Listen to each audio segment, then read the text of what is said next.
and said to Southern Vermont Cable, how much would it cost us to put fiber to these, I think it was 65 homes. Yeah.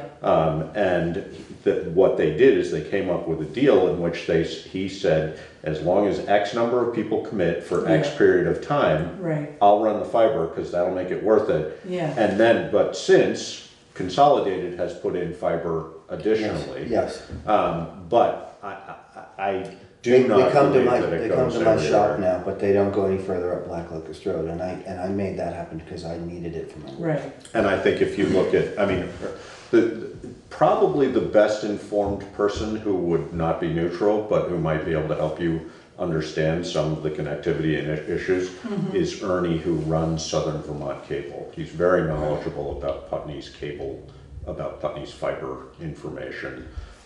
Nice guy, has worked well with us for years on various different things. Okay. And, you know, he would either have that information on the tip of his tongue or say, this is where you go to find it. Right. Because he knows that.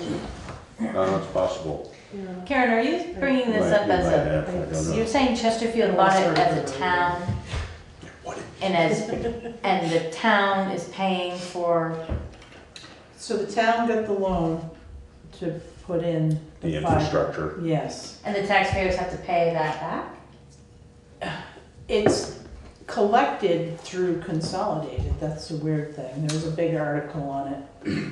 And then they pay a certain amount and then for so many years, and that when the loan's paid off, and then it Right, drops. in theory. Yes, in theory.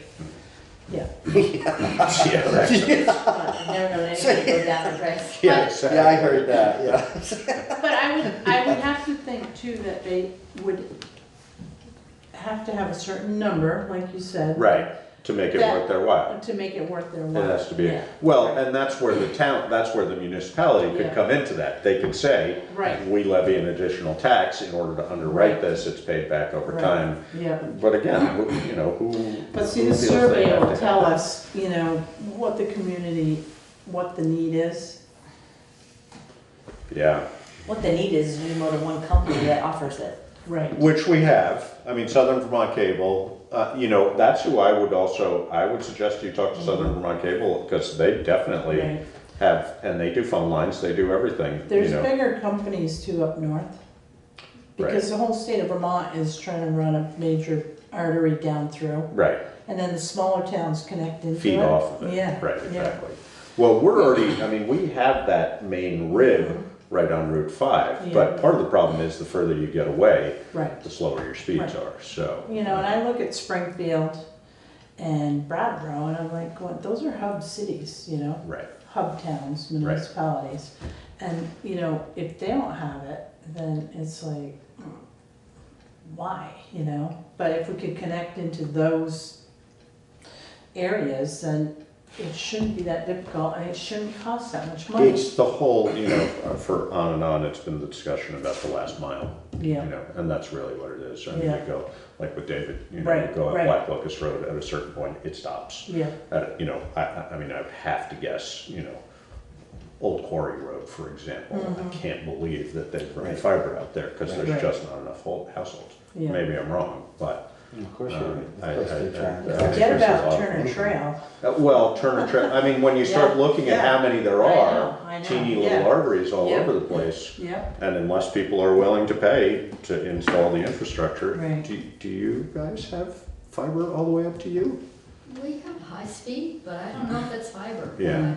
You know, but they put a whole corridor right through. Right up through. Right up Yeah. through. It ends about a mile from our house, but because it's within a mile, we You- get it. So you probably get it through copper, which is, Right, but right. it, That's it's what not I tech- have from the pole to my shop, but at least to the pole.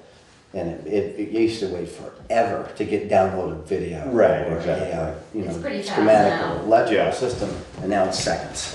Yeah. but, yeah, I just wanted to bring You that could up. just give Xfinity to your firstborn child and be all set.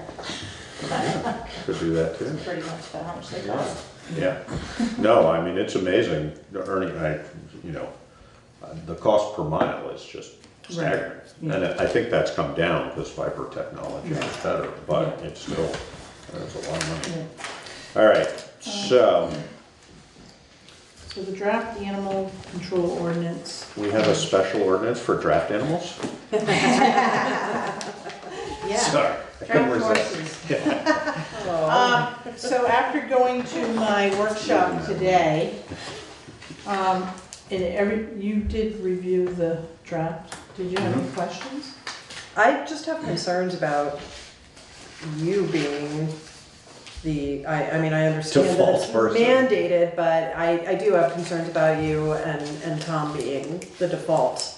I feel like you have way too much on your plates already, and, But I think that's statutory, isn't it? That's Yeah. not us. yeah, no, Right. that's not us. So even if we didn't have an ordinance, that Yeah. would still be the case. Yeah, No, I but I just- totally agree. I think Yeah. it's, But that was the only Ridiculous. thing that really raised alarm bells for me when I was reading through it. So I want to meet with the Animal Advisory Board. They've kind of just, been quiet. they've been very quiet.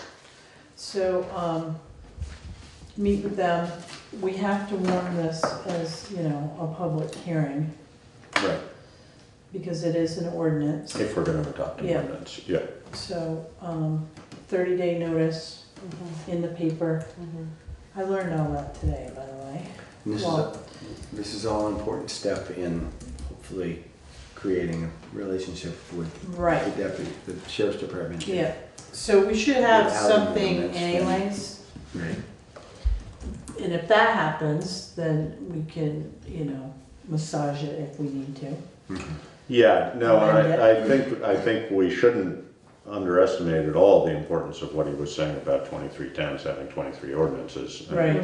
And we should be as receptive as we possibly can to having a generic ordinance that Universal. would fit as Let's many. get the programs running. Yeah, Yeah, Right. right. I think that they would be better to try to have 3 or 4 towns that were the Yeah, same, than start. to have everybody. yeah. Yeah, like- Well, and honestly, again, this is where legislation could be helpful. I Right. mean, if there was legislation that said, these are the basics of a town ordinance for animal control, Yeah, that would make life a lot easier.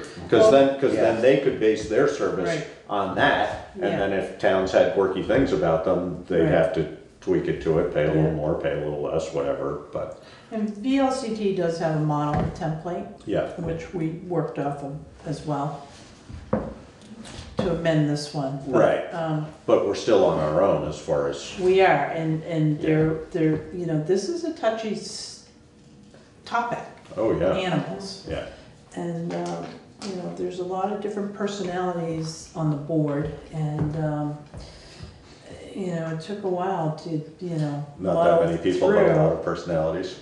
Yeah, well, but they're all experienced, I know. and I'm like, I know a lot of draft. you know, Yeah. it's like, dogs are a big thing in Oh, hunting, yeah. and I'm like, Dogs and beavers. Yeah, this is true, you can't forget the beaver. yeah. Now the turtles too. Turtles too. Yeah, but, so I'm And not glad so you many guys dairy looked at cows. that. No. So I'll get with Abby and schedule a meeting, and then, Figure out when we have to post it for, we'll yeah. post it. exactly. And I think the timing is really good because town meeting's coming up too, so there might be discussion about this at town meeting. Okay? Good. Yeah. This, All can right. I have, oh, wait a minute, I just want to share with you guys quickly, okay? So, taxes. Oh, so. You saw these in your packets, right? Yeah, yeah. By the way, that's $17,000 more, less. Less, okay, for overall, Yes, overall. for payment 1 or payment 2, don't matter. It was a combination. All So right, overall, it's 17 plus thousand less than, yeah, because that's what I deposited today. so yeah, payment 1 and 2, $145,473.18, minus 17 grand. Like 128. Since he's up, Oh, no, No. you were still So- reviewing taxes, yes. Delinquent tax report, we're still out $92,441.15. I'm giving you guys these numbers for a reason. And then utility billing is $24,382.11. I'm still Delinquent. Yes, delinquent. And I'm still working on the landmark, which I will get a hold of John McLaren, who is on vacation right now. But if I don't get any more information, we will have to credit. And it appears that's probably, That's the water issue. Yeah. so that's that. Warrants, if you want to move on to warrants, that's good. Yes, I do. I move to accept and execute the warrants as presented upon completion of review. And I second that. It's been moved and seconded to accept and execute the warrants as presented upon review. All those in favor? Aye. Aye. Payroll warrant dated November 29th in the amount of $19,378.08. That's a big one. You have the library, you got rec department, Are we doing bi-weekly now or not? I mean, no, semi-weekly? They had a lot of calls, I think, at the fire station. I think it was a really busy period Plus, for plus them. we paid out some people who finished training. yeah, 3 people were paid a stipend. Oh, yeah, Yeah, those are some real numbers. right.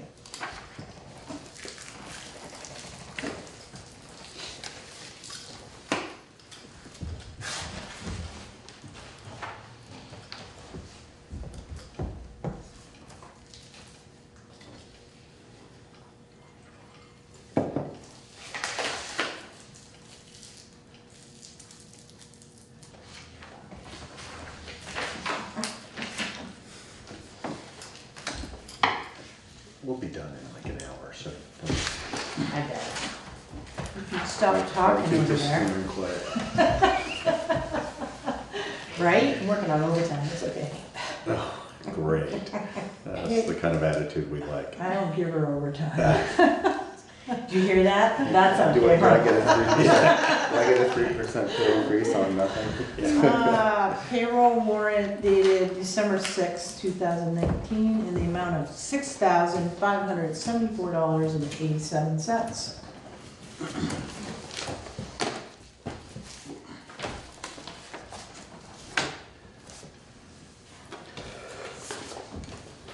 Good stuff. Yeah. We're almost done. That's what you think. There's no other business. Don't make me go into executive session. Only if you order pizza. Alright. Accounts payable dated 11/23 through 12/6/2019. There is a payment to the school in here.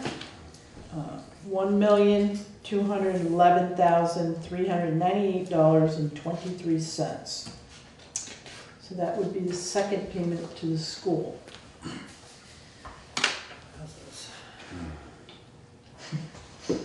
In our account right now, there's about 2.3. So, that being said, delinquent taxes and utility billing, we need to start collecting money.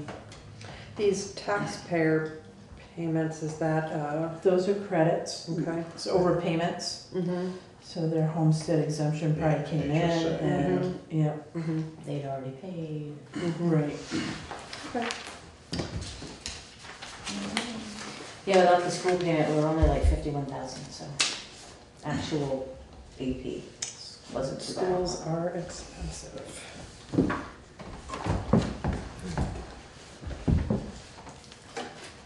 We only have one more to go.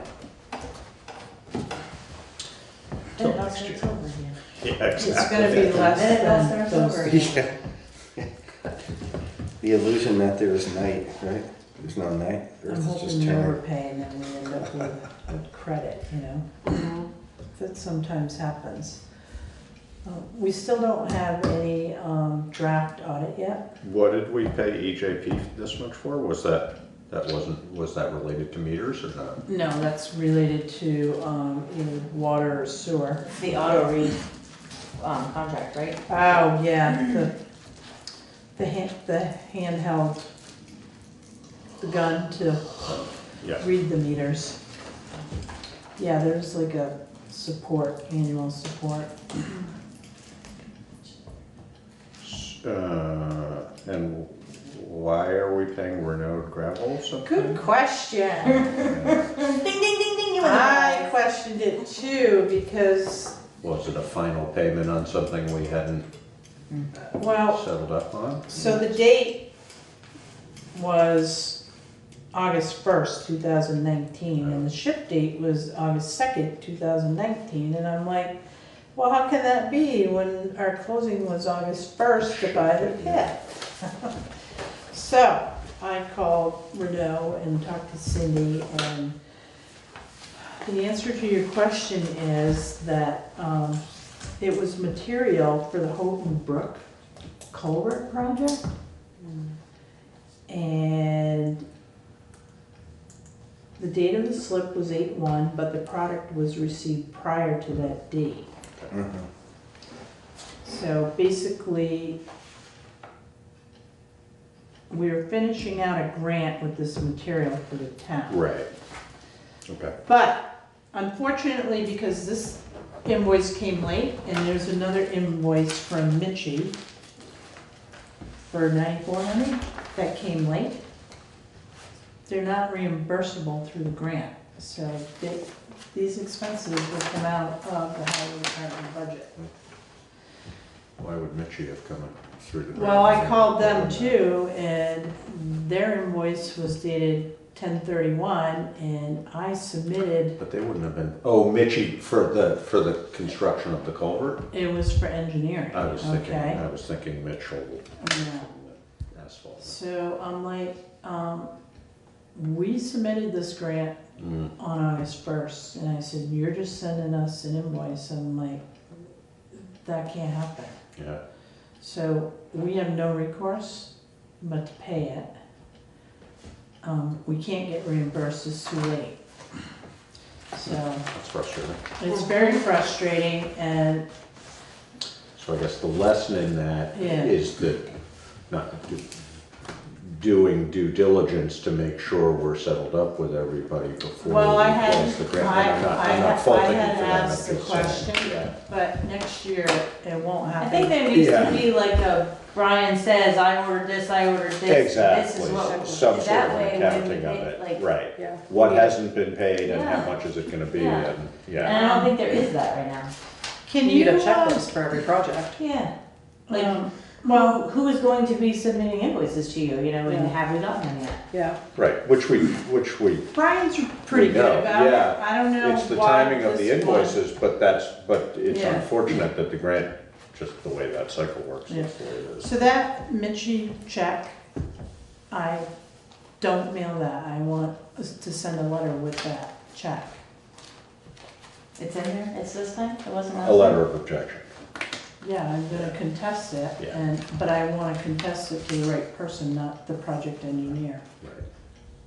Cause I want it to be known that this should Was have never unacceptable. happened. Yeah, It is unacceptable. yeah. So, Well, that's like 3 months later. yeah. Do it if we don't pay it. And that was for services that were done Hey, 3 months early, before that. early. Yeah, That was at for the least. design Yeah, of so that was way the back. box culvert. is there no time limitation on submitting an invoice? Probably not, No. no, or not. There probably is, but it's probably But Renault's is 18 the same. months or, yeah, Renault's is the same. That should have never happened. But,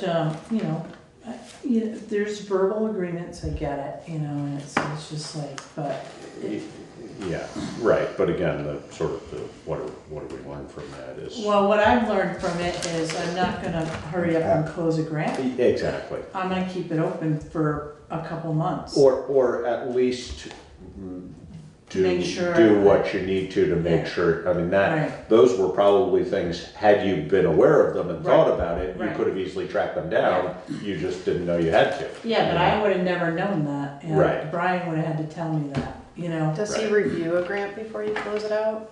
Yes. Does he review the Yeah, yeah, So I it's just- showed It's just him, gotten the this. slip? yeah. No, and there were probably already, I'm sure there were payments to Mitchie in there and so on, so. Yes, because we had to have it down like a So deposit. you see Mitchie's name in Yeah, it. exactly, say, okay, we'll Yeah. pay, yeah. So unfortunately, that's, $12,000 right there. Yeah. So there would, there's the money piece again, Yeah. All right, do we have any other business? No, And we don't need an executive session. why not? Well, we can. You want one. Dave, did you make your call? You got 2 No, minutes. I was joking. I'm not gonna. I ate before I came tonight. I figured tonight was gonna take forever. No, I'm good. Our next meeting date is December 18th. Yeah, I don't think we need to have one prior to Between. that. Okay. You don't think so? I don't think so. No, I think we're good. Good. And then if there's a motion to adjourn, So moved. Seconded. all in favor? Aye. Aye. Aye.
Well, good afternoon. It is great. Thanks for having us. It's great to be at the Heidenberg Senior Housing Complex. Thanks for having us, guys. My name is TJ Donovan, Vermont Attorney General. With me today is Honor Horton, who's the Executive Director of Hunger Free Vermont. Honor, thanks for being here. Sarah Launderville, the executive director for the Vermont Center for Independent Living, is here. Sarah, thanks for being here. Chris Moldovan, who's the director of Nutrition and Wellness Services at Age Well, is here. Chris, thanks for being here. Incredibly happy that Aaron Segrist, the president of the Vermont Retail and Grocers Association, is here with us today. Aaron, thank you. Joining me from the Attorney General's office are Assistant Attorney Generals Bessie Weiss and Jamie Renner. Thanks for being here, guys. So we are here to talk about a proposed change from the Trump administration in Washington that is going to possibly limit the amount of SNAP benefits, known as 3 Squares Vermont, by changing the way the benefits are calculated. And I just want to put this in context. And when we talk about 3 Squares Vermont, it used to be called Vermont Food Stamps. We're talking about food. Right. That's right. A basic Need. Thank you. Thank you. A basic need, a basic human value that everybody should have enough food to be healthy and to be well fed. It's a basic human right. We all know that. Yep. And we know that this world is tough. We know that it's expensive, it's complicated, and that we take care of the most vulnerable, because that's what we do in Vermont. And that 3 Squares has been so good to so many in this state. It's a program that I support, that we all support, that we want to protect, and that we want to maintain. And this latest rule is the 3rd time the Trump administration has tried to change these rules to hurt the poor, to hurt older Vermonters, and to hurt folks with disabilities. But here's the good news. We can do something about it. We fought them at every step. They tried to change the public charge rule, which made it harder if you needed a helping hand, not a handout, a helping hand. We went to court and we got an injunction and we stopped that. They tried to change the eligibility requirements for 3 Squares. And we said to Vermonters, we need to speak out about this, because for any rule to go through, they have to go through what's called a public comment period, where we, the people, get to register our displeasure about these policies that are going to hurt us. Vermonters stood up and spoke out and said, we think that food is a basic right. Yep. Well, unfortunately, here we go again. The new rule that the Trump administration is proposing to cut Vermont's SNAP benefits, known as 3 Squares Vermont, by changing the way the benefits are calculated. Right now, a household's eligibility for SNAP benefits depends on the household's income after certain deductions are made. Well, we all understand that. And last time I checked, Vermont is a northern state and it gets a little cold up here. One of the deductions is the standard utility allowance. These are, as we all know, significant costs in Vermont, given our winters, which I think started a little early this year. Staying warm costs money. Well, the proposed rule from the Trump administration would reduce the standard utility reduction for Vermonters by almost half, cutting the deduction almost in half. And what that means for SNAP eligibility is this: that Vermonters will receive fewer SNAP benefits, meaning less money for less food. Some may lose their SNAP benefits altogether. Let me sum it up. It's unacceptable. We know that, and we got to fight it. So here's how the money breaks down. Right now, the average monthly benefit for Vermont households receiving SNAP benefits is $216. Let me just say this. That's not enough to begin with. Okay, that's not enough to begin with. But if this proposed rule goes through, which is going to cut in half that standard utility deduction, Vermont is going to be hurt the worst. And more than 26,000 current households in Vermont would lose an average of $82 a month. Now, I'm not great at math, but 216 minus 82 is what? Not enough. Thank you, Honor. By the end of this press conference, we're going to know the answer to that question. But think about this. $216 a month's not enough to begin with. Now they want to cut it by 82 more bucks. This is completely unacceptable. And here's the thing. It's not just about folks who may receive SNAP benefits, and there's no shame in receiving benefits. Everybody needs to eat. Everybody needs to be healthy. It's a basic human right. But to the Vermont economy, this would result in more than 25 million annual loss in total benefits. That's money that's not going to stores, to small businesses in this state. Here's probably the worst part of this new rule by the Trump administration. The proposal is going to hurt elder Vermonters and folks with disabilities the hardest. 80% of these households would see a reduction in benefits. Now, I don't know about you guys, but in Vermont, we take care of people who need our help. We stand up for folks who need our help. We have their backs.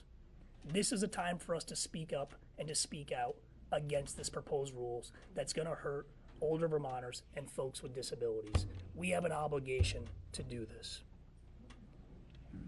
We can't afford this. You guys know this better than I do. Vermonters can't afford this. It's too hard already. And we can't have making Vermonters to make an impossible choice to choose each month between spending their money on food or other critical needs like prescription drugs, medicine, which aren't cheap, utilities, or housing. According to Vermont Food Bank, over 100,000 Vermonters, think about that, 100,000 of our neighbors are using multiple strategies to get enough food, including eating food past expiration date, pawning or selling personal property, watering down their food and drinks. It's the 21st century we're living in a civilized world. And people are scrimping and saving just for that basic need of food. We have to oppose this rule. This is what we have to do. We can do something about it. As I said, any time this rule is proposed, it's got to go through a process, and they got to hear from Americans and Vermonters. Use your voice. Speak out against this. We need you to do it too. We got to take care of people. We got to take care of people who need our help, and we certainly can't let older Vermonters and folks with disabilities be hurt the most. We stand up for the most vulnerable. They deserve our support. They deserve respect, and most of all, they deserve basic human dignity, which food represents. So, as I said, we'll submit comments. We're asking you to reject us, to join us in rejecting this rule as well. To do so, visit Hunger Free Vermont's website. There's a website up here that Honora's going to talk about. Here's the thing. It's just like school. The deadline's coming up. It's on December 2nd. I don't know about you guys. I always wait at the last minute to do my homework. We got to change the way we do business. We got to get out in front of this. We got to get these comments in before December 2nd. I know next week's a holiday, but it's a great time because I know we'll have a little bit of downtime to go online and just make your voice heard. Speak out about how hurtful, how harmful, how draconian these rules are, because it's not enough money to begin with. By changing the rule, it's going to be even less money. Let's take care of each other. Let's speak up against these rules. Thanks for having me. Now let me turn it over to Sarah Launderville, the Executive Director of Vermont Center for Independent Living. Sarah.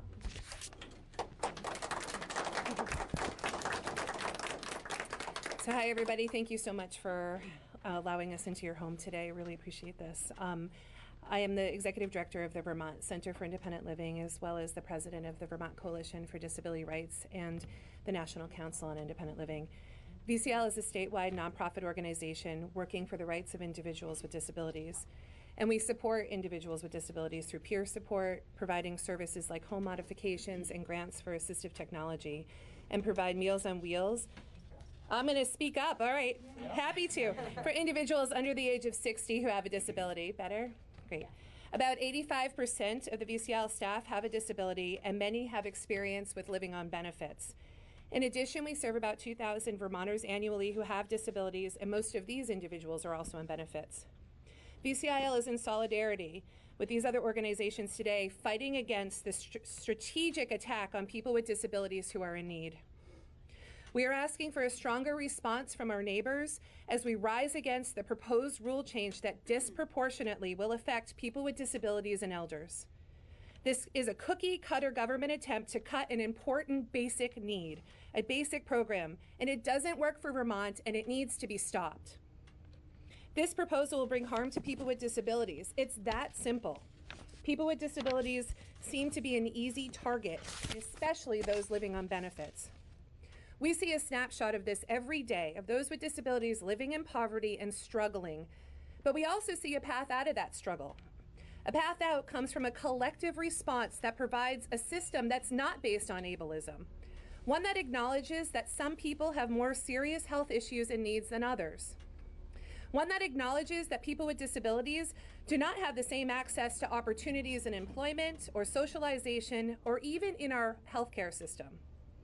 The continued attack by putting out proposed rule changes that take away those supports does not solve these problems.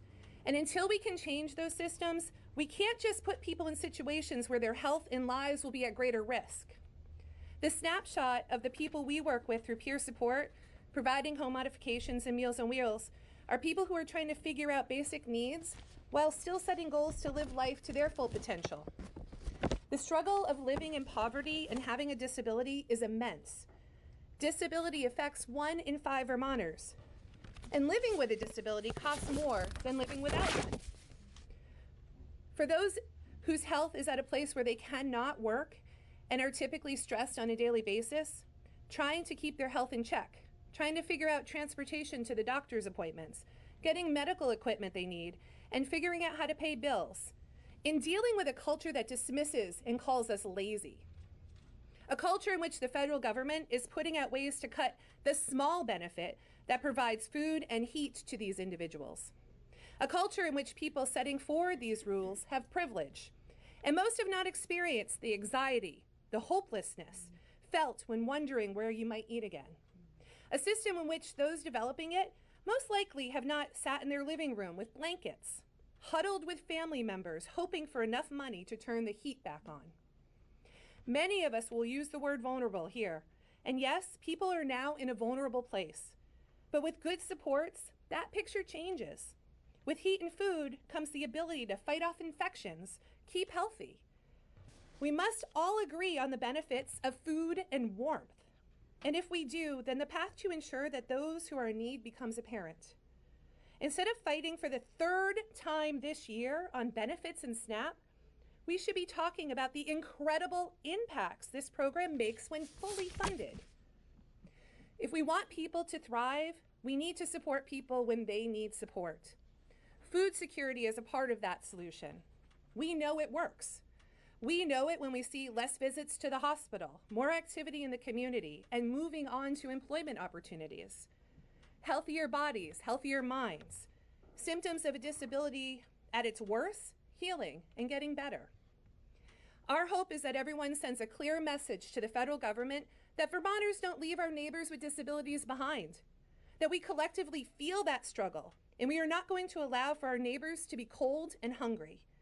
It takes only a few moments to donate your time and send that message today. Thank you so much. Thank you, Sarah. Next, Chris Moldovan, the Director of Nutrition and Wellness Services at Age Well. Chris, thanks for being here. Hi, everybody. My name is Chris Moldovan. I'm the Nutrition and Wellness Director at Age Well. We are an area agency on aging that serves Northwest Vermont, and one of 5 area agencies on aging in the state that comprise the V4A organization. As many of you know in this room, we provide services to people over the age of 60 to help people live independently in their homes. We provide care and services, information and assistance, state health insurance, Meals on Wheels. We provide community meals, as well as 3 Squares outreach. This is information to get information to people to understand that this is a valuable benefit that will help older Vermonters live as independently as possible, get that basic need met of getting adequate food, healthy food of their choice so that they can live healthy lives. Many Vermonters, as we age, are having more and more problems with their health. More and more people are being diagnosed with chronic health diseases, things like diabetes, hypertension, heart disease. And in order to manage those illnesses, healthy food is a must. When people don't have access to food, don't have the dollars to spend on healthy food, make the choices that will keep them well fed and, again, managing those illnesses, it becomes an issue later on as the illnesses progress. People will need more health care, more problems with admissions to, say, the ER, hospital admissions, and so forth. Three Squares benefit provides that needed assistance. For people who are eligible, they receive money that they can go to the grocery store, make choices, bring home food, make meals, high protein, nutrient-dense foods. And without those benefits, or if those benefits are cut, they have to make very difficult choices. I work with many, many people in our service area who have told me about the benefits that they receive through Three Squares. If they didn't have it, they don't go to the grocery store weekly, even monthly sometimes. They don't have the luxury of going in and making choices of foods that they like. They look in the cupboard and use what they have. This isn't right. This proposal is something we do all need to speak out about. We need to take the time, let our voices be heard. Absolutely, I'm proud to be a Vermonter. I'm proud to take care of my neighbor and our community, and I think we all should make our voices known. We need to make sure that this change in the eligibility and the standard utility allowance is unreasonable. Heat, mortgage, rent, property taxes all need to be paid. How can we meet this need when we're worried about the next meal that we can put on the table? Thank you. Thank you, Chris. Next, I ask Aaron Segrist, the president of the Vermont Retail and Grocers Association, to say a few words. Aaron, thanks for being here. Hi, I'm Erin Segrist. I'm the president of the Vermont Retail and Grocers Association. We are a statewide organization. Can you hear me? We're a statewide organization. We represent retailers, food retailers, and general retailers around the state. So where you buy your groceries, whether it's the grocery store, the neighborhood market, the convenience store, your country store, we represent them. And we're here today to, first of all, I'd like to thank the Attorney General for inviting me today. We believe that cutting an average of $82 per month from your grocery bill is the difference between maintaining your health and falling ill because of poor nutrition. The overall impact in eliminating $26 million from the Vermont economy not only impacts you, the food consumer, but it also impacts the businesses and the communities that they're in. It also impacts the jobs that each of our family members, that all of the Vermonters have working in those stores. So $26 million being removed from the Vermont economy doesn't just impact our food source, it also impacts the jobs and the overall economy. This is not how we do business in Vermont. So we are joining the Attorney General and Hunger Free Vermont and every other organization in this room today to urge you to make your voice heard as well. Thank you. Thank you, Aaron. And thank you for articulating the economic impact this cut would have on the Vermont economy. Close to $26 million wouldn't be spent supporting small businesses in this state. It's bad for folks, it's bad for business. This is why we have to fight this rule. Next, I want to say a few words before I invite Honora Horton to come up, the Executive Director of Hunger Free Vermont. She has been the catalyst in the state of Vermont in urging folks like me and others to join this fight. She has been an absolute champion for the hungry and the vulnerable and the elderly in this state. She's the one that alerted us to the public charge rule, to the earlier attempt at limiting the eligibility to SNAP benefits, and now the third attempt at hurting older Vermonters, this attempt to change the standard utility allowance. Nora, we thank you for your leadership. We thank you for your advocacy. We thank you for the fight that you're bringing on behalf of Vermonters to the Trump administration in Washington, D.C. Please welcome Nora Horton from Hunger Free Vermont. Nora. Well, thank you so much, Attorney General, for that incredibly generous introduction. It's my honor and privilege to have the opportunity to spend my days fighting on behalf of Vermonters and making sure that here in Vermont we can bring an end to the injustice of hunger and malnutrition for every single one of us. That is Hunger Free Vermont's mission. And we couldn't do it alone. We need everybody who's up here. We need all of you, because there's different steps that we can take to keep these really devastating cuts from taking effect. And a lot of times we feel, I know I feel like, as one person, what can I do in the face of everything that's going on in Washington? How much power do I really have? But it turns out that we really do, every one of us, have real power to stop these cuts from happening. Because every single public comment that we make, so every single voice that's raised, every single person who goes to this web address right here, which I'll say more about in a second, and types in what you want to say to the administration in Washington about this cut, that comment has to get read, it has to get analyzed, it has to get accounted for. And maybe we'll sway the people making this decision, and maybe we'll change their mind at that point. But maybe we won't. But that's okay, because that's not the end of the process.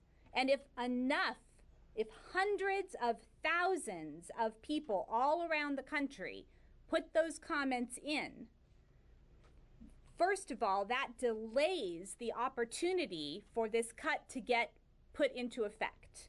So we can delay by months and months and months the next step of the process. And the next step of the process, even if they don't listen to us and they want to go ahead and make these cuts, well, then we have our Attorney General who's going to join a lawsuit with others, just like he did on public charge, and the states can bring a lawsuit to say, no, this is unjust, and this is outside of the scope of the intent of the law, and you can't implement it. And the courts so far have agreed. They've agreed with us. And then they can issue an injunction and prevent those cuts from taking effect. But do you know what they use? Do you know the evidence that they use to make that happen? They use our comments to show the harm. So we have to help it be possible for our Attorney General and other states' Attorney General all around the country to make their case. And that's the other reason why we've got to put our comments in. All right? So I'm going to tell you exactly how to do that. Are you ready? Are you ready? Yeah, okay, good. That's what I thought. I thought I was in a room full of rebels here. All right. So right here on the front of the podium is a web address. You don't even have to remember it, though, because we have a handout for every single one of you that you can take with you. And not only can you take it with you for you, but you can pass it around to all your friends, your family, everybody you're going to see over Thanksgiving, everybody. All right? All right. Yes.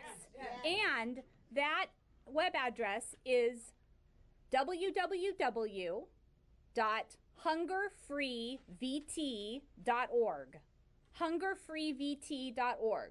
Or you can just type in Hunger Free Vermont and our website will come up. On the very first page of our website, there'll be a big button that will come up to say Protect 3 Squares Vermont Now, and you just click on that. It's going to take you to a page with everything you need. Information, sample comments you can use, and the place where you can go to just submit your comment. Now, if you don't want to go through the website, you need help submitting your comment, then if you will let one of us know, we can do it for you. All right? So everybody, there is a way for everybody to have their voices heard. Even if computers and, websites are not for you, which honestly, they're not for me either, but I have to. So here we are. All right, so I'm counting on all of you. We're all counting on all of you to help us stop this cut from happening. Thank you so much for hosting us today. It's really an honor to be here with you, and we're really grateful for your help. Thank you, Honor. Thank you, Honor. And thank you for that excellent recitation of the legal process. You're spot on. So I might have spent a little bit of time at Burlington High School more focused on basketball than math, but when Honora was speaking, I did a little basic math, and $216, which is the basic benefit folks receive now, if this rule were to go through, that $84 cut, you're down to $134 a month. Nobody can do that. No, $134 a month. This is what we're fighting about. This is what we're opposing. We're simply saying that food is a basic human right. Vermonters deserve better. And we're not going to hurt older Vermonters and disabled Vermonters the most with this cut. So we need your help. We need you to join the fight, to speak out about what's right. And let's keep fighting. There's a lot of noise right now coming out of Washington, D.C. A lot of noise. I'm not going to offer any editorial comment on that. But let me say this. This one matters. This proposed rule matters. This is about basic decency. This one matters. Let's stay focused. Let's stay organized. Let's get our comments in, and let's fight the good fight. Thank you so much.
I want to point out that the sun shines down its power to all the world and makes the wind blow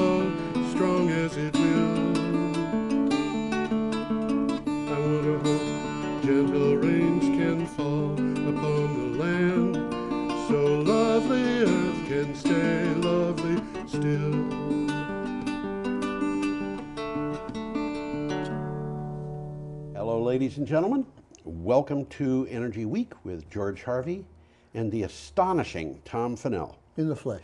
Tom, by the way, reads all the stories that I post for this, and he takes notes on them and knows all kinds of things. And if he looks like a deer in the headlights, it's because he's doing the engineering while we're talking. So Yeah, I'm looking at one of the monitors or something. I'm looking at the monitors, trying to control a mouse. When the mouse will jump from one monitor to another. It's all very fun. Anyway. Let's see what I look like. Hi there, folks. Every day I go to the internet and I find whatever I can in terms of news for energy and climate change. And I put together 15 items, each with a synopsis and a link to the original article. Put them all together and package them up for a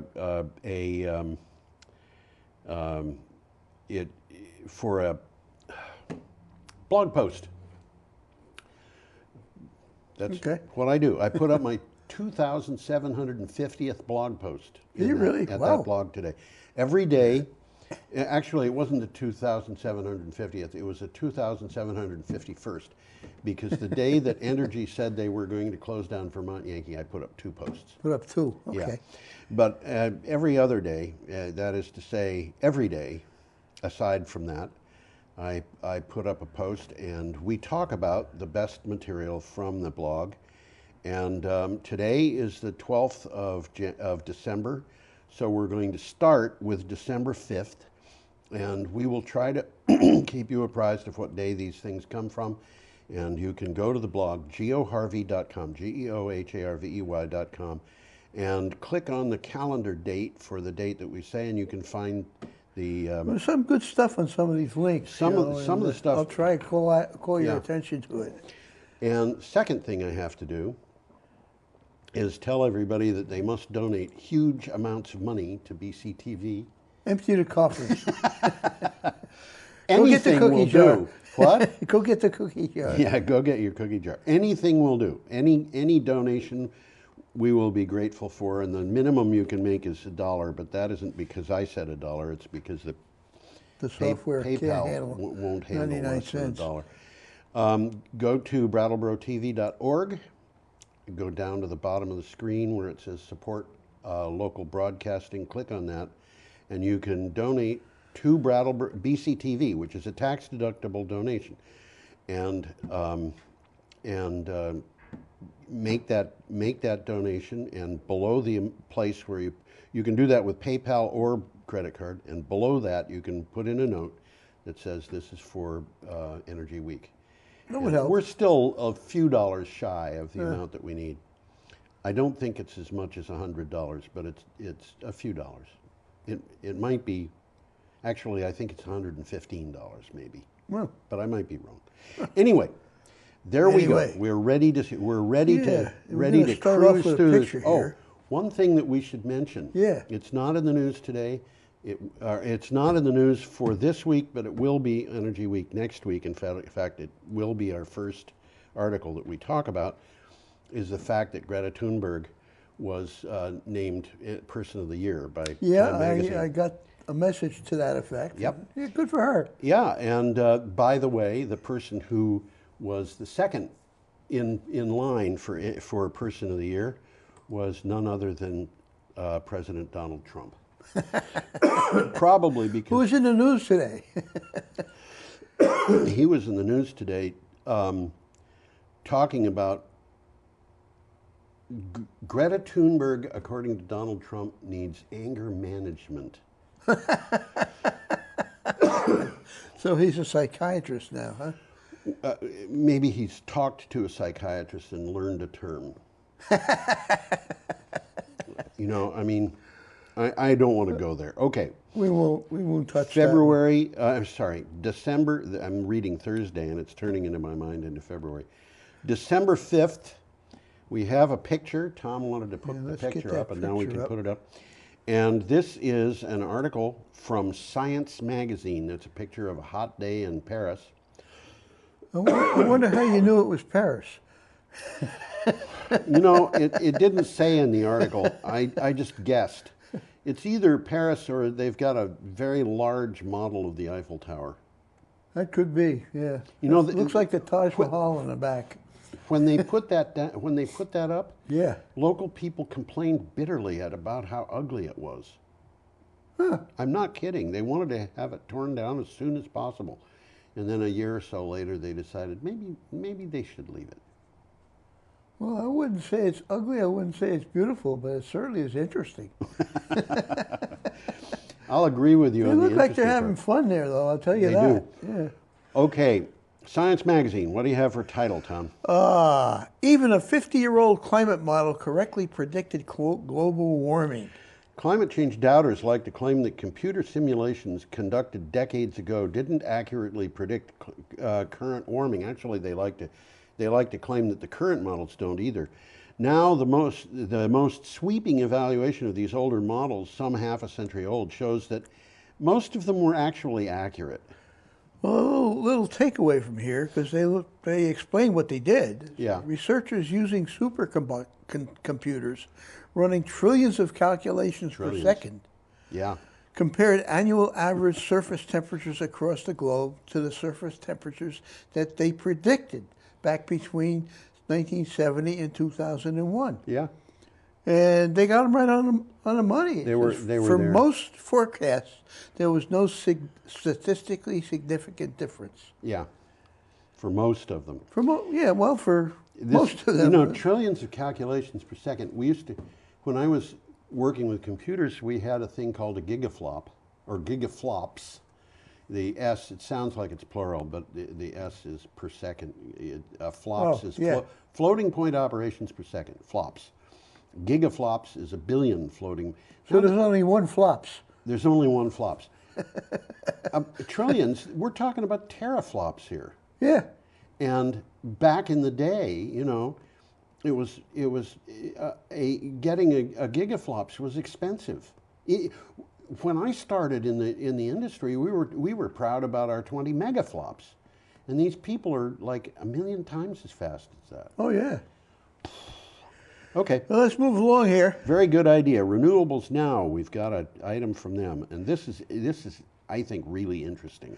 Nevada Energy wins approval for 1.9 gigawatts of solar, 590 megawatts of energy storage in Nevada. Well, where else would it be? Well, yeah, but I mean, how many people? If it's the Nevada Energy Company. How many people are there in Nevada? I mean, this is not a lot. This is not a state with a huge population. Not many more than Vermont. This is really big when you compare it to the Hornsdale Power Reserve in South Australia. This is a really big battery they're talking about. Probably the biggest. It may be the biggest. 600 megawatts, 590 of storage. Nevada utility NV Energy said it has approval from the Public Utilities Commission of Nevada for 1.19 gigawatts of new solar projects and 590 megawatts of energy storage in Nevada. The project, that's significant. Yeah, will help NV Energy double its renewable energy capacity. This is big. It's scheduled to be operational by January 2024. You know, so it's coming, folks. Okay, we're talking about an amount of energy that you would get out of a nuclear power plant as that's about the size capacity. of Yankee. And it's being put up in 4 years or 5 years, as opposed to a nuclear power plant, which in some cases has taken 40 years. But anyway. Well, I've seen some pictures of some of these energy storage things, and they're basically a whole bunch of trailer trucks. Oh, yeah. You know, even the one here in Vermont, that's what it looks like. Yep.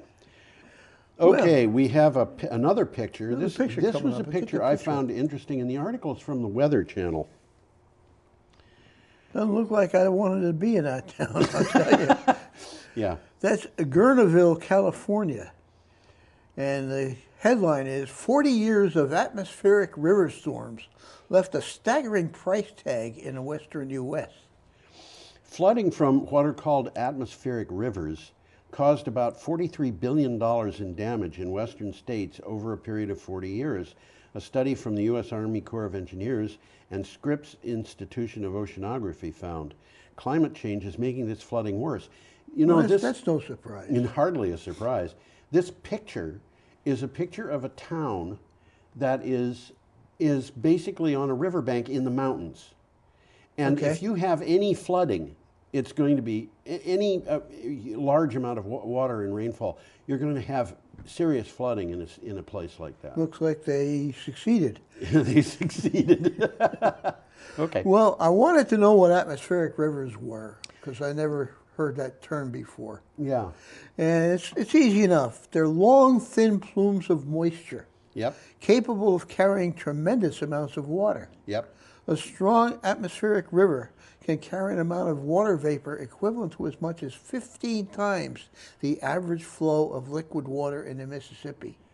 So they're right when they're talking about rivers. You know where there's an atmospheric river almost every winter? It's very predictable.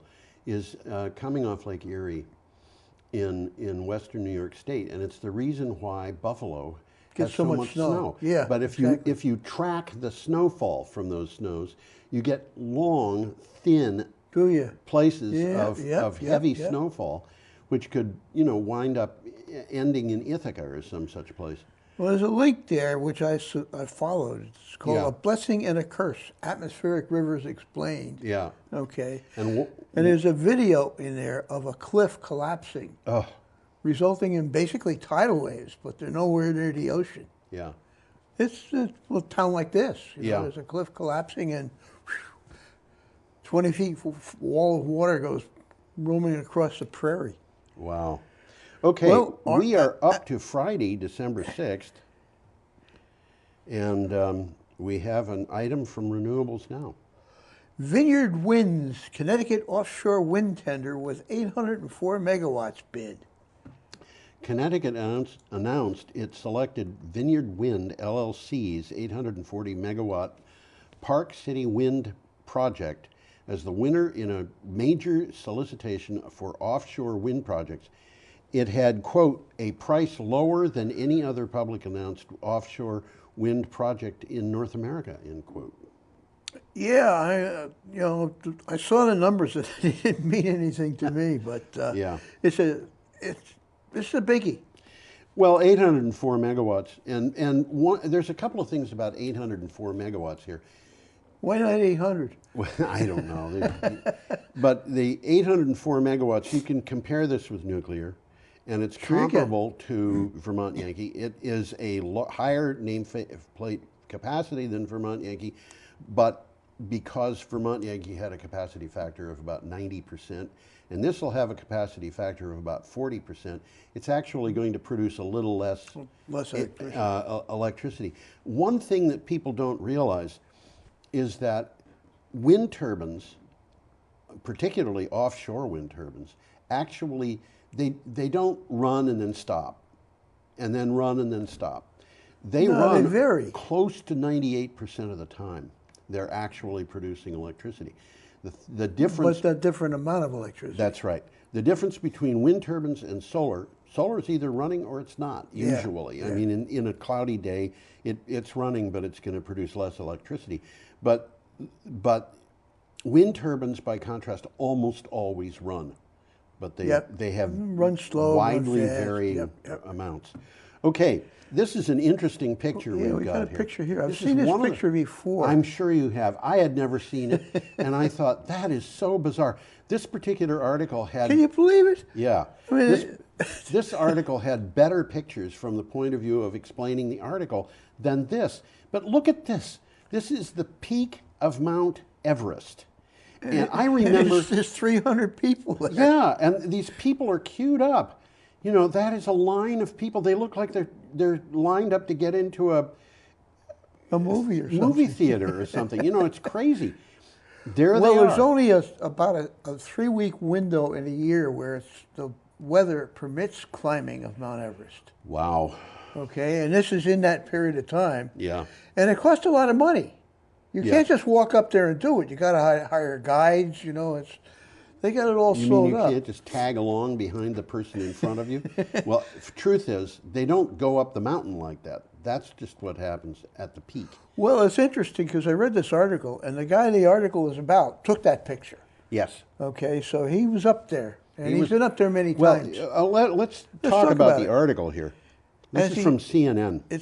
As he scaled the world's 14 highest peaks, Nepalese climber is shocked by climate change effects. Nepalese climber Nirmal Nims Purja smashed the record for taking the shortest time to climb all 14 of the world's 8,000 plus meter high mountains. That's about 26,000 feet. Yeah, this guy, yeah.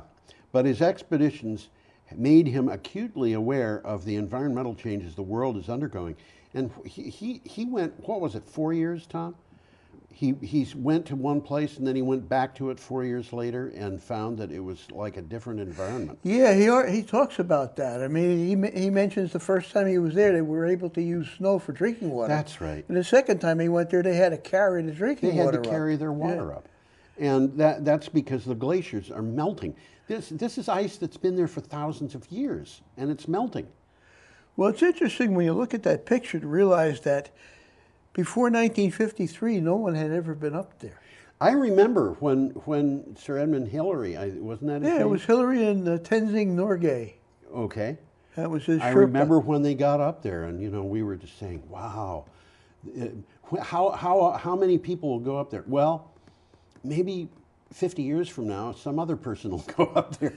Well, 50 years later, or 65 years later, it's turned into a busy operation.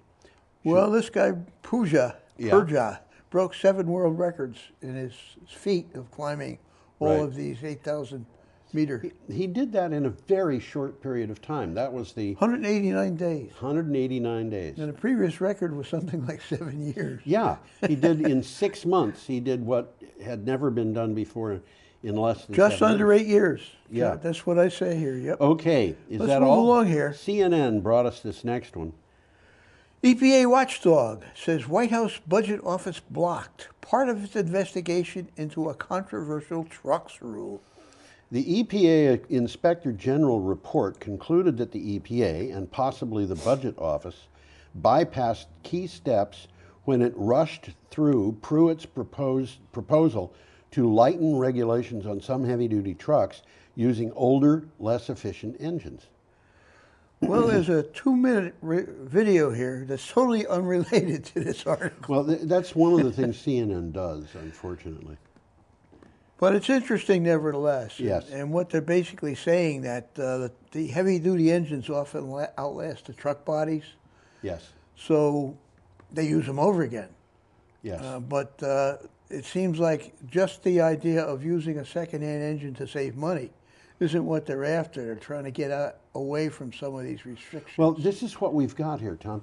We've got this thing, which is, the free market, they call it, where what they want to do is get rid of every regulation in sight. Well, that would be nice, wouldn't it? Oh, yeah, it would be great. Yeah, let's get rid of a regulation that says you're not allowed to steal from people. Yeah. Then what happens? Well, if you're going to have a free market, it's got to be regulated. And there's a reason for that. And the reason is because without regulation, it's going to be regulated by the biggest shark in the tank. That's a good way of looking at it. There is still regulation, whether the government does it or whether the biggest shark in the tank does it. Do you want the government to regulate the market, or do you want Coke Industries to regulate the market? Well, unfortunately, what we've got now is the government operating on behalf of Coke big Industries. businesses. Yeah. Okay. We got another picture coming up We here. do indeed, and we're up to December 7th, which was Saturday.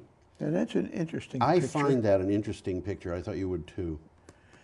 Well, it looks like it's a big truck, a big ship, picking up a whole bunch of BMWs to bring them to America. Is that what it is, actually? I don't know where that ship's going. Huh? Well, we don't know where it's going. But, Yeah. Okay, what do you got for a title? BMW Group joins, quote, Getting to Zero Coalition, and they're the first car maker to do so. This is Explain what's going on here. I'll read this. This is from Clean Technica. BMW Group joined the Getting to Zero Coalition ahead of the UN Climate Change Conference in Madrid. By 2030, BMW Group will be offering 25 electrified models. Its factories in Europe have been powered by 100% green electricity since 2017. These people are going to be 100% electric in everything they do.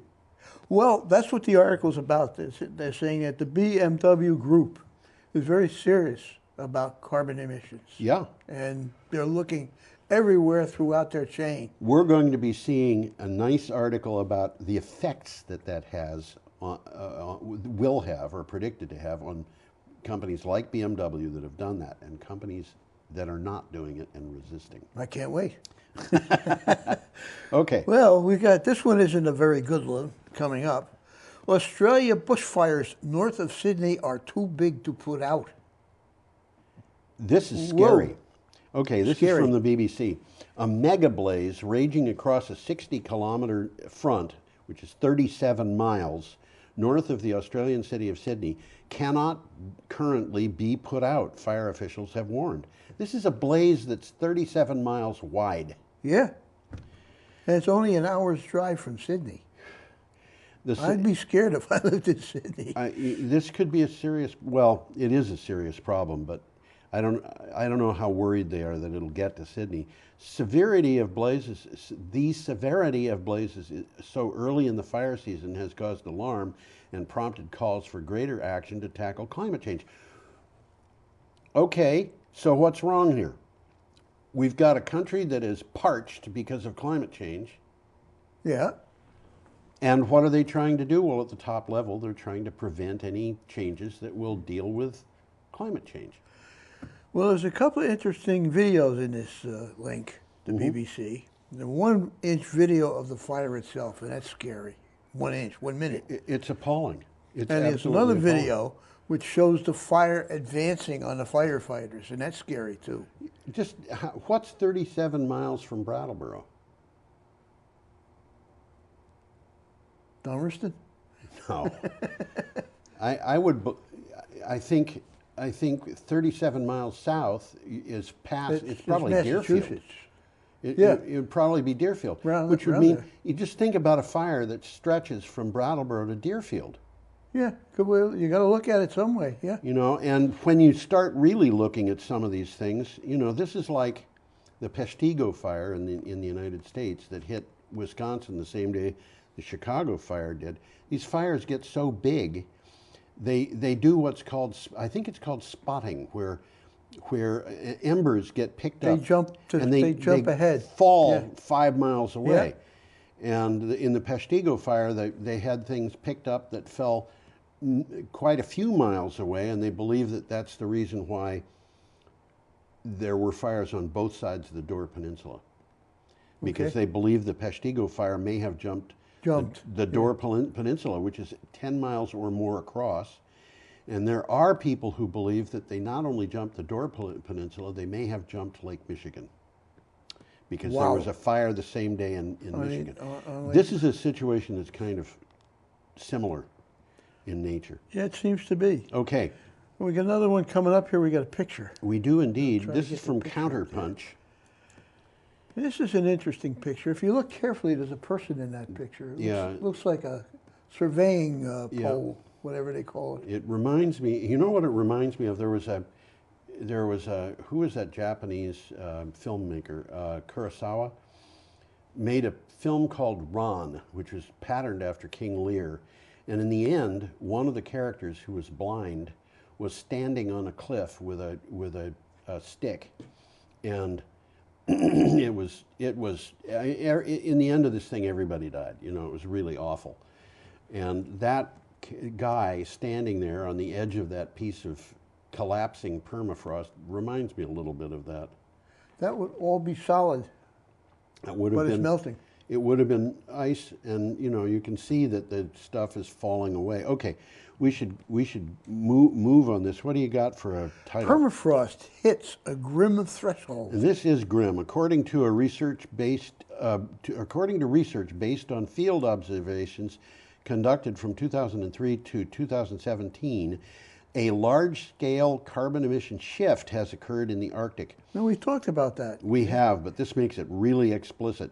The region had been a carbon sink, but the entire Arctic now emits more carbon than it absorbs. And this can only be described as worse than bad news. So the Arctic had been collecting carbon dioxide out of the atmosphere. I got some numbers on that. Yeah. It had it showed 1.66 gigatons of CO2 Right. emitted annually Oh. versus 1.03 gigatons absorbed. I didn't realize that it was that big, Well, the absorption.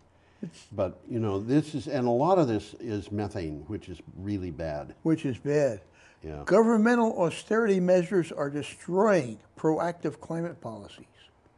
Okay, global governments plan to produce 120% more fossil fuels by 2030. You know, Tom, that can't happen. I have become convinced that to get past what we're confronted with in this country, we're going to have a president of the United States who declares martial law and just says, Stop burning fuel. Yeah, can't do that anymore. Okay, we're up to Sunday, December 8th. Soil, the secret weapon in a fight against climate change. This is an interesting story. It is, It's a good and one. actually this is a really good story. It's the flip side of that last story. This is from EcoWatch. Battered by effects of climate change, agriculture is also an important, in fact, a necessary partner in fighting it. The science is clear. We cannot stay beneath the most dangerous climate thresholds without sequestering a significant amount of carbon in our soils. And we can do this. This is a good article, and the article mentions 5 ways that soils can sequester soil. Right. I'll mention them because they're go quick. This is Put based yourself on, up. Huh? Put yourself up. Well, I'll do that. There we go. Hey, hi there, guys. This is based upon equivalent to the emissions of 64 coal-fired power plants that Okay. this study is talking about. Okay. The first one is incentives for cover crops. Yes. Okay, and cover crops are crops planted between growing seasons to build soil health. Yeah. Okay, and everybody's not doing this. So they're going to try and incentivize it. Second one is also a sort of a incentivizing carbon as a new agricultural product by which they mean farmers will get paid for the carbon they sequester. Makes sense. Third one is regenerative agriculture, which we've talked about. Yes, we have. Okay, working with nature to build the overall health of the system. Right. The fourth one is supporting organic farmers, because organic agriculture by design reduces greenhouse gas emissions. Right. And the fifth one is reducing food waste, which includes increased composting of food scraps. Right. Which, All like of in this- London, they're composting tea leaves. Yeah, yeah. All of this makes perfect sense. You know what it reminds me of, Tom? When I was in 3rd or 4th grade, I read a book which was titled George Washington Carver. Okay. And, you know, I didn't know anything about him. It was just a book that was on the shelf. I had to read a book for my classwork. I was really pleased when my son read the same book Okay. under the same circumstances. And George Washington Carver was a guy who lived at a time when Southern agriculture was in deep trouble because they had been growing cotton and corn and tobacco primarily. He was a peanut guy, wasn't he? Yeah. And they were growing this stuff and they would deplete the soil. They would build a big, you know, the mansion and the plantation and the whole thing. And of course, before the Civil War and during the Civil War, there were slaves. And they would deplete the soil and then sell the plantation to somebody who just wanted a place to live and move west, which was a lot of the people who lived in Georgia moved to Alabama, to Mississippi, Arkansas. Louisiana, so forth. And George Washington Carver was the person who figured out that you plant one of these depleting crops and then you plant a crop the next year that consists of peanuts. Well, it could have been peas or beans or legumes. a lot of things, but you know, things that restore the soil. So this reminds me of that same kind of thing where scientists are looking at the soil and saying, we can use this for restoration purposes. And He was black, wasn't he? he was black, and he had a very faulty education, and he was probably, I think, one of the most brilliant scientists of the century, 19th century. He was he was one of the people who was really important in building up the Tuskegee Institute. He and who was the other one? I can't think. I can't think either. I'm bad with names. But I do remember the name. I certainly know Yeah. he was an important personage. Well, we got a picture coming up here. We do indeed, and there it is. And the picture is A of fracking well wells. in Texas, actually 2 fracking wells. If you have one of these suddenly appear in your yard, you know you've got a problem. Well, with fracking, they use water or sometimes steam For injecting. to inject into the area to fracture it. Yes. And this is one of the water wells, 2 of the water wells. This is from Clean Technica. Okay, let's get rid of the picture there. You're just put us up replacing an here. ugly picture of infrastructure with an ugly picture of me. Well, now it's an ugly picture of both of us. Both of us. That's better. California ends new fracking, pending results of a scientific study. This is an interesting article. We had actually seen this. We touched base on We this before. touched base on this when they were considering doing this. Despite plenty of petrodollars sloshing around California's capital in Sacramento, Governor Gavin Newsom halted approvals on new hydraulic fracking in the state until the projects can be reviewed by an independent panel of scientists at Lawrence Livermore National Laboratory. And you know, this is infuriating. He's saying we shouldn't do this until we know what the science is. And how strange. How strange. They've been fracking. They've been doing all this fracking. It has been causing real problems for a lot of people, including Chevron, which just lost $10 billion because of fracking. Did they? Yeah, they said that it was the fracking caused low oil and gas prices, and so they're losing money. I'll be darned. That was in the news today. All of this fracking, which has done all of this stuff, reduced the price of oil, and they never bothered looking to see what the science was. Wow. They just they said, okay, you can drill through this rock. The rock is impermeable. You don't have to worry about it. You go down to a layer underneath. You fracture that. You get the oil and gas out, and no problems. And I got a quote from the governor. Yeah. This marks the turning of the tide against the oil industry, which has been allowed to drill at will in our state for more than 150 years. Yes. Okay? These are necessary steps to strengthen oversight of oil and gas extraction as we phase out our dependence on fossil fuels. Right. And focus on clean energy sources. Well, he's on the money. Yeah, I believe he is. News organizations have reported that oil and gas interests, this is an interesting number, contributed $170 million to California campaigns since 2001. It's a lot of money. Money talks. We're looking for donations of $1 or more. Well, we'll take $170 million. If you have $170 million and you want to give it to me and Tom, we'll take it. We'll take it. We won't argue. Yeah. Well, a new one coming up from CBS in Boston. Okay. New England grid operator says the region has enough power for this winter, despite a station closing. ISO New England says that it will be the first winter without the Pilgrim nuclear power station in Massachusetts. But officials say this is the first one for ISO New England, Yes. I believe. So, but officials say the reactor's retirement coincided with some solar and wind projects and several dual energy power plants coming online. So they're not worried about it. The ISO operator is basically saying we should have adequate energy in the event of extreme cold. Unless something goes really badly wrong. Yeah. Okay, we're up to Monday, December 9th, and we have a picture of a solar array, which is right there. Isn't that pretty? A little sideline on the back. New England uses less electricity in the winter than it does in the summer. Yeah. A lot of places do, but New England is kind of cold in the winter. We got a picture coming up. We have a here picture, and the if I picture's can all find it. available for you. By the way, I just got, the apartment that I'm in has a propane heater and a propane stove. And I stopped using the propane for heat. Okay. And my last delivery of propane was priced so that even though I'm paying for cow power, which means my electricity is all renewably sourced, but I'm paying extra for it, I'm still operating cheaper than if I were dependent on propane for heat. Are you really? Yes. So you're heating the place electrically? I'm heating the place electrically for less money than it would cost if I were doing it for... Not supposed to work that way. No, it's not. But, you know, when I've cut my propane consumption down to about a gallon a week.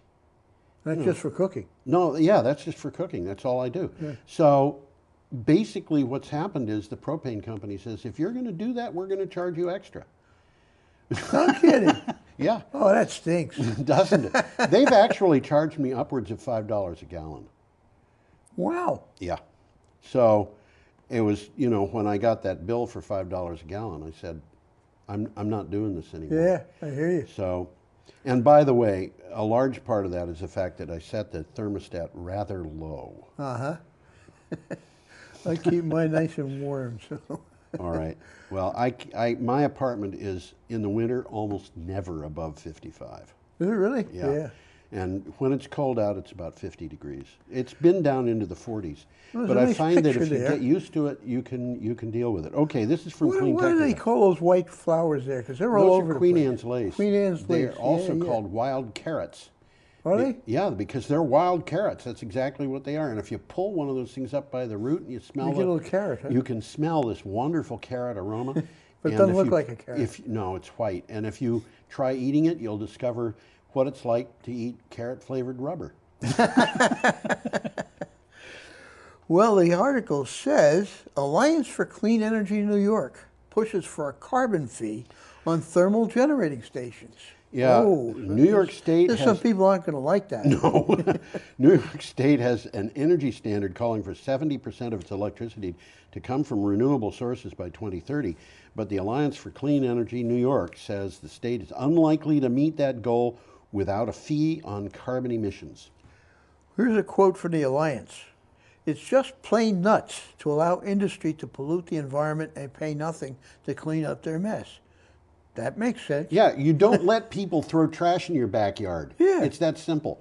And if somebody does, you get the authorities and you say that person's got to clean this up or pay to have it cleaned up. And what they've been doing is they've been polluting our rivers, our streams, our lakes, our air, killing people. That's called privatize the profits and socialize the risks. Now it is no longer necessary to kill people. Amazing. Amazing, because we've got ways of dealing with things that don't kill people. This isn't really going to isn't going to kill the people's pocketbooks either. No, it's not. A carbon fee would raise utility rates slightly during the first 3 years, but then result in lower rates in the following 10 years. Isn't that lovely? I'm not sure how that works, but Well, basically what happens is we're talking about this technology curve. As the costs of these things, as we put more wind power in, as we put It more gets solar, cheaper. it gets Yep, cheaper. yep. So 3 years from now, we're going to be at break even, and why not? Okay, okay, we got one from the BBC here. we do indeed. It says polluting firms will be hit by climate policies. Well, that's good. They Yep, should this be. is a worldwide thing. Carbon-intensive firms are likely to lose 43% of their value This is kind of an interesting due to article. policies designed to combat climate change, according to a report commissioned by the UN-backed Principles for Responsible Investment. Meanwhile, the most progressive companies like BMW will see an uplift of 33% in their value. So it's a two-edged sword, isn't it? It sure is. Yeah. And you know, this is when again, every once in a while I read an article that I find infuriating, and this is one of them. Uh-huh. And why is it infuriating? Look, we're in a world that is changing, and we've got leadership in Washington, D.C., which I will point out is not Republican and it's not conservative. We've got leadership in Washington, D.C., which is saying, we want to stick with the old way of doing things. We want coal, we want oil. We don't want to go to new technology. We want to go stick with this obsolete stuff and obsolescent stuff. And we're going to charge you to do it. Yeah, and what is it doing? Well, why is it that we don't see many electric-powered buses around anywhere in the United States? There are a few places where they're starting It's to coming. appear. They're coming. When most buses made worldwide, or at least the majority, which is Worldwide. worldwide, That means China. that means China. All right, so what has Donald Trump done here? He has said, we're going to stick with the old ways of doing things because that benefits the old companies. Yeah. And it benefits workers who have got jobs in the old companies. I dig coal. Well, maybe he should dig coal. But nevertheless, money talks. In the long run, money talks. And coal isn't competitive anymore. We're losing our competitive edge now because Donald Trump says put America first. Yeah. And the put America first means something a little different from what most conservative Republicans would hope it would mean. And the result of that is we are losing out on the biggest business opportunity in the history of mankind because Donald Trump believes that climate change is a Chinese hoax. Well, he's getting absolutely nowhere with his attempts to revive coal. Well, money talks. I don't know economics. whether there's more coal miners or fewer than when he went into office. I know that there was a little bit of a we jump. noticed some companies have gone bankrupt already. Yeah, more than Navajo several. Generating Station shut down, and that was like 600 miners right there. That was a Bang. huge generating station, really. And it was. Well, there's some takeaways here. Go ahead. Car makers with the swiftest transition to electric vehicles, like BMW, for instance, are projected to double in value, while those slow to move to EVs will see their value fall, as gas and diesel models must be phased out faster for climate targets to be met. And as I said, I think we're getting to a point where we have delayed work so long that it may be that some president of the United States is going to have to say, I'm sorry, no more cars, at least not with internal combustion engines. That may come. Well, coal companies are going to fall in value by 44%, and we're seeing that happen I'm sorry, already. I don't believe it. Coal companies are going to fall by 100%. By more than that. Yeah. The 10 biggest firms in oil and gas could lose 31% of current value. Yes. Okay, only 5 of the world's most valuable companies are impacted by at least 10% in either direction. Interesting article. A very interesting article. Okay, we've got a picture of biogas. Nice picture. Now, here. this is an interesting picture because it just looks like a farm, doesn't it? I mean, it looks like something, if you drove by that, would you look at that and say, well, that's an industrial complex? Well, it is a farm and it is an industrial complex. You'd say, what you're looking at there is a biogas more system. stuff in Iowa, there it is. Okay, this is from ET Energy World, which, by the way, is so it's corn, but it's not corn for cows, it's corn to make biogas. Okay. That's what it looks like to me. This is from ET Energy World, which is in India. And of course, we start with That's India. a good art. That's a good source. We quote ET them a lot. Energy They're World. pretty good. This is Economic Times. Economic Times of India. Really competent. It's a good newspaper. Newspaper, and I'm really pleased that ET Energy World is allowing me to put up links that, when people click on them, actually get the article, because some places don't. Well, India can generate 18,000 megawatts of renewable energy using biomass. The article's about India, but... Yep. 18,000 megawatts is 18 gigawatts. And every as we time said, you hear gig, when you hear that giga, you know it's big. Bigawatts. India, unless you're talking about gigajoules. Gigajoules are not big. Gigajoules are small. India can generate about 18,000 megawatts of renewable energy using biomass and an additional 7,000 to 8,000 megawatts using bagasse cogeneration in sugar mills, according to the country's Power and Renewable Energy Minister, R.K. Singh. Well, bagasse is what's left of the sugar plant after you take the sugar juice out. That's right. And it's amazing when you think of it, how much sugar and corn resemble each other. Oh, they're part of the same family. They're both be. grass. Yeah, they must They're be. both related to bamboo. Yeah. And they're both related to ordinary grass. Grass, right. And if you look at bamboo and you look at ordinary grass when it's gotten extremely tall, you see, yeah, there's a similarity there. We had bamboo growing in our yard in Devonshire. Did you really? Yeah. We had bamboo growing in the yard, and there was Now, where in England is Devonshire? Southwest. Southwest. Yeah. So it's down. It's heading next to toward Cornwall. yeah. Next to Cornwall. Yeah. And other things that you see in that part of the world, interestingly enough, are native palm trees, and not so native, but they're not exactly invasive because they don't move inland. Scorpions. And cactus, of course. And what? You see cactus down there. I didn't know about cactus. I never saw there's cactus. cactus growing in Ireland. There's not a lot of it, but you know. Is it native or is it brought in? I don't know. Okay. I know I've seen it. Well- It's, holy cow, what's this cactus doing here? you know? Yeah. Okay. It's a broadleaf cactus. What do they call that? It's not like a saguaro. It's a low cactus with Are you broad leaves. talking about, what is that? Prickly pear? Could be, yeah, Yeah. probably is. We are up to Tuesday, December 10th, with an article from Scientific American, and here we're talking once more, although I don't think we actually say it about atmospheric rivers. It's the same thing though. Yeah. Newly identified jet stream pattern could imperil global food supplies. During the We've- summer, we've just been talking about. yeah, the same it's thing, really. basically looking at the same thing from a different point of view and getting more information out of it. During the summer of 2018, highly amplified jet stream patterns remained stuck in place for unusually long periods of time, producing disastrous weather patterns. The patterns are believed to be 20 times more likely to happen because of climate change. Scary. It is, and this is the kind of pattern that produces the drought in one place and flooding in another place, not all that many miles Not away. very far apart. Yeah. Well, the 2018 tally of billion dollar weather-related disasters was the fourth highest total for any year since 1990. So, a follow-up study found that stuck jet stream patterns like seen in 2018 are prone to bringing, just as you said, simultaneous heat waves and associated drought conditions to multiple important grain-producing regions of the world.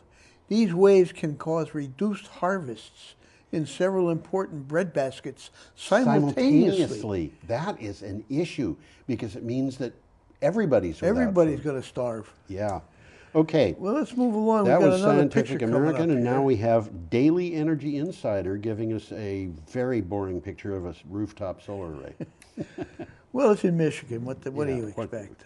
Okay. Renewable energy installations in Michigan are up by 57% in 2018. Well, that's interesting. That's a big number. It's a big number. The annual report from the Michigan Public Service Commission shows continued growth of distributed energy in the state with 57% growth in installations for 2018. The year saw 1,952 renewable energy installations with a combined capacity of 13,910 kilowatts, which is 13 megawatts, which means that the state had these distributed things equivalent to not quite 3 times as much as Brattleboro has at its old town dump.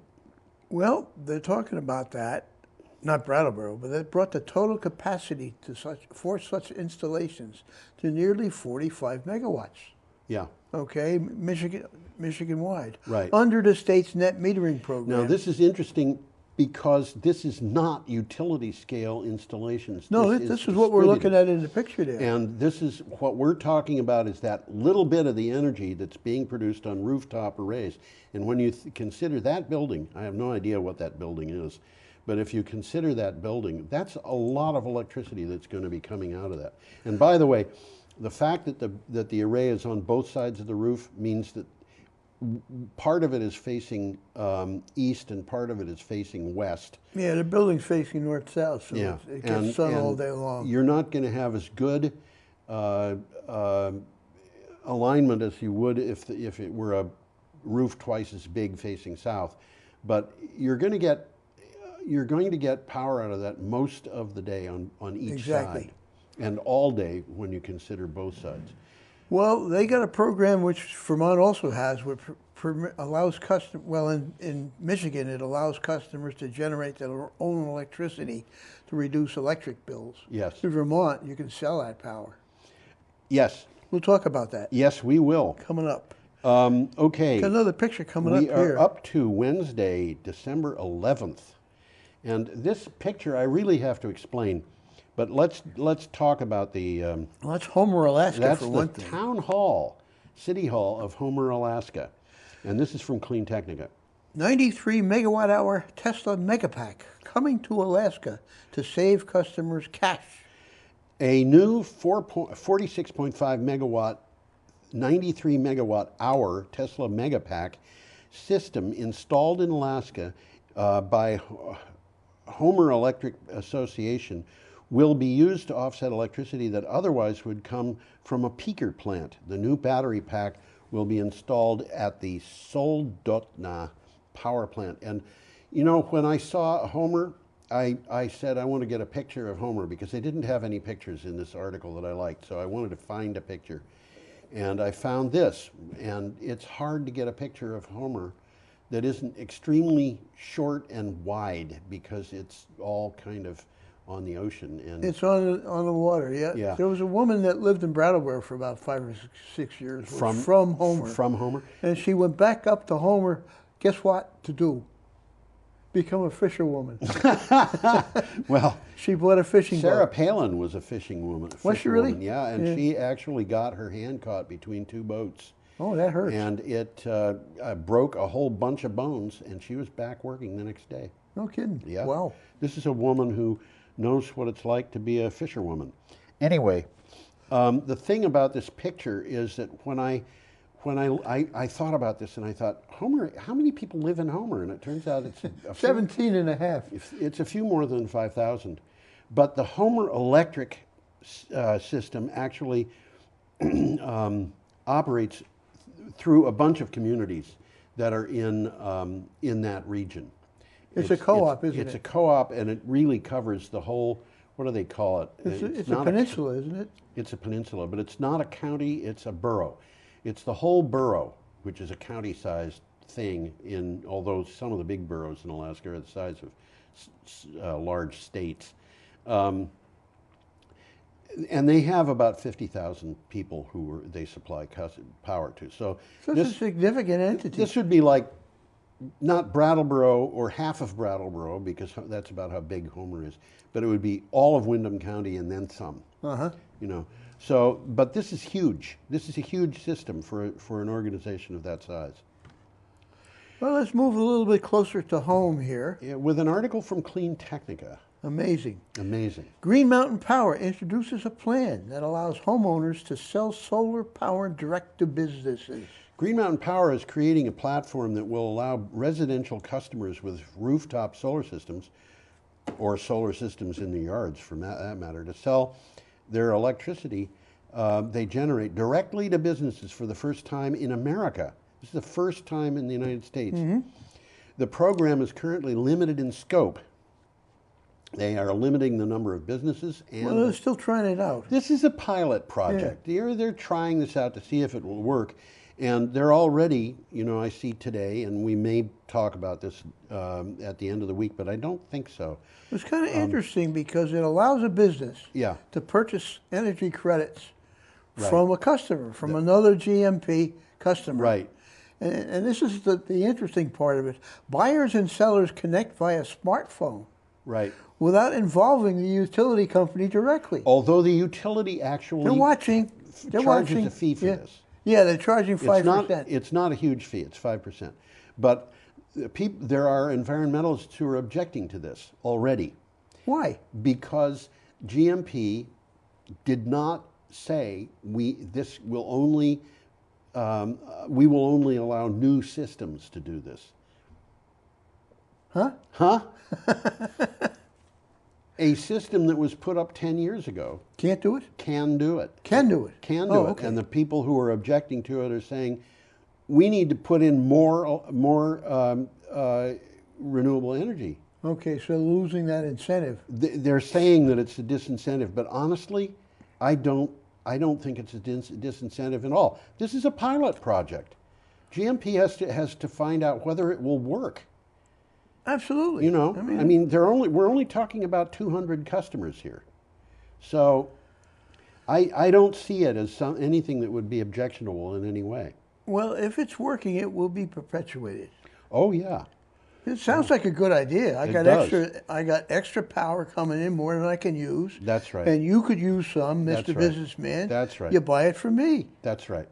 And the only thing that is in the way between us is two things, one of which is transmission lines, which GMP happens to own, and the other one is some way of keeping track of how much power is transferred. Which is just which is what they're doing. a portable computer to do it. A cell phone in this Cell case. phone. Well, yeah, it's done by cell phone, as Yeah. we said. Well, we got another picture We coming do. up here. And this is a picture of, we've talked about Harbor Air a bunch of times. Yeah, we have. And, you know, it was in the past, it was always a promise that they were going to have, their planes are all going to be made electric. They have a plane that was being assembled that had an electric motor. Well, there's now we the got plane. one that's taken off. It's taken off, and there was a picture the next day of this plane landing. This is from BBC, and the next day the plane landing was on CNN. Looks like a lot of people are witnessing. Oh, look this. at that crowd! That is a lot of people standing along the water watching that plane take off. It must have made the newspapers. I'll bet it did. Okay, it certainly made our show. World's first fully electric commercial flight takes off. And you know, I objected to that title because it sounds different than it actually was to me. An all-electric powered seaplane has taken flight for a test flight in Vancouver. It is the first flight of what the operators say is the aviation industry's, quote, first all-electric commercial fleet, end quote. The 6-passenger Harbor Air aircraft is fitted with a Magnix electric motor system. Now, the thing that bothered me about this is it sounds like it's the first commercial aircraft ever to take off powered by electricity. And in fact, it's a test flight, not a commercial flight. And it's a test flight for the world's first all-electric fleet. Right. So, well, it kind of makes sense there because these are all short hop. Oh yeah, jumps, yeah. you know? From the point of view of Harbor Air, I think Harbor Air has something over 40 aircraft. They're converting all of them to all electric, and I believe all of them are seaplanes. I think so. And you know, the people around there all live on islands. You know, you can't drive. A lot of people living on islands, and there's a lot of people who live along rivers, and it's kind of like Norway. You know, in Norway they're converting to electric aircraft for their short runs because they have a lot of short runs. It's, you know, it's a matter of you can't build a bridge across the fjord because there's ships going through and it costs too much money. So what do? Well, you either take a ferry boat across the fjord or you drive around it. But if you want to go to the next fjord north and you're on the south side of a fjord, you got to go all the way. You got to go all the way around. So you might have to drive, 50 miles to get to some place that's 5 miles away. Yeah. So, aircraft jumping across these fjords and over the mountains and things like that makes sense. There are fjords in the area around Seattle and Vancouver. So that's what you'd call them, sure. Yeah. So it's something that makes sense. Well, Harbor Air hopes to electrify its entire fleet by 2022. Which is not very far away in the future. 40 some odd aircraft. Well, I think that's the last article we have. It is. It's a good picture, but I'm going to put that up. Have a perfectly lovely week is what it says, in case anybody doesn't want to read it. Just too lazy to look. So thank you for coming to Energy Week number 349, and we both hope that you'll be back for the next one.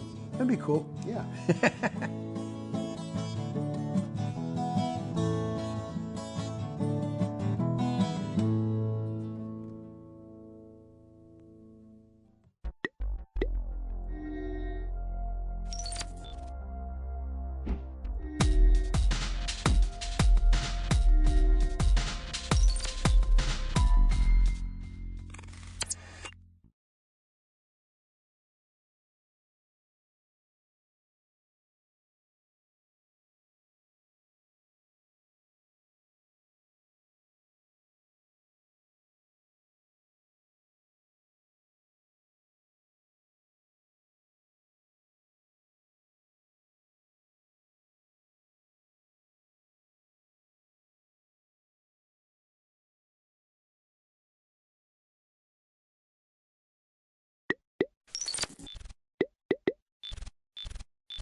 It's 7 o'clock on the 9th of December.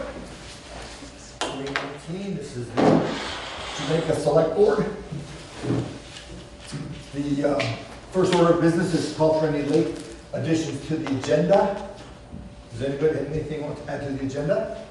I think discussion regarding whether we hold our next meeting on the 23rd of December. Good point, sir.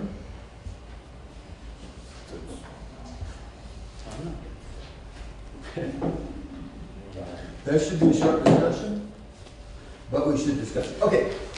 I have two things I need to add that have come up today, actually. Did you have another one? No, it's the same. Okay, sorry. So, okay. No, sorry, my bad. I'm sorry, did you have one? No, I had the same thing, which obviously you have. Yeah, that's the part of it. Okay, good. Approve the minutes of the November 25th Select Board meeting. And You didn't add this actually officially. what's that? You were about to add this, but you didn't. You can add the 2 items. What are the 2 items that you're adding? The broadband letter? Oh, I'm sorry. You started and stopped, you know. Hi there. Yes, the two things that I was going to add, in addition to the question you had, we had a monthly fund request this afternoon that came to me, so we'll need to go into executive session to discuss that one. And then we got a letter regarding we got the letter from Chris Campany, which I forwarded it to everybody, regarding the Wyndham Region Broadband Project kickoff meeting. So I sent a copy to everybody. I think we've got them on the desk. And I also sent it electronically. We can discuss that. Yep. Anyway, those are my 2.5 things. Okay? Anybody else? Okay, good. Thank you. First, the second order is approve the minutes of the November 25th Select Board meeting. They were, of course, circulated, as is our usual procedure. Does anybody have any questions, deletions, corrections, observations, complaints? No? I'll make a motion to accept minutes as written. I'll second. I have a second. Any further discussion? What about the minutes before? They're coming up. Okay. Yeah, they're coming up. I didn't see that. Yep. They're number 5. No? Yep. Any further discussion? All in favor say aye. Aye. Any opposed? Hearing none. Thank you. The next item is number 3, which is the timesheets, town manager's office, highway, transfer stations, and we'll put them to the end of the session, as is our usual procedure. Number 4, the select board orders, the same fate for them. Number 5, as you recall, says review and approve the tabled November 11th minutes with changes. We discussed an issue with the motion. And so take those off the table in Robert's rules, or? We just bring them up. We bring them back up now. Do we have to say take them off the table? I don't think so. I don't think so. I think it's just by bringing them back in. Okay.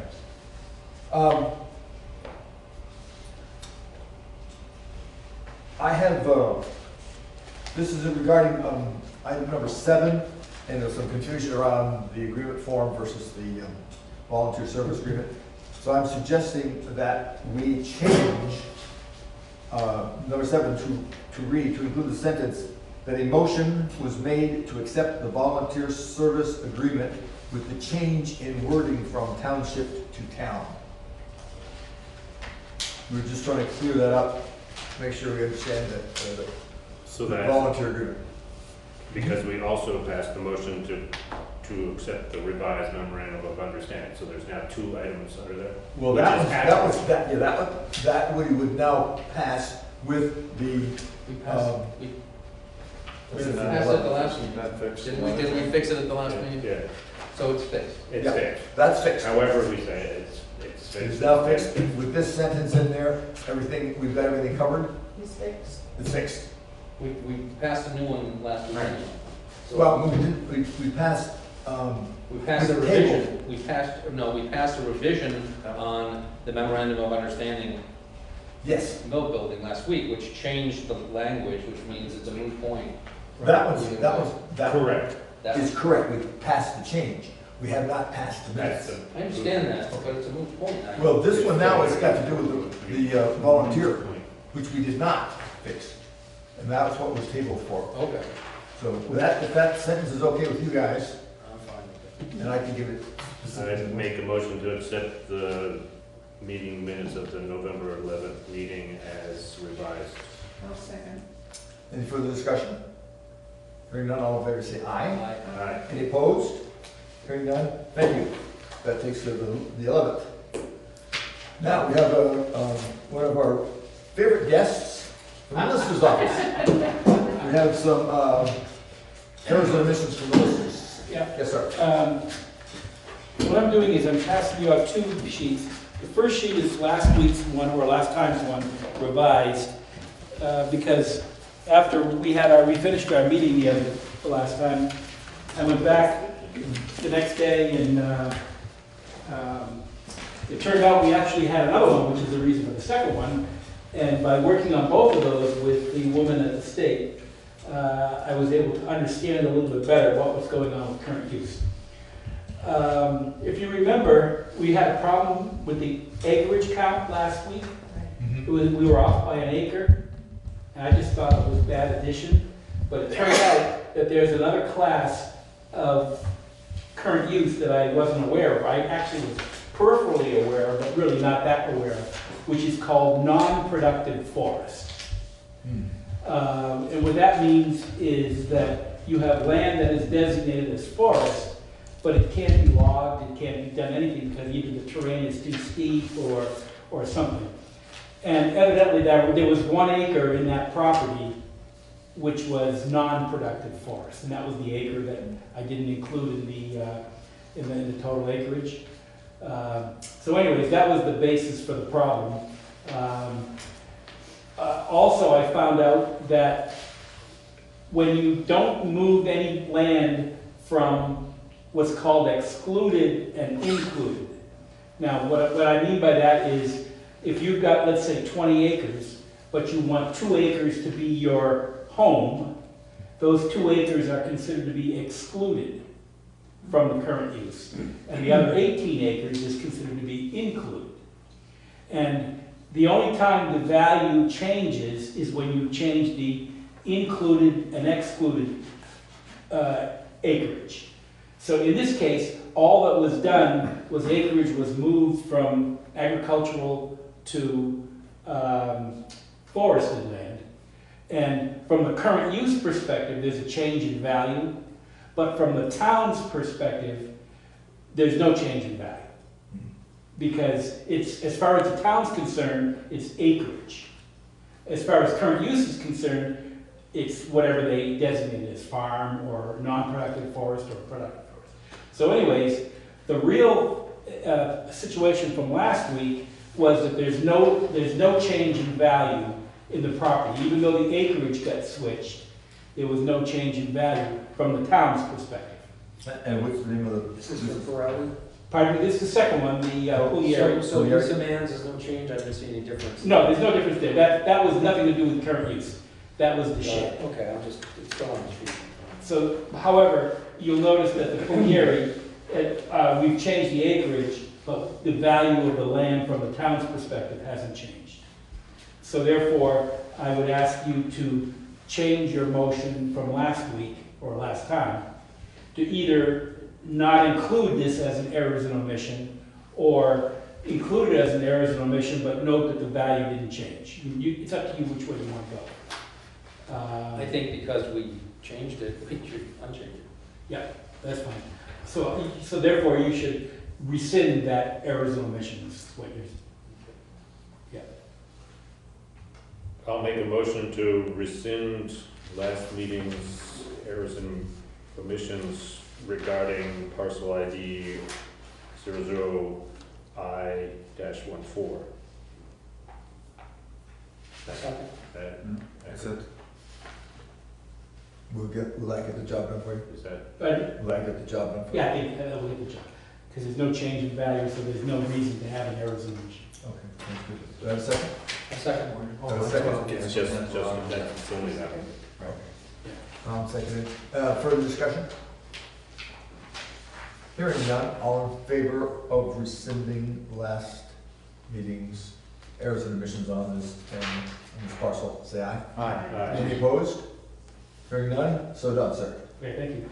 And that brings us to the next one, and this is a current use situation as well. What happened here is there used to be 2 acres as their site. They wanted to take 2 acres out of current use so they could put a second building on it. So there is a change in value there because they're taking 2 acres out of current use and putting it into their excluded land.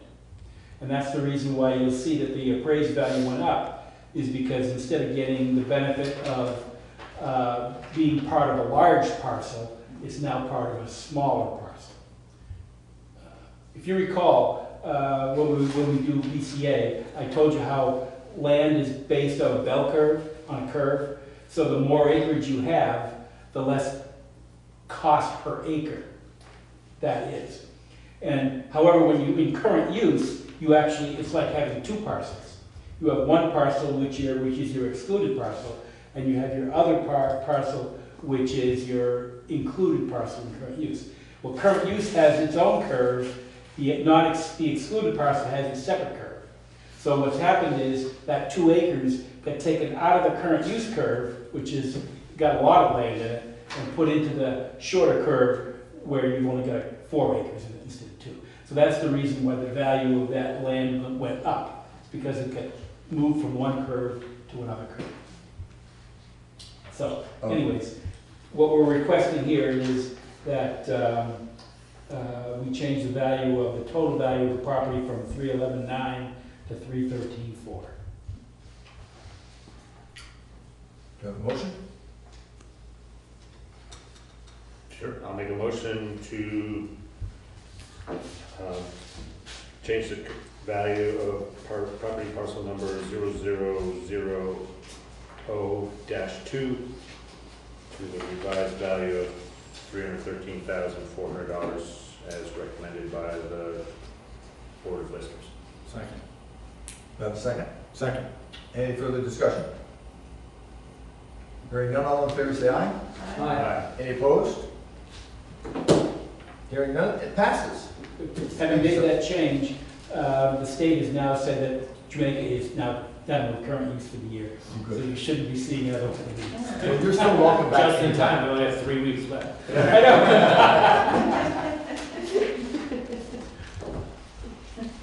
Thank you. Thank you. Thank you. Thanks, Lou. Thank you, sir.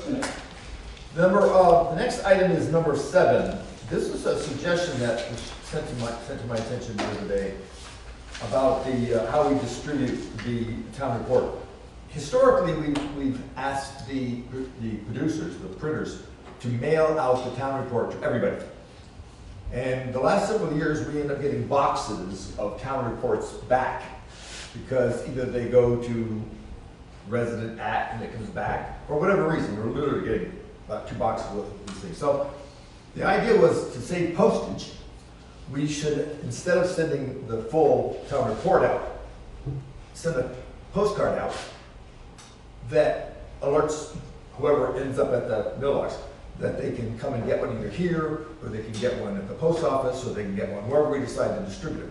The idea is a cost savings. And the cost, you might ask, the postage for last year was $218.90 that was just the postage, not the printing and postage, just the postage alone. So it's not a big amount of money. I suppose it could be, but we do end up with a whole lot of extra of these things. But it was an idea we tossed around. I wanted to bring it to the board for your thoughts. So do you print less copies, or just mail less? We wouldn't mail any. Or mail in? We wouldn't mail in. No, I wouldn't go along with that. I just think, as far as access, people who can't get out, elderly, people who have disabilities, and it's difficult for them to get into town, that aren't given the same, aren't afforded the same as those who can. So I think it makes it uneven, and I You like the idea of continuing Yeah. postage? Yeah. We send them to the grand list, or is there what's the list we send them to? Grand list. It's been modified a little bit because instead of sending to all people, we send them to each address, correct? Do we send it to the grand list or the voters? Voter list. The voter, I know. The voters. Voter list. Voter list, okay. Voter checklist, Yeah, yes. but ours, we only get one. Because we go through and take off duplicate addresses. Yeah, that's what I was gonna say, so that's a modified voter list. Yes. So it's not to every voter. Right. We're just trying to go to every household of voters. Do we know how many we print? I don't know the answer to that. Do you remember? 700. I think it's around 7. Oh, here's the number. Quantity, 441 for domestic postage of 218.90. So I'm guessing 441? That's how many we sent, then we had some brought here, then we had like a case brought here, I believe. Okay. Which is a good idea. Yeah, I think Yeah, that's still because important. people do want them when they come in. I'm imagining even if we printed 50 fewer copies, the print cost isn't going to go down significantly either. No, we'll just end up with a bunch of extras. I mean, I think it's a novel idea to kind of keep trying to rethink these things. I mean, if we can, but It came up. is this even, had anybody researched, is this even possible legally? I think, from what I understand, is you would have to warn it at town meeting. Oh, right, we did talk about To that. see if Okay. the people Yeah. wanted this, not, you couldn't just make the decision, you would have to warn it. Right. I think it's awesome that we're thinking about it. I mean, there's probably a lot of. Okay, so it's on the table to start thinking about this, certainly a really valid position about the people who don't get into town. Right. So that would be, you know, those people don't show up for town meeting You either. gotta work in town, so if we're trying to get to the post office Sure. or something. Okay, well, that's why we brought it to the table. All right, so we can think about that. If it comes up again, we can toss it around about putting it on the warning if you'd like. If not, we can let it, this particular sleeping dog lie. Good. Number 8. Time for public concerns. Do we have a public concern? Do we have a concerned public? We have Yes, sir. concern, yeah. As far as the sidewalk on the bridge. Which bridge? The number 32 on Route 30. Okay. That it's very difficult to cross it, and I see a lot of people stumbling across it. And wonder why it wasn't plowed when the rest of the sidewalks are plowed. I noticed that too. I mean, it just seems, it had been plowed in past years. I Yep. believe. And that bridge wasn't plowed either, and my sidewalk still is not plowed. But I sent you an email on that. Oh, you did, I didn't see that. Yeah, I sent you an email on that. Before You say that the Depot Street? It wasn't, it is now, but it wasn't on the day of. I remember I walked up to town, I had to walk around. Yeah, I don't remember exactly when it went out. As far as the state bridge, Route 30, I don't know the answer to that. I know there was some difficulty. They were talking, I heard a conversation about some problems in that particular bridge and running the plow on it, but I don't know the answer to that. So this They're kind of responsible to doing it. I mean, it becomes hazardous. And then what happens when it builds up and it gets all irregular and then it freezes and rains, it becomes impassable. And then they have to walk in the street across that bridge, which is a dangerous walk. So, I mean, I think the town took on the responsibility when they accepted the sidewalk grant. Yeah, and that technicality is, we accepted the responsibility for the sidewalks that they put down. Does not extend to the ones that we didn't put down with that particular project. I understand what you're saying, because I remember that. Is that piece of information known to the people who have the different sidewalks? Or are they assuming that because the put-down sidewalks have been plowed, that theirs is automatically going to be plowed? Well, no. What we're saying is that he's referencing a portion of the contract that involved when we put the sidewalks down several years ago. Right. Part of the contract was that we would maintain them. Right, and that's what I'm Yeah. talking about. But we don't distinguish. But you don't have new sidewalk, do you? Or do you? My sidewalk is plowed. Is plowed? They stop at the end of my property. Yeah. Instead of going across the But bridge. not everybody has new sidewalks. No, but plowing. Yes, I do. Plowing all of them. Yeah, he does. So it's not, they're not plowing only the new sidewalks. There's a couple of problems. There's a problem with you'll see in the letter I sent, I talked to Keith, there's a large, you remember the stump that's in front of you? Yeah. It forces the plow into the road. And as it goes into the road, because it's hitting the curb, it's chewing up the blades. Okay. So they stop prior to that. As far as the bridge is concerned, I don't know the answer to that. I know there was a problem because someone else was discussing it. I'll check on it and have an answer There for are you. people that live behind on the other side of it. Well, I think it's more specific that we should. They broke 4 pins, whatever pins are on that little Right. thingy, They and trying to just plow that one side of the sidewalk, and that's all I know about it. But I know they broke like 4 pins that are. So They never even attempted mine, so he never got to mine, so. Not this stopped but I there, think I this watched is- it. Oh, the past. I saw him doing that sidewalk, he stopped right where you said. Yeah. Stop right at my driveway. Yeah, and It's that I the one believe, side of your driveway he stops. Yes. yeah. And I believe this is something, this has been going on for a couple of years since we got this new. On and off, they have plowed at the times, they don't plow. Then we got, I don't know if this has anything to do with it, we got another smaller storm. Did that pile up on the sidewalk and not get? The sidewalk on the bridge just didn't get plowed. It did not get plowed. I think When the that's state comes down, significant. Yes, the state plows the snow onto the bridge. Well, they come down and then we got that second storm, they could have just blown that right up there, But I think that's it. Part of the problem. Seems like something's not right. Part of the problem with that piece on the, if I understand from what I've heard correctly, is, first of all, we know the state's plowing sand and snow and, I don't know, salt, whatever else they put on to make it very, very difficult.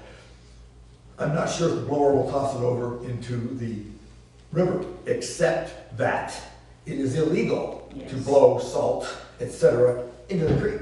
They do. Huh? They do. The plow does. I think we got it. That's the state. I know. The problem we have is there's only so much sidewalk, then there's this wall, then there is the river. And so if we blow the snow from the sidewalk into the river, we're in violation of all kinds of Agency of Natural Resources positions. Yeah, that's true on our road. We're not allowed to do it on our road either, we don't get salt. Well, but the road here is salted. Yeah, Or flagged or whatever they which put on. makes it worse. So that's. I would bet that a plow could take it off sideways. Huh? A plow on the road could extend themselves to push the snow off. The state could, we can't. It's- We it's can't not plow about that, put a plow on that The sidewalk. state's the one who's plowing that road. Well, Because it's Route 30. The point is that it's a problem and a hazard, and there has to be a way to resolve it. I hear that, so I'm making a note to that effect. There may be, maybe consulting with District 2 may have a suggestion, District 2. Well, they had told us that they would put a wing down on there and get it off the best they could. But Yeah. Nobody put any wing. They got other things to worry about. Well, so there's probably- I'm not minimizing it, but it's either, we gotta put it on our guys to go out and shovel it, and I don't know what they're gonna do, throw it in the road or in the back of a truck, stop in the road. In order to clear that legally, take at least 2 guys, one shoveling and one with a truck, to Stop truck out the traffic. traffic. Stop one lane of traffic while they're doing this.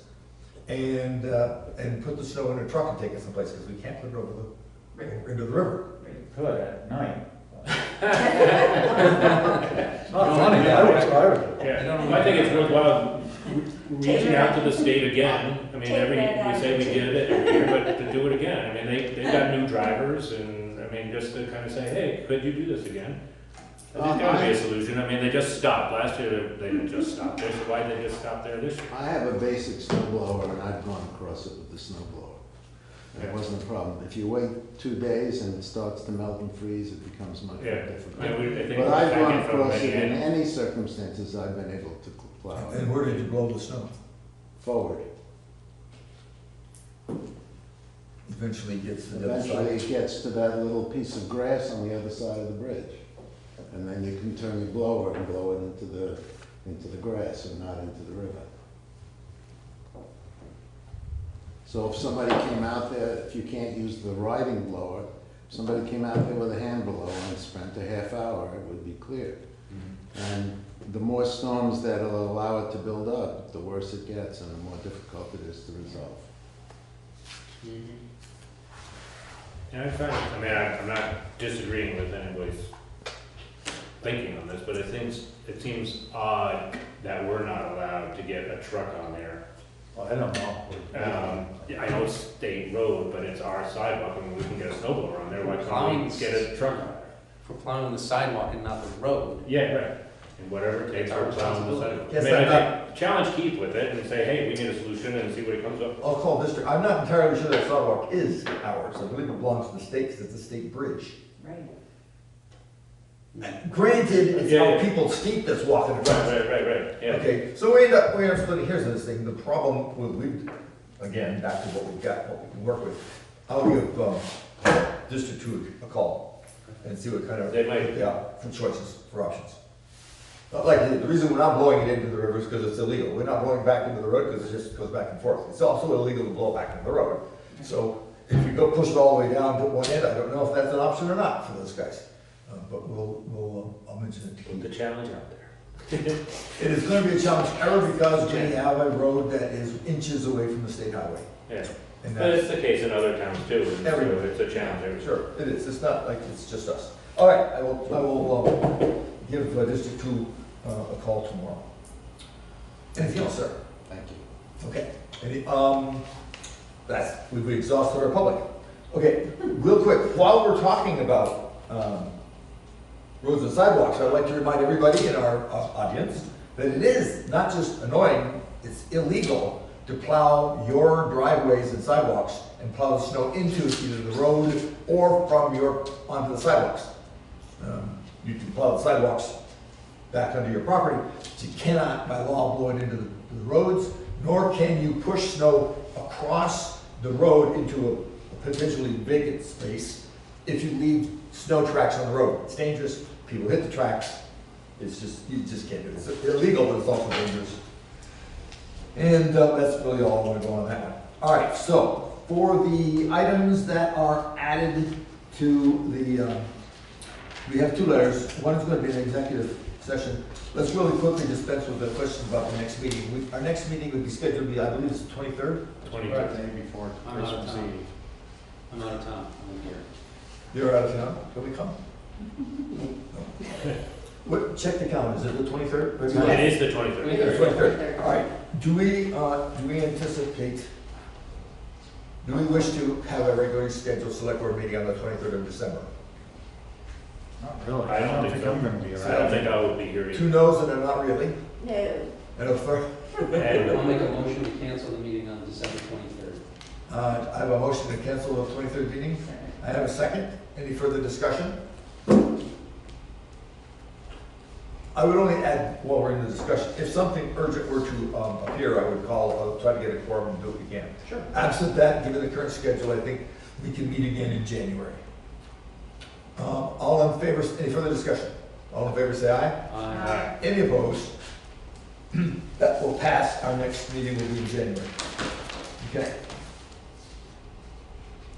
The next one, we received a letter today from the Wyndham Regional Commission, specifically Chris Campany, I believe is the one that sent it to me.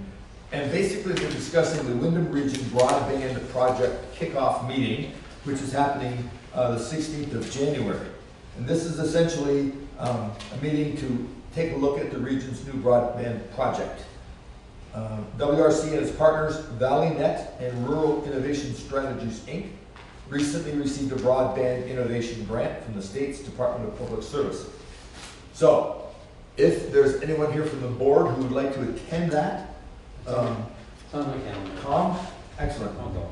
I think I sent you a copy of this email. Yes, I saw it today and I put it on my calendar. I can go, I'll be back in town by 6. Excellent. Do you want to just give Chris an email, let him know? Yeah, I'll contact Chris. Yeah, there's a Westa, I don't think I know her. Sue West. Sue Wester. Sue Westa? She's the chair of the Community Development Committee. Excellent. She's the one, and there's a RSVP address on the front of the letter. I was planning to attend also. Good. Excellent. More the merrier. I'm going to attend also. I have also said sent this letter to Rebecca, the chair of the planning commission, for her, if she's interested in that. Are we to go there? Is someone gonna represent the town on our view or our position or interest in doing They're that? asking that. They're asking that. Yeah, they're asking, basically, There's two commissioners that will, Wyndham Regional Commissioners I'll that'll be be there. there. I'll be there, but I was going to just be there. But Me too, I'm just saying that. Well, this was addressed to the select boards, broadband committees, supervisory unions, libraries, hospitals, and other interested people. So what the Wyndham committees are doing with that, I don't know, but this was sent to us. There may be people from your committees that are going. They're asking. But it does ask for a. What can towns do, number one? What's that? Say again? It acts under, what can towns do on the second page, number one? Right. It asks sort of like, do we want to participate in a resolution? Well, this is either before or immediately after the kickoff meeting. Right. We need the select boards to do something. So this is the kickoff meeting we're talking about. So I would expect that the people would come back from the kickoff meeting with that information and a description of what we need to do. Yeah, or just say, hey, yeah, this is something we want to get involved in, or no, we don't care. Exactly. Yeah. Because we have better. Because this just, you just gave us this today, right? I just got it today. Okay. Yeah, just came. So we couldn't like have formed an opinion for. No, I'm giving this because I just literally got So it. it seems to be asking kind of. It does ask before or immediately after, so let's I pick can immediately see after. the I think I'd like to know more about it. Right, I know. My first quick read also. I panicked at the first part, as usual. Now let's wait till we find out what it is before you decide we want to be part of it. Excellent, okay. Any other questions on that? We have 2 members going to go. Thank you very much. All right, next item. Let's see here. We gotta read the thing. Hmm? We gotta read the thing. This Yes, is now, the Muzzy just to thing? be clear, we're going to have 2 separate, Muzzy, I beg your pardon, 2 separate executive sessions. One is for the Muzzy Fund, and one is a personnel matter. We're going to do one at a time. We're going to do the Muzzy Fund Do the Muzzy first. and then we will come out back into for the personnel matter. I instructed the television crew that they don't need to hang around, because I don't anticipate needing them after we're done with these 2 meetings, these informational meetings. No, I have to vote. I move to find the premature general knowledge of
full agenda today.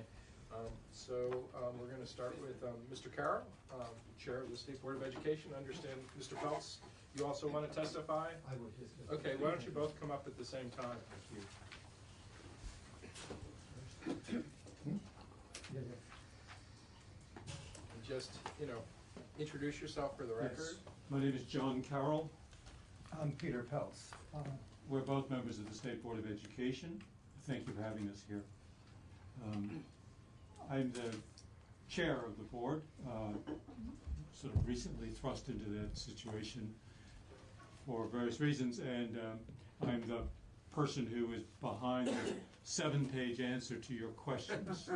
I hope they weren't too long, but the answers to your questions are the proper answers are somewhat nuanced.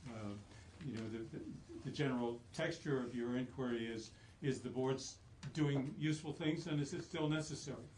And I think my answer to that question is sorta, but it ought to be doing a lot more. That is to say, much of the way the board has been conducting its affairs in the last many years is a sort of an adjunct of the agency of education. As you know, Act 98 of 2012 turned things upside down, and until that time, the board had been effectively the board of directors of the Department of Education. It hired and fired the CEO of the department.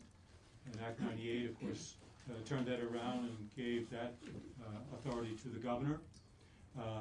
And it would seem to me, as a comparative newcomer on the board, that the board never, and for that matter the agency, never fully got that memo. And that many of the things that the board still does date from an earlier time. So, for example, much of what the board does is overseeing the activities of the agency of education, sometimes sort of putting its stamp of approval on there. But very often these things are specified in statute.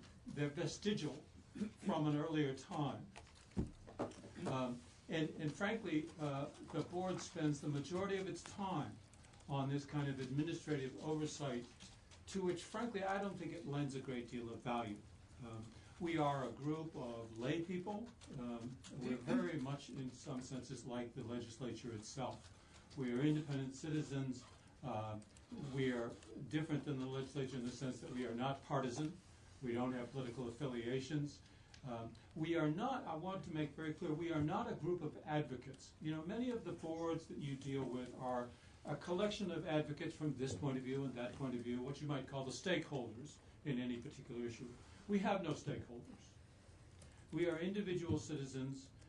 In fact, I noticed, looking at the history of Act 98, there was a provision in the early bill of Act 98 to assign to the board certain representatives of certain interest groups, like the Principals Association or the VSBA.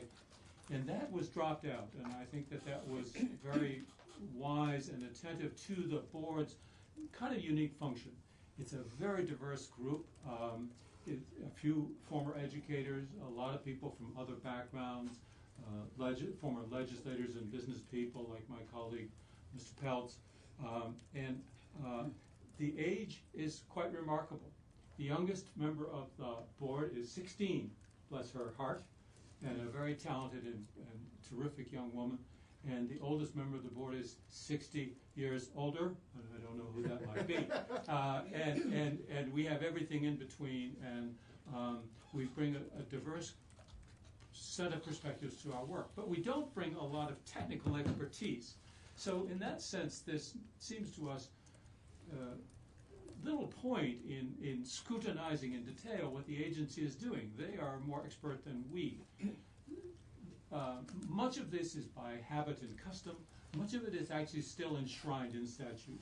And so we are working, in fact, I have a phone conference tomorrow with Legislative Council member associated with the Senate Committee on Education to begin formulating kind of what the chair calls a placeholder piece of legislation that would get started on documenting what these vestigial pieces of statute are, and presumably both the House and Senate committee chairs have indicated great interest in our goal of reinventing the board. And frankly, that is our goal, to reinvent the board. I know that the board has its critics. Just a historical note that might be amusing at the very least. You know, the State Board of Education has existed for well over 100 years. It had its early formative shape in Civil War times. And it has existed and been terminated probably 3 or 4 times over the course of that 120 years.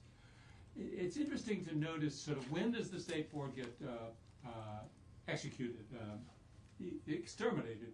And it's usually at a time when there's a burst historically of localism. Local control becomes a fervent issue. It's always an issue in Vermont, as you know, but it has these sort of peaks and valleys. And of course, Act 46 kind of really nudged that bear. And you all knew that when you adopted Act 46, and you all knew that when you handed to the State Board the dirty work to actually implement it. And sure enough, we offended many communities, and some of us, I think, felt a great deal, many of us, whether we voted for or against the state plan, felt a lot of regret about how we were changing the landscape for these communities. But we felt that we were directed by you to do so.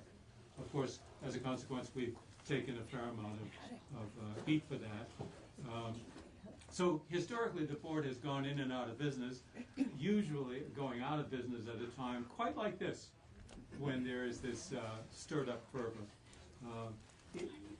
Our goal, I think I would characterize what the board does now is most of its time is on this administrative stuff. But another important part of what the board does is your work. The General Assembly has, I would say, the work we do for the General Assembly, or at the direction of the General Assembly, would take over the years maybe 40% of our time. For example, Act 46, we were in that up to our eyeballs for 8 solid months. I mean, there was nothing else going on the board except Act 46 hearings. Similarly, when it came to the small schools grants, the legislature in its wisdom decided that the metrics for awarding small school grants should be changed. It's a very controversial matter. And guess what? The State Board was assigned the duty to change the metrics. I just want to make a point. A couple of times you've referred to the committee as your or you. Pardon me. First of all, they're not the legislature, they're the members, and there are 2 members appointed by the governor. So thank you. We have a different clarification. Thank you. Didn't mean to tar you with such a It was an honor, wasn't it? accolades. Okay. Moving on. The point is that the governor and a former legislator. Right. Yes. Yeah. Thank you for the clarification. Yeah, well, that's your fault. So in the General Assembly has then chosen to assign to the State Board some pretty delicate issues. Act 46, small school grants, which again annoyed some people, but you knew that when you gave it to us to do. And then most recently, Act 173, which we are right now starting to get involved up to our eyeballs in, wherein by statute, the General Assembly directed that it would be the State Board, not the Agency of Education, that would adopt rules for the reform of special education. And of course, the hard work of drafting the rules comes from the Agency of Education.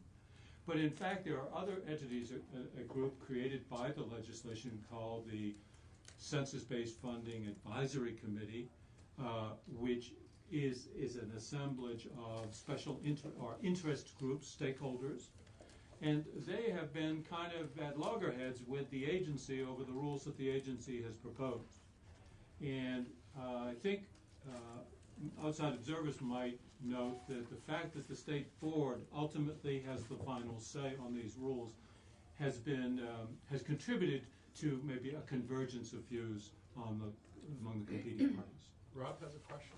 I just wanted to take a quick step back while you were going through the history of the State Board. And has there ever been a point in time where you find yourself like you are now, where you have a secretary of education as opposed to, what were they, a commissioner or whatever before? I mean, has that relationship ebbed and flowed as well over time, or are we in kind of a unique area now? My sense is that this is a comparatively unique time because for the first time in the better part of 100 years, I mean, there have been some, it's a long and variegated history, but the general theme has been that the board has served as the board of directors of whatever was the state agency of education.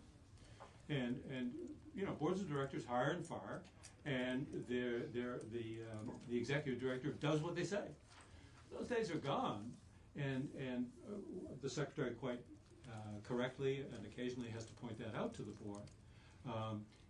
And moreover, there's not much point in critiquing the work of the agency if we have no authority to direct that they make it better. So very frequently, things will come to us and we say, gee, this could be a lot better, but okay, we'll sign off. And sometimes we'll say that and the agency will voluntarily go back and improve it. I mean, there's a collaborative, respectful relationship between the two, but ultimately we need to move past the time of, for the last 100 years, where we were calling the shots. We are not calling the shots. I just want to also just clarify that education in Vermont is perhaps after healthcare, the single largest economic activity of the state. On any given day, any given school day, there are 90,000 Vermonters in our schools. Think about that. That's the entire population of 5 counties.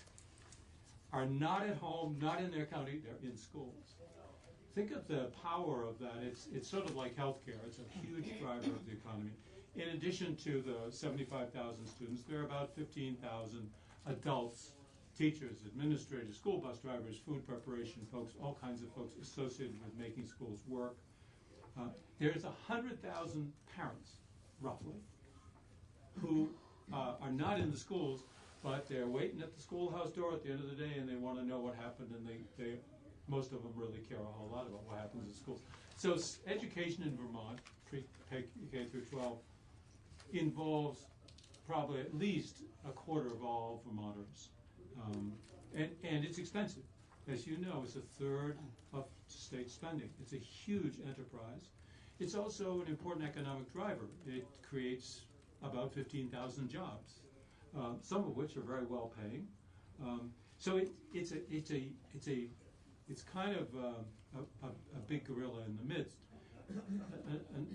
Excuse me, Senator, would you like to? First of all, my apologies. I guess I didn't get the memos, and I've been up at National Life along with Tim Briglin looking for a parking space. Anyway, so I apologize for missing the first part of your presentation, but just from what I've heard, I guess my question is, why do we feel that we need to have a board of education to direct the future of education as opposed to the agency of education when we have agency of natural resources?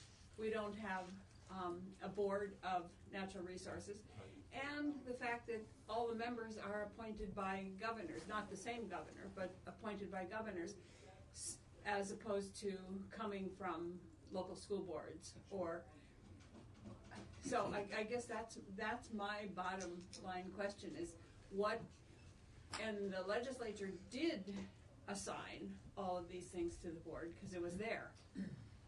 If the board hadn't been there, those things would have been assigned to the agency. Is that the way I see it? I mean, I'm not sure because I'm not in the education committee, but. If I may, I'd like to answer that. I do my best. Again, Peter Peltz, I was on the House Education Committee for 8 years, and I was on the committee when Act 98 passed. It was not, it was controversial. There was, but I can tell you why I voted for it. I really think, well, first of all, our Constitution, the state has a vital role in providing education to the youth and preparing them for their adult lives. They called it virtue in the Constitution, but they were really looking at it was in the best interest of the students and getting them ready for their adult lives. That hasn't changed. And when we did this, I thought that the role of the board should be a gatekeeper, a buffer between the administration and the legislature and the district at district levels. I thought it's a very important role to play, just to make sure that there is a position for the board to act in the best interests of the districts. I asked to be appointed onto the board when I resigned from office in 14, and I feel very strongly about that. And just to sort of demonstrate, I mean, I think the governor has appointed some really good members. We coalesced, it's nonpartisan. 46 was a hard nut to crack and to work together. We did it collaboratively, and I think we did it well. And I think that stands well for our position in regards to why we should be there and why we should continue. I really feel very strongly that, not to disparage, but you know, just the bureaucracy of educating our kids is very significant, and I really think the state board has a role in sort of being that buffer.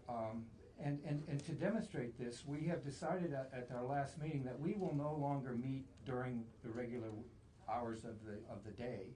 We're going to meet late in the day and then go to regional I'll go throughout the state to have meetings and have our regular meeting at 3 o'clock, and then at 5 o'clock we will open it up to the public to hear from the public on what their thoughts are and how we can best represent their interests. So I hope we continue in that vein and really clearly define that. The agency owns this. I mean, we have no staff, we have no budget to provide a staff, so we're really sort of, you know, at a transitional point in terms of trying to get us focused and be very efficient in what we're doing. Thank you. Rob, do you have a question? I do, maybe get clarified a little closer, but your comment about the state ed being a large bureaucracy. Well, I'm just, yeah. Well, I happen to agree with that somewhat. My question would be, is the current structure, with you folks being kind of a separate entity, does it add to that bureaucracy, at least from the user end of things as opposed to from your end? Let me just clarify. When it's working properly, the state board has no power. We have no power to direct. We have no power to demand testimony or anything. The state board, in its best form, inquires, that is, asks tough questions, and integrates conflicting information, which is all around the state, and informs the General Assembly and the governor about issues that perhaps, or informs the agency, or informs superintendents, whoever is closest to implementing solutions. If I may, I'd like to return to Senator White's question. Why have a board when the natural resources people don't? Education is not constructed in any way like any other government enterprise in Vermont. Nothing like it. Education in Vermont has at least 5 major constituencies and power centers. So when you, for example, use the term that the agency directs education in Vermont, frankly, it influences it, but education in Vermont is so democratized and so locally based and so heterogeneous that, frankly, nobody directs it. Not even the General Assembly or the governor, and certainly not the agency or the board. Yes, the agency can adopt rules and regulations which require certain behaviors, but frankly, what happens in the classroom is far beyond the influence and control of anybody, except perhaps the principal and the teacher involved. It's an extremely decentralized democratic institution. There's the federal government, there's the state agency of education, there are regional superintendencies, there are multi-town school districts, single-town school districts, there are schools, hundreds and hundreds of them, there are classrooms, thousands of them, and by the way, 100,000 parents who also think they know something about education. All of these are players in this process of education which is not directed from the top at all. It's nothing like a corporate organizational structure. It's heterogeneous. And so the question gets to be, who sees the whole thing? Who has no stake in any of it and sees the whole thing? And that, I think, is the unique role of the board. We're not players. We don't have power. We shouldn't have power to direct or force. We're not a legislative entity. There were times when the board got over its skis, as they say, and did do that, and should, at least in this leadership, that will never happen again. Our role is to number one, we need to be available to the legislature to do what it has asked us to do, things like Act 173, like Act 46. If you don't have the state board, you won't have anybody in the field with a broad, non-political base to implement some of your directives. And moreover, without a state board, you basically will have no entity in the state that has a nonpartisan, nonpartisan, independent overview of education, and has the license to attempt to bring about consensus and shape the future of education. Can I ask a couple of quick questions, John and Peter? And these are very, because of time constraints, I'd ask you to consider just very briefly. I'm sure you understand that we sunset organizations. An administrative branch comes to us, or like an agency, and says, here are the organizations you want us to review. We think these three should no longer exist and should be sunsetted. So my first question to you folks, very briefly, is it your expectation the State Board of Education does not want us to sunset them? Yes. Do not. Do not. The state board does not. You don't? Okay, that's first. Second of all, is it your intention to continue to work with the Agency of Education and the administration to clarify whatever that new relationship is with your new role and your relationship with the Agency of Education? Of course, but also the legislature. And that's been evolving since '98 was enacted. Okay, all right. The third one, is you just answered, well, let me phrase the other question first. You do realize what a precarious position the State Board of Education is in at the moment. Perhaps you could help us understand what makes it so precarious. So I'll give you the example. I come from Stowe. Now, I'm not involved in any of the local school boards in Stowe, and I'm not involved in any of I don't have any decision-making authority with Stowe. You can't go down and get a cup of coffee without hearing about the State Board of Education, et cetera. I realized that the sort of base closing duties were given to you folks, and you had to carry them out. Nobody likes that kind of function, but you are in a somewhat precarious position. Yes. So I want that acknowledged. And then I do want you to ask or answer if you're willing to work with the committees of jurisdiction in the legislature after you've sorted that out to explain yourself better with all the stakeholders involved, and not so much as a small group like the 6 members here in this commission. It's my expectation that you'll do that. You'll House and Senate committees of jurisdiction. Oh, absolutely. I mean, I met last week with both the chairs of the 2 committees. I should think government operations also has an interest in this. And it's our hope to introduce legislation, or that the committees will introduce legislation to restructure the relationship between the agency and the board. Probably move toward independence of one another. I think we're a pain in their butt sometimes, and frankly, that's what statute requires us to do, and we have no desire to do that. It's not a very good use of our time. So those legislative changes will have to be around here a lot to explain why they're worth doing. And our hope is that your committee will say, this board needs to change, they want to change, and let's give them some headroom to work that out with the General Assembly. Okay. And then one last question I have. Would you be willing at some point to return to this commission, and say, well, here are the changes that we've made, here's how we think we're making progress, here's the groups that we've brought into the process, here's what we've been doing. I'm sorry, could you do that? Yeah, and I would hope that the dialogue and the exchanges between the legislature and the board would be a healthy, and the board has not always been in favor, had strong standing with the legislature. I would hope that we could really develop a relationship that would work both ways, that we could be, which it could, curiously has been done by 46 and 173 and other things that have been, we've been empowered to deal with. That didn't happen in the past, and if that's where we're continuing to do, I hope that relationship and the exchange it improves. In other words, that we really do develop a working relationship.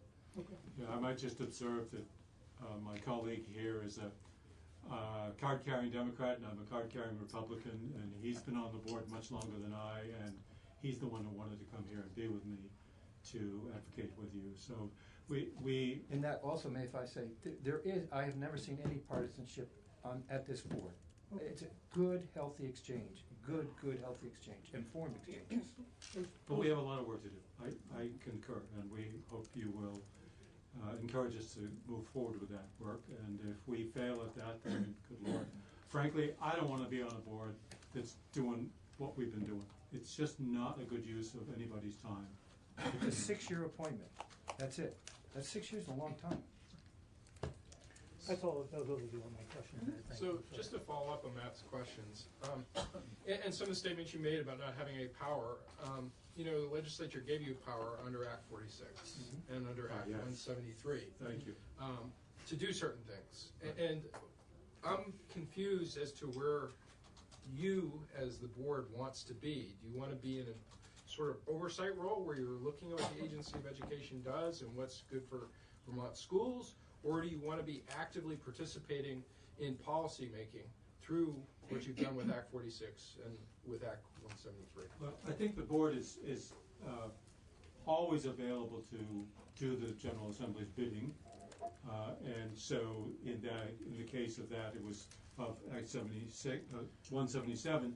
We're certainly shaping rules, but the general policy is already cast in stone by the legislation, as it should be. We don't want to. I just don't want us ever to get close to creating law, and I want to have very clear boundaries so that the board is working at the direction and behest of the General Assembly.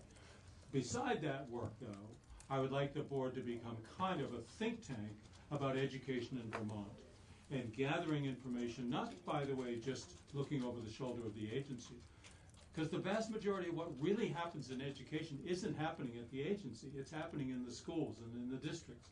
And that's where we need to spend more time, is where it's on the ground, where it's happening, and be, number one, talking about accountability, and number two, talking about visioning a better system than we have.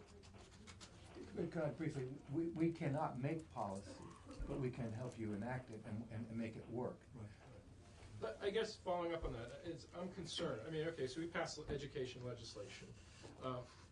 Typically the Agency of Education would be responsible for implementing that. But at least in these two instances, Act 46 and Act 173, the legislature, for whatever reason, chose to have the State Board of Education do that. Right. And I guess I'm just, should we be doing that? Because there is some confusion about who is taking legislation and creating the regulations and driving that down to the school boards and the schools. Can I just observe that a lot of the law did specify what the agency did in regard to this. They set the table, and then they say, okay, it's up to you to make the decisions. But they set the table. That's exactly correct. It was in that case a collaboration where the actual rules or state plan was drafted by the agency, handed to the board to then sign off on, and we made some changes. Stowe being a good example. But in general, the less rulemaking and directing the board does is probably better, because we don't have the expertise that educators do. Or the resources. Yes, and definitely not the resources. There are, though, exceptional cases where you feel, that is, the legislature feels, that we want an independent entity of citizens, not civil servants, making the final decision about this. That's precisely what you did in Act 173. And we're available and reasonably capable of doing that work.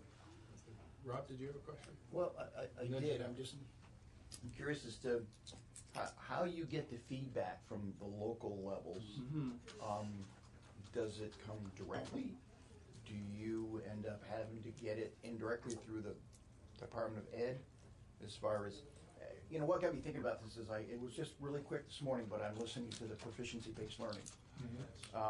It sounds like that there's a little confusion and some concern about that. It sounds like you folks went out and made some decisions that were within your purview, but yet, and again, I just heard this quickly, but it seems like that the Secretary of Education's out there trying to explain it.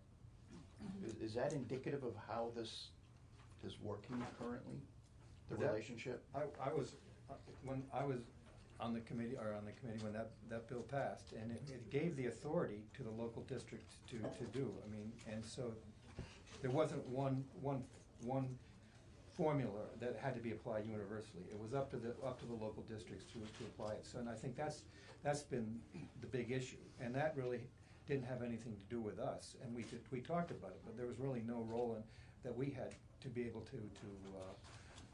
So we were just advisory, but we can't. We had play no role in that. This is sort of an illustration of the kind of democratic, heterogeneous way that education unfolds in this state. There was no template given by anybody, the legislature or the agency, about how proficiency-based learning should be done. It was left to every school to figure it out. That's the way Vermonters seem to want to do a lot of things, is at the local level, local control, highly heterogeneous, and so you get very different results. And you have some schools that have really done quite an amazing job at implementing PBL, and some that have really botched it. And that's what happens when you leave it to folks to figure it out. And that was, I think, quite clearly stipulated in the statute, that you would do this, but how to do it was left to each district to figure out. Just like curriculum. Curriculum in every school district and superintendency is a local matter. State board has no control over curriculum. We set standards, but we don't set curriculum. So I think part of what we see, and it's a concern of the board, is that with any new initiative, you get in some schools, you'll get terrific implementation, and it really benefits the children right away, and you can see it, and it was a smart law. And then in other districts, it's very slow to roll out, and maybe never does. And those children are at a disadvantage as a result. So part of the challenge that we face in our state is this wide variation between sort of strong districts, well-resourced districts, and districts with different resources and, frankly, different aspirations for their children. It's like we're dealing with two different nations sometimes, and that's how it felt during Act 46. Jeanette? No, I am not going to ask my question, but that is true with lots of things. It isn't just education. If we look at our justice system, we have 14 different justice systems in Vermont because we have 14 separately elected state's attorneys, and we have 14 different elected sheriffs. So I just came from Waterbury with a meeting with Mike Sherling, and I mean, there are issues there too. So it isn't just education. Yeah, it's Vermont. The Yeah, way we do things here. And it does seem to me that the legislature passes. I mean, I'm surprised that I wasn't involved in Act 46, but I mean, I voted for it, but I misunderstood it. I have to admit. And the legislature passes legislation, and then the executive branch implements it and administers it. But here we have a non-elected, Right. what's the word? You might say we're not accountable right. to anybody group implementing the legislation. And I'm not sure that that's, anyway. Well, that's for you all to decide. Right. It really is. And I hope you think about what would it be like without the board. I mean, that's I think I firmly believe we play a vital role. Otherwise, I don't think we have the quality of the people that are on it. Quite honestly. Well, no matter what we do here, that any recommendation that we make clearly goes to the two education committees, and they're the ones that. So we don't have any final say. Right, but you have influence on, and we're hoping to encourage you to Right. give us room to improve. And thank you for offering that time. Thank you. So I think we need to wrap up now. Yes, of course. So thank you very much for testifying, Mr. Carroll, Thank you. Mr. Phelps. Thank you for coming. Thank you all. Thank you again. We're glad it My worked pleasure. out time. Thank you. Glad you could be here for. For most. Let me go see if the gang is out there.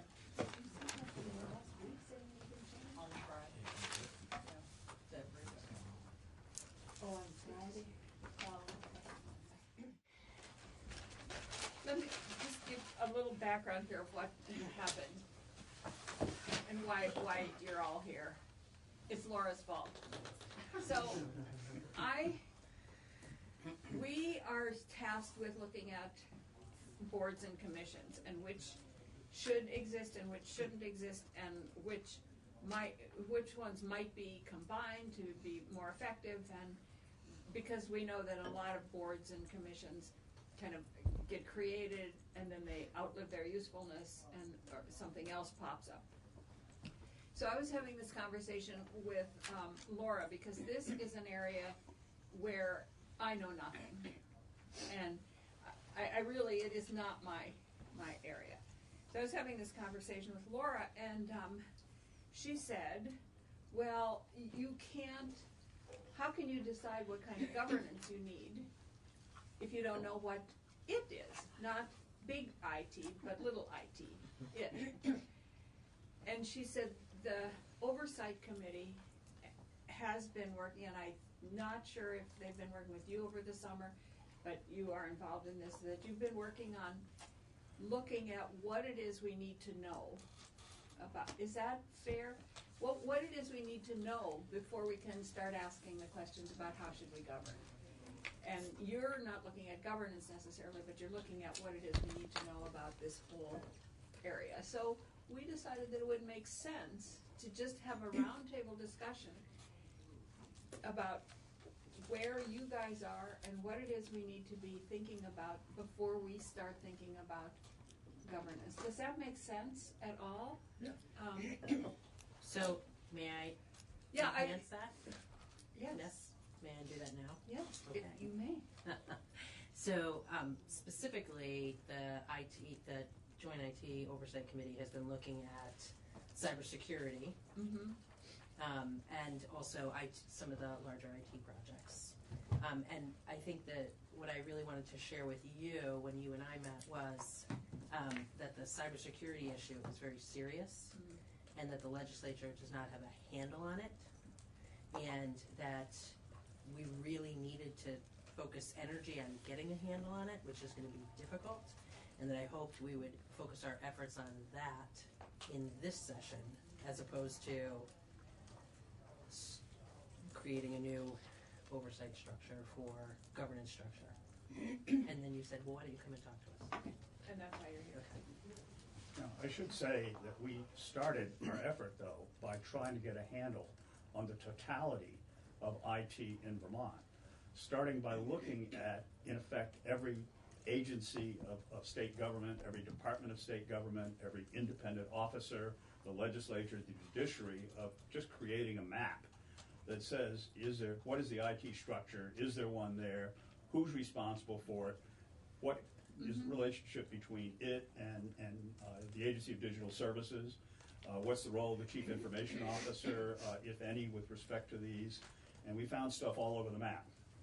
And to me, it's clear that, well, of course, I asked the question, why do we need a government structure since everything we have is working so well right now?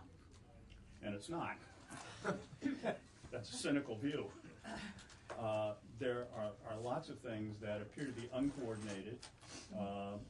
The overlay of this, I think, is to also be thinking about IT in a broader sense, because the whole issue of information technology and telecommunications, for example, are increasingly intersecting. We used to deal with them separately.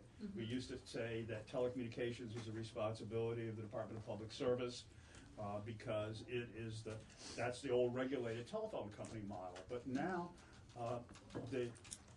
where IT stops and telecommunications begin is a line that nobody really knows, and it's increasingly intersected, and certainly when you look at the Verizons and the AT&Ts of the world, their feet are clearly in both camps in terms of both the internet and also the transmission of telephone signals that used to be solely the regulated telephone company's role. So that to me is one of the bigger issues that we really need to think about. What's compounding all of this, though, and making it more complicated is the role of the federal government versus the states. In the old model of telecommunications, we have oversight through the Public Service Department and the Public Utilities Commission. We've got control of these telephone companies. But as the telephone companies move into the internet, and as the internet moves into transmitting telephone signals, many of us use Comcast or whatever as our landline now, and indeed many Vermonters don't use a landline at all. Their telephones are solely in the net. And all of that is the almost exclusive, there's some exceptions, responsibility of the federal government. It preempts many of the things that we can do. People knock on our door and say, you got to prevent 5G because it's going to kill us and end the world. And our answer is, we can't do anything about it. We do not have even the ability to control what are potential health hazards, if there were any, because that is the exclusive province of the federal government. So that compounds anything that we may want to do vis-a-vis governance. So that to me is the issue, and I think Laura and I have discussed briefly that maybe this is a year in which we really need to study what is the model that we have regarding this whole governance structure of IT, as opposed to moving precipitously. I mean, there are all kinds of ways that we can move precipitously and so on. The second thing, though, in my mind, though, that we may need to do, and this is something we may need to do this year, we need to talk about it further, is strengthen the role and clarify the role of the state's chief information officer. Because one of the things in terms of the matrix we did is to at least establish the fact that we're all over the board, and the notion of some dotted line responsibility to the chief information officer for information technology throughout the state may be a role. Don't kill everything until we study it about how things are organized now, but look at the role of the chief information officer as, in effect, a dotted line responsibility to stay on top of IT throughout state government. That may be something, a limited step, that may make sense at this point. And I know there are differing views of that, but so that's kind of the long-winded summary of just what I see in the landscape. Yeah, I know that this came up last year. So Senate GovOps is in the room right here, and institutions is here, and finance is here. We're right there all. And whenever anything would come up in finance and institute, it seemed that it was going like this. Well, we do that, but we don't do that. They do that. We do that, but they do that. And so from a governance standpoint, we started saying, well, who is responsible and who does run the shop? And we couldn't figure out. You guys might have been smarter than us, but we couldn't figure it out. And so that's, yeah. And the Senate is, we don't have a committee like the House does that deals with I've addressed that with the pro tem and said that we need to sign it someplace. We need to, put it in someplace. But realistically, the way we're structured, there are things that each of these entities does that are sufficiently unique that even if we had a separate committee, and I'm not necessarily advocating that, the other committees, for things that are in their jurisdiction, are still going to be involved. They are, but we do need to have a central, I think, that's going to be the main committee, and then as things, I mean, if it's a utilities issue, clearly it's going to have to go to finance. But I think we need to have one place where they can look at it more comprehensively. What is it? What is it? I don't know what it is. I think that's part of the problem, is that I don't know what it is. So that's what you're here to tell us. Well, I think maybe it might be useful for you to hear from Secretary Quinn as to what his view is. One of the things I thought was very interesting is we started dissecting this roles and responsibilities issue, and of course, we talk about the Chief Information Officer. Well, he's the Chief Information Officer for the executive branch. And you've got a separation of duties issue right out the gate because you have the judiciary and you have the legislature, and they're in very somewhat different places in terms of how they're structured, and the Chief Information Officer can't necessarily tell them what to do. Before we started our work on joint IT oversight, they didn't even meet. And we've got them now meeting on a regular basis together and collaborating, and clearly we believe. We believe. But clearly that's an issue. You have obviously the legislature somewhere intersects with the executive branch in terms of the internet and some connectivity issues, but in other places it doesn't. So can I ask another question? You don't have to ask okay, permission. So with regard to this group, we're sitting here now, and then you have a number of different boards and commissions that are coming in afterwards. Do we relate to that, to those people that are coming in? And if so, how? How can this panel be helpful with those boards and commissions? Well, I guess what you can do is, if there are things on those boards and commissions that you know right now that you've already looked at, share with us. Because we will be, each board and commission that comes in here is handed a standard questionnaire that we ask about as to whether or not they should continue to exist. If they should, what modifications, if any, should be made in legislation with respect to what their mission is. So that's basically what we'll be reviewing this afternoon with these various boards and commissions that are on our agenda today. And anything that this roundtable discussion can help us in educating us as to what that is. And I should say that their coming in today is the first step in the process. If we were to recommend the elimination of a board or commission, we would typically take testimony from other people who are interested parties. And so I know you have the Public Utility Commission. Yep. And the Department of Public Service on this list. Yes. Okay.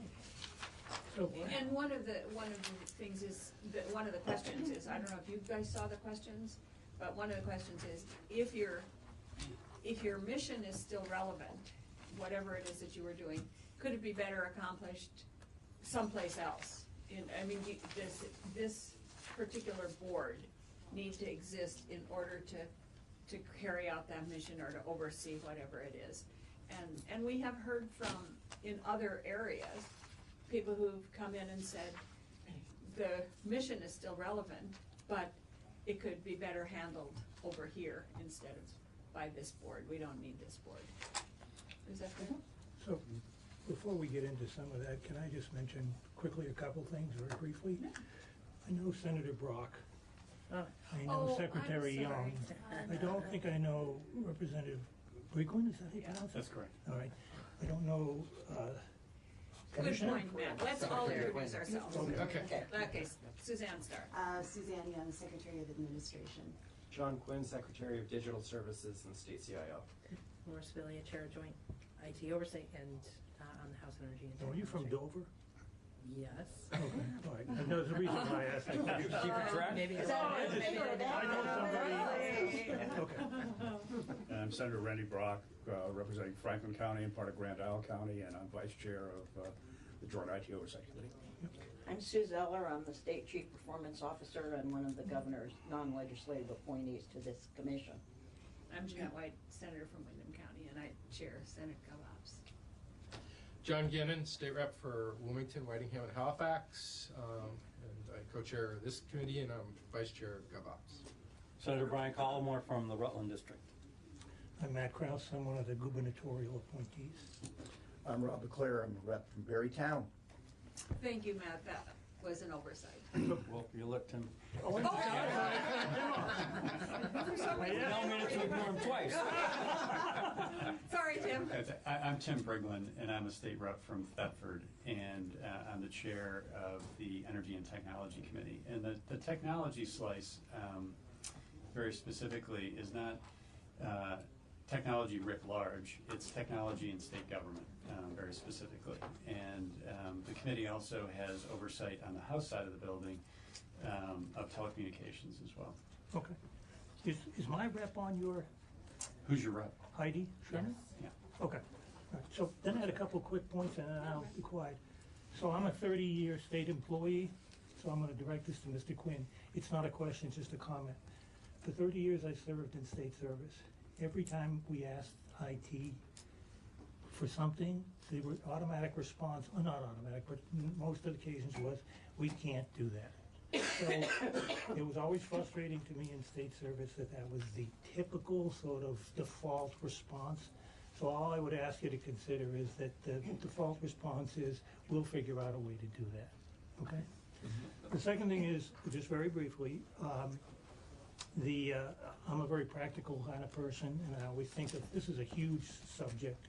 I mean, it's a really large subject, and I always think to the human being, you know, what would they like to see, what sort of solutions? And so for a couple of them, one, the feds are tackling anonymous spam phone calls, which is, as a citizen, I love.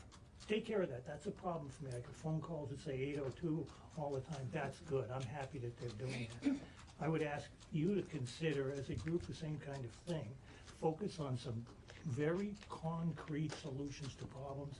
And one I'm sure you've always heard or continue to hear is coverage, cell coverage across the state. You know, you're in a car, you're traveling someplace, out it goes, and that type of thing. So I would only ask you to consider, as you take a look at the big subject, the large entities, to not forget the little solutions that the average citizen would appreciate. I mean, the average citizen focus on, so that's a good thing. I like that. Okay, that's it. I'm done. I would just add that I think you've got a good point, but there's an enormous amount of work, not just something like the Joint IT Oversight Committee, but the committees of jurisdiction to deal with some of these issues like cell phone coverage. I know we did a lot of work between the Energy and Technology Committee in the House and Senate Finance, on which I served, of producing both a broadband bill and a bill designed to tackle the very points that you make. And I do have another bill that I'll be introducing this year. It's to reinstate capital punishment in Vermont. Now, it is limited, though. It will only apply to robocallers. But the point is, what that bill, though, focuses on is the work some other states are doing, like Indiana, for example, has adopted some criminal penalties and fines for robocallers, and people do get picked up nationally elsewhere. And the notion of creating fines and so on for those people who get picked up in national sweeps. And Indiana, for example, has got something like $12 million in the past 5 years for robocallers as a result of their law. So we are doing something about it.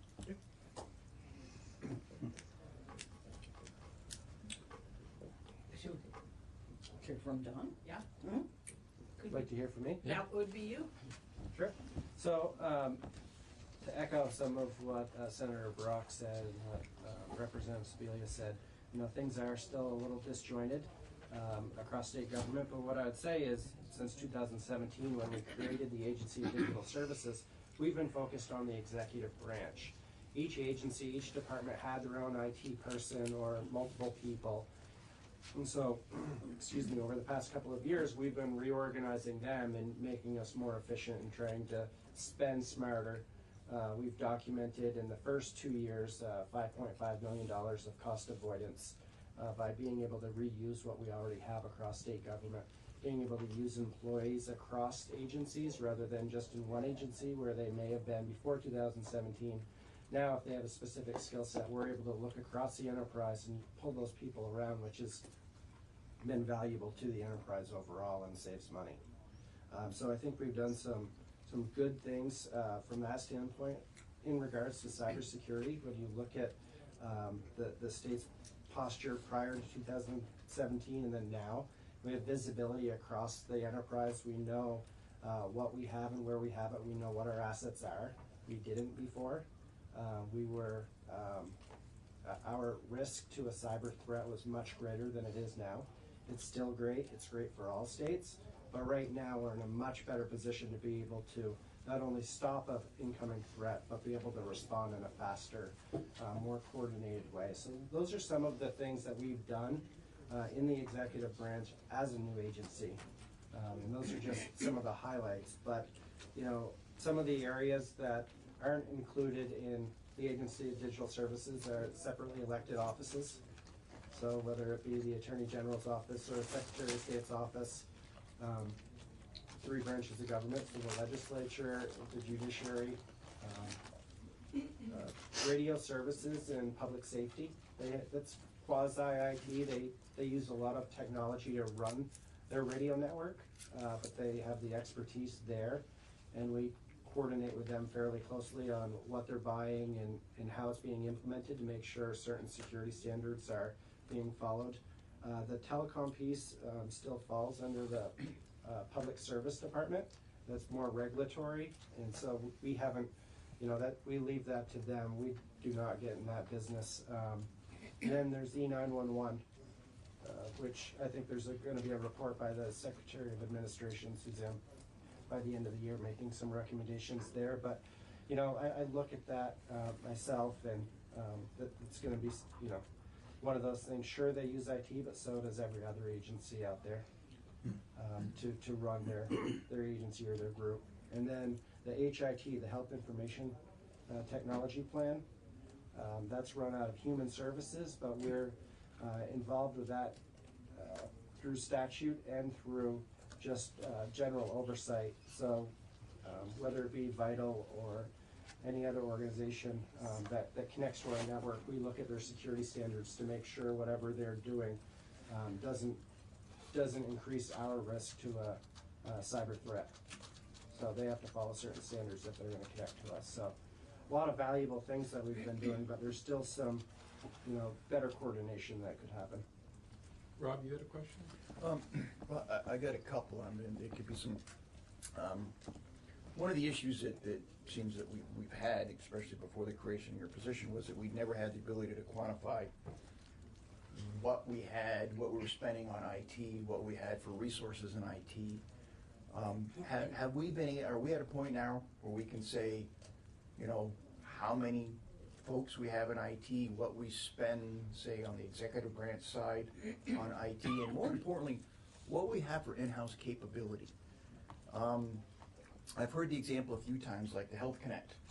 One of the reasons that it has been the ongoing, I guess I'd have to say failure that it has been, is that we just did not have the in-house capability to deal with, one, even what we were asking for, and two, to deal with it after the fact.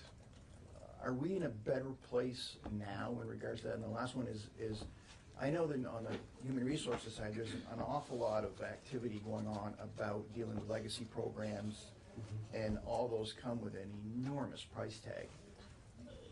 Do we have a plan in place for that sort of stuff? I know I asked you a lot, but that's it. Okay, so I'll try to address some of those, unless someone else wants to. So we've done an inventory across state government. Before, we didn't know who was IT and who wasn't. We have about 386 IT professionals across state government. That includes business analysts and project managers and IT managers and system developers.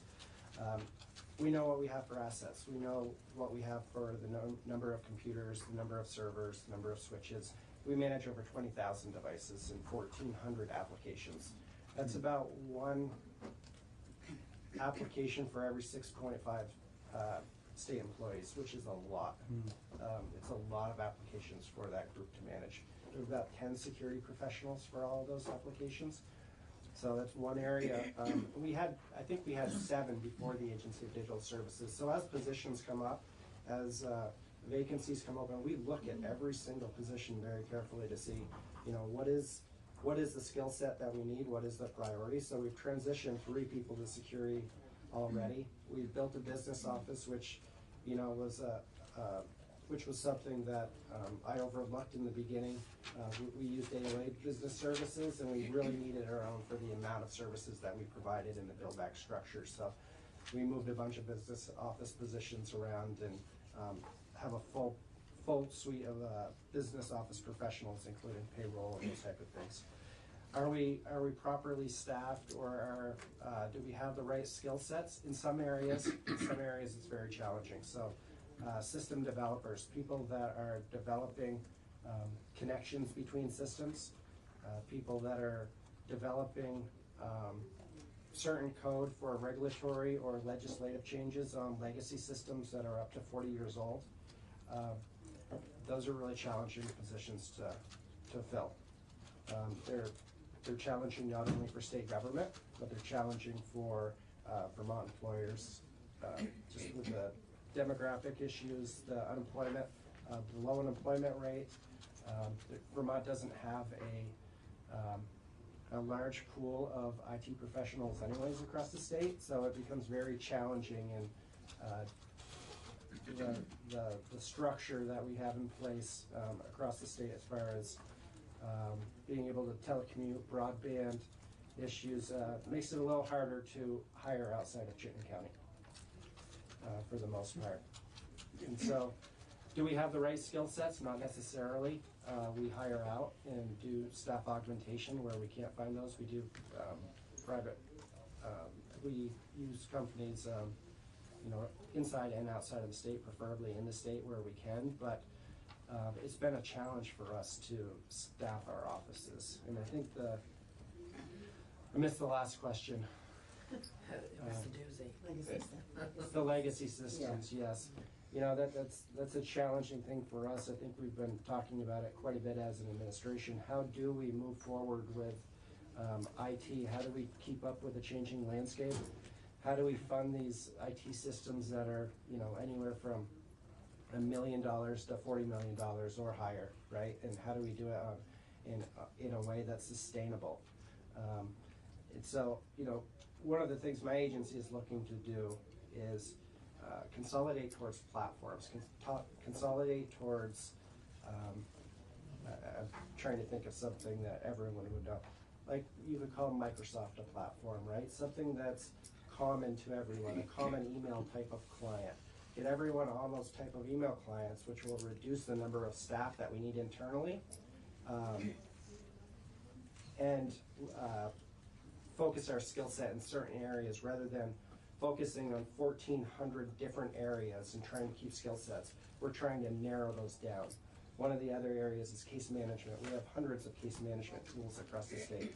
We're consolidating where we can to one platform, right? Everyone may still have a separate instance, but we're gonna focus on getting everyone on that platform rather than needing 40 people to manage that. We may only need 10 people in the future. So we're focused on things like that, and that's how we're trying to get off the legacy systems. Technology's changing every day, which makes it challenging.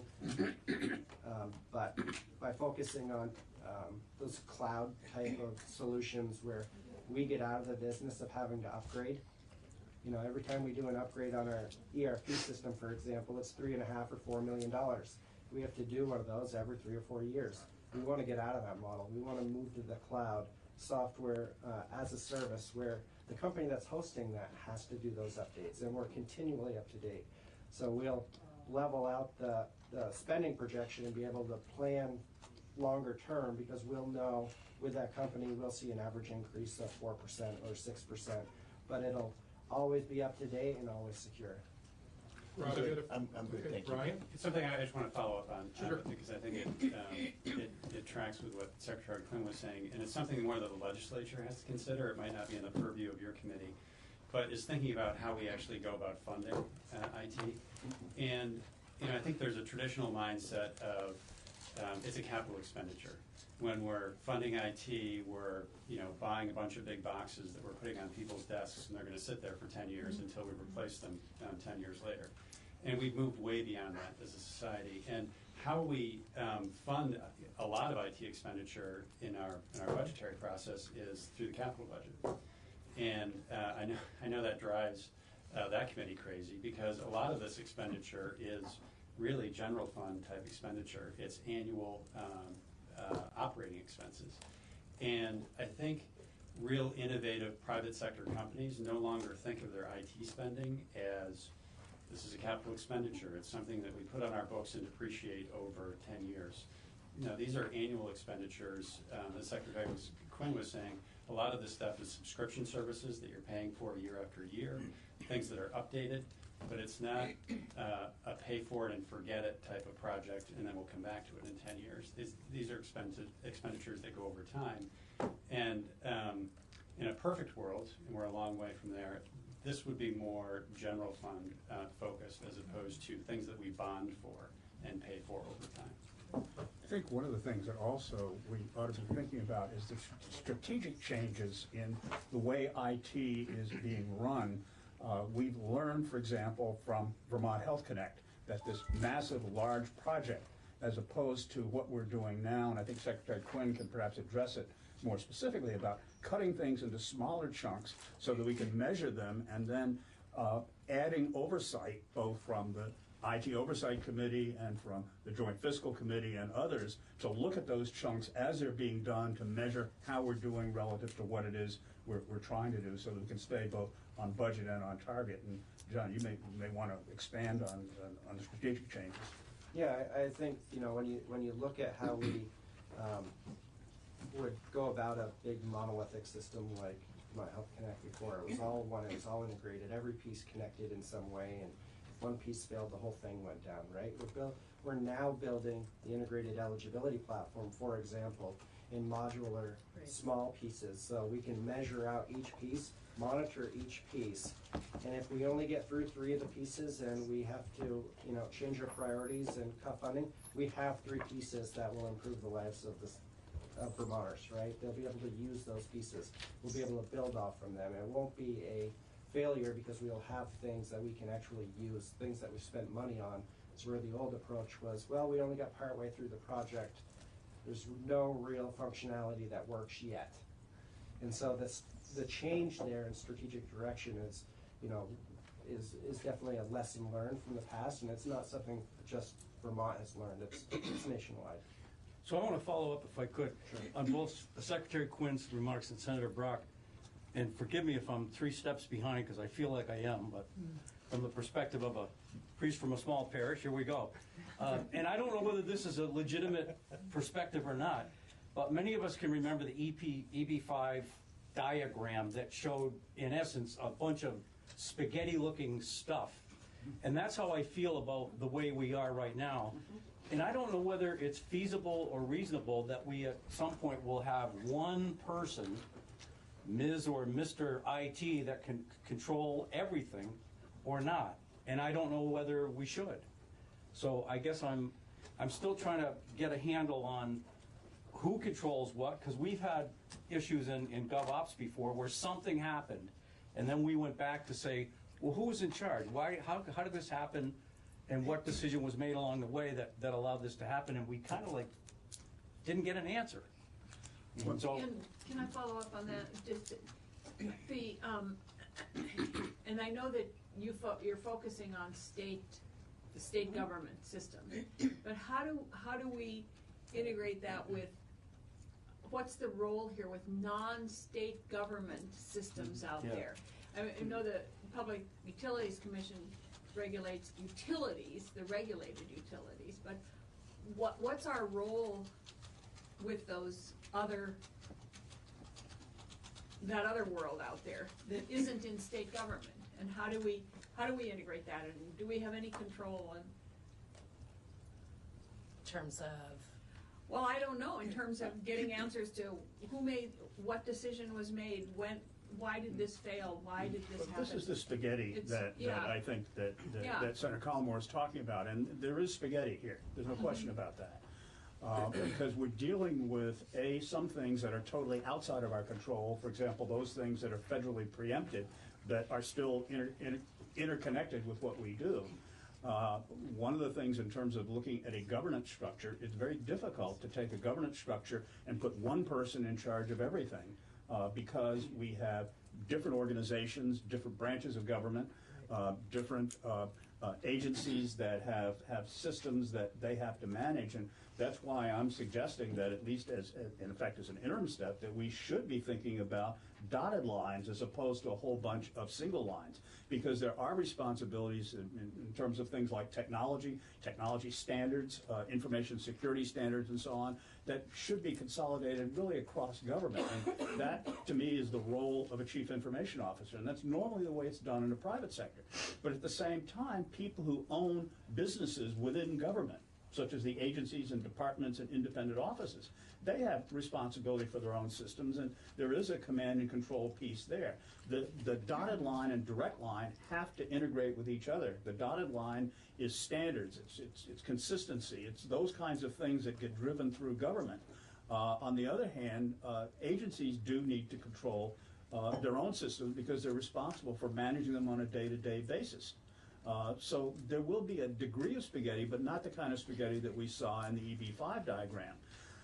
I think one of the things that we have been talking about on the IT Oversight Committee, though, is on the governance structure, taking it a little more slowly to really define what it is and how it ought to work. And that may be the kind of study that needs to be done between now and the session beginning in 2021 to create a structure that really works and that has thought through all of these things rather than our doing so on the spur of the moment. So it's kind of a two-step process that at least I, and I don't know if I speak for everybody on the IT Oversight Committee, just think that may be an appropriate way to manage this. I have, so, sort of, I guess I have a question. So where does the overall vision, where do we think that's coming from? For instance, like something as simple as should something be cloud-based, or I don't know what the term is, site-based, server-based, okay. And my sense is, like when I heard you say that we've got like 1,400 different type of programs that we're trying to stay on top of, who's going to have this say as to whether how customized a program is versus you're just going to have to deal with what's out there commercially and figure it out? Where does that happen? I'll just, I can jump in. I really appreciate having this conversation because it's a very important one. You've touched on funding, you've touched on infrastructure, you've touched on governance. And I have a few more years on you in state government, and I recall in the AG's office when we built our own system and we owned it and we built on it. And it's really very recently in my last tenure in the AG's office that this notion that we're duplicating other systems out there in state government came to really anyone's consciousness, and that we can do better. We can start working with other agencies and departments on similar platforms. But 2017 and the creation of the Agency of Digital Services, I think it was just the absolute right thing to do, and I think it's been very successful from my perspective as a consumer and as the head of an agency, and also the one that has to sort of figure out how are we going to pay for our IT needs. So I will just echo that. I think we are, it's going to take a while, but we're starting to unwind the spaghetti, at least internal to state government. That we are talking at the cabinet level, at the enterprise level about our IT needs. We're starting to talk about what are priorities for each of our agencies and how are we going to fund those and what's going to be the funding source.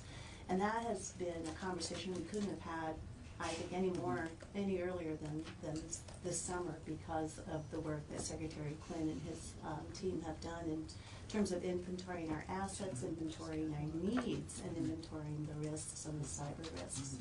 And so I think a lot of work has gone into that. It's going to be very fruitful to this conversation. We purchased cybersecurity, for the first time as a state. Hasn't been a product that's been out there for very long, but we've started to really look at IT as an enterprise basis instead of each little program or department has their own thing that they built, that they own. So moving to platforms, Secretary Quinn's been great. If you have a need, it's like, well, we have this over here that will help. Don't go duplicate, efforts.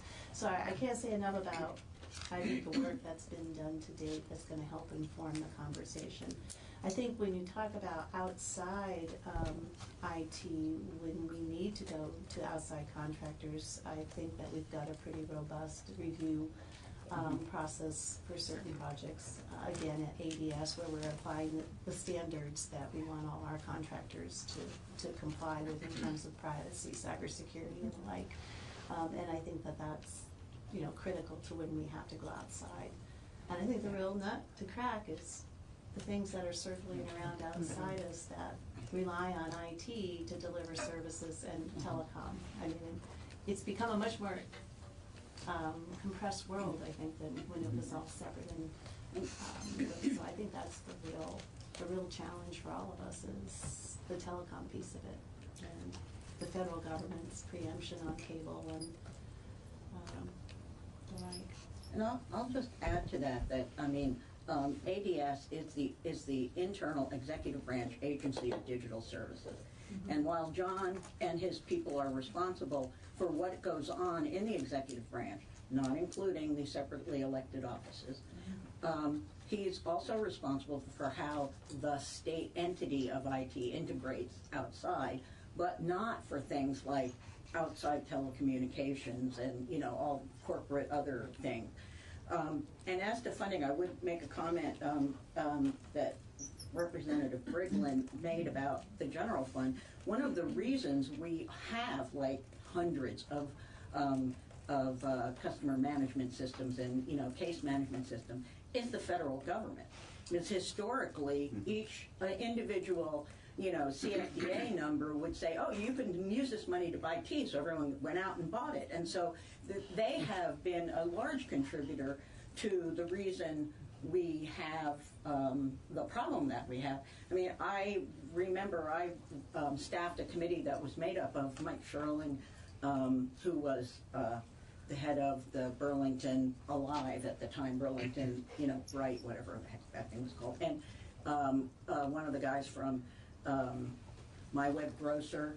And anyway, so the three of them, and we did a review of IT, and one of the things that was really interesting is when we were talking to all of AHS about, at the time, trying to do the $200 million giant access project. And I remember some of the testimony was like, well, yeah, but if we build it this way and this is the way we don't want to do it, we can cover these other 60 programs. Could you not just build what you have to build for? Could you keep it at what you need, which is an eligibility system? So the federal money is a real, you know, it's a real temptation for people to just run out and get it and spend it and not think about the long-term implications. Having ADS there as a bridge against that to say, okay, let's see what you want, let's see what you need, let's see what other people have. Can we work this together? Can we take what someone has and add you to it?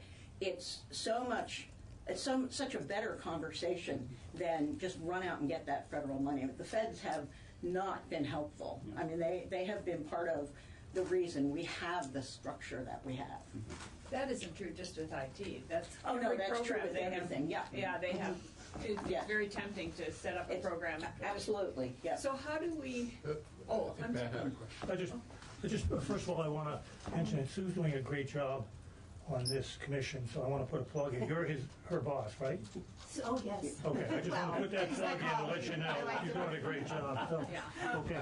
Well, you got to quantify great here. Oh, thanks, Rob. I did have a couple of things that I just wanted to bring up. First of all, I'm appreciative that the state created an agency for the digital services. That's a real big promotion. And I'm glad that they centralized everything, because that's important too. I used to spend my entire career in Department of Human Resources, and the last couple of years it was very good about getting notices that somebody had opened something up. It opened up a virus, et cetera, don't do it, et cetera. So it was fast response, and I really appreciate that. But I do have a couple of things that are of concern to me. There's 7,000 state employees, and many of them have access to terminals. And with the best of intentions, sometimes people access stuff they're not supposed to. And the last I'd heard, when I left state service, that VSEA was going to work with the state on ensuring that employees weren't spied upon, but that the places that they were accessing, et cetera, were going to be controlled, if you will. Okay, so that's one thing that sort of, there were a lot of folks who, I was told, I'm not a big Facebook person, but they're on Facebook all the time, or eBay, or something of that nature. So that's kind of not a good thing for state employees to be using those services. I wanted to know if, in the cybersecurity field, you were accessing Norwich University. They have a very big program over there for cybersecurity. We are. You are, okay. So you should talk about that. Yeah, okay, and then just one other piece. Where does AI fit in this? Because I assume this is, Brian mentioned who's the big boss going to be, and in a few years it'll be AI. I mean, that's they'll be controlling all of this, and you'll have input into it, but they'll be making the decisions and using various apps, et cetera, to control it all. It won't be perhaps an individual, but AI fits in here someplace. Let's put it that way. So I do. The only one I want to have maybe a comment was the sort of VSEA. That's the last I'd known that VSEA and the state were discussing sort of how 7,000 state employees were going to use these new terminals, the services that were available, making sure that citizens got their money's worth. Right. So I'm not going to go into human resources policy at all, but what I will say is that the tools that we've been installing or implementing across what I would call our perimeter, our intrusion detection system and prevention system, looks for certain types of URLs, looks for certain types of websites. We block those at the gateway into our perimeter, right? So the ones that we know about that are just downright bad, we block those right away to make sure that we're preventing ransomware and viruses from coming in. It's not 100% foolproof, none of them are. Right. But a lot of that stuff is blocked on the outside. At this time, we don't monitor usage of state. You do not? No, my Okay. agency is not in charge of monitoring time usage of state employees. That would be a question for Department of Human Resources, but we haven't been instructed with implementing anything like that. But overall, the tools that we've been putting in place are really to mitigate the risk if employees do stumble onto a website that may be harmful to the state government data. So, and I would add, one of the risks that we're currently trying to get our hands around at the Joint IT Oversight is what risk legislators pose to the systems. We're working to put together a class for legislators, as well as our municipalities who are tying into these systems. So I think it'd be really good to touch on the Norwich University thing for a second. 2 years ago, I believe it was 2 years ago, we created a partnership with Norwich University to bring in cyber talent into the workforce, into the state workforce, and to give students the opportunity to work in a environment that has about every type of technology you can think of here, right? We have legacy technology that's 40 years old, that's hard to secure. We have new technology, we have everything in between. So we've created this partnership that does not only internships, but a security operations center at Norwich University where students can get real-world experience watching our log data coming in from our firewalls and things like that, and detecting potential intrusions or attempts at intrusions into our network. So it's been a really good partnership, and I think it's benefited the state. I think we've hired 3 people from the program already, full-time. So it's definitely been one of the better things we've done. All the states are having a hard time hiring cyber talent, but this seems to be working out really well for us. Good. Okay. So, thank you. Well, I would also add Norwich has helped coordinate this cyber class that hopefully we'll have legislators taking as well as municipalities. I'm an alumni of Norwich, and I'm really pleased that they, well, I don't want to put a plug in, but I'm pleased that they, as an academic institution, they don't sort of sit in an ivory tower, that they're out there into the community, into the, where they can help out, resources or the organizations in a state. Okay, we're small. Anything that they can do to assist is really vital. It's important. One of the other things I failed to mention was we implemented a security awareness training program for our state employees. The last time I looked, we had, I think, 4,600 people that had taken the awareness training. And it walks you through different modules, whether it's identifying an email that may be a spam or phishing attempt, or how to identify websites or links that maybe you shouldn't click on. And we just bought a new software that's going to further refine that effort and be able to offer more trainings in depth over the course of the year. And the last thing I would add is we did pass an AI commission. We created an AI commission a couple of years ago. I saw some. I'm not as in tune with the legislature, with the legislative members. They're more closely attuned to what's taking place. I heard something about that, but AI is going to connect all of these things in some fashion. Like I say, AI is going to be able. They'll be able to manage all the information that's coming along and coming in. Yeah, I mean, I note that you are talking in the future tense, but I mean, it's not. present tense. Okay, sorry. So, and it's growing. So two things. First of all, our IT staff at the legislature has me so nervous about clicking on anything that my family gets really annoyed at me when they send me a link to something and I say, don't trust you. I'm not opening it. But anyway. Is that why you didn't check your email? Delete. Well, we tell people not to click on any emails from Hormel because they may contain spam. That's a good one. So, you had me at capital punishment there. So, I kind of going back a step here. I'm a little concerned that, just given what you were talking about with the federal preemption, that we can't, is there any governance structure at all that can that can somehow, and I don't know what it is, but you're talking about two different things, Senator. Right. Mm-hmm. So when we look at, what John is not, Secretary Quinn is not. No, I'm not talking about state. Okay. I'm not talking about the state here. The state government. Okay. No, I'm going back farther to where Brian and I were about in the wild world out there. Mm-hmm. Yeah. That it seems to me we need some focal point that looks at kind of the world of IT out in Vermont, not in state government necessarily, and I don't know what that is. I don't know what it looks like, but how do we do that? We just heard from the State Board of Education.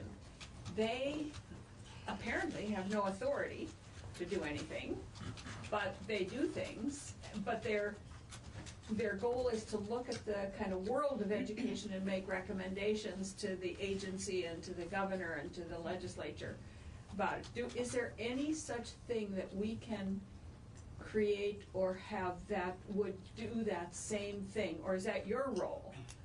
I don't know, because I'm talking about outside of state government, so that we can. So you're talking do we about have infrastructure, any control right. over the Verizons of the world and the AT&Ts, and when we ask them questions and they just say, no.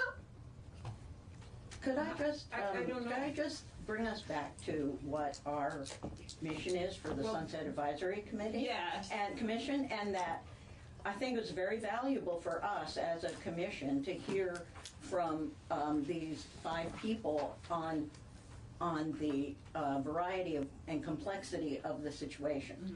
But the primary goal seems to me here was to get testimony to help us in our deliberation about these committees, that we understand a little bit better. Okay?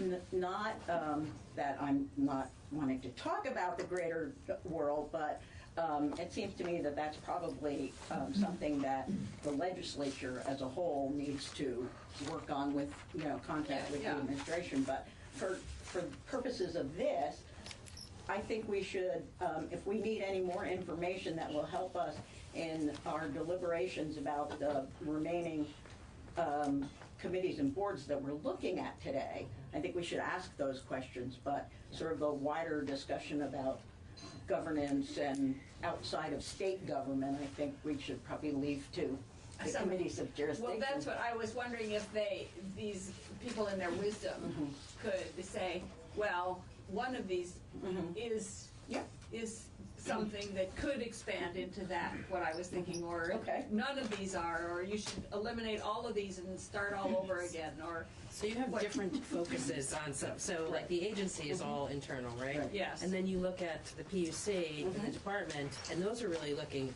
external. Right. At our infrastructure, right? The property parcel data is municipalities. No, what's the web portal board? Web portal board is electronic transactions state government conducts for money, like permits and licenses and stuff. Just for a little clarity, the Parcel Data Advisory Board, John Adams is actually an employee of ADS. They run the Geographic Information Center and provide maps and data to towns, municipalities, state entities. So we are outward facing a little bit with that group. So, I mean, are you going through like the E911 board is coming in, and I'm just wondering if that's, is that something that could potentially fall underneath, the purview of the Agency of Digital Services? Well, that, I think Suzanne has The legislature has tasked the Secretary of Administration with looking at that very question, which is where should the E911 board reside, if not in its current iteration as an independent board. And when you look at their functions, they have IT function, they have the telecom function, they have a public safety function. I mean, they are kind of crossing a lot of different areas that fit in different parts of state government. So it's not a new conversation. I've gone back and looked at several reports and studies over the last decade that have tried to crack the nut of the E911 board and where they should reside, or should they move to public safety. So we're looking at that now, and the report's due in January. And, we've asked for that report in particular for the very reasons that Secretary Young has mentioned. We've seen failures. And it's the kind of failure at the end of the day when a person can't get an E911 call through. I know a question I asked in Senate Finance is, who do we blame? And the problem is there are a number of fingerprints on it, and that goes back to the spaghetti chart. And that's why I lean towards having at least some dotted line responsibility to the technology piece, the chief information officer, because there is an information and there's an information transmission role that's there. Standard setting, monitoring, oversight, as opposed to direct responsibility, can link some of this stuff together better than it is being done right now, because we do have holes, and we have serious holes. Yeah. So, many more to come. Can I just make one comment? We haven't really heard from you, Representative Reagan, so maybe a couple minutes. But following up on Sue's point, we're the Sunset Advisory Commission. We like to sunset organization. That's our, we really get excited about that. I know it's surgeon's got a knife, you got a cut. You've got a nail with a hammer. We're, so if there's any organization that's listed here, or other ones that you know of that have outlived their usefulness, we're certainly pleased to hear that information. But I do just want to give you, I don't want to take the chair's responsibility, but just to give you, I didn't really. So the PUC, I think, absolutely. I'm kidding. I just suggested that to him. The PUC in the school board. Yeah, so that'll make some news. I think Senator Collmore's question is the key one that I think you should have front and center as you're thinking about, again, whether to cut, whether to turn the dial slightly on what some of these commissions might be focused on and what your recommendation is back to the legislature, which is accountability. As I look at these different commissions and boards and how they're set up, and having heard Mr. Carroll, who's a constituent of mine, and Mr. Peltz testify earlier, as a legislator and a chair of a committee that has oversight, we're always looking for who's the neck we can choke. Who's, if something goes wrong, who do you reach out for? And as Senator Brock said, also is, when you have the spaghetti structure, what you reach out for and grab is a handful of sand, and there's nothing there to really hold accountable. So I would say that's issue number one. Looking at these different boards, where's the accountability and what's the function?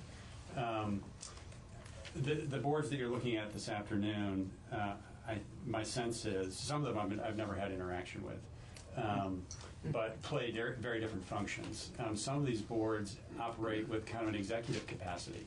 They actually have functions where they have oversight of an executive that reports to them. And that's a very different function than an advisory board. And that's not to say that an advisory board isn't important. And let me make a pitch for one, which is I think I agree with what's been said today in terms of ADS plays a very important function in state government that we didn't have before, which is pulling together from different parts of state government a function that was I don't want to say out of control, but again, there was no accountability for it. And now we have an agency that has the capability of doing that, certainly the mandate. But, where that goes in different parts of state government, for example, the legislature has a committee that deals with IT within the legislature. Where that goes with regard to Secretary Quinn's oversight of the Secretary of State's office, the Treasurer's office, the AG's office, that accountability is not there. And do we want to consider as a state government, more oversight there? But in terms of an advisory role, IT and cybersecurity changes so frequently that I think there really is an important role for a third-party independent advisory role to state government, to ADS on cybersecurity, where you've got kind of the best minds in Vermont who are working on cybersecurity, who can give an outside perspective, whether it's to the secretary or other parts of state government that deal with IT. I think this is a place that's very fertile ground to have that type of advice and that kind of cross-fertilization, if you will. And it's because it's such it's an area that is subject to so much change. And I will say that's in contrast to many other parts of state government where, things just, policy changes move at a much more measured pace. This stuff is changing daily, and I think it's important, as high a caliber, or maybe there's a need for improvement we have within state government. I think we need people from outside state government advising us on what best practices are. So I would make a pitch for there's an advisory role here that's very important. And there's one other role that we haven't really talked about, and it may be outside of the purview of what you're doing on a Sunset Advisory Commission, is I think we need a much stronger audit role, because there needs to be not just the oversight and work being done within state government. We need to have an independent set of eyes to look at IT problems from an auditor's perspective. We have one IT auditor in state government right now, the same as we've had for the past 15 years. And IT has plays a much stronger role, a much more prominent role in what we do right now. And that, I believe, is a real inadequacy that needs to be addressed. So I assume, Senator Brock, your one IT auditor is not sufficient for... No, and to hire people to come in and do outside reviews is extremely expensive. Yeah. Extremely expensive. And this is also a problem that we've looked at overall in our work on the Joint IT Oversight Commission is are we able, at the salaries that we pay in state government, to hire the people that we really need at the level of expertise that we need? And so what we wind up doing, and this was a classic example we saw in Vermont Health Connect. We didn't have the horsepower to do the work, and we weren't able to hire them at state government salaries, even inflated to market factor analysis. And so as a result, we go out to a contractor, and we pay 4 times the rate that we would pay if we had the person on our staff in the first place. And that, again, is something that we've enlisted the human resources folks to look at, to perhaps give us some guidance in that regard, too. And this is someplace that I think has also moved in a different direction in the private sector in the last 10 years, which is 10, 15, 20 years ago, you went to the private sector and looked at places that used to be considered, I'll say cost centers in most private businesses, which was human resources and IT, have really changed their strategic focus. You look at any private sector business worth their while now, and they are looking at human resources and IT as that's a core strength of the business. And people who are involved in those areas are major strategic players in the organization. It's not the IT used to be a backwater, and that's not the case in well-functioning organizations now. It's a strategic role, and I think it's important that we think of, from your perspective, as you're looking at state commissions and who's working on these issues, it's a major strategic function, and we have to have kind of best minds and practices kind of looking at that. This is not a backwater. It's central to what we do. So one thing that concerns me, I've heard from a number of people, is the lack of oversight of the non-executive groups, whether it's the legislature or the Secretary of State's office. Is any effort being made now to consolidate oversight with respect to those other non-executive agencies? I mean, because it seems like if they're not they're not under the oversight of ADS, they may be doing things that are good from a cybersecurity or other perspectives. So we have not come forward yet with our final recommendations, but and that is not one that we've been talking about. What we've been talking about at this point is just having the 3 branches come together to talk on a regular basis, which was not happening. So, and then you've got these outside independently elected offices, et cetera. So, the notion of creating a cyber council, certainly the governor has a cyber council, cybersecurity council. Which I think may have a little bit different scope. But I think there's room for looking at that, for sure. But that also is a role that the auditor's office is uniquely able to play to go across those branches in state government to look at problems throughout the enterprise, which is why I do emphasize that. And Senator Bratt, do you think currently the auditor is focused enough on these technology issues? Well, if the auditor were given an armored car load of money to be able to fund the hiring of the kind of expensive services necessary to provide that oversight, that may be the case. But right now, he's not staffed to be able to do it, and he's not funded to be able to do it. And the auditor's office is also one of those independently elected offices, so there's that pick challenge what they too. do and what they don't do, right? Well, the legislature can certainly ask them to do some things, and generally you can expect that they will be responsive to that, but we've not asked. And if are we losing money by not asking? I mean, would we be better off paying the money up front to have the audits done than to lose money by? All of this work would be done obviously in increments and prioritization, but to ask the auditor's office just to look at information technology risk in a general term and come back with a plan for doing that might be something that might be worth doing. I know we've had conversations with the auditor's office. We've had the auditor in. I think he's due to come back to us with just some additional information that we asked for about approaching this subject. We are looking at a recommendation around cyber standards. How do we have the means to, putting something like that in statute, as well as notification on breaches of systems. It's been it's been interesting to learn what we don't know. So am I hearing that part of the conversation really is how much of this do we try to do in-house as opposed to outsourcing it? Is that part of the debate? Or some of the... I think I'm a plan person, so I think we really have to, like think about what are the next objectives that we have here, and then figure out if we have the capacity in state government. I think, we're hearing a lot about the value of outside independent audit, I think. Yeah, I'm just... We've talked about potentially recommending adding some capacity at JFO. We have Dan Smith there on IT projects. Is there the ability, should we add some capacity there for cyber security, Just work it out, right? Yeah, we. You don't use any, is it highway, Hayway? Oh, it's the Chinese. The Chinese, you don't use any of that stuff, do you? Huawei. Huawei, thank you.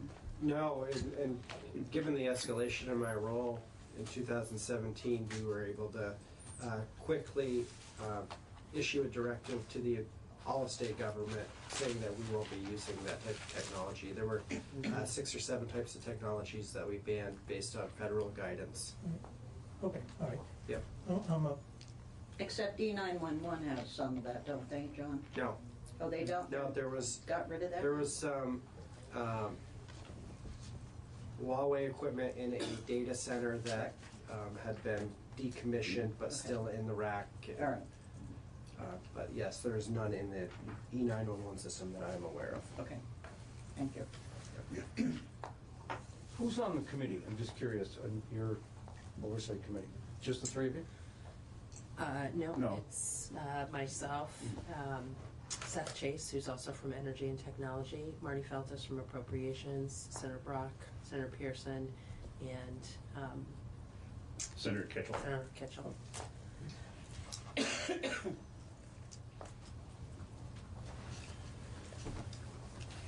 Well, I'm so glad we were able to solve all the issues today.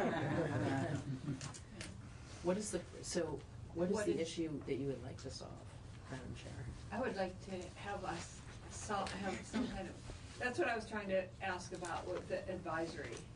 I don't know if these groups, if these boards and commissions are the right ones to have. And some of them may be so specific that they need to exist, and some of them may not.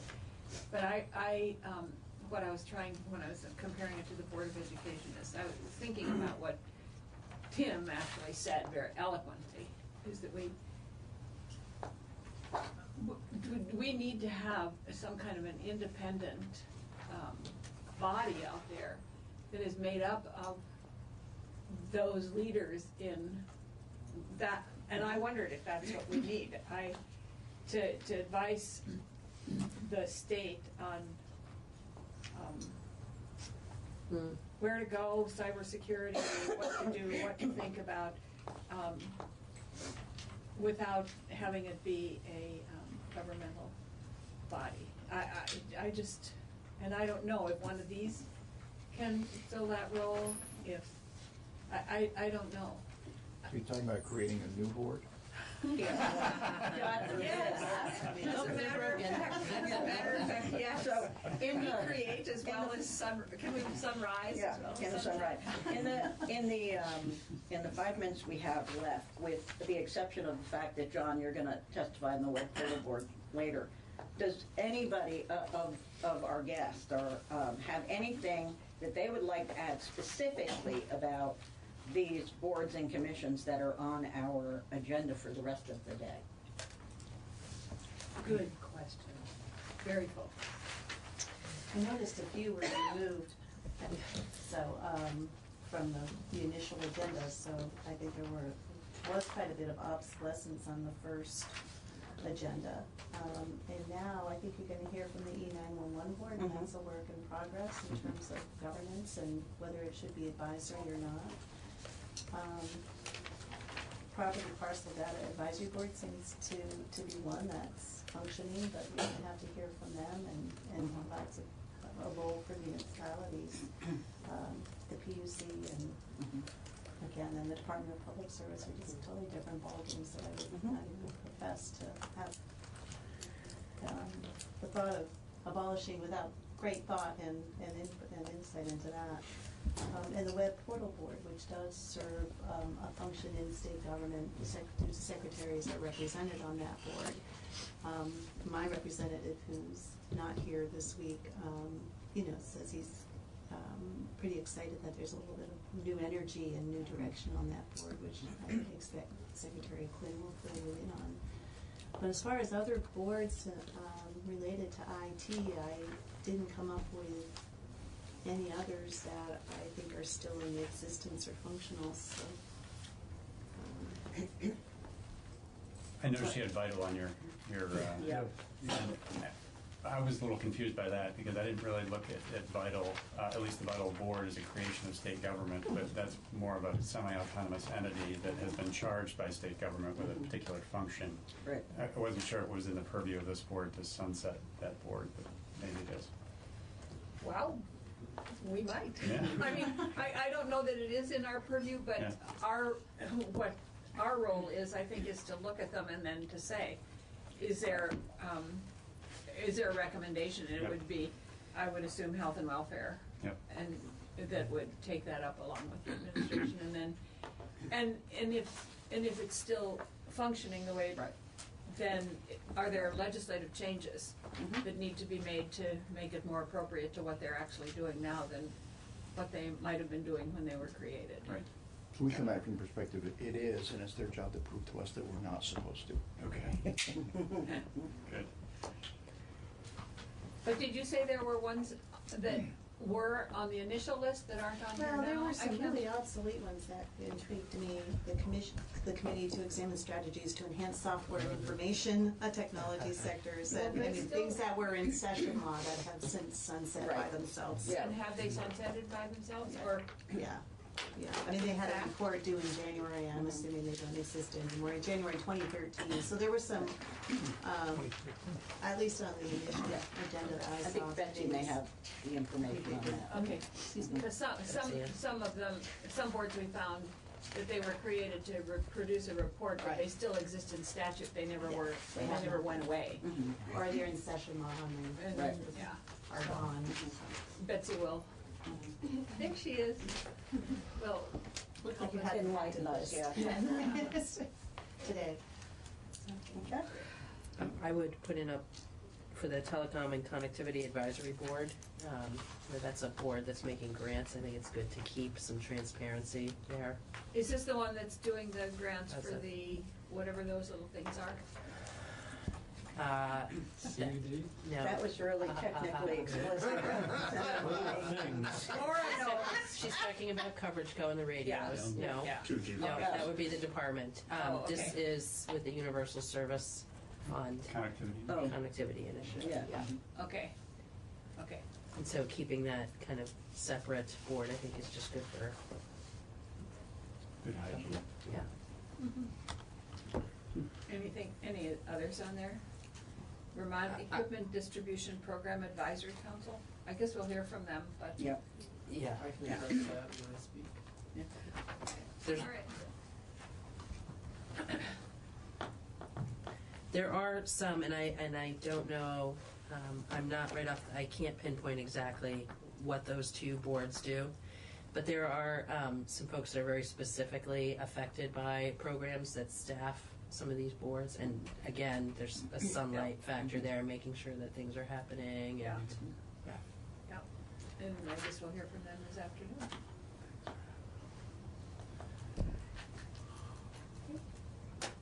Okay. All right, well, thank you very much for joining us. Thanks for coming in, we appreciate it.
right, let's go ahead and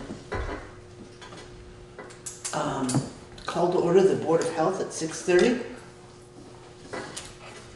And I would bring everyone's attention to the letter in your box from the health officer that basically is a follow-up inspection of 1348 Vermont Route 30, Apartment 1, that has a list of recommendations for the improvement and for dealing with the issues within the residence.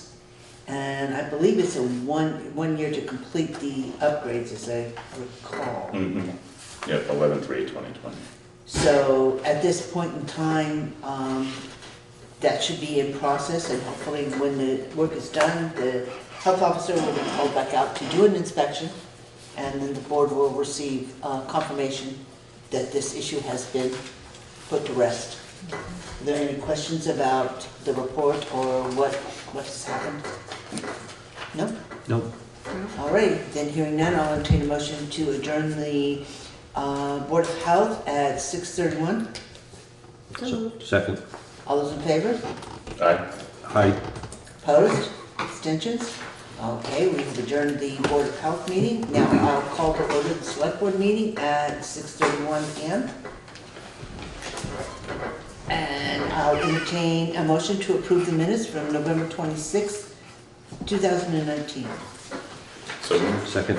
Is there any discussion? That has the correction to the warrants, right? The minutes do? Oh, no, the minutes do not. No, right. Right. So the correction or that's just in the wrong spot. That should have been down with the warrant. Okay. Okay, so November 26th was as written, and they'll be amended by the warrant. The warrants, yeah.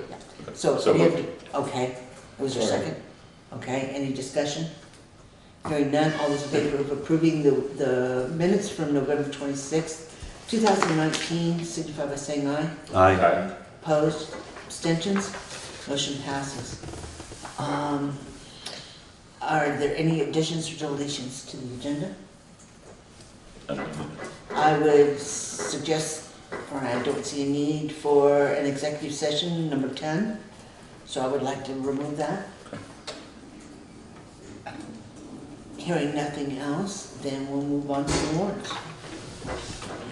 Make a motion to pay check warrant number 1, payroll, in the amount of $15,122.99. Is there a second? Any discussion? Hearing none, all those in favor of paying payroll warrant number 1 in the amount of $15,122.99 signify by saying aye. Aye. Opposed? Abstentions? Motion passes. Make a motion to pay check warrant number 2, payroll tax, in the amount of $6,503.27. Second. Any discussion? Hearing none, all those in favor of paying payroll tax warrant number 2 in the amount of $6,503.27 signify by saying aye. Aye. Opposed? Abstentions? Motion passes. Make a motion to pay check warrant number 3 out of the general fund, the amount of $666,034.52. Second. Any discussion? Just FYI, that is the payment to the schools. So, hearing no further discussion, all those in favor of paying general fund warrant number 3 in the amount of $666,034.52 signify by saying aye. Aye. Opposed? Abstentions? Motion passes. Make a motion to pay check warrant number 4 out of the general fund in the amount of $12,443.99. Second. Is there any discussion? Hearing none, all those in favor of paying general fund warrant number 4 in the amount of $12,443.99 signify by saying aye. Aye. Opposed? Abstentions? Motion passes. Make a motion to pay check warrant number 5 out of the highway fund in the amount of $6,458.18. Second. Any discussion? Hearing none, all those in favor of paying highway warrant number 5 in the amount of $6,458.18 signify by saying aye. Aye. Opposed? Abstentions? Motion passes. Make a motion to pay check warrant number 6 out of the equipment fund in the amount of $159. Second. Is there any discussion? Hearing none, all those in favor of paying the equipment warrant number 6 in the amount of $159 signify by saying aye. Aye. Aye. Opposed? Abstentions? Motion passes. Make a motion to pay check warrant number 6 out of the equipment fund in the amount of $8,091.67. It should actually be number 7. 76 or 67? 8,091.76. 76, okay. And there was a second? Second, yep. Okay. Yes, it should be number 7. 7. Sorry. Okay, hearing no discussion, all those in favor of paying the equipment warrant number 7 in the amount of $8,091.76 signify by saying aye. Aye. Opposed? Abstentions? Motion passes. Okay, and all you need to basically do on this one, we had an error on warrant number 4 from the meeting on 11/26, and we have a revision that we need to approve. That warrant from an amount of $20,569.54 to a total of $11,150.44. There was a duplicate charge the last time, so it's been removed. So I'll entertain a motion. Okay. Second. Is there any discussion on what happened or why? Hearing none, all those in favor of approving the revision of warrant number 4 from 11/26 to an amount of $11,150.54 signify by saying aye. Aye. Aye. Opposed? Abstentions? Motion passes. Okay, so that takes care of the warrants. Reports. Highway? We've had several storms since our last meeting, so we've been keeping up with that along with the maintenance on the equipment. Also, Arnold had a conversation with me. He does not want to drive in during a snowstorm on the days that the transfer station is open. So I had a conversation with the backup. The backup is prepared to cover in case that does happen. But I think we should move forward and think about backup for the backup. Backup for the backup. Yeah. Okay. In case the backup is sick and it's snowing. And if this turns into something larger than it is, then we'll have someone. Okay, well, that's certainly something we can discuss actually tomorrow with the discussion on the budget as to how that might look from a monetary standpoint as well. Because right now, the backup is willing to fill it if in fact one. Okay. Yes, Okay, so we're covered for right now. we are covered. Okay, are there any questions for the highway? Anyone? No? How's the new truck going Very good. in the storms? Yeah. Excellent. Good. Yeah, we're all very happy with it. Excellent. And we bought an extra hose, so when we wash it, it's It's away from the. away from the building. Thank you, please. Yeah, now the little one's being washed away from the building as well, correct? Okay. Everything is 2 hose lengths away. I see, thank you. Okay, and if there's nothing else, then we need to have a discussion about the uniforms and where we are right now. So I know Carla had left a message with UniFirst to try to get one of the salesmen to respond to the changes that we had requested in the contract. And were you successful? No. No, we played phone tag twice. I even sent an email, and I still haven't heard from him, or I haven't heard back from him, I should say. He did leave a message, I believe it was last Monday. So the question then becomes, what would you like to do? And we've kept Cintas on the hook for what we've talked about for the new uniforms now for a couple months. And while we tried to get things worked out with UniFirst, that doesn't seem to be a possibility, or at least not a reasonable possibility. We also had a difficult time in the finance office with that, and in that they're still sending us notices that we're not paying the bills, when in fact every invoice that we've received has in fact been paid. So they have an issue with customer service all the way down the line. So I'm not sure where you'd like to go. What are the ramifications of just breaking the contract? We have to pay half of the outstanding, is it half the outstanding balance? 50%, yes. Right, of however Remainder of many the months left on contract we have. And that amounted to how much? We looked at it. It was about $2,000 in October. Okay. In October. Yes. So it'd be a little less than 2,000 to actually break the contract. That's what it would cost us to buy out. Would they know? Pardon? Would they know if we broke the contract? If they don't contact us back and they have no Gary, just movement. keep sending the guy away every. Well, I think the driver would report back saying, Cintas's uniforms are hanging in my lockers. So we'd get communication through the back door. Yeah. We can get communication through the back door as well by literally not paying the bills.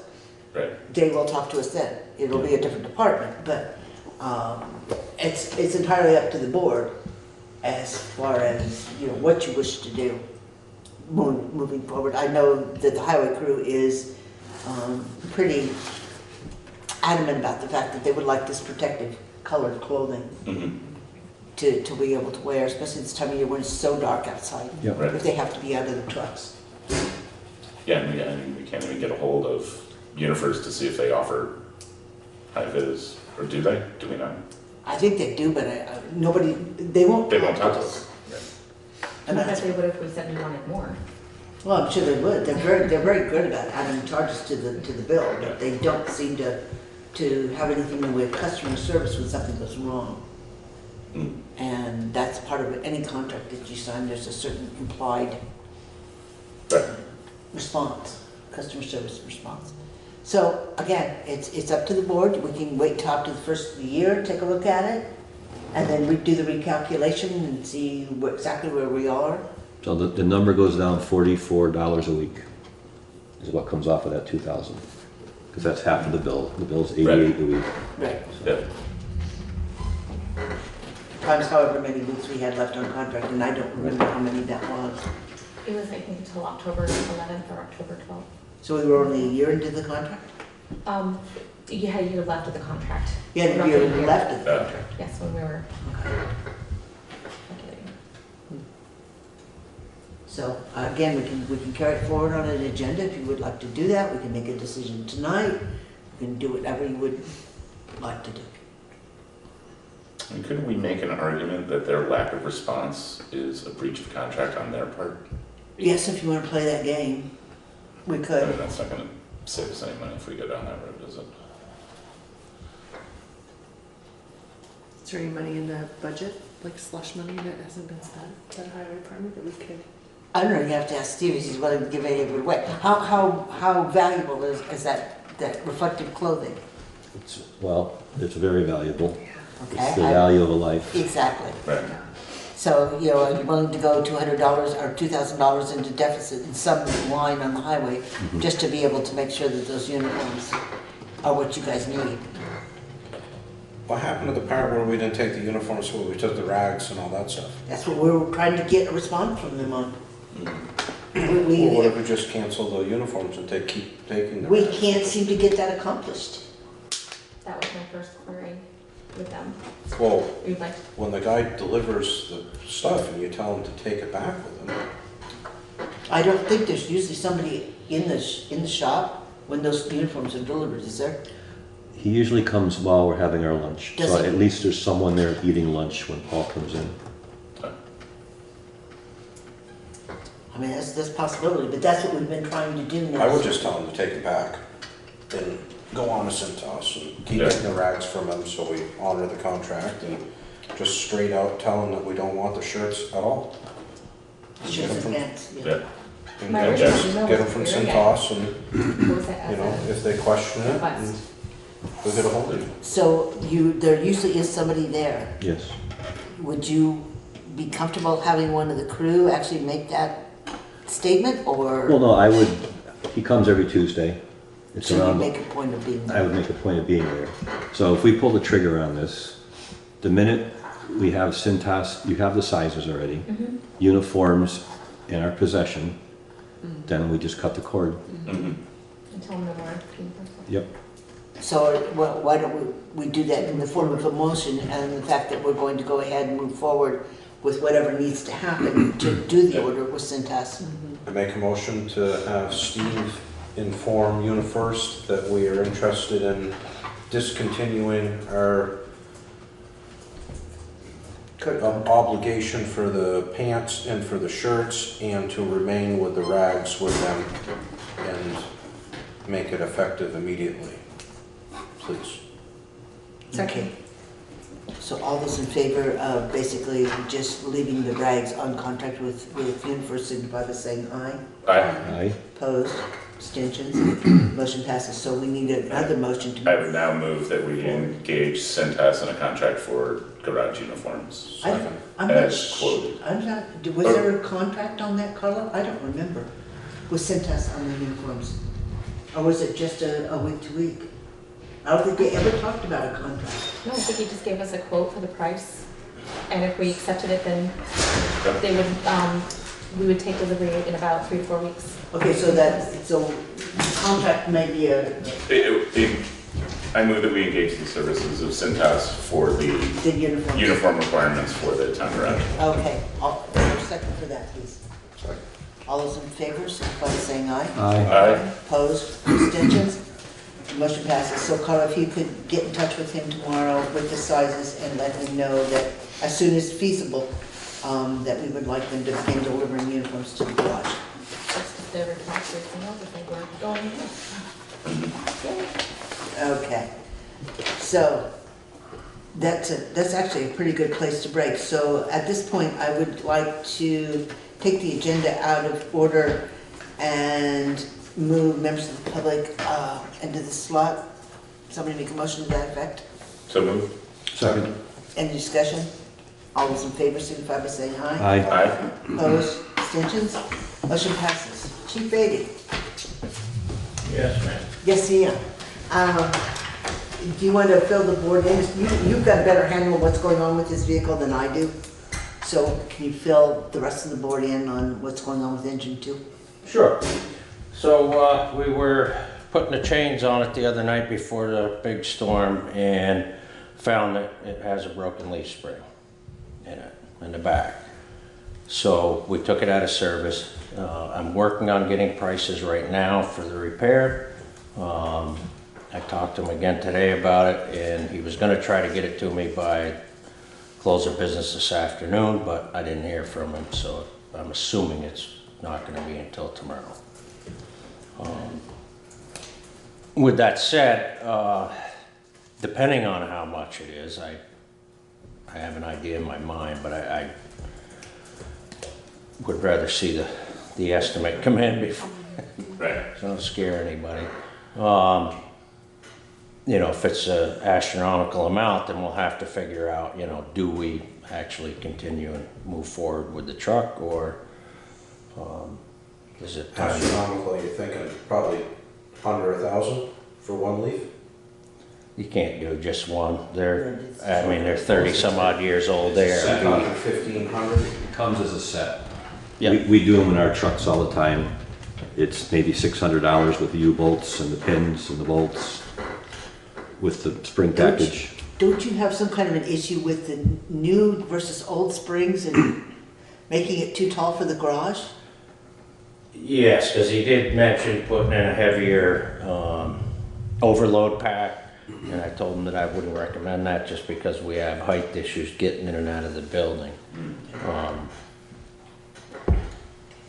Yes, I would like to think that a side is, you know, going to be, you know, $400 a side, but I don't know, you know, what the price is going to be. Who makes the cabin chassis of that truck?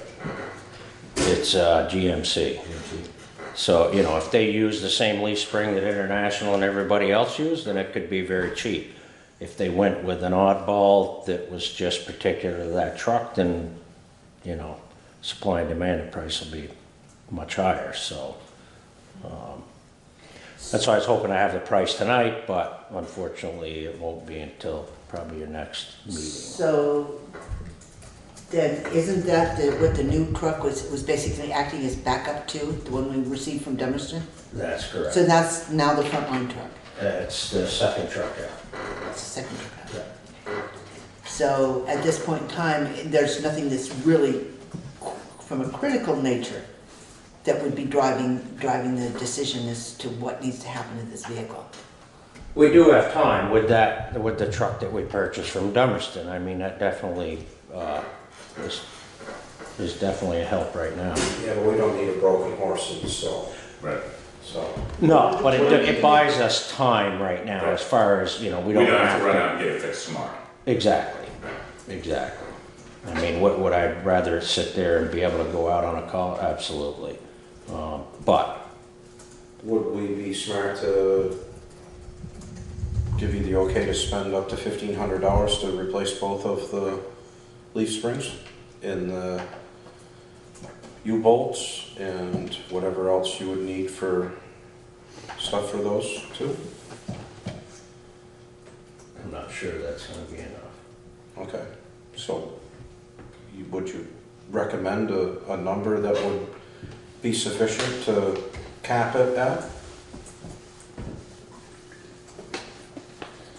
If I had to guess, I would say probably 2,500, and then if it's more than that, I can come back and see at the next meeting, or. That's yeah. going to essentially be the question. How much money to put into a truck that we may or may not be keeping for an extended period of time as well, particularly since we do have the backup right now. If you're looking at a massive cost just to repair this vehicle, that almost doesn't make sense. Right. But is $2,500 a massive cost? That's not what I'm saying. I'm just saying that becomes the weighing factor when he gets his quote as to whether or not to repair this truck or just how to go about what to do with it. Give me any idea what it's worth. Nothing the way it sits right now. Right, yeah. What did we pay for the truck from? I was gonna say, case in point, where it was around, what, 9,500, and we got done with lettering, I think it was just under 10,000. So, you know, you're definitely not gonna see any more than that. I mean, this. Talking about almost a quarter of the worth of the truck at Exactly. 2,500. Yeah. For leaf springs, right. So the 2,500 is parts only? I asked her for a price on everything, parts and labor. Like I said, that's just. Who's gonna do the work? This particular estimate is just through Fleet Pride. I haven't reached out to, either Catamount or Twin State or anybody else. I needed a price to come and talk to you guys about, let you know what we were looking at. But unfortunately, I don't have that price. So I mean, it's the board's decision, but the highway department would be more than willing to install them for you. If you wanted to do a material quote, we can put them in for you. We're gonna have a break between storms. We're in good shape right now. We'd be willing to do that. I mean, we do them ourselves in our dump trucks. We could do 2 in a day. that is a great offer. The only difference is the way that the body hangs down over the truck, where you don't have that in the dump trucks. That's just something that I don't know how we lift it up that high, but we can definitely. I'd be pretty confident that Robbie Tremont could get it figured out. Work it out. We've all done it. That's,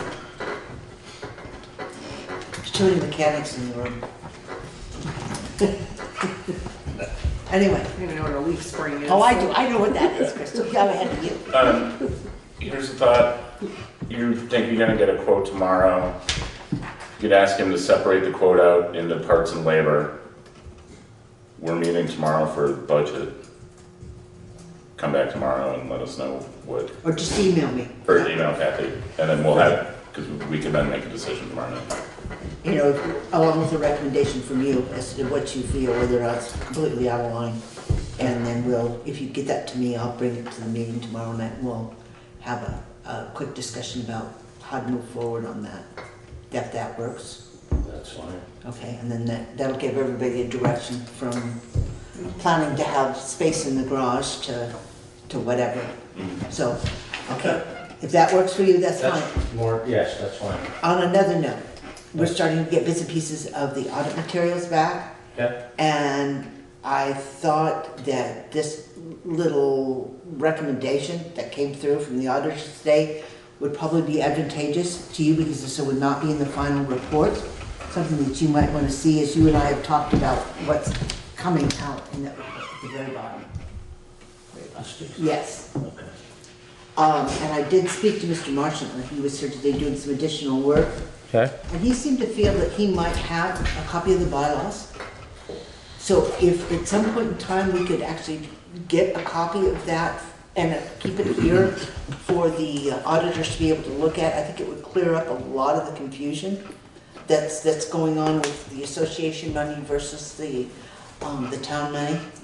Because there it seems to be crossing over, and they use fire department fund interchangeably with the town funds, the pumper fund, and then the association money. I don't think they honestly know what they're talking about when they start to group it like that. So if we could clarify that for them within the bylaws for the fire department, I think it would help immensely. Okay. So I will get you a copy of the audit when the final comes in, and then that's out in the letter that came to the select board, or will be coming to the select board as far as a recommendation. I just thought I'd pass that along, and I'll get you copies of both of those as well. You need this back? No, I do not need that back. I've got it. That's your copy. And like I said, if you can get a copy of the bylaws and forward them to the office, that would be absolutely perfect. Okay. So I did set him with the task of trying to find those, if he did have them, Mr. Marchand. Yeah. Okay? But other than All right. that, like I said, I'm just waiting for that final audit piece so that you can take that back to the membership and have whatever discussion you need to have about that. Okay? Well, that sounds good. Hopefully we can get it figured out. Well, I think if we could just clarify it so they understand exactly what the relationship is between the department and the town, Right. that it will stop a lot of the back and forth discussion that, what did I spend a day, 3 hours, 3.5 hours, dealing with that kind of issue with the audit, because there's a lot of misunderstanding about how things are happening. Okay. So, I think it's just a matter of perception more than anything, not really a problem.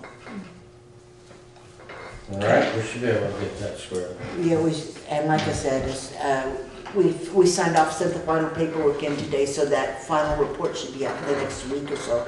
When is your next business meeting that you would need that for? Thursday night. Oh, it's not gonna be here by Thursday. So it's probably gonna be next month, you do it once a month? Correct. Okay, so it'll be in your January meeting before I actually have that for you then. In a finalized form. Okay? Sounds good. Okay, so just email me if you do get a quote, and I'll bring it to them tomorrow night at the budget meeting, and I'll get back to you with whatever decision comes out, and then you guys can move forward from there. Perfect. Thanks. I'm hoping, yes, because when I called him this morning, he said he planned on having it to me tomorrow morning, and I said, well, board's meeting tonight, so anyway, I get it tonight, and he said, I'll try, but it didn't sound promising, so. But that's fine, I'll let you know, and then we'll see what that, and then I can talk to Steve and have a work party. Yeah, well, at least it's a big enough bay in there that you cannot all fit around the vehicle, unlike the fire station where you're like this. Yeah, you won't gather many around it there. We'll give you the brush truck back for 2 days. That's, yeah. We've been talking about that, so. Yeah, we haven't forgotten about it. No, but just to make room in the bay. Yeah. We just swap trucks for 2 days. Yes, we actually, our last work meeting, we were hoping to get up and get it winterized, so if you had to get it out of there, if you needed more room, it wouldn't be the end of the world to push it out for a little bit, so it's on the list to do. Thank you All very righty. much. Well, thank you guys. And we're good to bring the Kubota down? Whenever you're ready. All right, we'll do it this week. Third day, so same one usually put it in, so. Yeah. Thank you. Should be fine. All right. Thank you, sir. You guys have a good night. You too. I will let you know as soon as I know something tomorrow. All right. Thank you, Glenn. Take care. Alrighty, then, going back up to the reports. You all should have gotten a copy of the town clerk's town of money report and the town treasurer. Excuse me. In the sweep account, you have $1,601,313.91. Your checking account, you have 30,000 even. Okay, are there any questions for the treasurer? Okay. Hearing none, then correspondence from Wyndham Regional, I'll see if we can find it. No, that's Wayne's. We did receive notification that Wyndham Regional is having a broadband, I can't find it now, conference, there it is, in Newbrook on January 23rd to discuss the possibility of establishing a local group to bring broadband into our neck of the woods. What they're asking the towns to do is to become the mechanism to survey the community, to see who is interested in purchasing broadband and who would be willing to pay for it. And I know this is done in several areas in the state right now, but one of the biggest issues with this is, while everybody wants faster internet, they're not necessarily willing to pay for it. So they answer the survey, yes, we want it, and then these companies build and they come in, and then suddenly they can't make enough money to sustain. So if anybody is interested, number one, here's the copy. I think Crystal's seen it and Will's seen it. If either one of you would like to see it, I'll be happy to give you a copy. But if anyone's interested from the board of going and representing Townsend, it does have to be RSVP'd for whatever reason. So. Snacks. Huh? Snacks. Snacks, okay. So there's food involved. Sometimes. I see. So it's January 16th from 6 to 8 p.m. at Newbrook with the snow date of January 23rd. Which is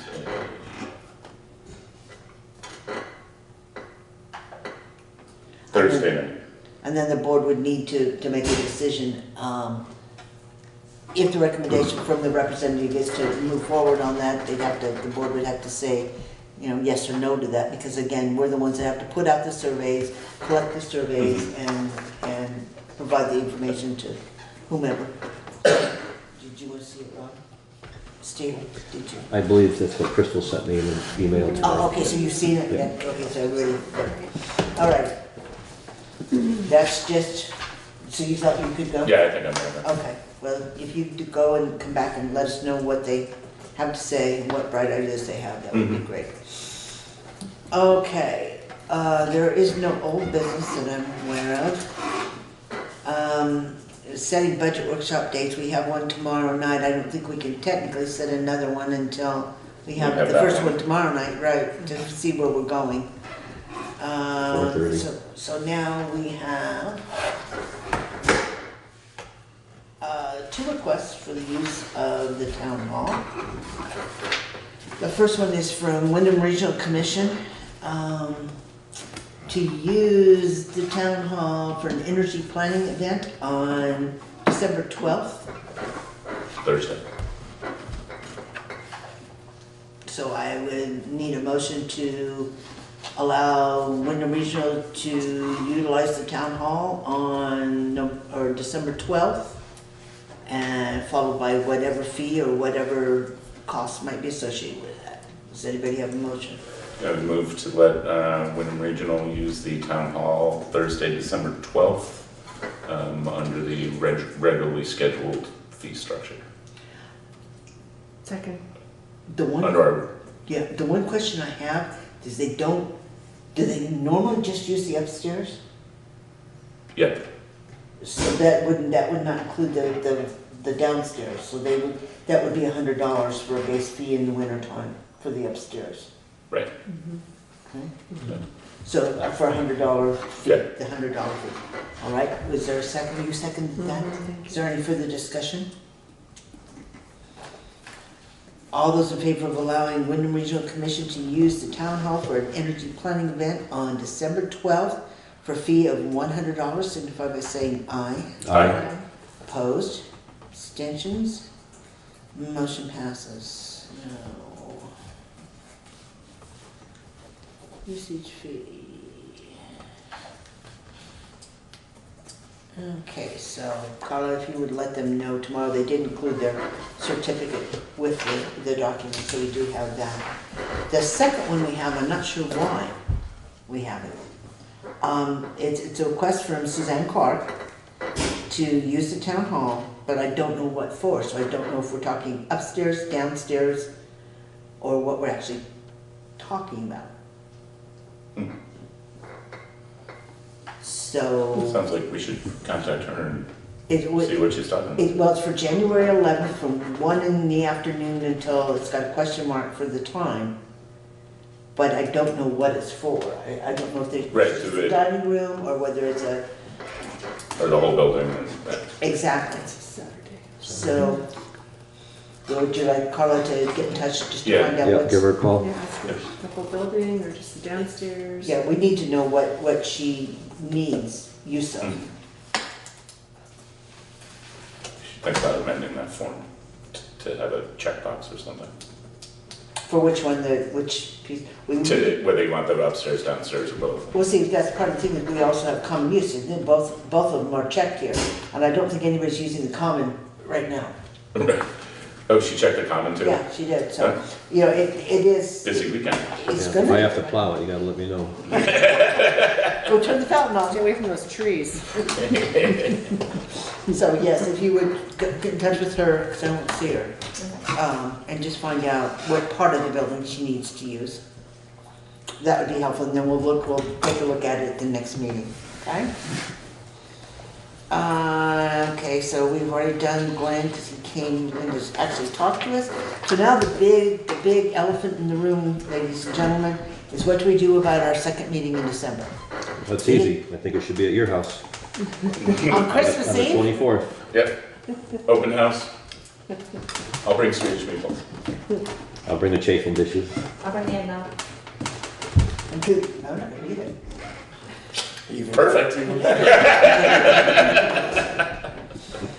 Yeah, so I'm not sure what you'd like to do.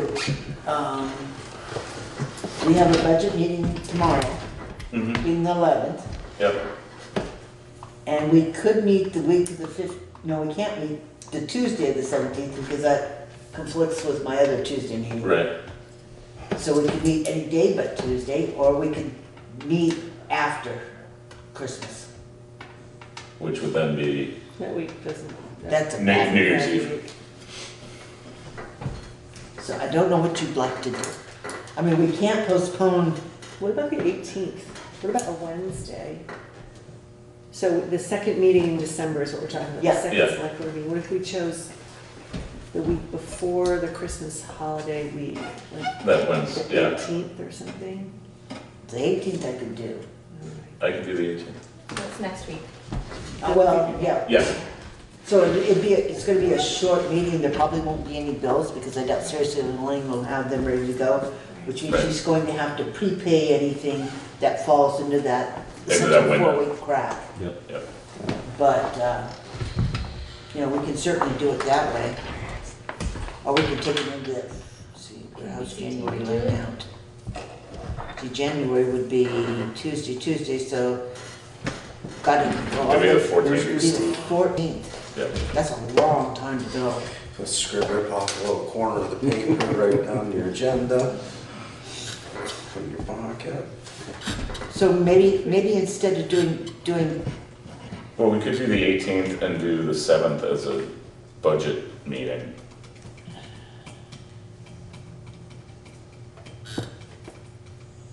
well, do you want? So we don't have to have 4, and then we do cleanup of minor stuff then, right? Because January, technically the warning in the budget should basically be signed by our second, which I won't even be here. Friday. Anyway, the 21 to 21st will probably be the meeting where we finalize the warning and begin the whole process of getting ready for town meeting. So that means we have to get the budget done, Yep. we have to get the warning done, and all those other pieces in between the holidays. Right. So we can meet the 18th, but we're not gonna pay bills, which means the bills would go all the way to the 14th. Yeah, that's why I'm saying we could meet on the 7th As as another budget meeting. why a budget meeting, why not a board meeting? Well, we could do that. I mean, it's a meeting, but Well, we but could we pay don't- bills then. Right, but it needs to be kind of separate, because it's not filmed when we do budget meetings. Right. So it's not a record for the Oh, I see. general public if we do budget and A meeting. a meeting together. Okay.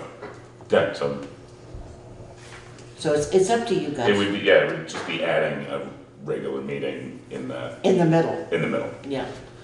I'm okay with that. So you want to do then a? What are we doing? I'm totally lost. I'm sorry. So we're gonna The do the, 14th of January is a regular It select is a board regular meeting. meeting, yes. And Yes. Will's talking about potentially getting together the Tuesday prior to do a budget. Well, no, we were just having well, that yeah, discussion. we're talking about moving the Christmas week meeting to next week.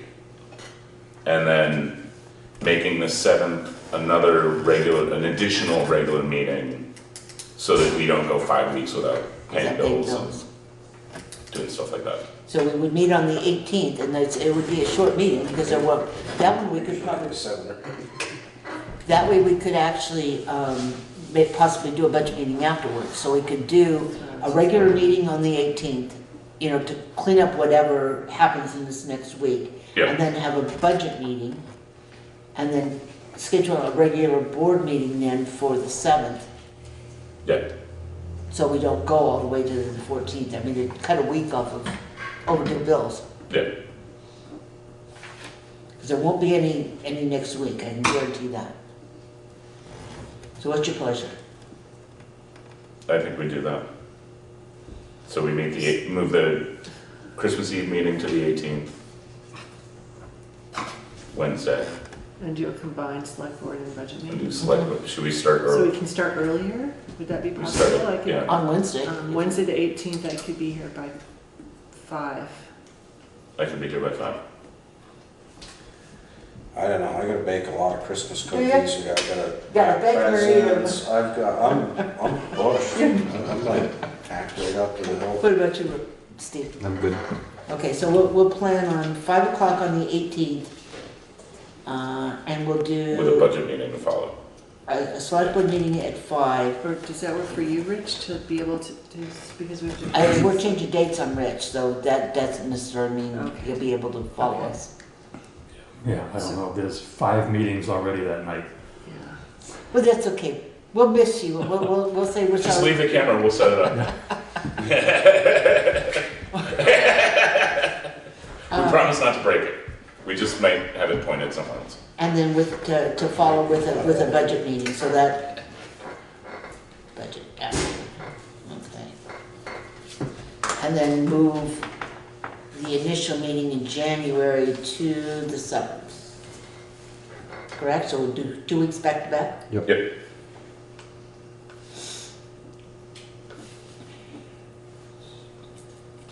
Okay.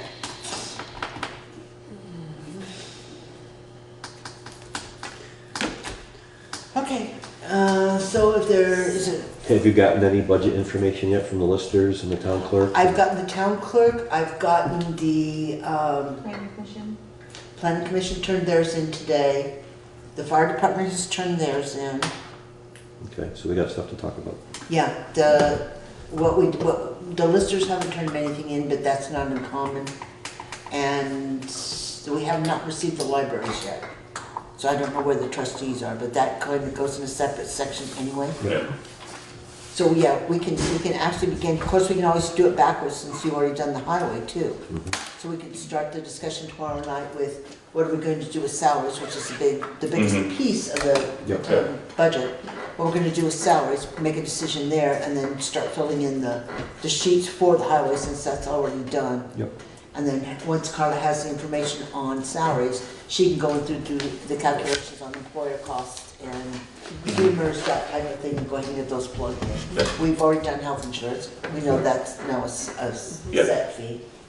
So a lot of the stuff is done from that. Yeah, a lot of the heavy lifting is, yeah, the salaries are the big thing. And I know we did transfer today, we transferred the comparative budget information over to Carla in Excel, so that she'll be able to, year after year after year, just use the same sheet. Create new tabs. Instead of having to go in and Make it every time. every year, Yep. like Craig was doing when he was combining those accounts. and then trying to recreate that same wheel with the new added lines gets really difficult. So this year it will become consistent year after year after A little year. more standardized. It will come out of NIMRIC and just go straight Cool. into the town report. Great. That's about what it amounts to.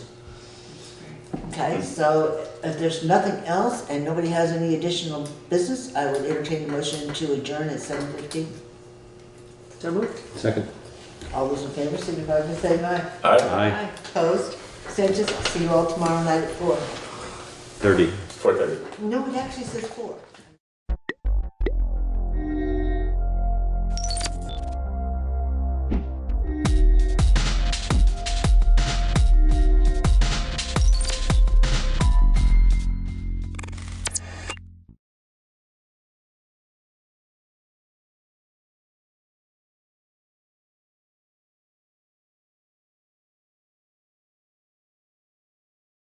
I'm Attorney General T.J. Donovan. With me today is Justin Jiren from the Chittenden County State's Attorney's Office, Dominica Padula, who is the Chief of the Attorney General's Criminal Division, and Major Ingrid Jonas from the Vermont State Police. I want to acknowledge that Doug Kilburn's widow, Sherry Kilburn, is with us today, as well as Doug's and Sherry's son, Tyler, is here as well.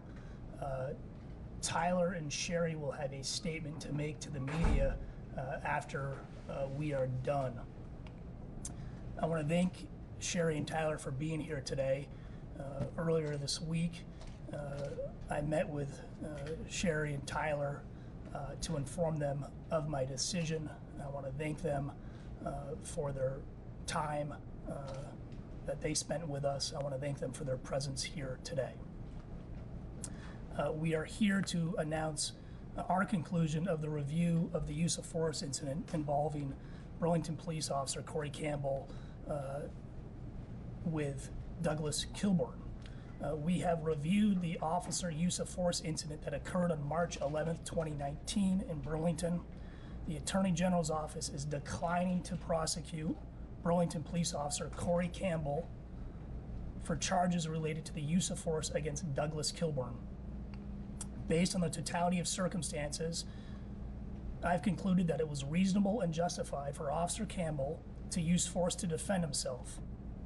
It should be noted that Officer Campbell's actions in his second interaction with Mr. Kilburn, while justified under the law, did contribute to the situation in which the need for self-defense arose.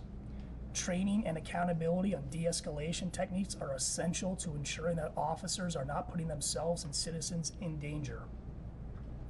It's our hope that the Burlington Police Department will take necessary steps to ensure that their department is equipped with the tools that they need to effectively and safely respond to members of our community in crisis. In reaching this decision, our office considered the opinion of a police use of force expert, Steve Iams, whose report will be made public after the conclusion of this press conference, and reviewed all the materials provided by the Vermont State Police, who conducted a very thorough investigation into this matter. The facts are as follows. On March 11th, 2019, Burlington Police Officer Corey Campbell was dispatched by the BPD to the University of Vermont Medical Center for an individual yelling in the waiting room to the point of spitting and arguing with security and refusing to leave. When Officer Campbell arrived at UVM Medical, he encountered the individual Douglas Kilburn. Prior to Officer Kilburn's arrival, Mr. Kilburn had been at the hospital with his wife, Sherry, who was receiving treatment. When Officer Campbell arrived at UVM Medical, he met Mr. Kilburn in the parking lot. After speaking with Mr. Kilburn, Officer Campbell then spoke with UVM Medical Security, and they agreed that Officer Campbell would escort Mr. Kilburn through the emergency department to his wife's room. Officer Campbell returned to Mr. Kilburn and escorted him through the emergency department to Sherry's room. Officer Campbell asked Mr. Kilburn to remain civil before leaving him in his room. After a brief discussion with the medical staff, Officer Campbell left the area. Campbell was then dispatched to provide a ride from the emergency department to a shelter for another unrelated individual. Soon after Campbell left Mr. Kilburn in his wife's room at the hospital, staff again requested UVM Medical Security to remove Mr. Kilburn from his wife's room, making the decision that his behavior was not conducive to his wife's health, who was critically ill. UVM medical security officers asked Mr. Kilburn to leave and escorted him out of the hospital. Mr. Kilburn swore and screamed at them the entire way. A short time later, UVM medical security officer Heather Gray observed Mr. Kilburn pull his vehicle into the ambulance bay of the emergency department. This is a restricted area with signs to that effect. Officer Gray approached Mr. Kilburn in the ambulance bay. At the same time, Officer Campbell was also exiting the emergency department with the individual he was transporting to the shelter. UVM medical security officer Gray confronted Mr. Kilburn, telling him he had to move his vehicle from the area. Kilburn continued to argue with her and did not move his vehicle. Officer Campbell asked UVM medical security officer Gray if they were going to trespass Mr. Kilburn, and she stated she did not know. Mr. Kilburn then said they did not need to trespass him as he was leaving. Mr. Kilburn started to drive away. He stopped and pointed to the vehicle saying, quote, "Christ, I've known that guy for 30 years. The following exchange ensued. Officer Campbell, shut the F up and leave. Go, they don't want you here. Mr. Kilburn, did you just swear at me? Officer Campbell, yes I did. Mr. Kilburn, you're an effing punk. Officer Campbell, yeah, whatever. Officer Campbell then began to walk away. Mr. Kilburn, get the F before I come over here. After this exchange, Officer Campbell turned around and approached Mr. Kilburn's vehicle. At the same time, Mr. Kilburn placed his vehicle in park and began to exit his vehicle. UVM medical security officer Gray yelled no at Mr. Kilburn. As Officer Campbell approached the vehicle, the driver's side of Mr. Kilburn's vehicle opened and Mr. Kilburn began to get out saying, "He ain't got the right to swear at me." Officer Campbell then put his right hand on the door and then on Mr. Kilburn's left shoulder as Mr. Kilburn continued to exit the vehicle with the seatbelt still on his left shoulder. Mr. Kilburn repeated, "You ain't got the right to swear at me." Officer Campbell grabbed Mr. Kilburn's left arm with his right hand and attempted to put it behind Mr. Kilburn's back. Mr. Kilburn continued to move forward, getting out of the vehicle. Once out of the vehicle, Mr. Kilburn punched Officer Campbell with his right fist, hitting Officer Campbell's lower left jaw. Officer Campbell then punched Mr. Kilburn in the right area 3 times with a closed fist as Mr. Kilburn was brought to the ground. UVM security officer Richard Howard then aided Officer Campbell in securing Mr. Kilburn and placing him in handcuffs. Mr. Kilburn sustained injuries to his face as a result of being punched and was immediately treated at UVM Medical. He was arrested and charged with disorderly conduct and assault on a police officer March 11, 2019, and released on conditions of release. Mr. Kilburn was released from UVM Medical on March 12th.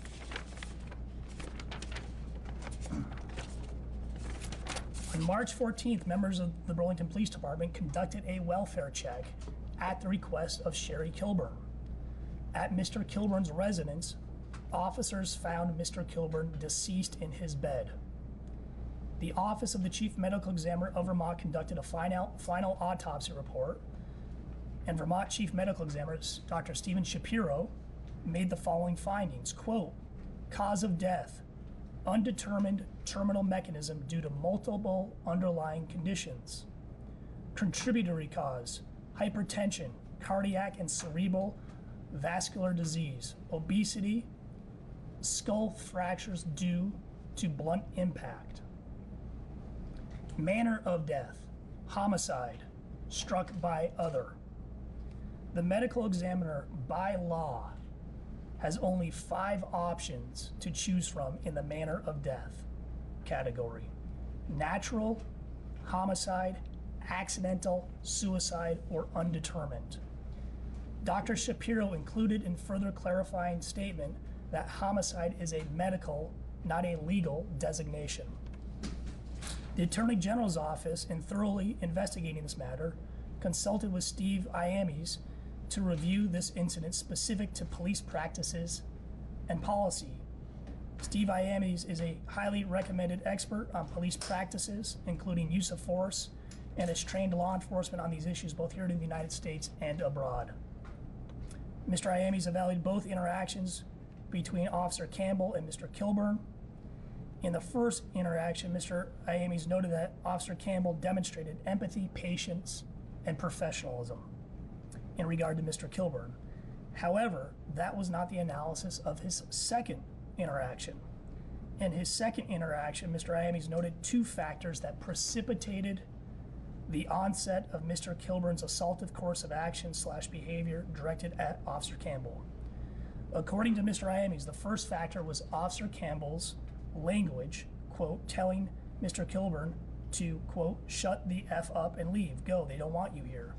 And the second precipitating factor was Officer Campbell's, quote, return to Mr. Kilburn's vehicle after walking away.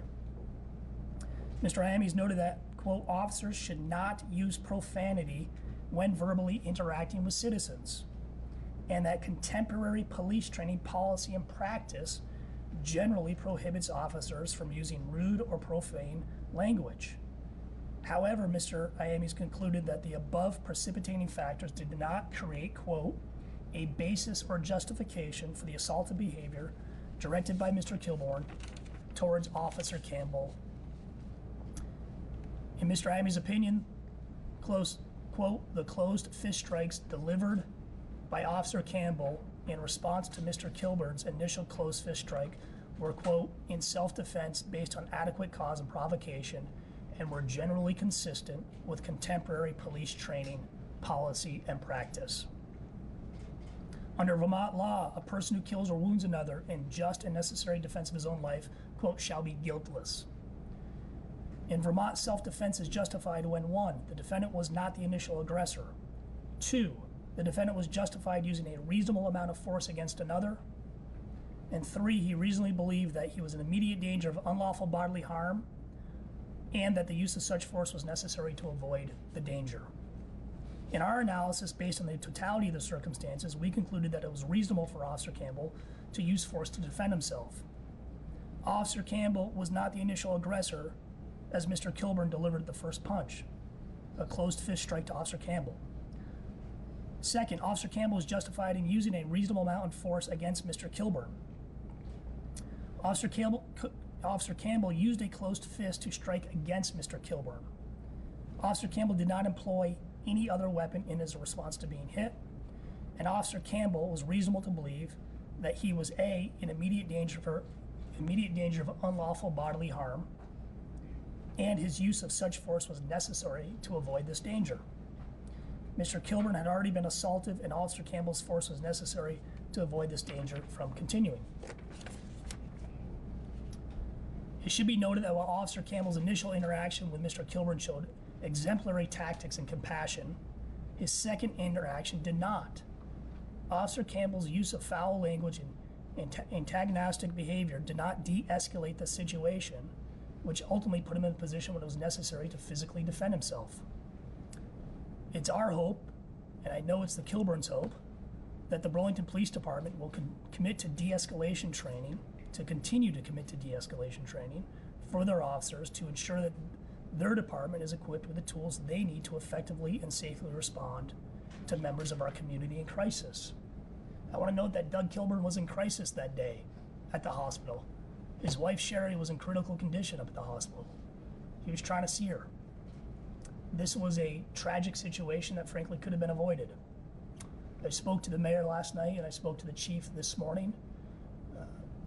They've committed to continuing to working on de-escalation tactics. When we were talking about what those tactics look like internally, my chief, the criminal division, Dominica Padula, said tools like empathy, compassion, and kindness are just as effective as a taser or any other weapon. This is a challenge not just in the city of Burlington, this is a challenge in our entire state. We have far too many of these cases happening. We seem to be dealing with these monthly, if not weekly. The legal system looks at a finite period of time to determine whether or not these are justified in the legal sense. And I want to stress that. It is a matter of seconds that we look at to determine whether or not legally these are justified. We need to do a better job. We need to look towards other jurisdictions to see how they're handling these questions of use of force. We have to continue to build public trust in our law enforcement, not just in the police, but in the prosecutors as we continue to make these decisions. And we have to be open to challenging the conventional wisdom of how we keep our public safe. I didn't know Doug Kilburn, but I know this, that he was a lot more than these few minutes that are shown on this body camera footage. He was a husband and he was a father, and we need to be mindful when we engage in these public debates that we're talking about somebody who has left us, who has died, and we need to be respectful of his memory and respectful of their family while still doing our job. As I said, our copy of our use of force experts report is available. It is a public record. I will now turn it over to the office of the Chittenden County State's Attorney. Chief Deputy Justin Gyron is here to discuss their finding. As in all use of force cases, this is a concurrent review by the Attorney General's office and State's Attorney's offices in the county in which these happen, but they're independent. So with that, let me turn it over to Justin Gyron. Thanks, DJ.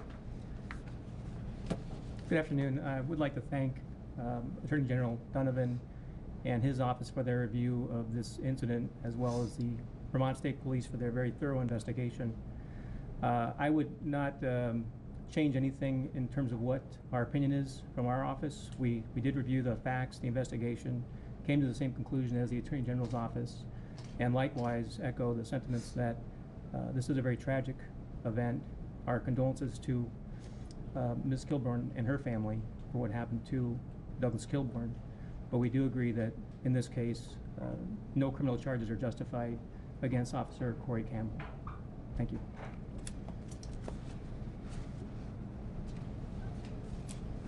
Before we open up to questions, I want to acknowledge and thank Major Ingrid Jonas from the Vermont State Police for being here today, and thank the Vermont State Police for conducting a thorough investigation into this matter. I want to note that on all these cases throughout our state, we look to the state police to do these types of investigations. I know they remain committed under the leadership of Major Jonas and Colonel Birmingham to continuing to develop not only the best practices, but the emerging best practices in this nation to best police our communities in a safe, transparent way where communities have trust and communities feel safe.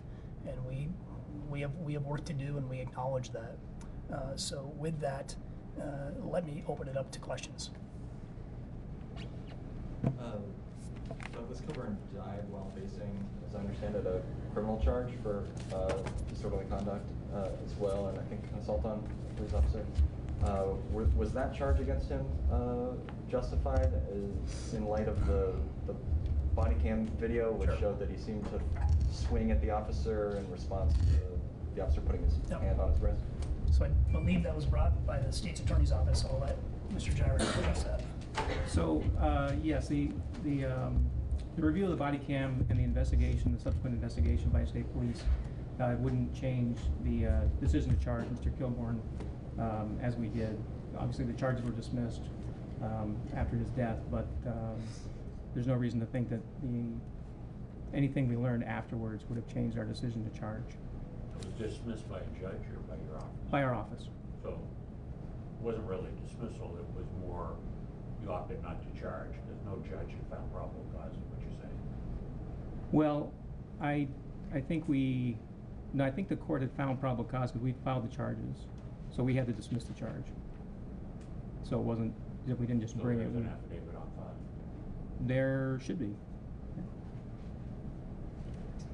What can you say about the length of time that this review took?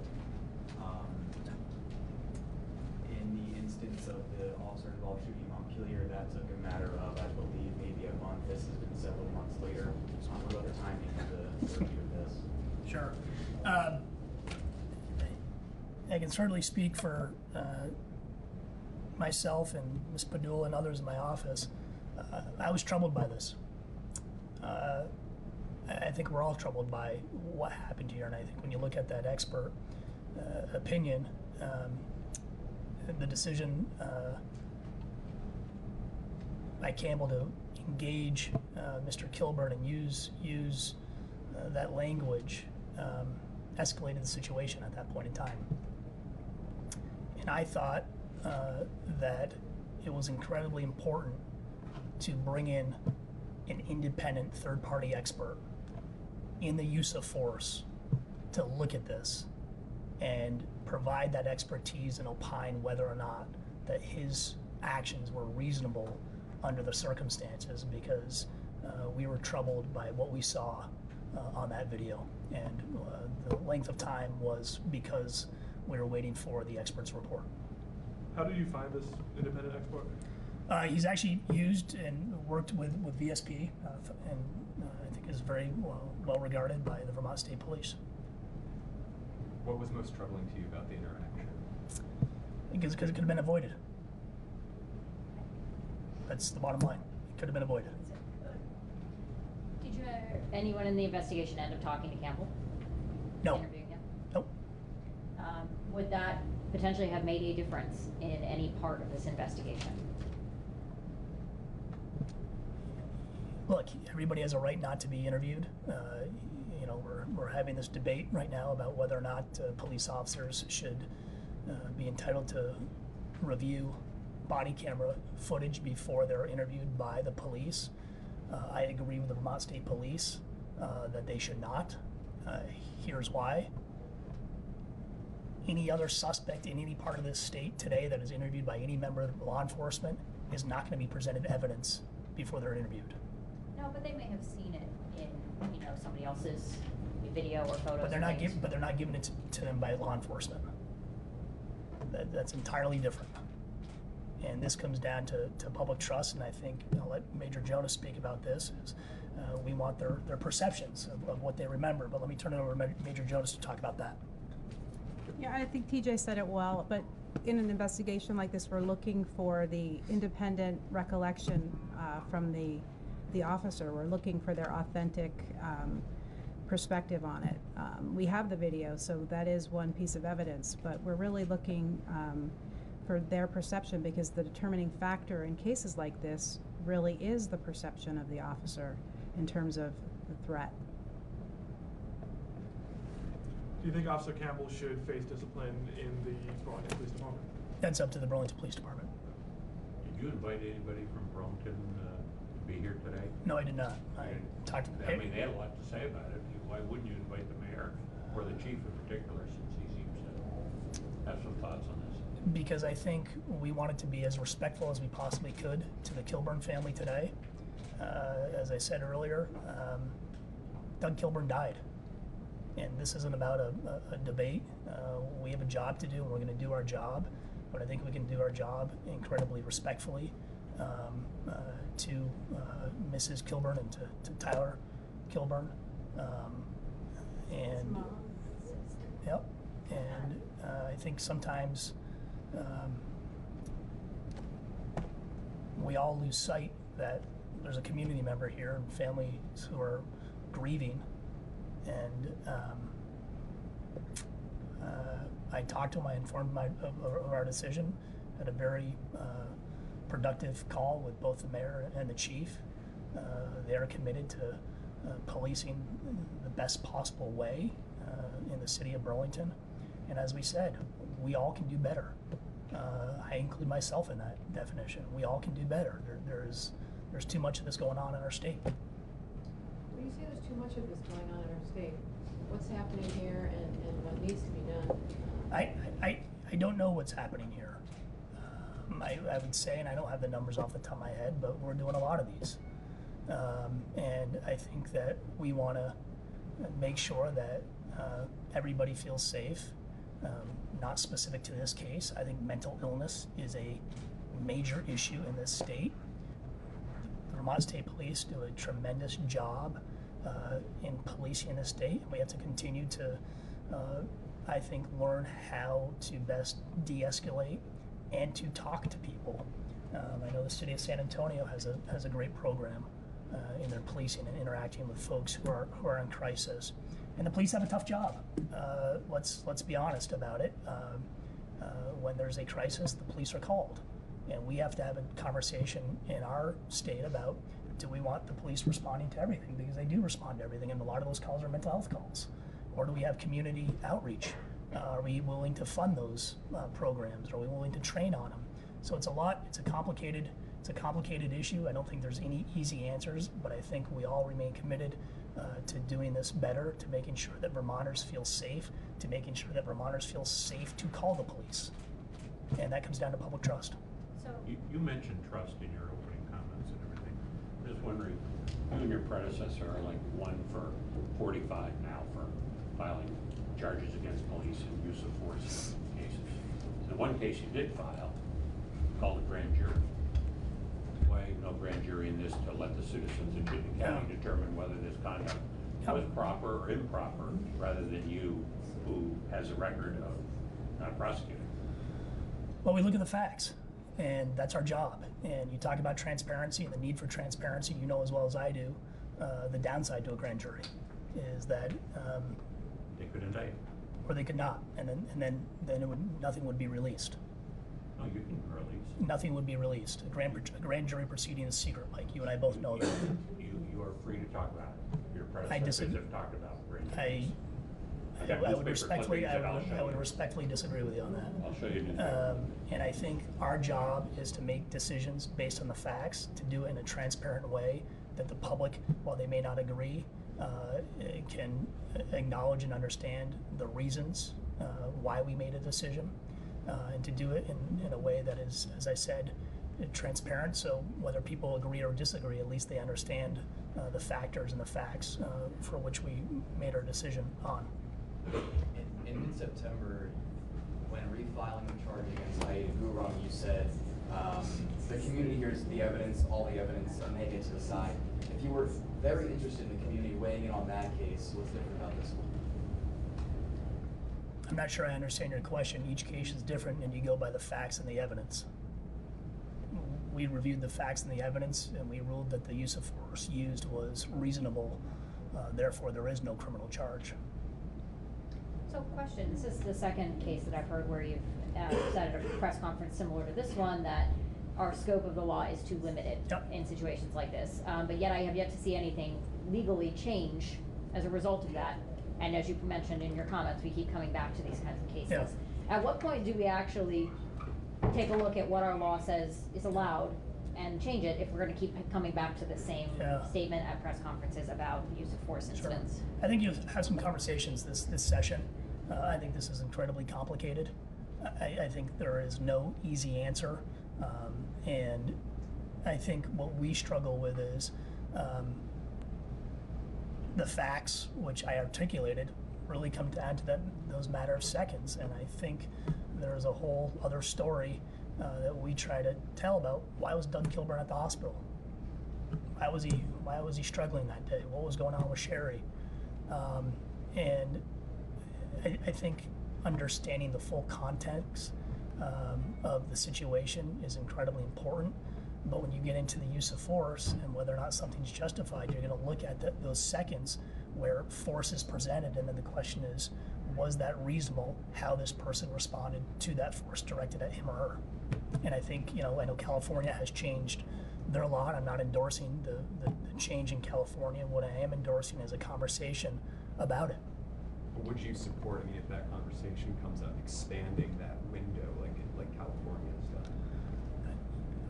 What I would support is a conversation and to challenge the conventional wisdom of our current practice. And what that means, Liam, whether or not that's going to be a change, I don't know.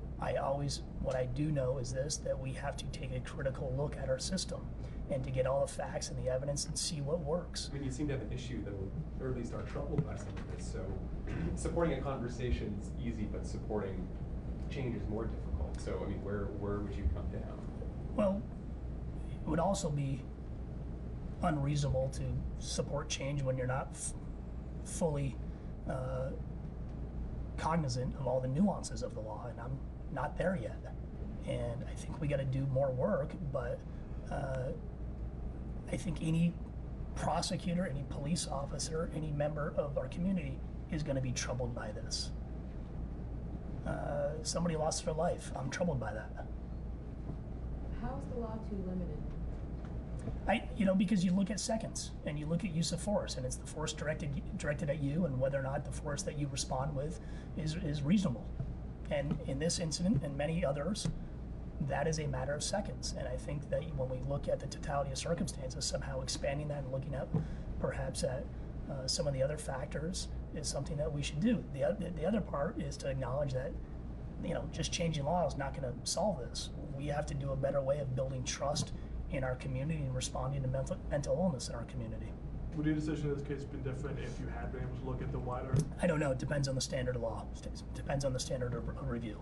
And I made a decision based on our current law. I'm confident in my decision. My point simply is that I am troubled by this. Anytime somebody loses their lives is troubling. We have to legally justify it or not. I don't make any of these decisions lightly, and it troubles me. Was any? Oh, sorry. No. Keep going. On a different subject, what did you say to the city of Burlington when you called them up during Del Pozo's press conference? Say that again. After Douglas Kilburn died, Brandon Del Pozo hosted a press conference in which I understand you made a call to city officials during the press conference to say something. During the investigation, you wouldn't comment on it, saying the investigation was ongoing. I'm wondering what you said. Well, generally, my private conversations are my private conversations. But I think what I most likely said was, let the process play out. Did they? Yeah, they did. I mean, Aiden and Derek looked at the reporting. They looked at the mayor and the chief had been trying to maybe slow the release of the medical examiner's report. I mean, was that part of your review at all? The actions taken by it? We did not review the actions of city officials. Do you have any comment on? Will you? No, I won't. Why not? I think that we have to be mindful and respectful that somebody lost their life. Doug Kilburn died here. And he died with involvement with a member of the police. That triggers a review by the state's attorney and my office. And if we're talking about public trust, then you have to let the process play out. And you have to let this process play out as it would in any other case. And I don't think in any other case would you have had that type of press conference, frankly. And treat people with respect, treat people fairly, and do your job. And I think that's what we should be doing. Why not go and check to see why the mayor and the chief were trying to redirect how this thing was being done? I'm not. You're going to have full transparency. Our review has concluded. Whether our review is concluded. The governor's office had said that the interventions by the city officials were borderline unethical. Do you feel the same way? As I said, I don't think you would have seen that press conference in any other case. And you want to treat people fairly, you want to treat people respectfully, you want to treat them like there's anything else. At the end of the day, you let the process play out. And you let independent prosecutors, investigators do their job. That's how you build the public. I'm not sure I understand, because you said you felt like they let the process play out, but it also sounds like you didn't see the press conference as appropriate. Well, I think I'm being incredibly clear. I called because I was concerned. I called during the press conference. That's been reported. I told you why I called, and since that day, the process has played out. Did you look at all at the medical examiner's report? I mean, the chief and the mayor were raising questions or concerns about that. Was that part of your review at all? No, other than that it was a piece of evidence. The medical examiner, as he said, it made a medical diagnosis. You have cause of death. which he articulated many different factors, and then you have manner of death, and he has 5 choices to make, and he made his decision. The fact of the matter, there was a use of force. That then triggers a review by us. We then determine whether or not a crime occurred. So we've talked about this press conference, but I don't think you've addressed the fact that the mayor and police chief reached out to the Department of Health chief, which is what the Scott administration officials were questioning is, ethical or not. Do you think that decision to reach out and question the results of that? I'm gonna let the city of Burlington answer those questions, and I'm sure those questions will be brought up in different venues. One question, did anyone, as part of this investigation, check why the hospital released Mr. Kilburn, and then he later died at his home from injuries in part that he sustained? Was there any investigation or question on why he was released when he was clearly not well? That's not part of our review.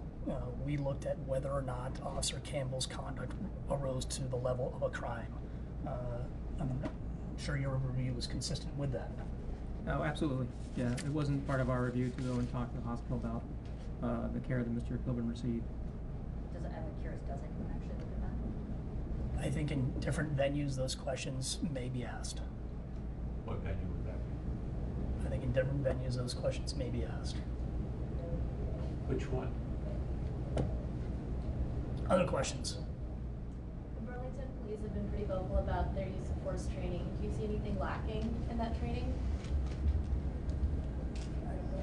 I go back to what Dominica Padula said earlier about how we de-escalate and what we use as tools. And I think meeting people where they are, oftentimes in crisis, understanding why they're in crisis, asking those questions, demonstrating compassion and empathy are effective tools, and sometimes just listening.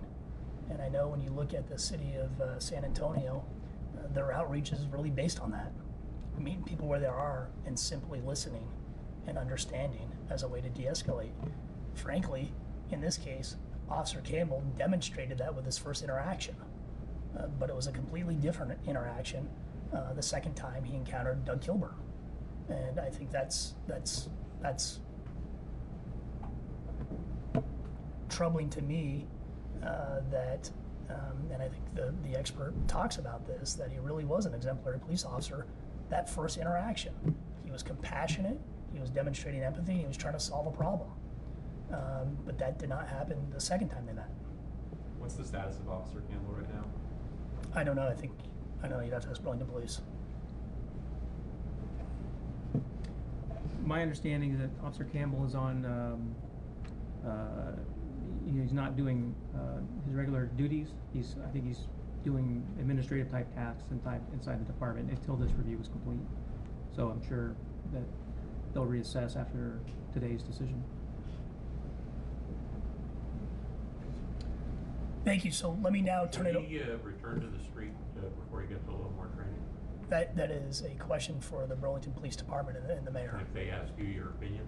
I will give them my opinion in a confidential manner. With that, let me turn it over to Tyler and Sherry Kilburn. Thank you.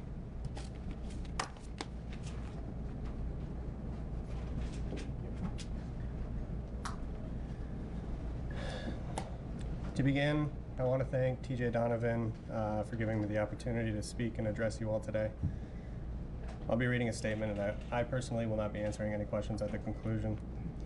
While we do not agree with the decision that was made, I would like to thank the detectives and TJ Donovan's office for the hard work, dedication, and compassion they showed my family. What happened that day between my father and Officer Campbell was a tragedy that was further corrupted by the insider politics of Burlington Police Chief Del Pozo and Mayor Merle Weinberger. When emails were sent demanding that the Chief Medical Examiner change or alter his ruling, you willingly interfered in an ongoing investigation, and this behavior can no longer be tolerated. I find it appalling that you, as a chief of police, would interfere with an ongoing investigation with cooperation from the mayor's office. You take this career path knowing you must always hold yourself to a higher standard. You failed, Mr. Del Pozo. Mr. Mayor, you failed. You failed by allowing the Burlington Police Department to use and abuse your office to further their agenda. I beg of you to do better. I'm not asking for perfection. Just be better. Improve so that no other family has to endure a tragedy such as this. Be better so that we can keep our family members alive. This cannot happen again. It's your job to fix it. Now you need to fix it. My dad was an incredibly loving man. He was an avid sports fan and was an incredibly talented musician, among many other wonderful traits that he had. Please keep in mind that in recent times, after suffering multiple strokes, that my dad struggled with his mental health. It was a daily battle for him, as it is for most of us. He was winning this fight. He was getting better each and every day, with hard work and dedication. Every day was an improvement. I implore each and every one of us to remember that my dad was so much more than the few seconds that changed our lives forever. He was so much more than the few seconds you all judge. He loved my mother with every inch of his being. He loved his mom, his dad, sisters, aunts, uncles, cousins, nephews, friends alike. He loved life, and he did not deserve the treatment that he endured. I cannot begin to fathom the fear that was racing through his head that day. I wish I could have taken all the pain away. I would do anything to just have 5 minutes back so that I can tell him how much I'm sorry and how much I loved him. I'll never get that chance. My dad needed help, not handcuffs. For everybody that's going to be watching this, if someone needs help, help them. This is not a problem with one solution. It involves each and every one of us. Be understanding that everyone has their own battles, their own demons. It's time we start lifting one another up, not degrading someone's life and legacy. Give a helping hand when it is needed, and don't cast judgment upon somebody that you know little to nothing about. Show compassion to a stranger on the street because they look like they're having a bad day. Because we all have no idea what each individual life is going through. We are all human. In closing, go home, hug your loved ones, tell them that you love them, tell them that they matter. One day, the people that we love dear will be nothing more than the memories that we share. Cherish the time that we have. Thank you.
Again, with my apologies, I call the meeting to order.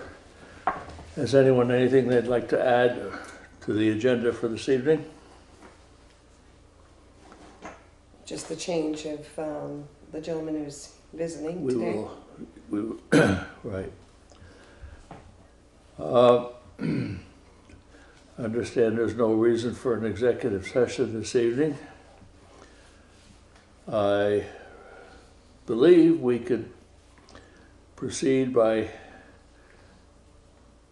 moving right to the scheduled member of the public, Mr. Simmons, is it? That's me. Yeah, we'll go, they will, after that, we'll come back to approval of minutes, road business, etc. Sir, thank you, and thank you for coming. Thank you very much for having me, and I really appreciate your moving me up in the schedule so I can go home and play in the snow. So my name is Tom Simmons. I live in Chester. I'm a partnerships specialist with the U.S. Census Bureau, New York office, which is a fancy way of saying I'm not the guy who knocks on doors taking information.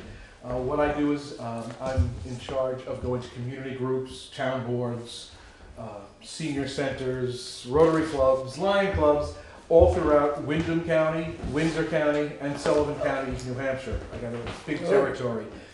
In preparation for the 2020 rollout of the census. Just so everyone understands what's happening, and when the phone calls start coming into town hall, you know what's going on. So we have to do this every 10 years. This is the decennial census. It happens in the years ending in a 0. And this is, and the Census Bureau does other surveys in the years in between. So sometimes people will say, well, I just did the survey, 2 years ago, or someone just came to my door. That's not the decennial. That's really just information gathering. The decennial is important to the town because, first of all, it determines the reapportionment. And while it's not likely that Vermont's going to get a second congressperson in Washington, it is likely that it will change the configuration of local representation in Montpelier. And in Windham County especially, one of the concerns has been the number of senators in the state Senate, because a lot of indications have shown that population has fallen in Windham County relative to some of the other counties. So we want to make sure that everyone gets counted. Everyone gets counted once, gets counted in the right place. The second reason, and this might even be the more compelling reason that this is important, is because $675 billion every year at the federal level is allocated to the states based on these numbers, and they're locked in for the next 10 years. And the programs that are attached to it are school lunch programs, women, infant, children, special ed, funding for local schools, which, as I don't have to tell you, has a big effect on property taxes, and it's a big part of your school budgets. Meals on Wheels, Medicare Part B, first responders, economic development grants, fuel assistance, housing rehab. There are a lot of programs that our local people benefit from and that bring dollars to the community based on these numbers. So it is of utmost importance that everyone gets counted. Now this year, there's a lot of changes this year. So if you're used to what's happened in the census in the last 10 years ago, it's different this year. Starting in March 12th, that's the actual rollout of the general census. Every household will get a letter from the Census Bureau inviting them to take the census online. For the first time in history, online will be an option. Which for many people, that's going to be great, and we're hoping it actually helps to elicit some good response. If they don't respond in a week, they'll get a follow-up. Hey, we haven't heard from you. Go online or give us a phone call. It will be available online and on the phone in 12 different languages. And a week later, if we haven't heard from you, it's, hey, what's the matter with you? We haven't heard from you, do it. By the first week in April, because that's really the official census date is April 1st, anyone who has not responded in one of those fashions will get another notice from the census This time the form will be in it. Now, the issue that could possibly raise its head here, all right, is that not everyone has access to the internet. Not everyone is comfortable putting things like their birthday over the internet. In particular, obviously there are some problems with some rural access issues. But from my discussions with other groups in other communities, there's a large number of senior citizens who are reluctant to do this. And as soon as they hear me say you can do it online, there's some fear and trepidation there. They will get the form. They will get the form. They can do it the old-fashioned way. However, we've got to make sure that they don't get the first mailing from the census, see it says online, throw it away. Get the second one saying go online, throw it away. Get the third one saying, hey, go online, throw it away. And then when the fourth one comes, throw it away. Because these are not addressed to people. The census is not addressed to Jane Smith. It's addressed to 15 Blueberry Hill. It's addressed to occupant at. So we don't, we want to make sure that people, especially older people and people without internet access, don't get into the habit of throwing away bulk mail from the government addressed to occupant, telling them to go online, right? And in Newfane in particular, one of the things I do is pour over all the statistics for all of the communities like crazy.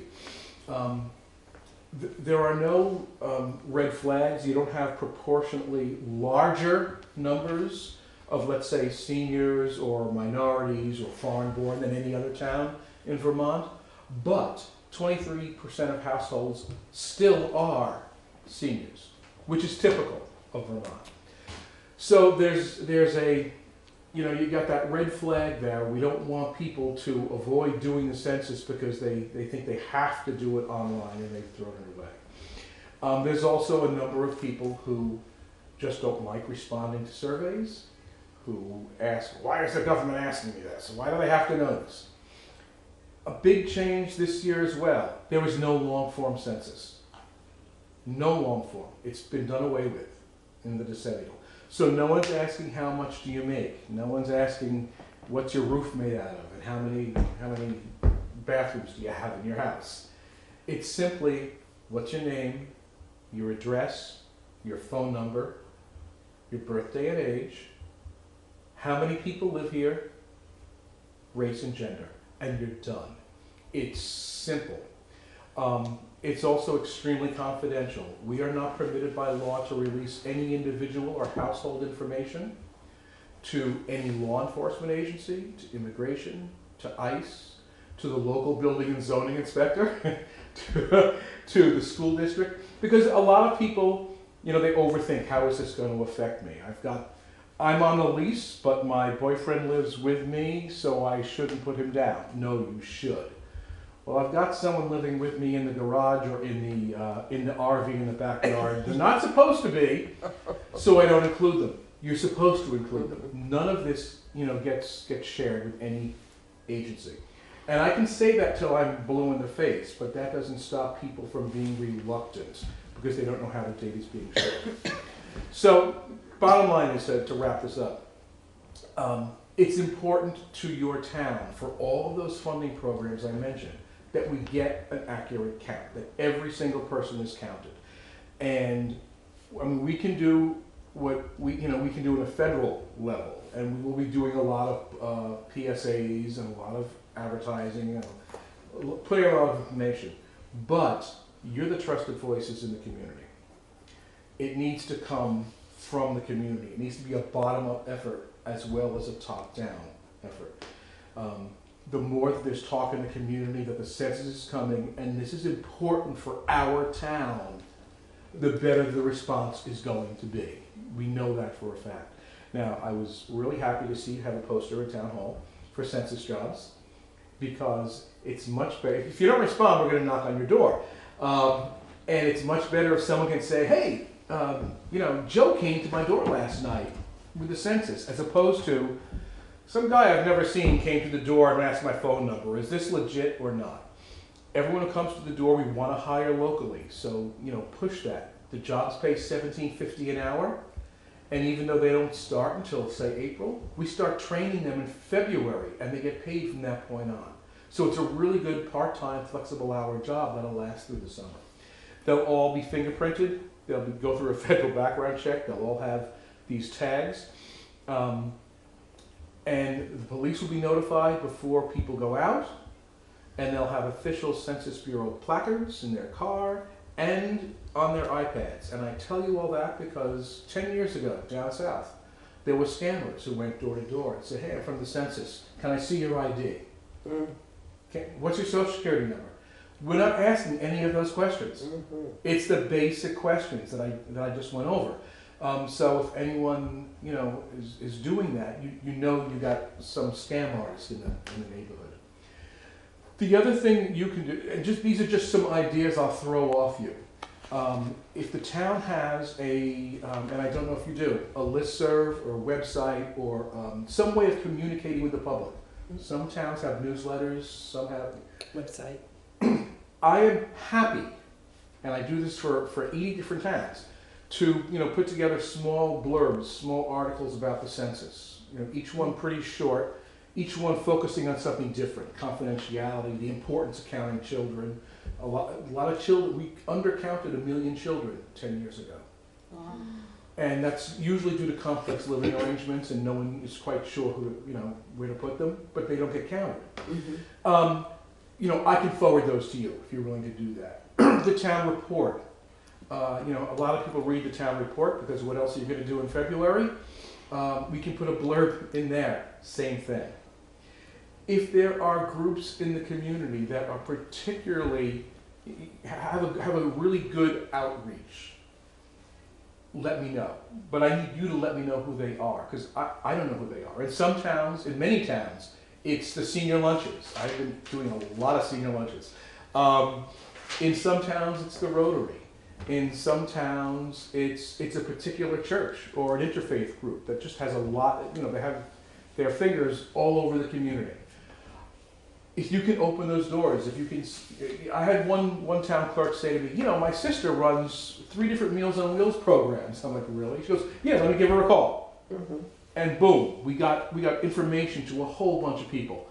So if there's any people I should talk to, if there are any organizations I should work with in town, any special events where it might be appropriate to have someone from the Census Bureau there, let me know, and I'll be here. That's my job. But I need to hear from you, and I need you guys to talk it up in the community that this is important. It's important for us and our town. If you've got any questions, I'm more than happy to answer them. Everything I just said, I'm leaving in a folder for you. And that is there. Well, it's interesting that you said that you're just trying to, it's for governmental funding opportunities for your community.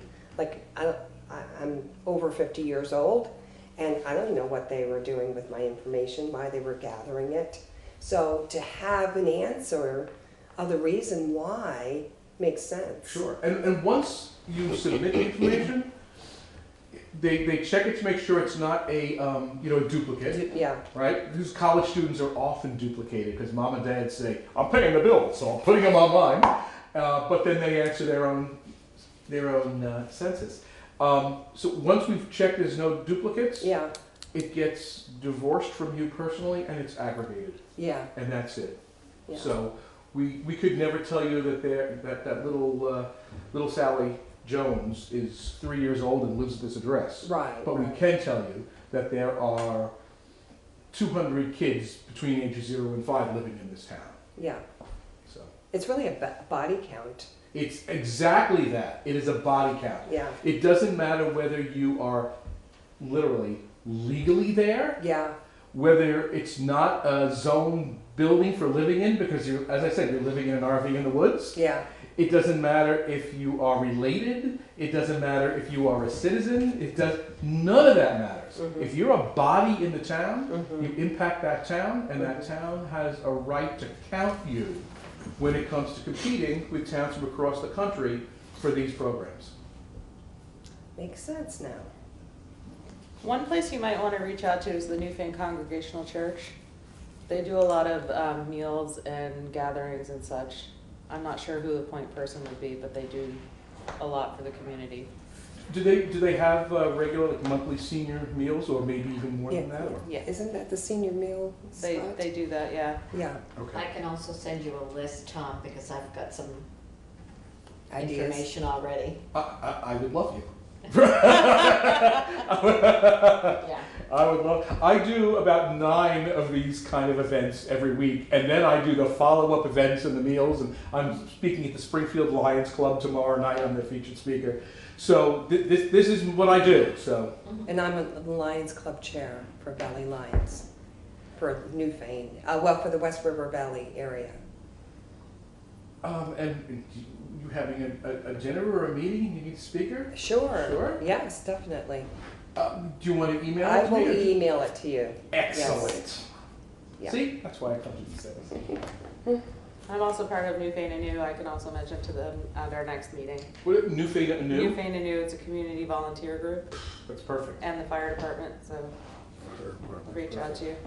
And we have 36 different flyers that are geared towards different communities, and sometimes it's just good to have those on hand. How many employees are you looking to hire for the? We are looking to hire 9,000 people in Vermont, in the state of Vermont. That's how many we're recruiting.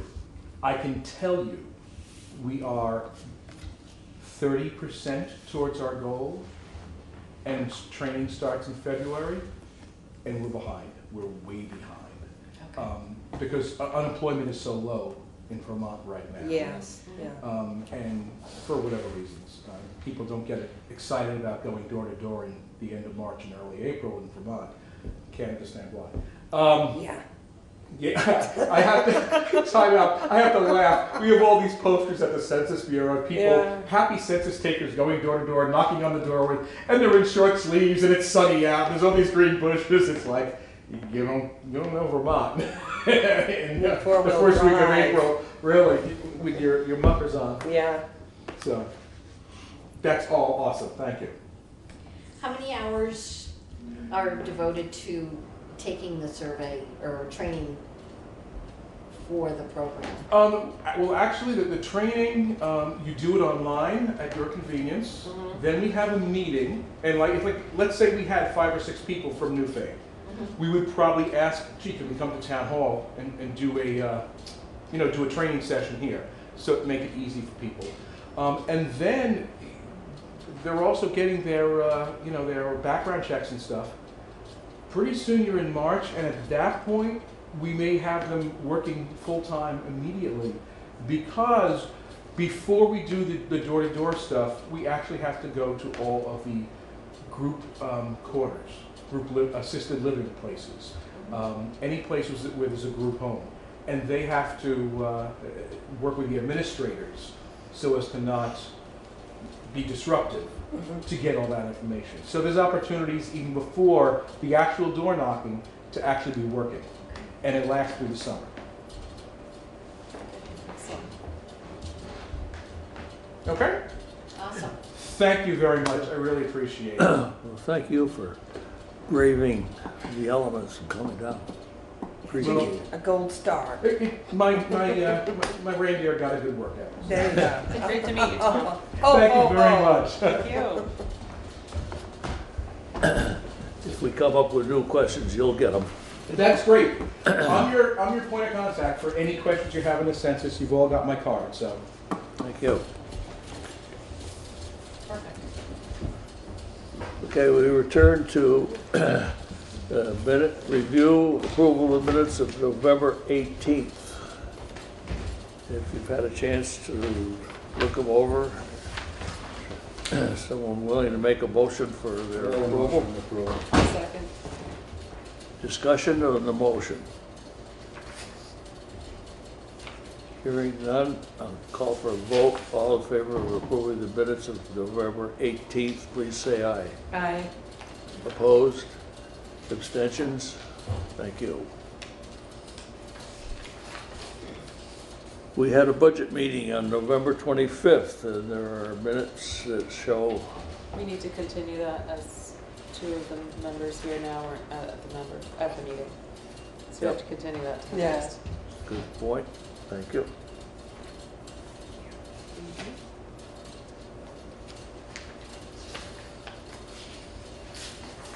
There isn't a road foreman's report tonight because Jay was out plowing. Fairly understandable. We continue that as well. Okay.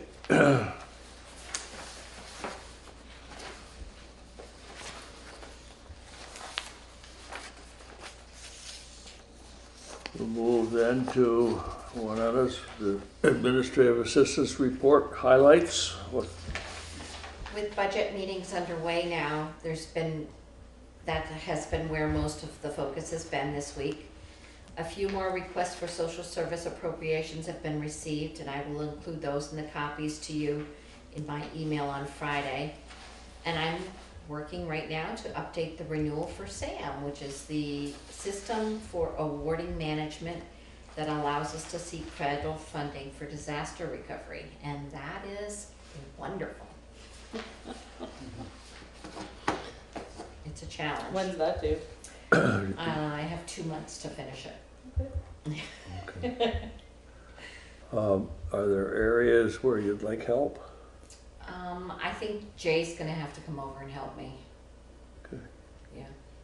Is there a lot of questions? Is it like a re-registration? It's a renewal of the registration. Oh, okay. Yeah. Yeah. I just did the renewal, but it was just a yay, okay, and I got through it with it. Okay.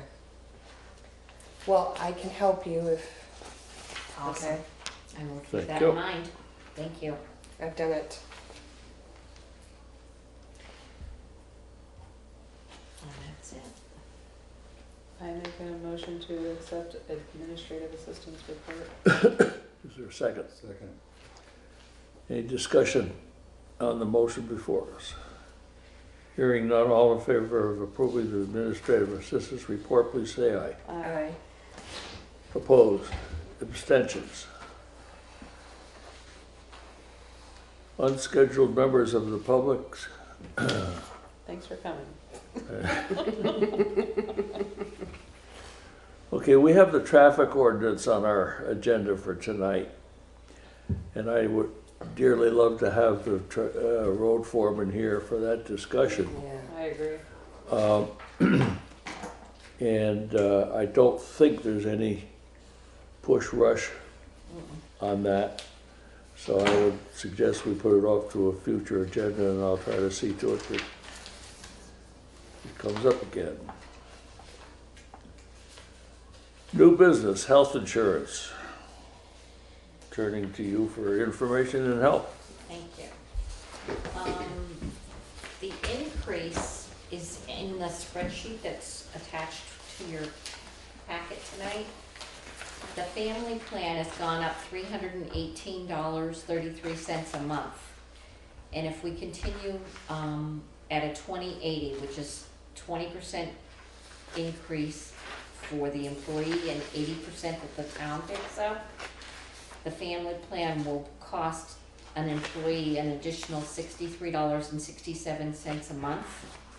The town's share would be $254.66, and that breaks down to $14.69 a week, added to what the employee pays weekly. It would be $82.46, and that's 87% that the town's share is picking up. So our share would be $82.46. The employees, each employee that has a family plan, Yeah. would be paying $82.46 a month. And what A would the, week, I'm sorry. and what would the town be paying? $3,055.97. That's a year. Oh, per year, yeah. What's the weekly increase for the town? You would take the $254.66 and divide that, you would times that by 12 and then divide that by 52.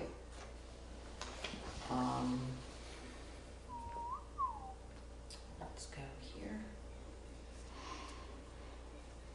Because that's at a weekly rate, you're saying, right? Yes. Or a monthly rate?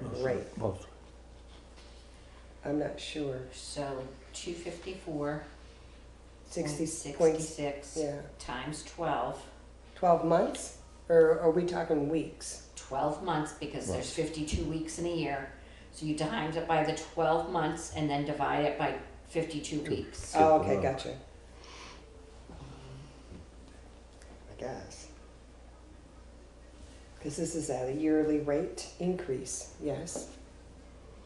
The yearly rate increase is a total of $3,819 apiece.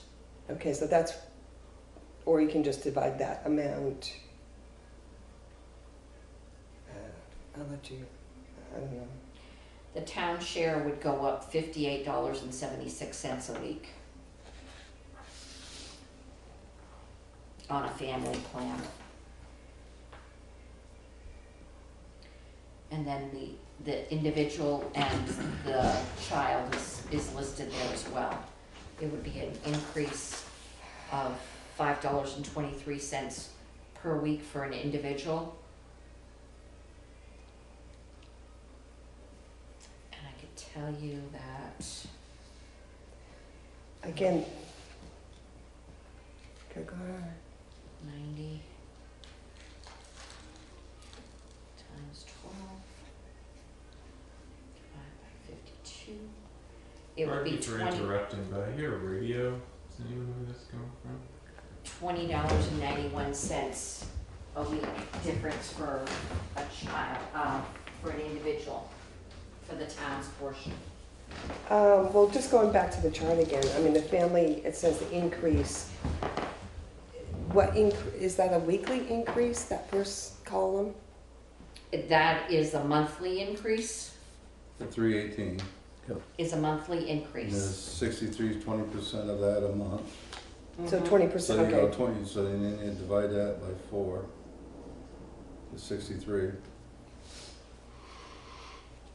So for 4.333, right, per week? Is that how you do it? Melissa, so the increase is like each individual, about 16, there's 4 $17. individuals that have the family plan right now. Right. So it's 3,000 something a year, right? Right. Is that what you're saying? There's 30. Is that 318 is a month increase, right? Right. And So it's 20% of that would be 63.76. Is that what that is? mm-hmm. So then if you divided that by 4 for the weeks, right? For weeks paid. Roughly. Which would be the, I guess, I mean, if you're trying to come up by the weekly 1469. thing, right? So then I think that goes to the 1469, is that correct? Yeah, but that's an increase.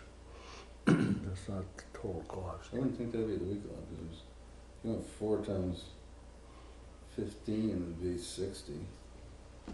The way that Melissa set this up was for each individual that has the plan. Right. This would be what each individual is going to Right. occur. Well, it does say on the first left-hand column, family cost. Yeah. Right.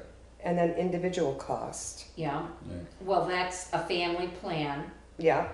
And then there's an individual plan, which we have one that has that, and then our treasurer is going to have the plan with the adult and child, which is a difference of a premium, because we've never had that one before.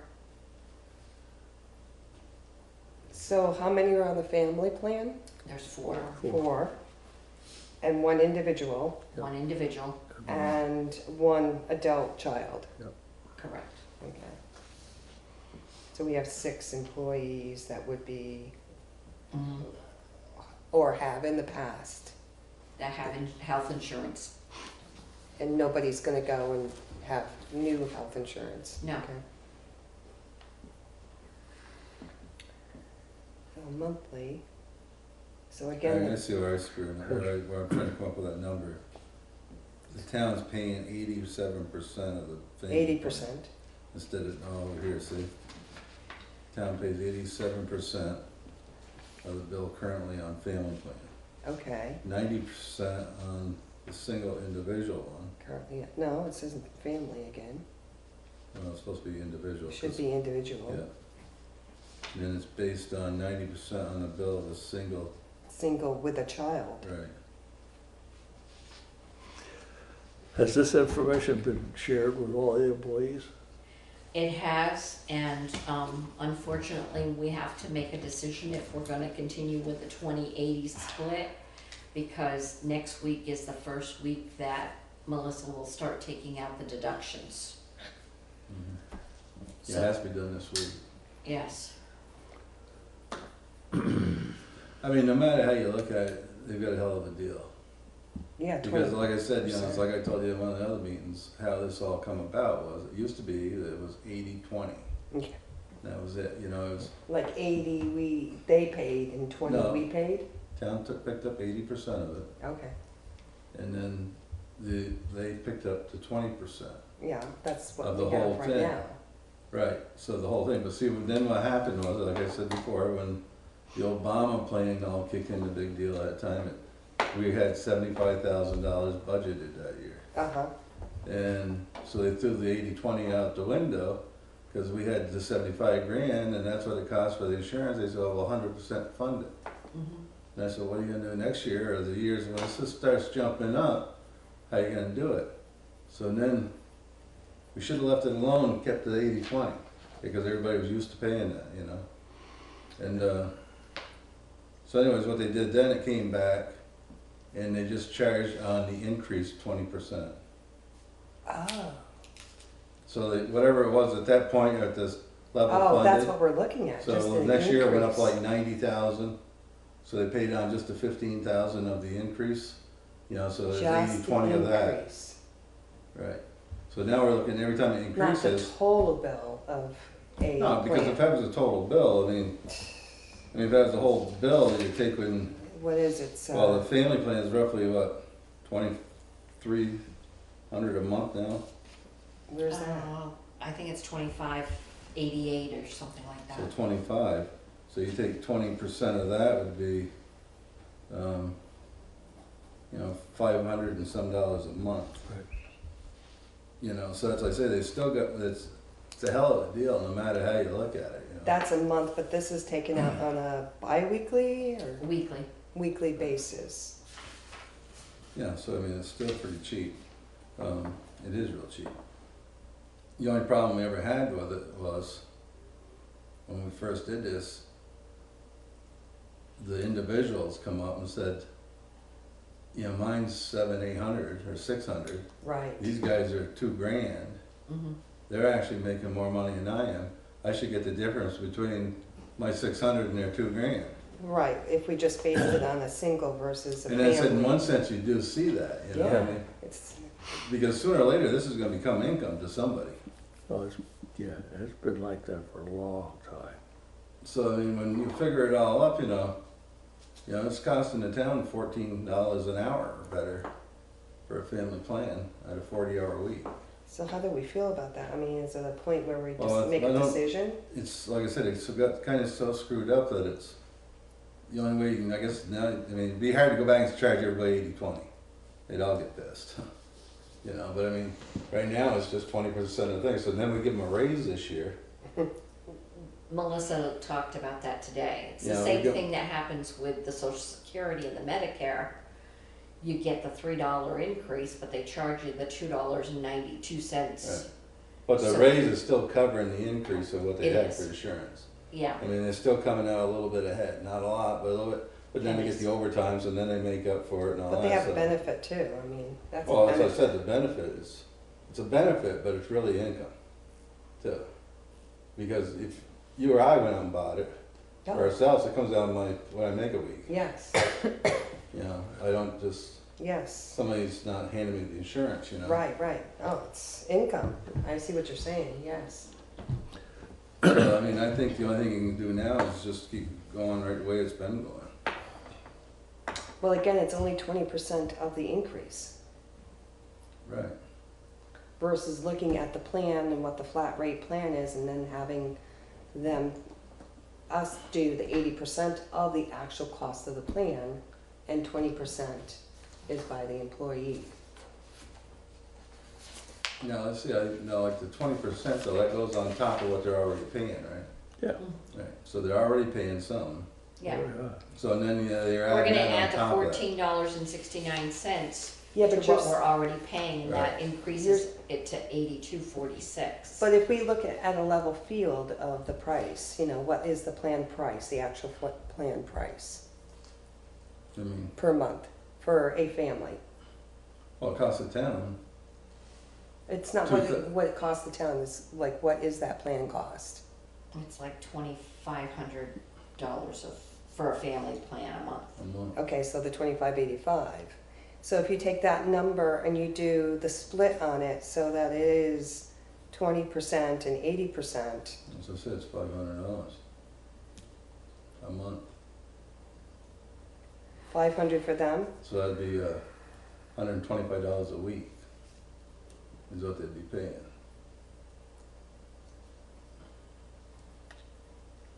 Which, like I said, even at that, it's still not a bad deal. You know, No. you get for $500, you've got insurance. But the whole thing is, you know, the whole insurance really isn't a great gig, anyways, because there's a $5,000, $4,000 or $3,000 deductible. I mean, you got to pay up front before they do anything, anyways. You know.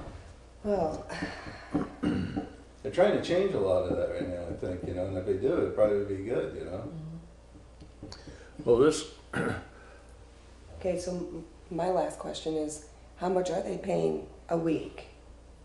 Well, that's what I said. Right now, it's just going to go up to figure out what we're, you know, the increase, what we for our budget and purpose. We're going to go. I think what I suggest. I think we ought to just keep going the way it's been going. Yeah, but my question is how much are they paying? $82.46 will be what the new, if it goes the way Melissa's got this laid out. My insurance will cost me $4,287 a year. Okay, but that's like the 8246 a week. Yes. Versus if we did a regular split, you know, normal 80-20 on the base plan, that would be $125 a week. So that's $50 more. That would cost me $6,500.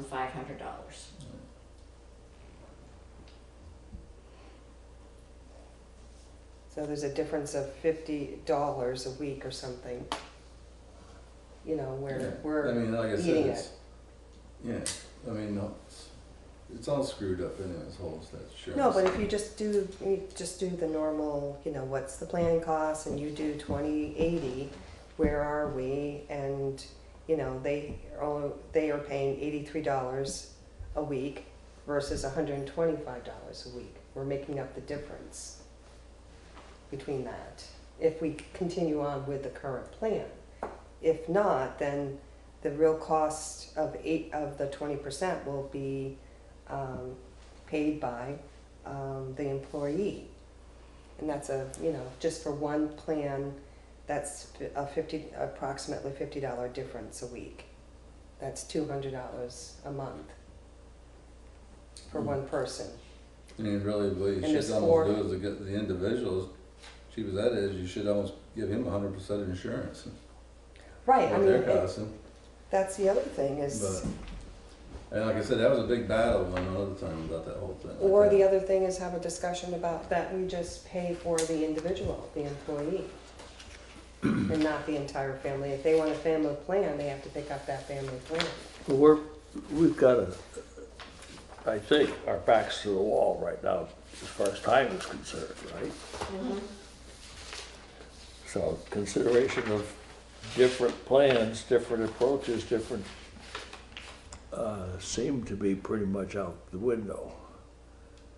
Well, I mean, we can discuss it. I mean, I think we should discuss it as being responsible for the budget, and where are we at the budget, you know, are we able to, I know appropriations got shaved a bit, so, you know, where are we in the budget? Does it look like we're increasing taxes significantly if we keep at what we're doing? Well, I don't know what kind of an effect it would have on taxes if everything every increase has some. But again, Juanetta suggested a few minutes ago, I believe, that we're going to have to take some action on this so that the town could be signed up.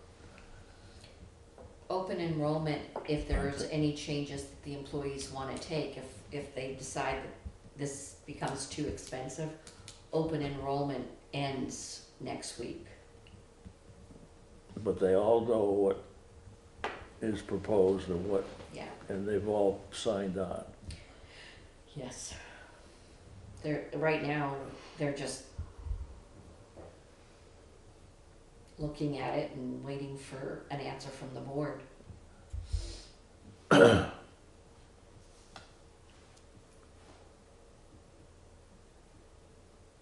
I suspect that my basic feeling on this is that it's a shame that it's as late as it is, that this did come to the board. It's not necessarily anyone else's fault. It may have been our fault. We should have been thinking ahead a little bit more. I would recommend certainly to the new board that they get on it and look at it and have it strongly, firmly in their minds as they go forward. Certainly to the point where if they wanted to, they could go out and get some alternate proposals. For now, I feel as if we're done.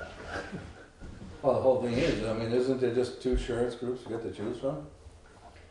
It's only a couple things we have options on anyways, right? As I say, you can't shop this, really, you know? Oh, no, to the extent that you want to stay with this particular provider. Well, that plan, right. But there are other providers out there. I'm not saying that there's anybody that we want to go running after, but other insurance companies that the town does not have to stay. Right. No town has to stay in this. Well, I think that, like I said, for right now, I'd leave it just the way it's gone. And let's do it like that, but we're definitely gonna have to start doing things, because like I said, when this all started out, it was 75 grand. It was gonna be affordable insurance, affordable insurance, well, $2 grand a month, 2,500 is not affordable insurance, by no means, for anybody. And I said that, I think we should probably just go with this and get it going. But just like Pete said, meanwhile, we better look at it some other way because I mean, this is just going up every damn year. I mean, we went up this year, how much altogether? Like 15 grand, 16,000? Yeah. It was an increase of $1,500 a month Per person? per the plan. The whole thing. Okay. She makes out 18 grand. Yeah. I mean, that's gone like that every year. So it's gone from from 75,000 up to 100 and some $1,000. Then they're doubling. What's the total budget cost of this? Healthcare?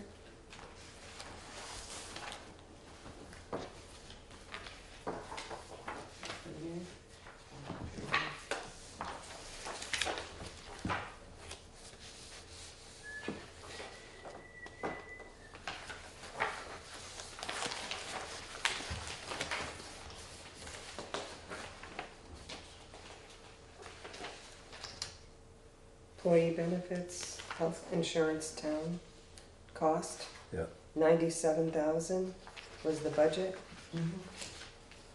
Last year. And actual today is 54,000. We're at 55%.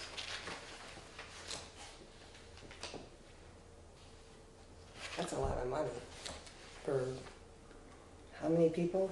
6. 6 people. Well, we've got.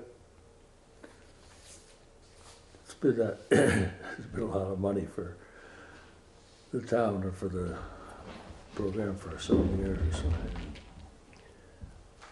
I would entertain a motion to approve the proposed addition to insurance premium as outlined. I'll make that motion. I'll second it. Is there discussion on the motion?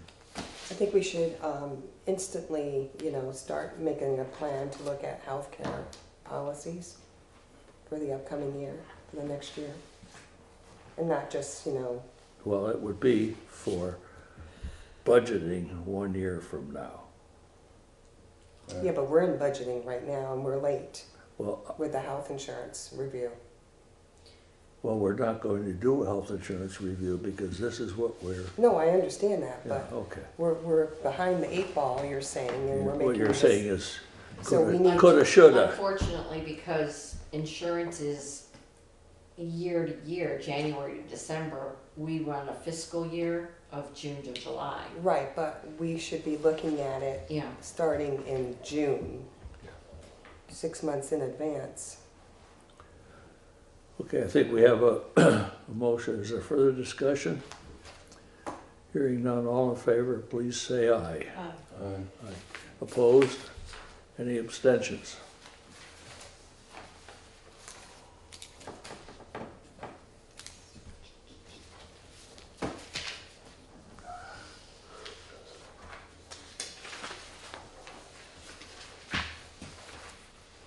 Okay.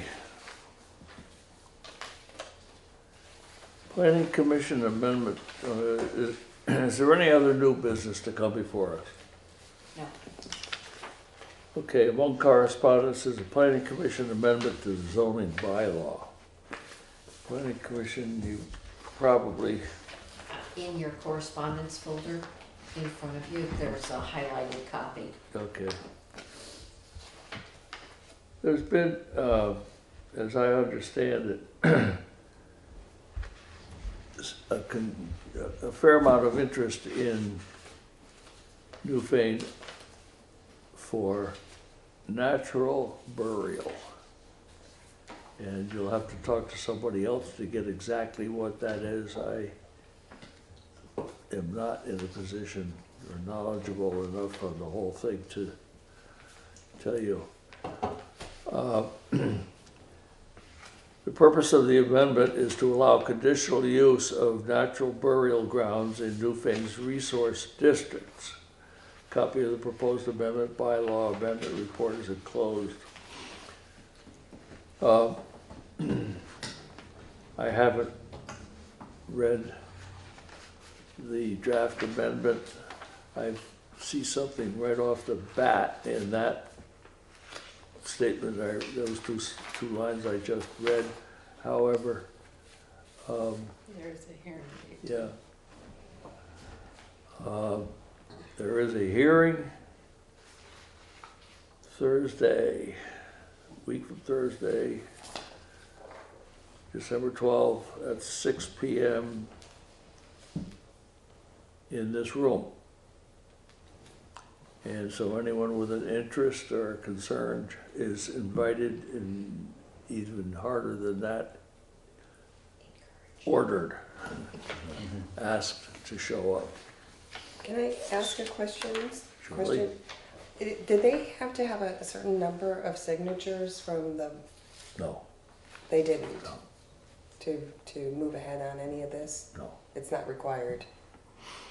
They go through a process. If they feel that it's a viable thing. Amendment, it's a good amendment, they hold their hearing, send it to us, we hold our hearing, and if we think it's a good thing, it becomes an amendment to the zoning bylaw after 30 days, I think.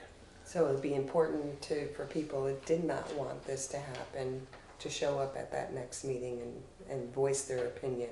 Yeah, people with questions. Questions yes. and comments. Yes, no question about it. As I suggested, there are two opportunities, select board, second, planning commission, then select board. Same, basically the same thing. Hearing, warning. I just wondered if the signatures, that sort of kind of qualifies a percentage of the population. the if a significant population of significant percentage of the population came to one of the hearings, or both of the hearings, yelled, screamed, stamped their feet.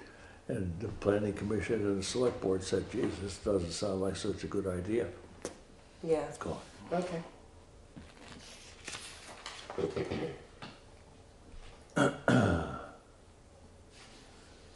Okay, now what's in here that's super secret that I did? Same thing. Good. Nothing else in Just your highlighted sections. correspondence. It's a good thing I'm colorblind. December 12th. Okay. I would say we are up to or down to or over to, unless anyone has anything else they want to bring before us under business, we can move to the business of considering and approving pay orders. And encourage anybody to come to the meetings.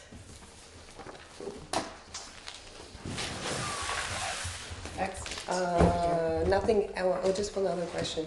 Haven't heard anything back about that property across the street? Nothing? It's in the bank's hands to do what they need to do with it. But I did see that that roof came down. Yeah. So somebody must have gone in there and pulled it down. If they pulled it down, it just fell down. And I think somebody went Yeah, in I and pulled don't it even down. dare go do that. It was like the same week that that tape went up, that came down, and that was one of the recommendations when I spoke to her. So what's the wrap up on that, I guess, is the question. We'll just have to keep after them. But they'll end up having to tear it down. Yeah. Pretty much unsafe. Yeah. Practice for the fire department. Yeah. Be a good deal. That would be a good deal. Why don't you guys play with that? We'll play So with we're all it. set? Adjournment. Thank you, sir. Be safe.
welcome to the Tuesday, December 10th, 2019 Select Board meeting. This is a special meeting of the Brattleboro Select Board and contains only budget items on the agenda.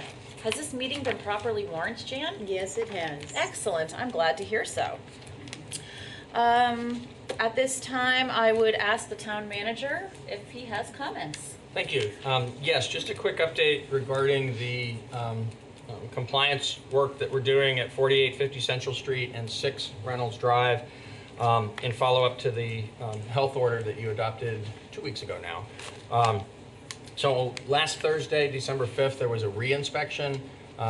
There was not much progress found there. You'll recall that the week prior, the most urgently needed violations had been cured in terms of things like smoke alarms and so on. But there was a lot more work to be done, both to the electrical system and for other safety matters, to remove a lot of material that is considered fuel for fires that poses a risk. Most of those violations that had been cited previously have not been cured. The owner was on site along with inspectors from both the state and the town, and the owner was reminded of the importance of getting this work done and getting it done promptly. A re-inspection was scheduled for this Thursday, December 12th. The inspectors will go back, take another look. In the meantime, based on the lack of progress, because we didn't see, you'll recall that the law requires us to be patient as long as steady progress is being made. But when steady progress isn't being made, there are escalating penalties that the town can impose. Because progress was not being made in curing these violations, daily fines have been put in place, and the number of violations is so great that it's actually the maximum allowable daily fine of $800 a day per address.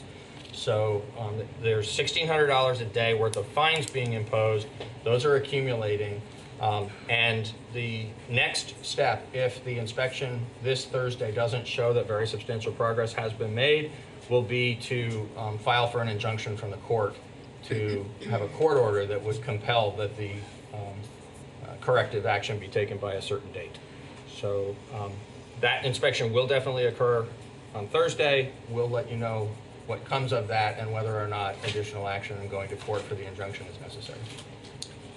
Thank you, Peter. Can you, for this board's benefit and also for the public's benefit, remind us of what's happening with the tenants of these locations during this time? Absolutely. So they are still on premises because of the fact that the most urgently needed repairs, the most imminent threats to public safety have been addressed. The longer term threats to public safety have not. So for instance, if the questionable electrical service and or the material that's in these dwellings that could cause, that could fuel a fire. If there was a fire at these locations, the fact that there are working smoke detectors in the locations where they're required to be caused the state fire inspector to say, while there's still a risk of fire that is greater than what is allowed under the law, the threat that such a fire would pose to human life is substantially reduced by the fact that there are warning devices in place. And so in that balancing act that goes on with this kind of a compliance matter, rather than displacing all of the folks who are living there, who are not at fault for the circumstances that they're in those dwellings, rather than displacing them, they're being allowed to stay in place while the corrective action is taken. But the corrective action needs to be taken. There may come a time when it's necessary to readdress the question of assisting those individuals and families in relocating as part of enforcing the requirement that these violations be corrected. Thank you. Are there members of the board that have questions or comments on the update that Peter has given us on these properties and the situation? No, thank you. No, thank you. I kind of do. I don't know if it'll be appropriate for you to answer the question, but I'll ask it anyway. I mean, so the fine sounds pretty hefty, and has the landlord indicated that he'll be able to make that fine? Because I guess I'm kind of reading between the lines that maybe some of this work didn't get done in the past because there wasn't available cash flow or something like that. So whether these fines help. Here's what I'd say about that. It's possible that that is at least a contributing factor to why corrective action hasn't been taken, but it's not a sufficient explanation. This landlord has had months of notice of the problems at these properties and the necessity of curing them, and has allowed them to continue and has endangered the tenants. And so we've progressed, and I mentioned this actually when you had your hearing a couple of weeks ago. We've progressed to a very unusual stage here. It's not uncommon that we identify these kinds of deficiencies. That's why the new rental housing registration and more regular inspection program has been created. But what normally happens when we find them is we address it to the landlord, say you got to do these things to correct this and make the place safe again, and then they do. In some instances, they're slow to do that, and we have to turn it into a written violation notice rather than just pointing out the need to make the repairs. In very, very rare occasions, the formal ticketing, the notice, and then the follow-up with a ticket and a fine doesn't get the landlord's attention, and we end up here, like we did in this case. From there, the only places to go are the larger daily fine and then ultimately a court order. And we're in the daily fine stage and knocking on the door of the court order. Okay. Great, thank you. We look forward to further updates on this extremely important human rights issue. At this time, I will go to members of the public for public participation. This is your opportunity to bring up comments on something that is not on tonight's agenda. And while we can't engage in a full and robust conversation because it hasn't been warned, you do have the opportunity to bring something up. Is there anybody who would like to speak? Yes. Please come up to the microphone right next to you. And for the people who are watching us, state your name and where you're from. You tip it. Yep, that's totally fine. My name is Robin Flatley, and I'm from Brattleboro. Public speaking is not that much fun for me. No worries. All right. I share a cautionary tale of my childhood hero, Madame Curie. Madame Curie and her husband Pierre were pioneers in the study of what they called radioactivity. They experienced radium burns and were exposed to extensive doses of radiation during their research. Although her many decades of exposure to radiation caused chronic illness and her death, she never really acknowledged the health risks of radiation exposure. Focusing on the possibility of 5G in my favorite town in the United States literally makes me sick. I saw how impassioned Tim Wessel was when he stated that the select board would never hurt our children. I know he means this. I can see it in his face. I can hear it in his voice. But what if he can't protect our future?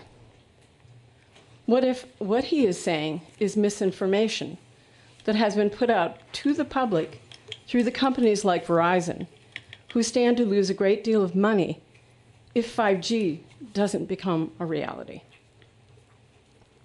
What if you expose our precious children to 5G and harm them? We can't take that back.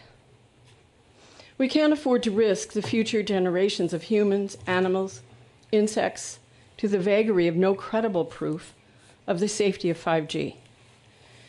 I encourage this board to be inspired by our neighboring state of New Hampshire, who is considering establishing a commission to study the health effects of 5G networks. I'm encouraged by several leaders in Congress who have written to the Federal Communications Commission expressing concern about potential health risks. And as added incentive for our board, I share that Mill Valley, California, the City Council blocked the deployment of new 5G wireless cells. I'd love to believe Tim's impassioned assurance that the board would never make a decision that would hurt us or our children? What if that experiment goes awfully wrong? What if we sacrifice our children to the possible ill effects of 5G? What if yelling fire in the movie theater is not enough of a wake-up call to save us or them? I implore the board to speak up for the children who don't have a powerful voice and say, slow down and stop 5G. Prove to me it's safe. It's not my job to prove to you it's not safe. Remember that Madame Curie never really actually acknowledged the health risks of radiation exposure. Thank you. Thank you, Robin.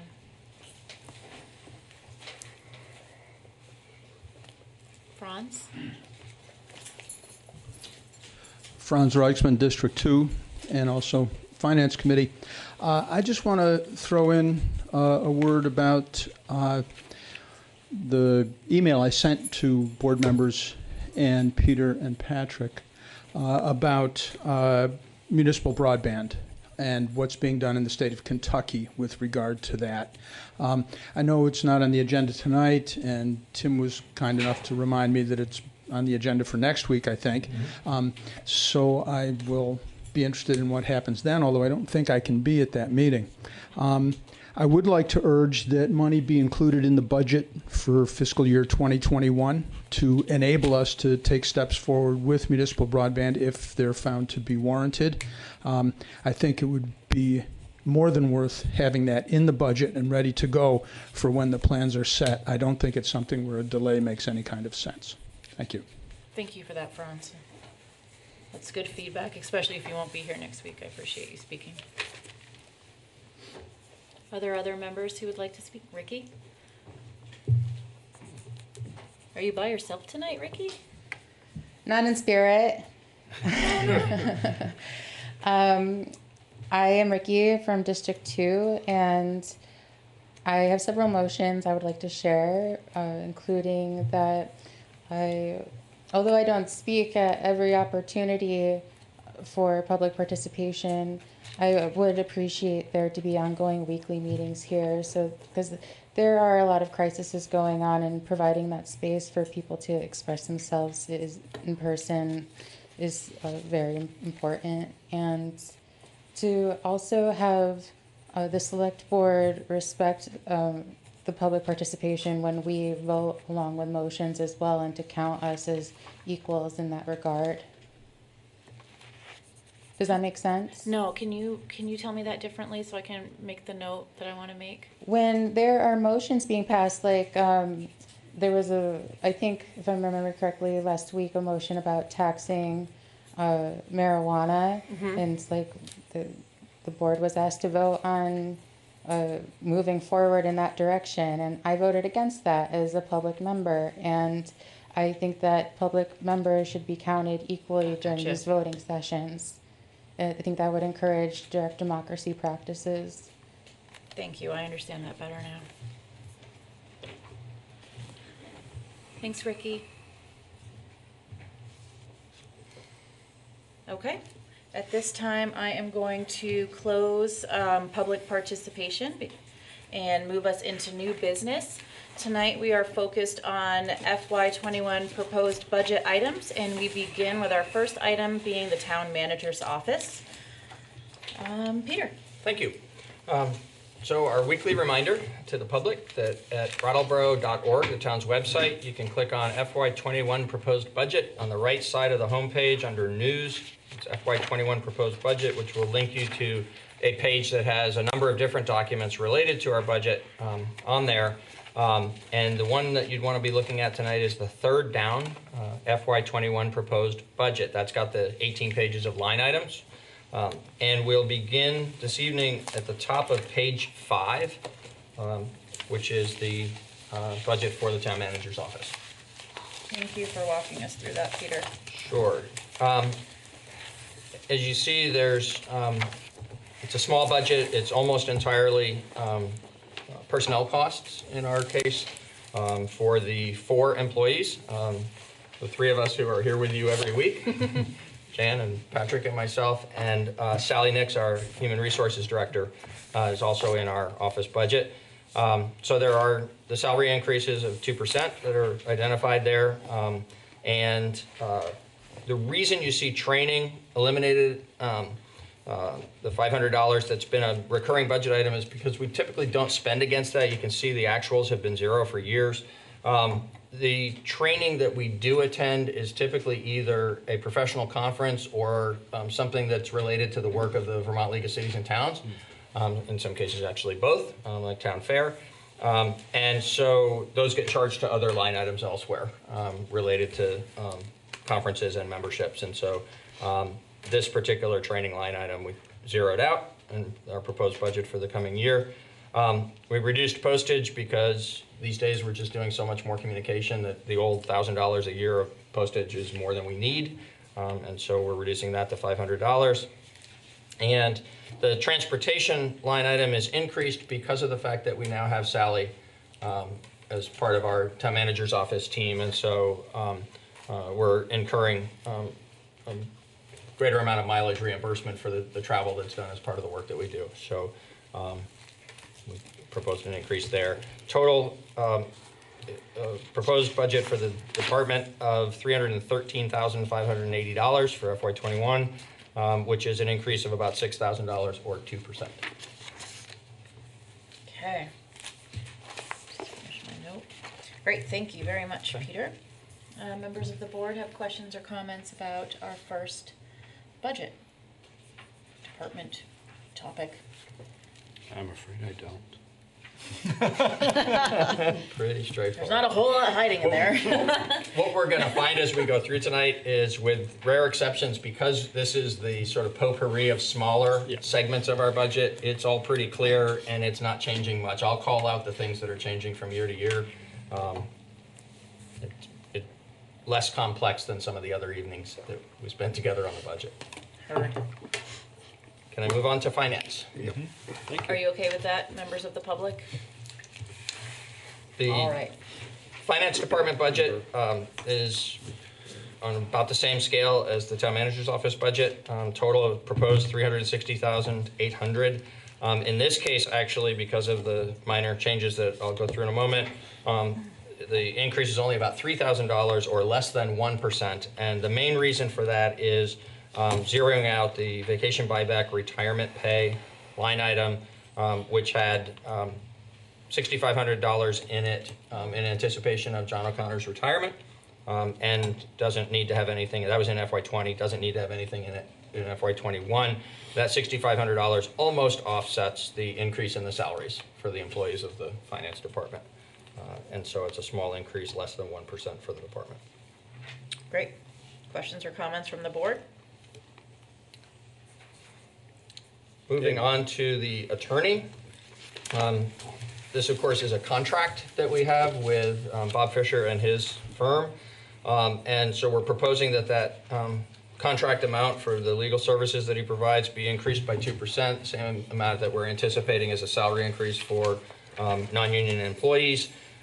No increase in the other two line items. Overall, a 1.9% increase in the proposed budget for attorneys' services to $116,364. Great, thank you. So I noticed that litigation expenses. I got a question. Sure. Oh, I'm sorry. No, go ahead. teasing. The Vermont League of Cities and Towns paid for a lot of that litigation, so we Yes. don't have to pay it. That's correct. So what's here is for things like, for instance, the work, if we have to go for an injunction on this code compliance matter that we're dealing with, then that's going to be an out-of-pocket expense where we're proactively incurring litigation expenses that are unrelated to defending ourselves against a claim. When we're defending ourselves against a claim, those expenses are either mostly or sometimes entirely paid for by by Passive as our insurer. I was just curious about the contracted 2%. Is that tied per year currently, or? That's discretionary. It's at the discretion of the board. It is the practice we have followed during the 5 budgets that I've helped the board put together. I think it's a fair practice. Bob provides a tremendous amount of service and is always available. It was something actually when I first arrived and saw the retainer arrangement as opposed to just an hourly rate that I took a look at.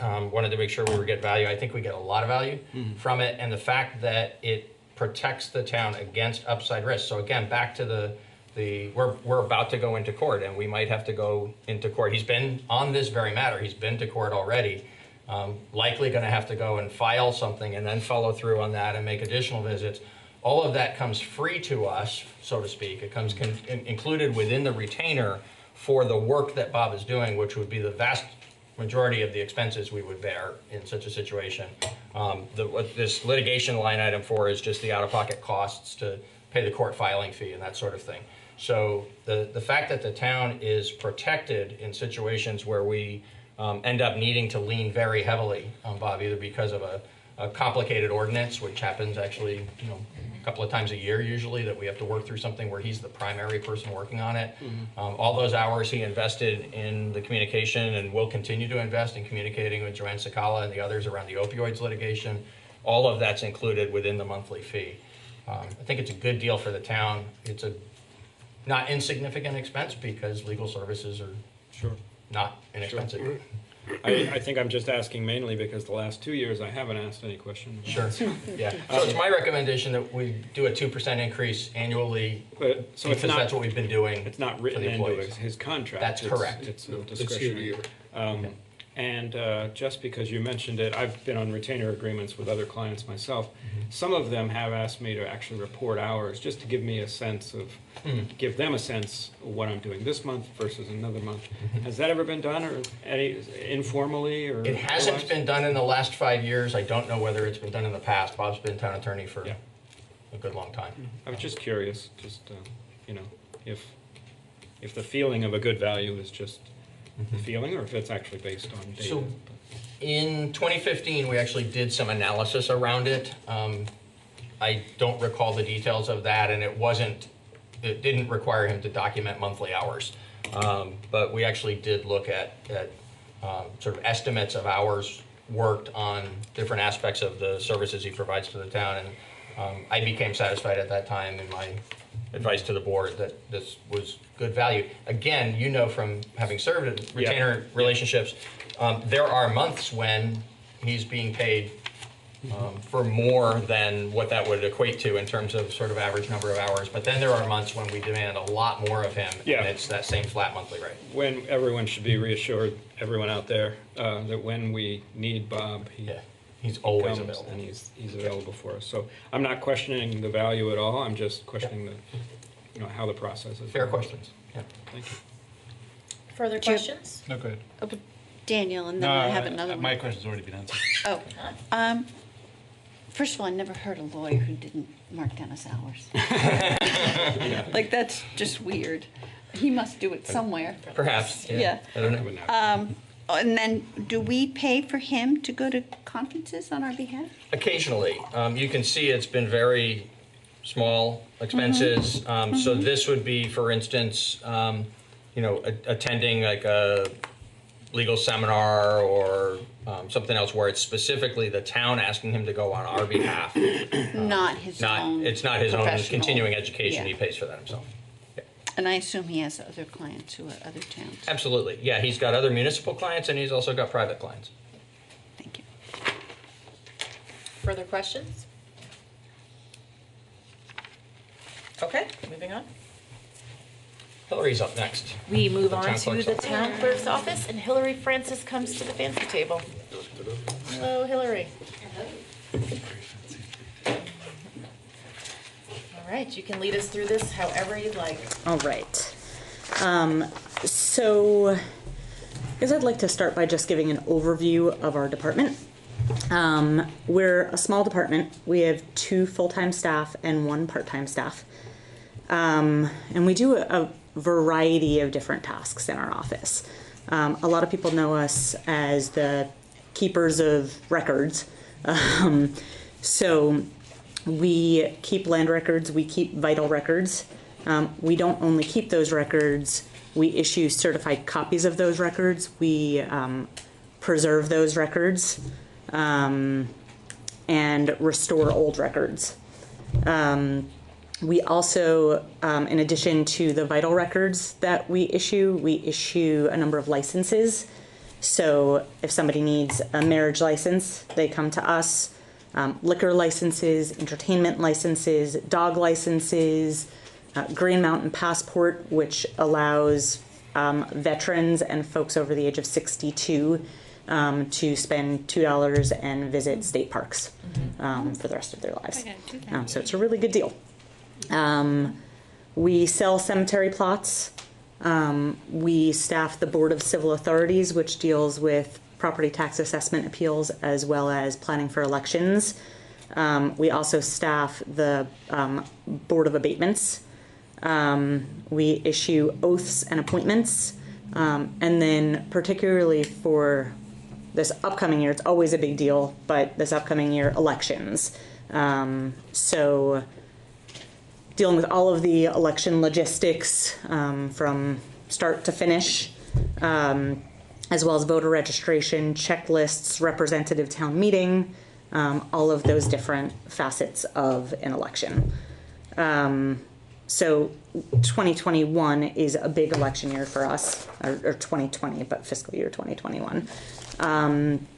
And one thing, so moving into our budget, you'll notice that for the most part, it's pretty steady from year to year. One thing to note is in the odd numbered fiscal years, we have, instead of just town meeting and representative town meeting, we also have state primaries in August, and we have the general elections in November, which we don't have in our even numbered years.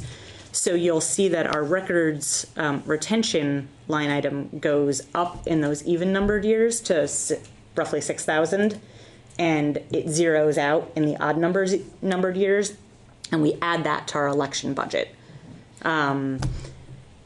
So other than that, the things to point out, our postage expense went up due to postage costs increasing. And then our election salaries and election expense went up for a variety of reasons. Number one, it's that odd fiscal year. But we also, as Peter pointed out when he did the overview of the budget as a whole, we've increased costs like food for representative town meeting and childcare for representative town meeting, so those come out of the election budget. We also, assuming that we're at the BUHS gym again for representative town meeting, we don't have to pay for the use of the gym, but we do have to pay for facilities and maintenance, and that cost is a little bit higher than it is at BAMS. So we accounted for that. And then 1,800 of that is, so we have these accessible voting machines. I'm not sure if you're all familiar with them. It's a tablet that's like a glorified pen. Somebody can come in and vote using it. They can use touchscreen. There's the opportunity to use headphones and have it be audio. So there's 3 different ways. There's a navigation pad that they can use. So if somebody's visually impaired, it gives them the ability to vote independently without having somebody have to do it for them. And then it's not connected to the internet. It's not connected to anything. It prints a ballot for them that they can then put in the tabulator just like anybody else voting. So it gets commingled with the rest of the ballots. And so the Board of Civil Authorities voted, the state is required to fund this for us for state and federal elections. They do not fund it for us for local elections. So the Board of Civil Authorities asked to put $1,800 additional into the budget to be able to offer that to the public for our local elections. So that's seen there as well. And I think those are the main call-outs. I'm happy to answer any questions. Questions? What's the salary like for people that work on the elections? So people have a choice to either volunteer their time or get paid. This year it was $10.78 per hour. Starting January 1, I believe that salary goes up to $10.96 an hour. Minimum wage? Yep. Any other questions? Further questions? You do a lot in that office. You do.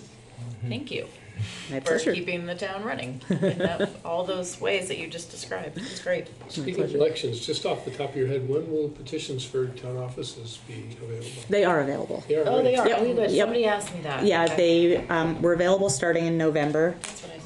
Right after the new year, I will send out reminder letters Signatures don't and go stale after notices. 90 days? Right, great. So Okay. they're available. Anybody can come by at any point and pick one up. Great. Thank you. Good question, David. My pleasure. Thanks, Hillary. Have you got yours yet, David? No, I will tomorrow.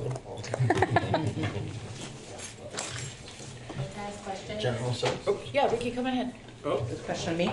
Yeah. Okay, I'll sit back down. Sorry, I couldn't quite see you. Does the budget account for offering representatives any minimum wage salary or minimum wage or more? It does not. Is there any motion for that to occur? That has not come up. I'm assuming that would need to come out of representative town meeting.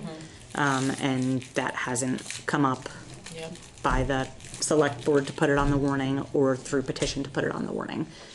So if it were petitioned or motioned by the select board, then it would get put on the warning and then the reps would have a chance to vote on it.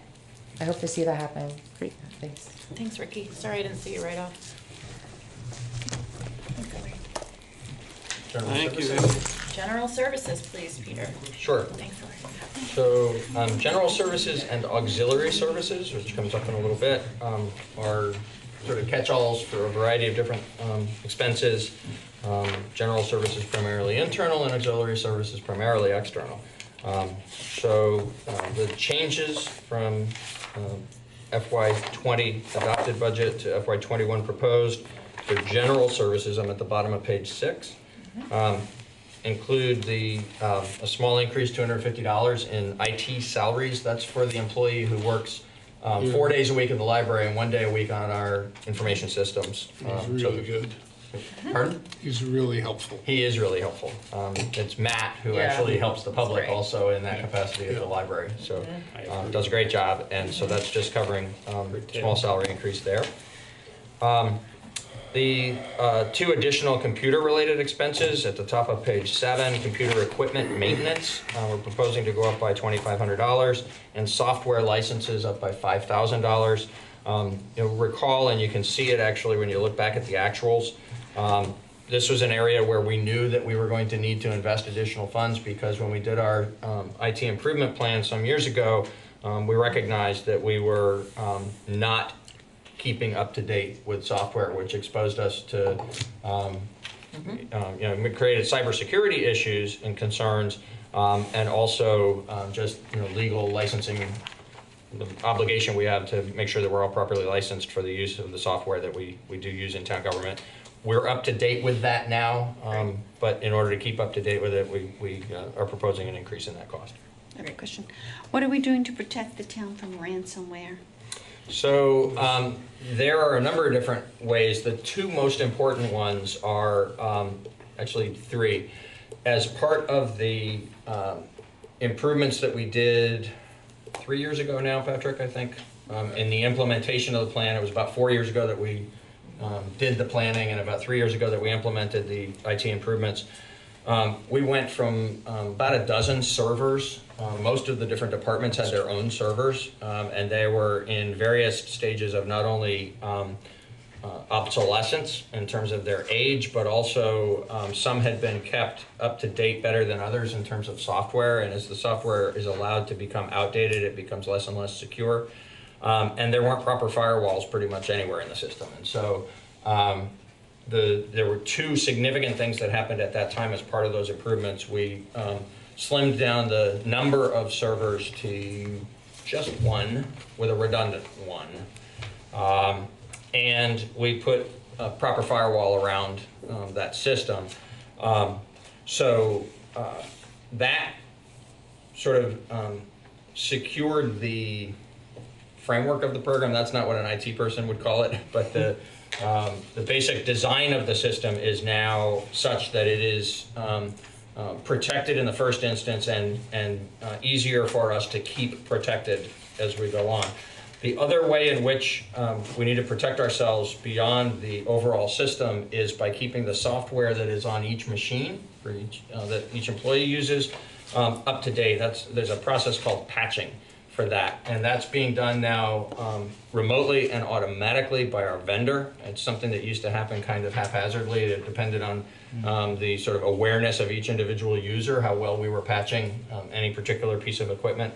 And so now that happens on a regular basis. All the pieces of equipment that have any particular kind of software all get updated at the same time when the software, that particular software, is being updated in order to protect against intrusion. So the software companies see how threats are emerging all the time, new threats are emerging all the time, and then send out a patch of how to protect their particular package from what they see emerging out in the dark web, as it's known. And so so those are the three ways. There's two that are part of our upgrade of our basic system, and then one that's just a better practice for how we keep ourselves protected. Thank you. Sure. And I will say, unfortunately, that doesn't guarantee that we won't suffer a hit at some time in some manner. We have to stay alert to that. We see a lot of emails that come in that are potential threats if you click on it the wrong way, and we do a lot of education, keeping employees informed about what to be on the lookout for and what not to open. The bad actors out there are getting better and better at making it look like an email that's actually part of our daily operations. And that's true for everybody in all businesses everywhere. Questions? Yeah. I noticed there's a line item for GIS mapping. Yes. In this department. This is not connected to like planning department work. It is where those expenses are borne. So there is GIS work done in planning. There's GIS work done in by the engineering tech in Public Works, and I believe some also in the assessor's office. Patrick is nodding. So that responsibility is shared, and the costs are borne here in general services. And then two more quick questions, and then I'll be quiet. Town report, just a kind of reminder that one of the things we talked about a while back was making the town report more visual and accessible. Yes. And I'd love to see. So when let's we move towards that this year. A week from tonight, we're going to go back over our list that will be as complete as we can make it of the things we know you want to see more of, and some pending decisions that you need to make by the time we get done with this budget in January. And one of the things that we'll be identifying on that list is the desire to see some visual representations of the budget. And as we talked about at the time when this first came up early in this process, what we'll then show you, our intent is actually to prepare some of that over the next few weeks and bring it forward in January when you're going through that checklist of remaining items. So you'll actually kind of get a preview of what we were thinking with our own skills and our own tools at this moment, can at least move that needle a little bit in that direction, with the idea that there are some greater, more sophisticated, more interactive things we can do with this as we go forward in the future. But we plan to show you some pie charts and some other graphic representations to see if it's heading in the direction that you want to incorporate into the town report. Great, thanks. One final thing. Board salaries. Yep. Not super popular topic, but I just want to bring up the fact that like in the 5 years represented in this budget, they've remained at 17,000. Indeed. How long have they been at that rate, at that level? A long time. Long time. We can look back to find out when they were last raised, but it's a while. Yeah. Jan, Well, and represented in town meeting, but 4 or 5 years ago or so, Oh. they increased the board salary. Yeah, Did like they? maybe 7 years ago or something like that. Yeah. I think And there's usually a motion It may have been or more than an 5, inquiry. Oh. We Every like year. 20 grand each Yes. at the end of this. Right. And others. quarter. So I'm not throwing this out there as a joke question. This is a genuine question. Sure. That's about equity. It's also about like we often, I mean, for example, with the town attorney, we have a discretionary 2% increase. I know 2% of our 3,000 a year is not a huge amount of money, but it's a gesture of like trying to keep up with rising costs, right? Because, you know, this 17,000 has effectively become less and less, you know, over the years. And Certainly. And we've had pretty robust discussions, sorry, I'm jumping in here. No, you're fine. At town meeting over the last few years about that balance between volunteerism, which is basically what we're doing with a stipend, and people not being able to afford to serve on the board. So there is that issue. But you can argue both sides of it, and so. Yeah. I'd actually rather argue it here than in town meeting any day. Well, that's why I wanted to at least bring it up so we could talk about it a change, little and bit. then the town could change it or accept it or add So to when it. we argue it there, it always Certainly, comes out to or- some number that we're never going to agree on. Right. Huge, crazy Where's number. that on this page? That is on the very first Yeah. item at the bottom of page 6, very first For item salaries. under general services. And if you want to spend some more time and think about numbers now, certainly I'm not trying to short circuit this, but since it's emerged as a new thought this evening, if you want to be able to reflect on it and address it as one of those unfinished items that you'll address again in January, I'd be happy to put it on that list, whatever's your pleasure. That makes good sense. I might as well. Works for me. I think we should. Let's put Chris it on the Mays has a list. good headline tomorrow. Daniel Daniel advocates I know. I'm actually surprised for you. Daniel advocates for a raise is tomorrow's headline. So one of the things What is that, you know, I've been trying to draw attention to is like people's salaries and whatnot, which I think is appropriate in terms of transparency. And, you know, and our salary is part of that. And I'm not expecting to get rich out of this, but I just want to maybe advocate for like at least a cost of living bump, you know. Truth. You know. Yeah. That could be applied to all of employees in the area as well. Yes. So I would recommend a minimum wage of $25 an hour for both the board and everyone else that's employed in the area. Let me get my Thanks a lot of calculator. hours.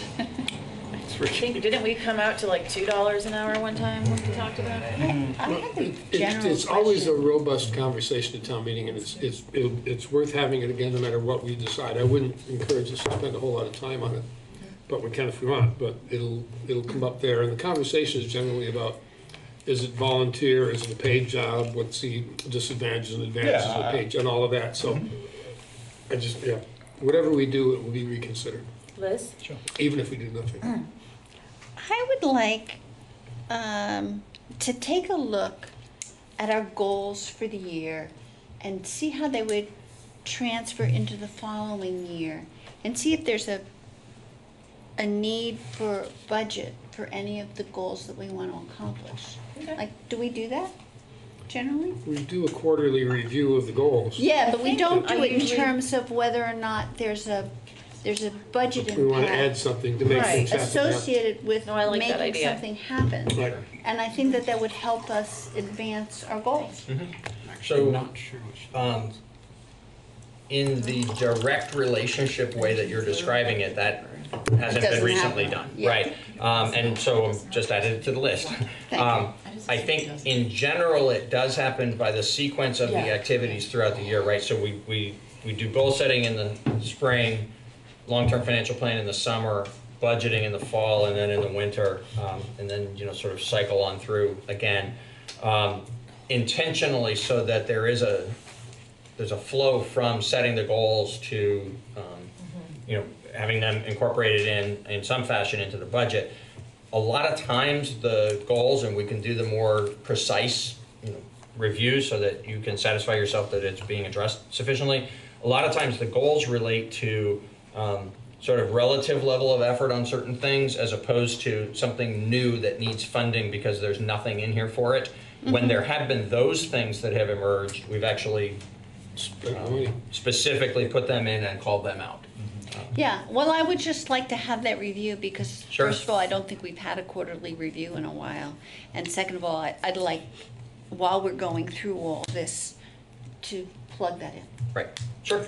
December, actually, this is the month that we do the review. It's on the January January. agenda. Yeah, first, yeah. Yep. Because of budget. Every third month. So yeah, you had in October and you will have a January, but that's great. I mean, in January, actually, you'll also be finalizing the budget. So as an item on this unfinished work list, it'll be perfect to actually bring the two together. Great. At one of those January meetings. Would it be possible for the election? Amazing how things work out. Yeah. Would it be possible to try and plan that agenda so that the review of the goals sits a little bit higher? Absolutely. The last time we had it, it was like at the Yeah, end of like a really long meeting. Yeah, Sure, it, put it it off gets, for a meeting. it gets like the bum's We sometimes rush. kick it off, sometimes too. Yeah. So the budget is going to show up as old business. When we go moving, this tonight is the night that we finish doing the first time through.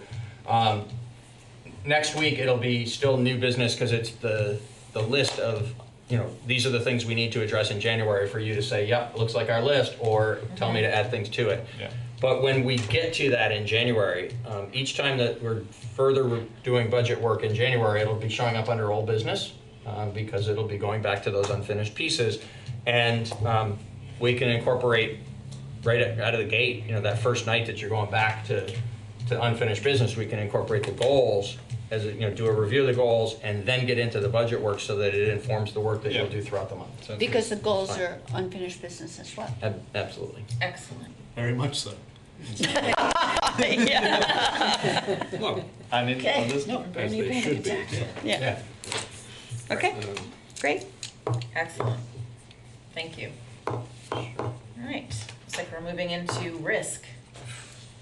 My Yes. favorite. Risk is a Parker And- game. Here's where we have that great news. We talked about it in the overview a month ago. We've been working hard on improving our workers' comp. First, we improved the policy, the procedure around it, and we've been working hard to improve our actual experience there so that we can bring down those rates. After years of very substantial increases, sometimes exceeding 10%, As you can see. it's flat this year Yeah. across the entire risk management budget for workers' comp, general liability, occupational health, and our insurance deductible, which is the place where an expense would show up for something that is covered by passive but not 100%. How'd you do that?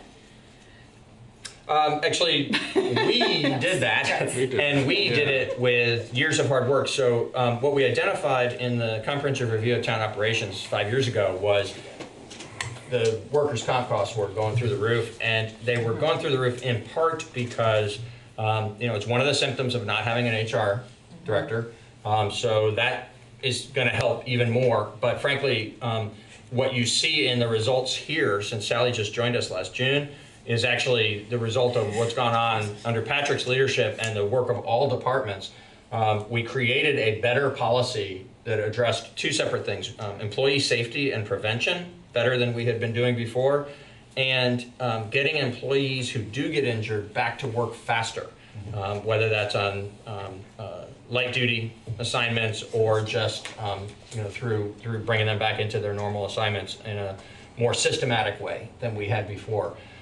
There's a lot of data that shows that that's actually better for employees, for their overall health and their in their personal lives. It's better to not be idle and spending a lot of time sitting and healing, but rather get back active as soon as possible. And it's certainly better for the taxpayers to get an employee back into the workplace and providing services. And so our first creation of that better way of doing business in our procedure, and then following it over the last few years, we've been reporting annually that we are making progress in terms of how the application of these better practices in our daily work is improving our performance in terms of how much workers' comp activity we have and how much workers' comp claims, the value of those claims. But because these premiums are set on multi-year averages, it's taken a little while for that to show up. And this is the year when the last 3 or 4 years worth of really intense effort in this area is paying the dividend. That's Do you great. think it has potential to go down? It has the potential to go down. What will drive that, again, because it's multi-year averages, our own experience may enable us in the next couple of years to see a decline, but whether we actually have a decline or more flat performance like this is going to be determined by what's going on out in the marketplace. So the combination of two things set the rates. It's your own performance relative to the norms out there in the world for similar employers. And then there's also just what's happening in the insurance industry. They refer to it as hard markets or soft markets. When it's a hard market, the premiums are going up for everybody, even if your performance is good. And so we can't say with certainty that we would see a decline in the next couple of years, but there's a possibility we might. It's also averaged over a 6-year period, is it? Yeah, so it's hard multiple to years. see I don't know exactly how many. Yeah, it's hard to see a big change. Yeah, Even if yeah, there's a it big- is always a gradual change. That's correct. Great, thank you for that. Sure. We're gonna move now to the middle of page 8 to employee benefits. Employee benefits. So the first item isn't actually a benefit, but we needed to place this someplace, and so since it is part of employee compensation, we placed it here. We have this line item called salary increases. I mentioned it in the overview a month ago that we've proposed $30,000 as a placeholder. I'll be back to you, I hope, in January. We're making progress on the work that we're doing in analyzing non-union employee wages. And I hope to be back to one of the January meetings to make a recommendation to you of what changes we should make and ask you to allow us to implement those immediately. So there will be an FY20 impact that, because we're going to be less than half of the fiscal year, and at a magnitude I think we can manage in terms of the overages and underages in a budget of $18 million.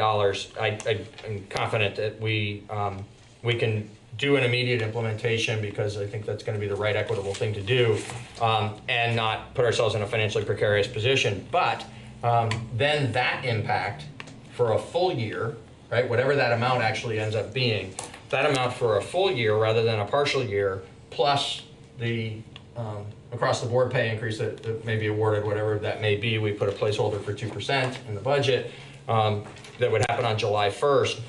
Will need to be accounted for in FY21, and so for that purpose, we put in this placeholder. It's really very much a thumbnail figure. It was we had to put a number in back in October when we didn't yet have a good feel for what the magnitude of the recommendations might be. So I'll make sure that I relate what I ultimately bring to you in January to this $30,000 placeholder, so that you know sort of how it's fitting together in the projection. Great, thank you.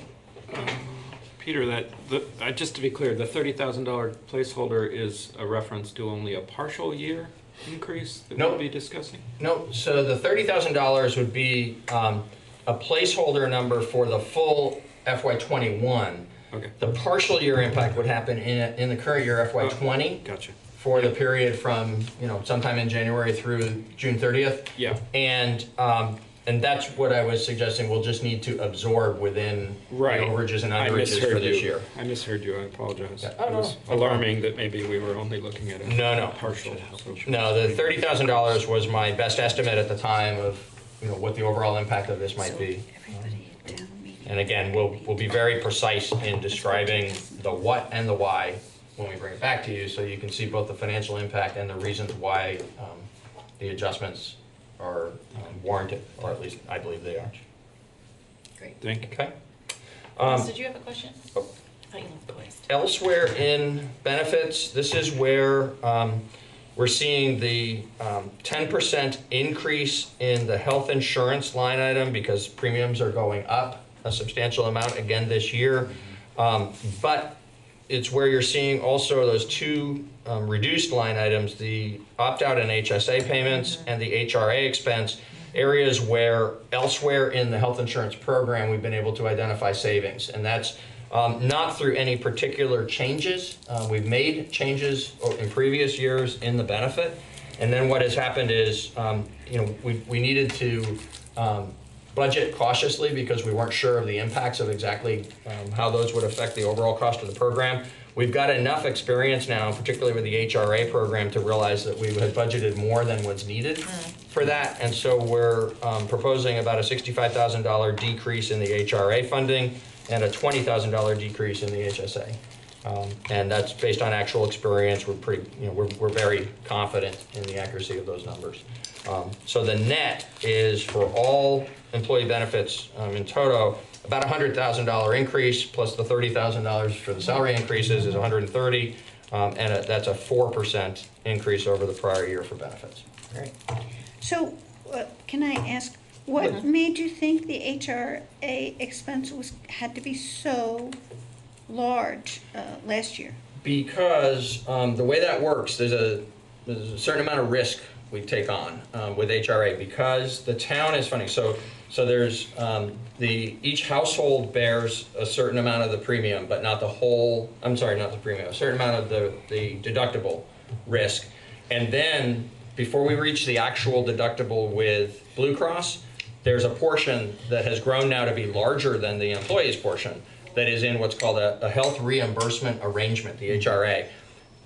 That's where the town is actually paying the claims in that space, so that the household expense is still capped at the amount that's been agreed to with the employees through the collective bargaining agreements, but we reduce the overall expense to taxpayers by having the town pay up to a certain level of risk. Then once we've hit that deductible, Blue Cross is paying the rest of the bills. And so in that HRA space, you're not going to ever expend 100% of the exposure that's there, of the potential risk to the town. Some employees and their families are going to be fortunate and not even exhaust even the portion that they're responsible for themselves. Others are going to exhaust that and get up into the HRA layer, but not all the way up to the deductible and into the Blue Cross coverage. And so there's always going to be some amount of, it's not really savings, but the town's actual expenses will always be lower in the HRA space than 100% of the town's exposure.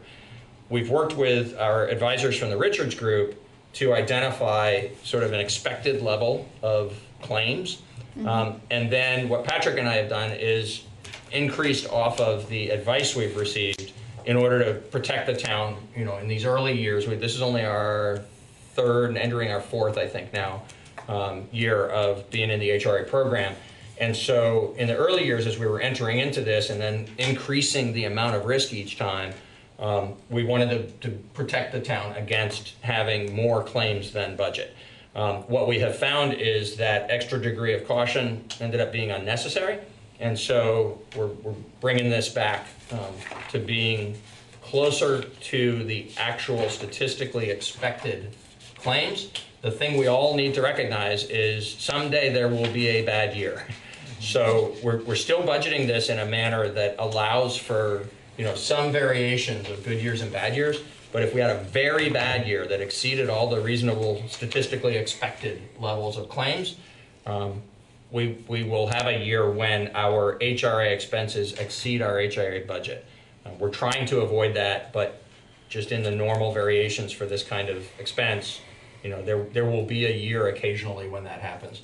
What we've done in tweaking this number this year is bring it to a level where we think we still have, some protection against that happening, but a lot less cushion in order to make sure that we're not, collecting $64,000 worth of taxes we don't need to collect.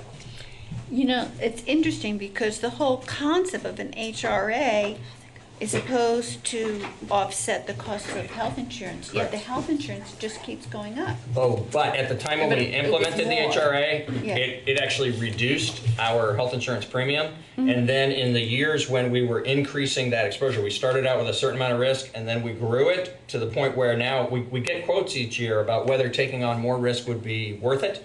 And what we're finding is we've kind of maxed that out where because of the fact that the town is taking all that risk and it's only going to be the occasional more serious claim that penetrates up into the Blue Cross coverage, Blue Cross doesn't give us as much of a discount anymore for taking additional risk on. And so we're at the sweet spot, at least for now, of how much risk we ought to bear. As we were increasing the amount of risk we were bearing, Blue Cross kept giving us better and better deals. And so there was one year when we actually went way down, and then other years when we stayed relatively flat. I think it was like down 1% or up 1%. Yeah. This year, because we're not taking on any more risk, we have an increase in the premium of about 10%. But even last year, that was the biggest increase as well. It was like It 14% was, or and last something year like it was something different. So this year it's sort of more, it's normalized. Last year it was the result of a few catastrophic claims that we had where we just had really bad experience that they corrected for in the amount of premium charged. Thank you. Franz. Franz Reichsman. I'm wondering if you have any idea what the outer bound might be in terms of exposure on the HRA. I mean, theoretically, it would be some amount for each employee, which obviously is not going to happen. But I wonder if there's some kind of percentage function of it's 10% chance we could go this high and 20% chance. I mean, just some idea of what you're leaving. We know exactly what it is, but we don't have it at hand. So I need to know it right now. I'll make a note of that, and we'll make sure that we cover that another night to reveal that information. When we did the insurance renewal, we spoke specifically about that back in October, I think it was. We'll bring that insurance information back out as we go through the additional review. Thank you. Sure. We'll wait for a slow news night. Pull that up. Go ahead. Did you have a comment? Yeah, I can just, I want to make a comment that, like, personally, it's sort of a personal comment. This stuff is the most difficult for me. This, just even keeping HRA and HSA and all of the insurance stuff. And I've decided recently it's because it's a pretty morally reprehensible position and system that we have going on here. And that's nothing to say to our Not us. well, nothing also to say about the people who are providing the service for the town. It's just the system just drives me crazy, and that's why I almost don't want to understand it. That's how bad it is. Heard. Let me double down on that, Tim. Yeah. Well, is there a doctor in the house? Is there somebody in the house that gets sick? Like, everyone gets sick, right? And so the actual number for 2017 was whatever it was. I wrote it down someplace. But I was also just looking at like regular people's premiums in the world in 2017 and comparing them to today. Because like we look at these year-on-year increases, and yeah, year-on-year, it's still pretty bad, right? It's 10% is still pretty bad within this kind of budget. But year-on-year, between 2017 and today, it's actually 31% for regular folks to get just the premium, right? And, you know, when we look at our budget, we're looking at like changes over time, right? And we're saying this is okay and this is not okay. You know, we can live with a couple of percent here or there, but, you know, we have really very little, I mean, I know the town has done a lot to control costs with health insurance, and in order to control costs, some of that has meant employees taking on more of that cost, right? Some more cost sharing, and that has an impact on people's desire to go to the doctor sometimes, you know, desire to stay well. But Blue Cross is sitting there happily raking in their over $2 million from the town of Brattleboro. We're one of how many towns in Vermont? And presumably every municipality has a line item in their budget that is this large. And the Vermont Care Board let them. True. Every year at the Green Mountain Care Board, yes, they argue for hours and hours and hours about actuarial numbers that mean nothing to most average people. And I just, you know, I felt like when you guys had the meeting last week and I was watching on telly because I was homesick, and we had the resolution from the League of Cities and Towns about marijuana. I feel like as a collection of municipalities, we need to acknowledge that this line item in our town budgets is unsustainable. Yeah. And as such, we need to make a fairly bold statement that this current system is not working for us, and it's not working for the taxpayers of Brattleboro. And I'd imagine, you know, even though the town employees get a good benefits package, they're now having to shoulder more of the burden. You know, one of the things that's messed up with this system is that it does pit people against one another as well, right? Because some people have a good plan with their insurer, some don't. Some don't have any kind of plan at all, and they have to cobble it together. And it just stinks. It really stinks. And I know that the select board of Brattleboro is not about to change the entire system, but we can at least use some of the power that we have through the League of Cities and Towns to say this is not okay. I agree. We can also tell our legislators. Oh, and our legislators know. To report Yeah. to the Green Mountain Care Board. Yeah. Yep. I think if you look back in the resolutions from the League of Citizen Towns, every organization that has employees, there are resolutions going back for years saying this is unsustainable, it's killing us year after year after year after year. And it's obviously not controllable by the state, not controllable by the municipalities. Well, yeah, the municipalities perhaps, but you know, as a state, we almost almost did it. Not even close. I agree. And there was a With huge Dan. effort. Robin's not here, but she was very involved in that process, as were a lot of other people. The state can't do it on their own. I saw you made a note of that, Peter. I did. Thank you. Yeah, Medicare and for I have all. Sorry. I'm sorry. Nope. No, I'm just pointing out that Medicare for all would make a big dent. I have a league board meeting on Thursday. Great. I'll take this message into that meeting.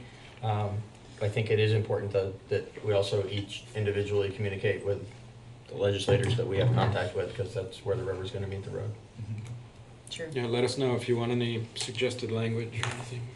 I've got some language. Other than it stinks. Actually, I thought I might share that. and unsustainable, honestly. I think It is unsustainable. we have had discussions here on multiple nights around these issues, and I think it is important. While it won't be new to the radar of the leadership at the league, I think it is important to share that as we've been going through this process and found lots to be relatively satisfied about, and some questions and some pending matters, that the one that really has generated the largest degree of angst for you as a board is this one, because it's so expensive and so far beyond our control. I think it's important to, it is sustainable, obviously, because we have been sustaining it for years and years and years. We raise the taxes, that's how we sustain it. And you can go back 10 years, and you went back 3 years and found 30%. You go back 10, Sure. actually go back 8, and it's doubled.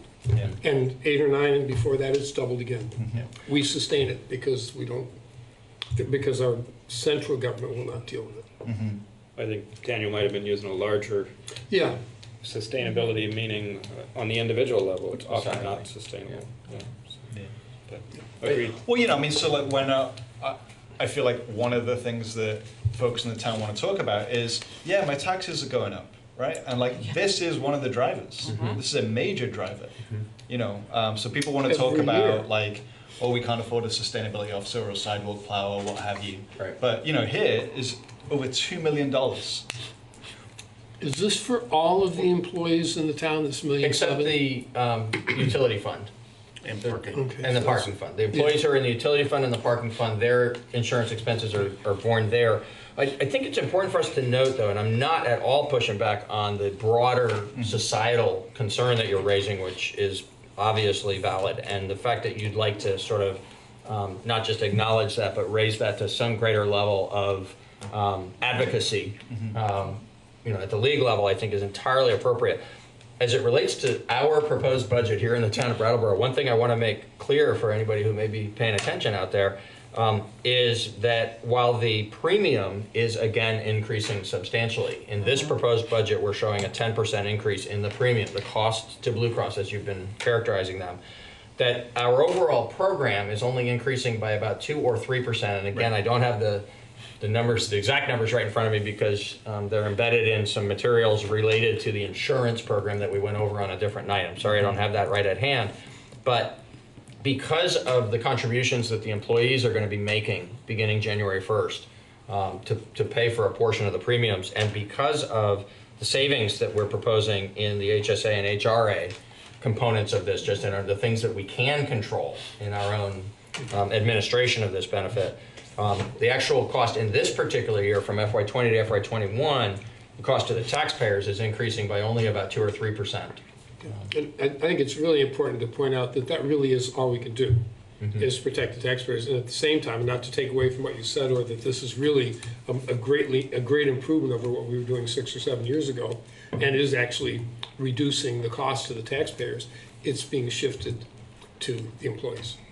Unfortunately, a portion of it, yeah. But still. And that's happening, I mean, that with a lot of, well, you'll see as the school budget comes along, that there's a shift from the state to the property tax coming Right. for that direction as well. I read the Vermont Digger piece talking It's about just a projected. No, that's only the beginning. They left out health insurance when they said the 6%. Yeah. Which is 14% increase. Right. I just think it's important to bring up at town meeting what we've been saying. I mean, this $161,000 is, think how we went on and deliberated about that police department canopy. And here we are, just told. Have you seen it, by the way? I've seen pictures. I guess the dollar value of things does not necessarily dictate how much time we want to spend talking about them. Because that's not for sure. Think about how much Yeah, think about how much sidewalk for the point $160,000. that I was trying to make. Yeah. Sorry, Liz. Yeah. May I move on to something that is good news? Something we can do. Something affirming. Approved.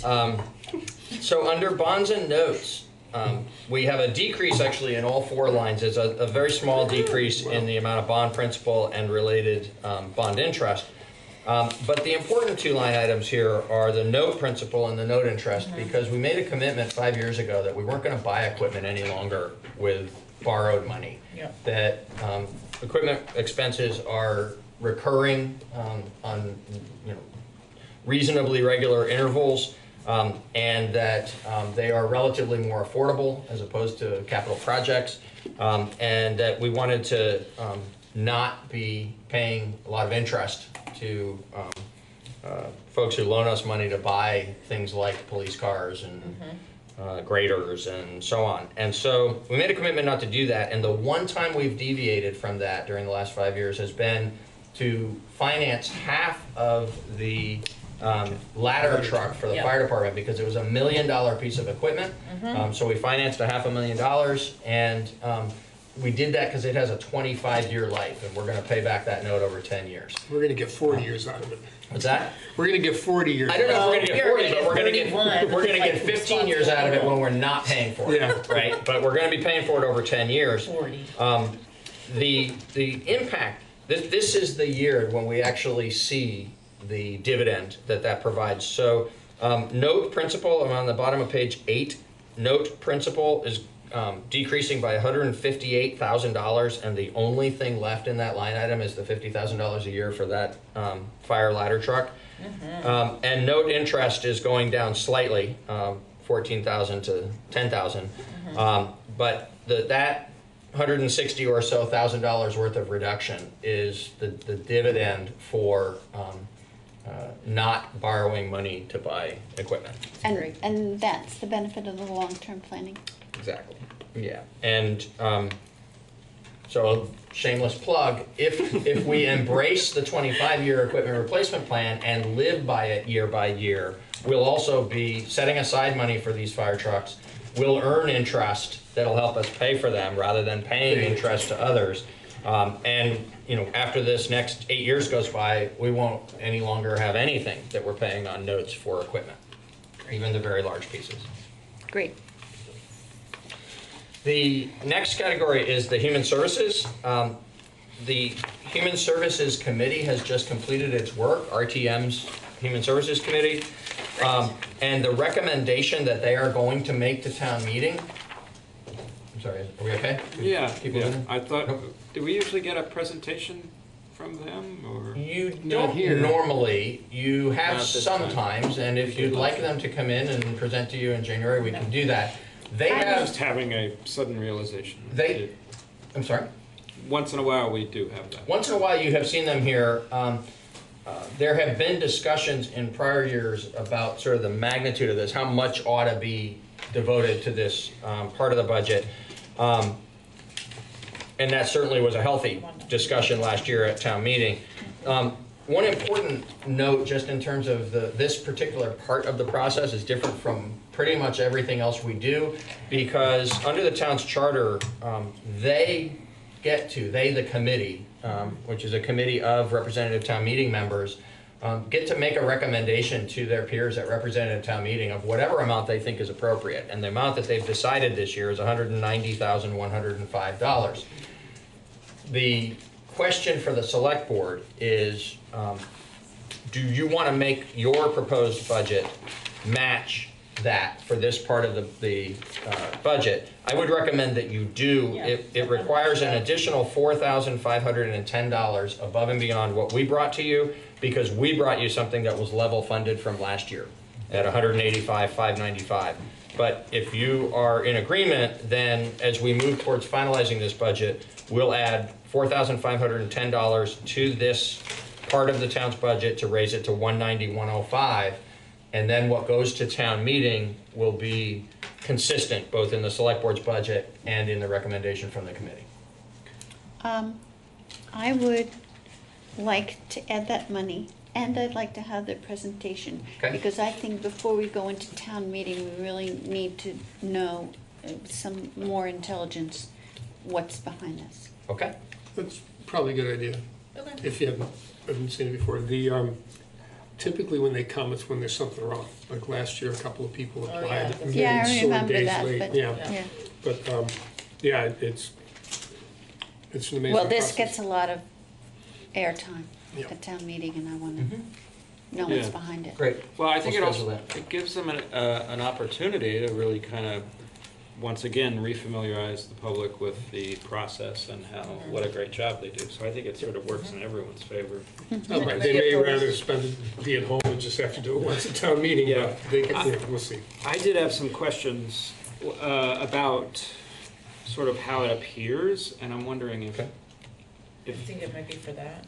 well, I'm just wondering, there are older things that have not been applied for years, but they remain as line items. Is that something that we've considered dropping? Oh, yeah. For example, the drop-in center Yeah. has been replaced by GrantWorks. So I see that one that we missed. The standard we apply to line items is if they would be 0 all the way across, we eliminate them. Oh, okay. We missed the drop-in center in this list, so we'll take that off. But anything that might only have 1 number or 2 numbers out of the columns here, but shows some history from the prior years, we continue to show until it has dropped off completely. Phoenix House Raw is the very first one on Yeah. the previous page. Okay. And then, Sorry. I had another question. The RISE program hasn't been applied? That's weird.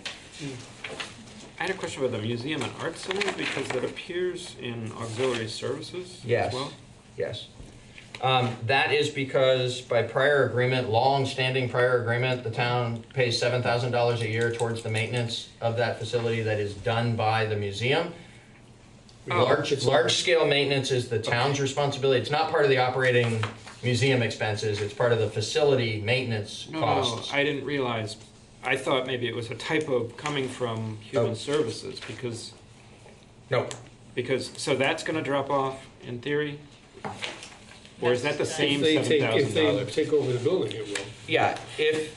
I'm just confused about whether this $7,000 is the same $7,000. It is. It is, okay. Yeah. I wasn't being So articulate. previously, The same $1,000. I see, because there was 1 year earlier when it showed up in this list. I see that. Yes, you're right. Yeah. It was not, at that time, it was not actually part of the committee's recommendation. There's a historical artifact here where there were just a couple of things that were reflected in Human Services, but they were not part of the committee's work, and it was confusing because the committee's number didn't match the select board's number. Continues to be confusing, at least for me only. So we moved a couple of things over into the auxiliary services in this one. Okay. Yeah. Okay. Well, even then, there's a duplicate of Women's Freedom Center. Yeah, there are a few. So that's because the Women's Freedom Center number that had been up through FY17 was a contribution similar to the Museum and Arts Center number. But now Women's Freedom Center actually applies for and receives funding when it's recommended by the committee and approved by town meeting. They receive that as a contribution towards programming rather than to maintain their facility. Yep. That makes sense. So the number that you see, the 3765 that you see in FY18 and only in FY18 was because that was when the town still owned their facility, and it matches the 3765 that you see back in FY17 for Women's Freedom Center. Yep. And then 19, 20, and 21 are figures that are from the actual Human Services Committee process. Because they have their own building. Great. Yeah, exactly. Okay? Okay, and I was Is everybody jumping good with forward. adding the 4,510 to match? Can I just make a I wanna point sure we about don't that? lose sight of that. Can I just make a point about Yeah, that? let's, Do we have where that lines up with our 1% rule? Yes. that whole thing was confusing. So the one, let me say that the 1% marker was not adopted as a policy Correct. or a guideline or anything. There An was idea. a lot of discussion about it. That's what I was And a fair amount of support for it, but there was not any kind of a vote about it. Nevertheless, I can tell you that this is going to be slightly higher. Even the 185 was like, you know, 1.08% or something Okay. like that. So this is going to be just a little bit higher than 1% Okay. at the 190. 1% of the 180, proposed budget is going to 183. be, you know, 180 something. Let me look at the bottom line. 183, 850. Okay. Yeah, so 183 something would have been 1%, and they're proposing 190, and you're agreeing to raise your proposal to 190. Okay. A little bit better than 1%. Okay. I'm interested in still having that conversation about, you know, attempting to cap that at some time in the near future. So we have a large discussion about more of our town budget should go to human services, you know, so to be a little intentional about that, but I'm not gonna like say I vote against the 190, but I'd like to just sort of advocate for that a little bit, that controlling that. Because if you look at our numbers, they've gone up quite a bit. Yes. Yeah. In the You last look at our couple of years. streets, they look like It crap. had been static Look at at the need. about Sorry. 40 for years, and then has moved up. Yeah. Look at what's happened to the need. Yeah. Absolutely. And it's It's not being, it's skyrocketed. not being supported by the No. institutions they're supposed to, so. No. that's why we- Absolutely, and yet we have a limit on our budget that we can't give them 50%. We can't give human services 50% of our budget. Well, if the So- town meeting reps decide we can, but it's I'd like unlikely, and that's an suggest- exaggeration. Anyway, this is an important discussion I mean, going forward. If That's all you, I'm saying. yeah, and if you want to continue on, it's not my place to say don't. What I would suggest, though, is you've already asked that we bring in the committee to Yes. present to you and to talk about the thinking behind their recommendation, and it might be a good night to have a deeper dive as a sure. board into the philosophical imperative one concur. direction or the other. Yeah. And then we'll get Blue Cross Blue Shield down here. Really, that's what we should be Don't hold arguing your as nothing. They would be harder to get to come to a meeting than the legislators are. We can have them do a dollar for dollar match. You know, Yeah, the, yeah. Wouldn't that be something? Yeah. Ah, my pen keeps leaking everywhere. Are you ready to move to auxiliary I services? think we have a, Yes. I have a feeling we have a comment. Randy, do you want a pen? Yes, Ricky. Donation? I think it's, I am with the Rosati District 2, and with Thank seeing a budget that's trying to be balanced, in some recommendations of trying to contact legislators about having a Medicare for all, I don't expect them to grant us more federal money, even if they try. That's very difficult. I think what would be more successful, and I do applaud them for starting 2 years ago to get a blockchain currency in Vermont. That's been legislation that they've been working on for 2 years, and we can extend that to empower and enable us as a municipality to have our own municipal currency to pay for all of our healthcare needs and to pay human services and create that economy. thank you, Ricky.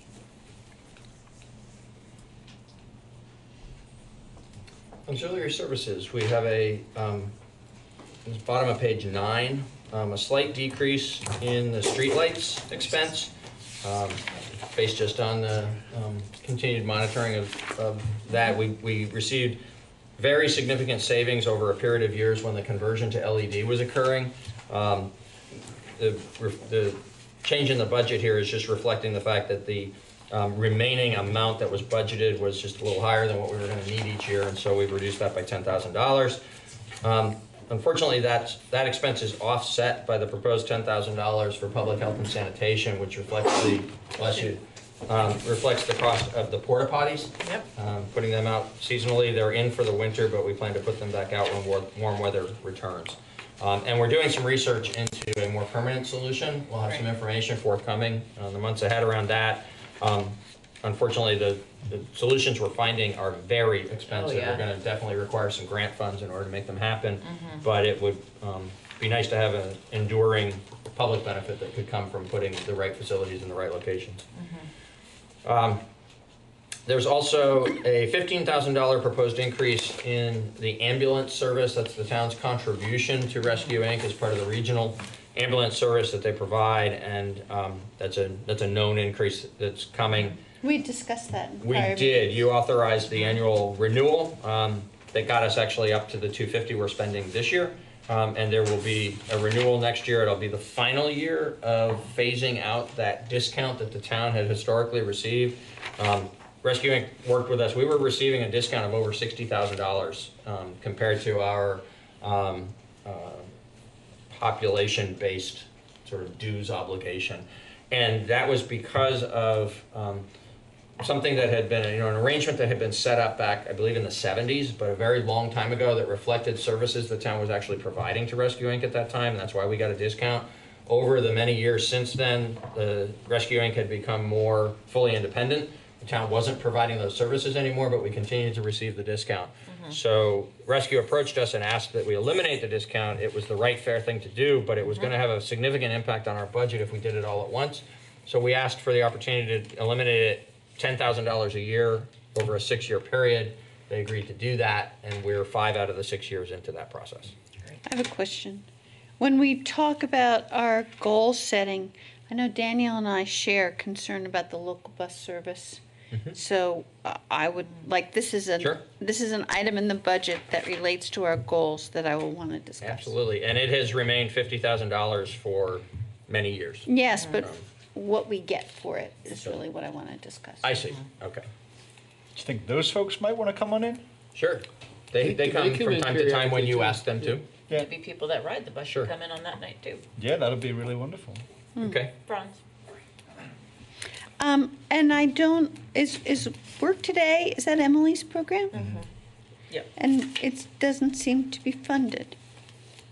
It is not showing as funded because you funded it. When we created the budget initially, there was $30,000 shown, I'm sorry, not 30, $65,000? Yeah. Shown in the FY20 actual.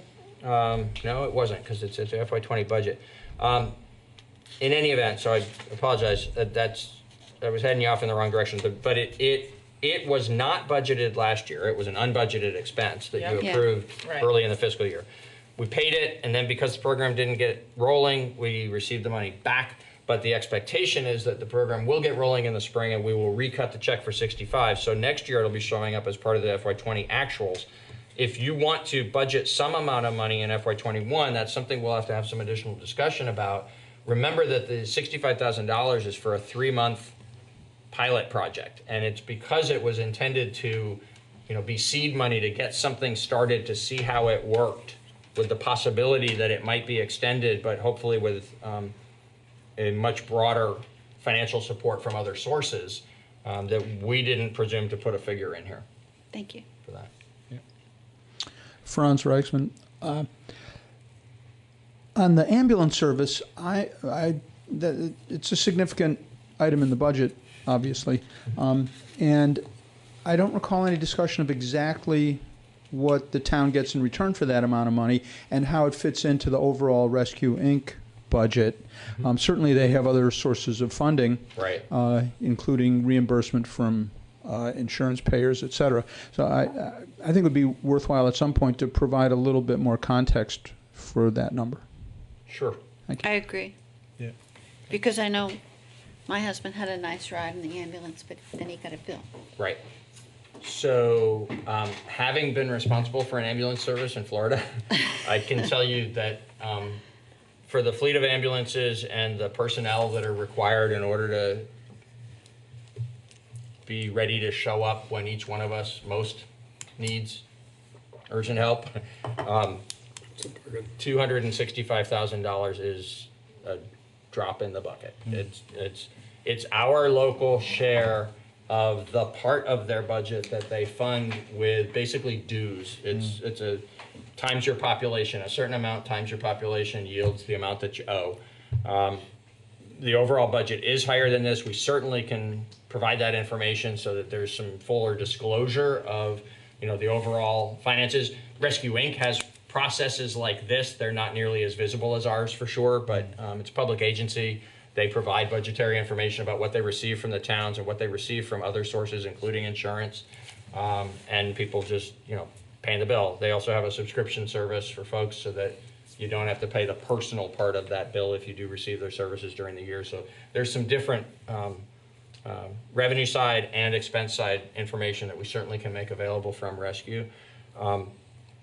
I'd like to suggest, based on the volume of things that you need to make decisions about, that we address the rescue question after the budget's put to bed, because since this piece of it here is essentially the town's dues, there's not really a decision for you to make in the midst of the many things you're going to be considering in January. But then when we get on into doing other business, as we get further on past putting the budget to bed, we certainly can have Rescue come in and present to you and describe their inflows and outflows and services. I think, I agree. I think Francis' point is well taken, though, that it's great to understand that better. It's a little bit confusing to anybody who sees the line item Transparency and is wonders. good, sure. Absolutely. Yeah. Can I ask a question before we move on from this one? Arts promotion, is that the Town Arts Fund? Yes. Could we call it the Town Arts Fund? Because arts promotion is not exactly what the Town Arts Fund is. Sure. Works for me. Yeah. We did that so that it was parallel to business promotion that's immediately above it. We're happy to adjust it if the board prefers Town Arts Fund. Patrick had a comment though. Yeah, I having nothing to do with the Town Arts Fund, I just thought I'd take the opportunity to mention that the folks who are working on the business promotion would actually they would prefer that be called community promotion. So, Well, there you go. so we're all working a little bit on our language. Community marketing, actually, good. right? Isn't I think the proposal they brought forward was actually called community marketing? Yeah, it's the Community Marketing Initiative. Yes. Great. CMI. I'm fine with both of those changes. Yes. Did I make that up? Yes. Are you? I don't recall. I remember they asked that it be community and not just business promotion. All right. But we can work to refine the exact Well, language. I think community marketing initiative sounds pretty swell. Yeah. Better than So how about community marketing and Town Arts Fund? It is known as the CMI. Okay. So, The Town Arts Fund is still accepting applications until sometime in early January. I There was you just go. hanging out with those folks earlier. Yeah. Excellent. artswindhamcounty.org. Thanks, Daniel. It's a really great fund for It is, local yeah. artists, so folks should apply. Good. Both of those changes seem give good you a and level common third. sense. Okay, so we will do that. I've got a couple of other things to call out for you based on input we've had from requesters Okay. within this section of the budget. So we just this week received a communication from BCTV Oh, yes. asking for $5,000. Yep. And that's level funded from last year. We, in our staff's proposed budget to you, included $5,000 for BCTV. So there's nothing you need to do about it there. Yep. It's already funded to the amount that they've asked for. Great. But we wanted to call that out, make sure that you were aware of that. Climate protection, I think it's important to note, this is the place where the $100,000 has disappeared from as a just sort of placeholder funding for what has become the sustainability program and the sustainability coordinator. And the West River Watershed item is actually now going to be called the Southeastern Vermont Watershed. It's the same organization, it's the same amount of funding. They've requested 1,000, we've been providing 1,000. We've recommended to you the budgeting of 1,000, but they've changed their name. Okay. To Southeastern Vermont Watershed. Great. And Who are these people? they do water quality testing and call out when there are areas like elevated levels of fecal chloroform showing up. Put So out that chart every people can so be often. aware of where it's cleaner and where it's more hazardous to be swimming. They come in and ask for money every year. And this is a private group, like the. It's largely volunteers that do it. It is largely The volunteers. state doesn't provide funding for this sort of thing? That's- It's a That's volunteer awesome. organization that does this because it is not an ongoing operation of any governmental entity. I think Stuart Strathman is the. Don't know that. Yeah, the person. Possible. Yeah. And lastly, the Chamber and DBA have requested that we in the next to last line item in this section on page 10, we, the staff, proposed level funding of the Community Marketing Initiative at $42,119. The Chamber and the DBA have requested that since the original request a year ago was that 10% of the prior year's receipts be made available for this marketing initiative, that same principle recur as years go by. And if you agreed to do that, then the additional funding, we collected $437,489 last year in rooms and meals taxes. And so the funding this year, if you agreed to this change, would be $43,748, which is an increase of $1,629 over what we proposed. I think there's just a straightforward philosophical question for the board. If you want this to be adjusted each year as the receipts are adjusted, that means it'll go up or it'll go down depending on what's happening with the receipts going up or going down. That's exactly Instead what of we being want. static. That's right. And if, I'm seeing a lot of nodding. If you're comfortable with that, then we would modify this line item this year to be 43,748. Yes. The reason I'm going this way is that when you commit yourself to a percent, that it's a percent no matter what happens. Is it going to be a percent if the receipts go down? Is one question. And second is that means that they no longer come necessarily and talk to us about what they've been doing and why they need the money and just, and show us their. Oh, their- no. They can come at our, whatever, we would And the invite them. DBA owes you under the ordinance that created the Right. DBA, they owe you two visits a year. But this is a separate thing. This is that we separate, set it's a up, joint yeah. project of the two organizations, that's Yeah. right. Okay. I seem to recall the McLaughlin amendment from town meeting required that they come and speak to us. What was the amendment? It was the McLaughlin. What was the content of the amendment? Oh, we just know the name. That the money kidding. was contingent upon select board review. That's right. Oh, I see. Yeah, now the timing of that for me is confusing, but. Doesn't matter. Okay. The amendment is there. But if it's automatic, Keeps us safe. automatic 10%, then it's not select board review. 1%, right? 1%. Oh, it certainly is subject to the select board. 10%. 10% of the I wrote receipts. down 1%. 10%. It was wishful thinking. So, I think I heard a majority of voices saying, yes, go ahead and Yes. make that adjustment, and that our Yes. practice will be 10% of the prior year's receipts going forward. Yes. Yes. I think Okay. to do otherwise would be disingenuous to the spirit that's of the fine. meeting. I agree. Just need And your of course, direction. it doesn't mean that it's gonna be like that forever. It's just Right. going forward, that's what we're doing. Subject to our review. Certainly. Yeah. Subject to As you it review all showing of it. some effect, some positive effect. Yeah.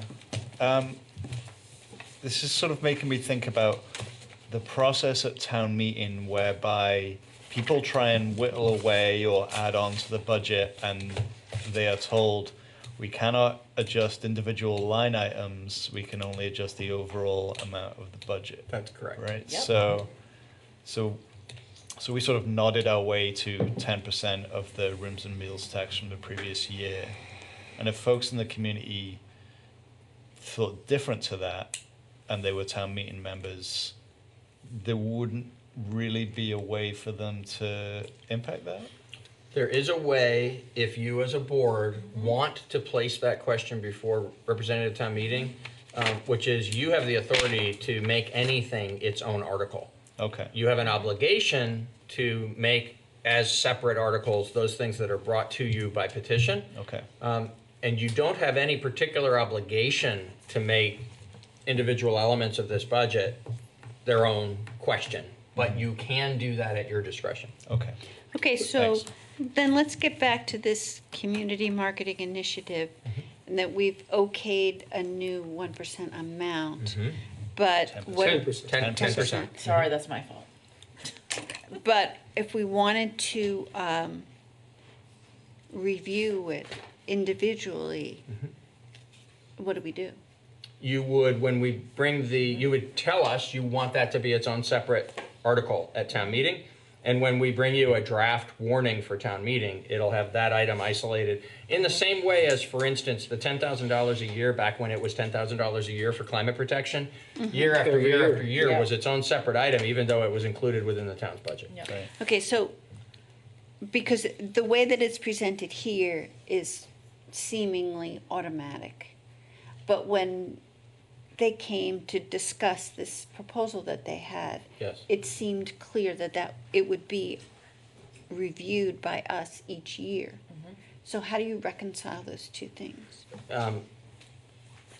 By the fact that you have the authority over what you send to representative town meetings. So the direction I think I've received from you tonight, not by motion, but by general consensus, is that you want us to show you a budget unless you change your minds or unless representative town meeting directs otherwise. You want us to bring you a budget each year that reflects this line item as 10% of the prior year's receipts for the rooms and meals tax. And that's what we as staff will do from year to year to year until told otherwise. If you want that to be a different number, you as the board, in modifying our staff proposed budget into a select board recommended budget for town meeting consideration, can make that number anything that you think is appropriate, and any of the other numbers, actually, pretty much anything. I mean, there's a few that are obligations like what we just talked about with rescue, but most everything in here has some degree of discretion for the board to decide. And we can still call it out, no matter what we tell Peter to give us a budget of. We can pull any number out of here and call it out as an article. So You it can absolutely be can. in that Right. budget and be its own article that they can be hashed out on the floor. That's right. I'm not as concerned about town meeting review as I am our own select board Sure. review. Yep. I mean, I would think we would want to have them come and Yeah. present. Yeah. This year was a little unusual because Right. it was just getting up to speed. Right. Yeah. But we'd want to have them present before this meeting. Yeah. Where So we have this that's discussion. where we'll Yeah. have the review, that when they come here and before we put it in the budget. They So, probably could just do so it I'm today. clear, you're not asking for that in January because you've just 'Cause we just seen their approved the proposal thing. and Right. approved Yeah. that they move Correct. forward. Right. Right. Right. But what you're saying is annually, you would like to see that kind of a Got it. presentation Yes. about how did it go last year? What are you Yes. planning for this year? Yeah. Yes. Got it. A And what detailed actually, presentation. and what's measurable, what measurable Sure. changes. Absolutely. Franz, Franz has a question. come on up, Franz. I'm still a little unclear on exactly how it's going to work in terms of the review of this budget item. Now, if it just goes in the budget with everything else, you would then request that they come in, but they would still get the money regardless of what they said in front of No. you? Not necessarily. I think this year. So would you be able to withhold the money Oh. and say, oh, we don't like that? You're not getting it even though town meeting passed it in the budget? Town Not for meeting that passed year. it in the budget last year, Right. but town meeting is only going to approve it as part of the budget this year. Right. Yeah, and that's what I'm saying, is I don't see how that gives you the right to review that amount of money and withhold it if you don't like the plan for the coming year. Well, this year we're giving them a pass because Right. they So haven't we'll had enough review time. it for 2022. I think there's a different answer, I'm sorry. Go ahead, So, Peter. I think if there's another McLaughlin amendment, right? So the reason that they had to get this board's blessing before receiving the 42-119 and going forth with the plan this year was because town meeting said, yeah, we're okay with that funding, but subject to the board approving the plan of how it's going to be spent. And so there was that process we went through, and the board did approve the plan, and we've cut the check, and now they're off and running. The town meeting could put that kind of a condition on it again, in which case there would be, even for budgeted funds, a step along the way where it's, you know, may we please proceed. Or if town meeting didn't put that kind of condition on it again, then the funding would be there for this purpose for FY21, but there'd still be an annual decision, FY22 and beyond, for the board to decide whether it wants to keep funding. Yes, I understand that. And what I'm saying is, if you want to have that opportunity to do what you did this year for this amount of money to be spent next year, it seems to me that the only way to do that is to bring it out as a separate agenda item so that town meeting could say, but the select board has to review it. And if you fail to take that step, you won't have that opportunity. That's true. Thank you. I don't really feel the need for that opportunity, but. Well, And give it a in common fairness to report. what was said last year at town meeting, and to be consistent with that, we should do it that way. I think we need to have it as a separate article. Yeah. Anybody, well, we need general consensus. Probably can't just be Liz and I thinking things. I don't, can Do you you wanna explain to have- me why you think that's necessary? Because I kind of agree with Franz that if we want to retain any kind of, I'm gonna say control, even though it's not the word I want to use, but just for this, for 2022, then probably town representatives should give the same authority they gave for this fiscal year, which is, yes, the money's there, subject to board approval, board So you're review. talking about town meeting control, not necessarily our. Talking about town meeting granting us the control to give a review for 2022 inclusion. 2021. I mean, Yeah. yeah, for 20, I'm sorry, From the 2021. 2021 budget. But if Okay. the money was in the budget, and next year they come to us and tell us what they're gonna do, and we don't like it, we can still not fund it? Can we not fund it? You could not fund it for the following year. I Yeah. think Franz is right, that if you want to maintain year by year the ability to see the plan and have the money get spent only if you approve the plan, then the way to do that is to make it a separate article on the warning, and you get to word those articles, right? Within certain boundaries to make sure that they're legally proper. But you could word the article this year in a way that attaches that string.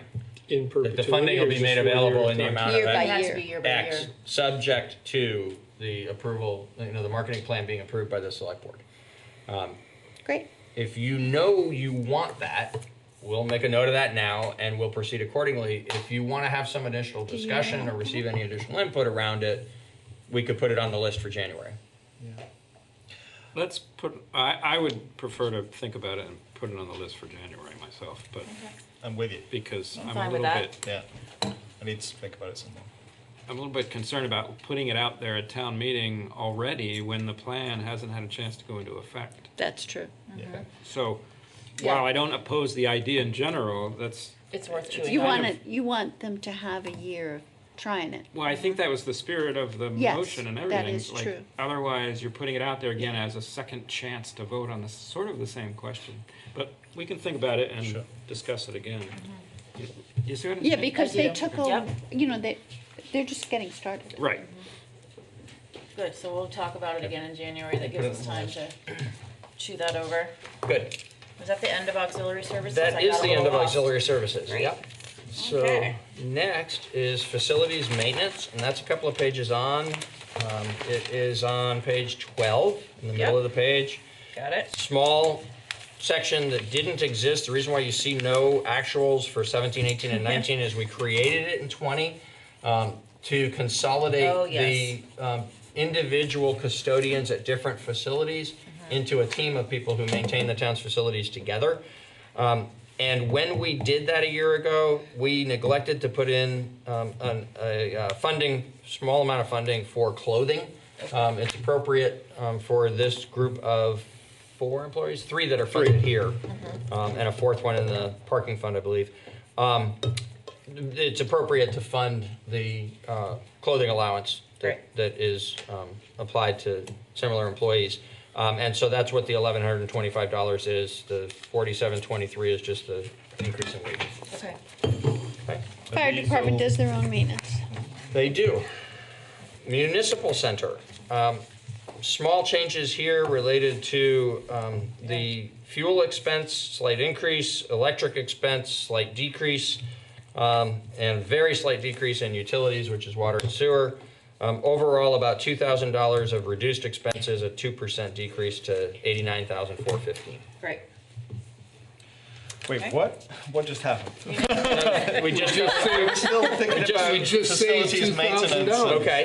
Staff salary. So we can definitely talk about both of those if you'd like. The Some of these facilities went maintenance. from here to here, right? Facilities maintenance is custodial services. Yes. And the municipal center is just that. It's the costs of maintaining this building. They're much smaller than they used to be because of the police department having exited and the fact that we don't have a dedicated custodian in the building anymore. Facilities maintenance provides services here like they do at the other facilities. Great. And it also went quickly because none of us want to talk about and spoil anything that might be happening at the municipal center. Oh, Right? right, sure. Yeah. Also, yeah. All right, regional. Okay. Bottom of page 16. Regional expenses. Yes, bottom of page 16, this is just the Wyndham Regional Commission and our share of Wyndham County expenses, which is just the sheriff and the court. And these are imposed. These are numbers we receive from other authorities and make payment upon. Yeah, but has our population gone up? Isn't it based on population? No, their amount per person has gone up. Tricky. It's like Not you get my favorite a bigger topic. bag with fewer chips in it. What does the Wyndham County Sheriffs do within the town of Brattleboro? So we Serve warrants. the places that actually receive direct services from the sheriff pay a contractual fee to the sheriff. Yeah. We're not one of those. This is our obligation as one of the municipalities in the county to pay for sort of the underlying carrying costs, and it's primarily court. I don't believe there's much that applies to the sheriff. I don't know exactly what the breakdown is. All right. At the risk of, making January longer than it actually is, Oh, God. can the Wyndham Can Regional... you do that? Yeah. Can the Wyndham Regional Commission tell us what we get for our If you 28,000? would like them to appear Yes. before you and Yes. discuss their services, If sure. BDCC and SEVEDs have to come in, then yes. It's the same It's all a Wyndham game. Regional you're animal. picking on? Wyndham Regional? That's correct. Wyndham Regional? Not county tax? No? Okay.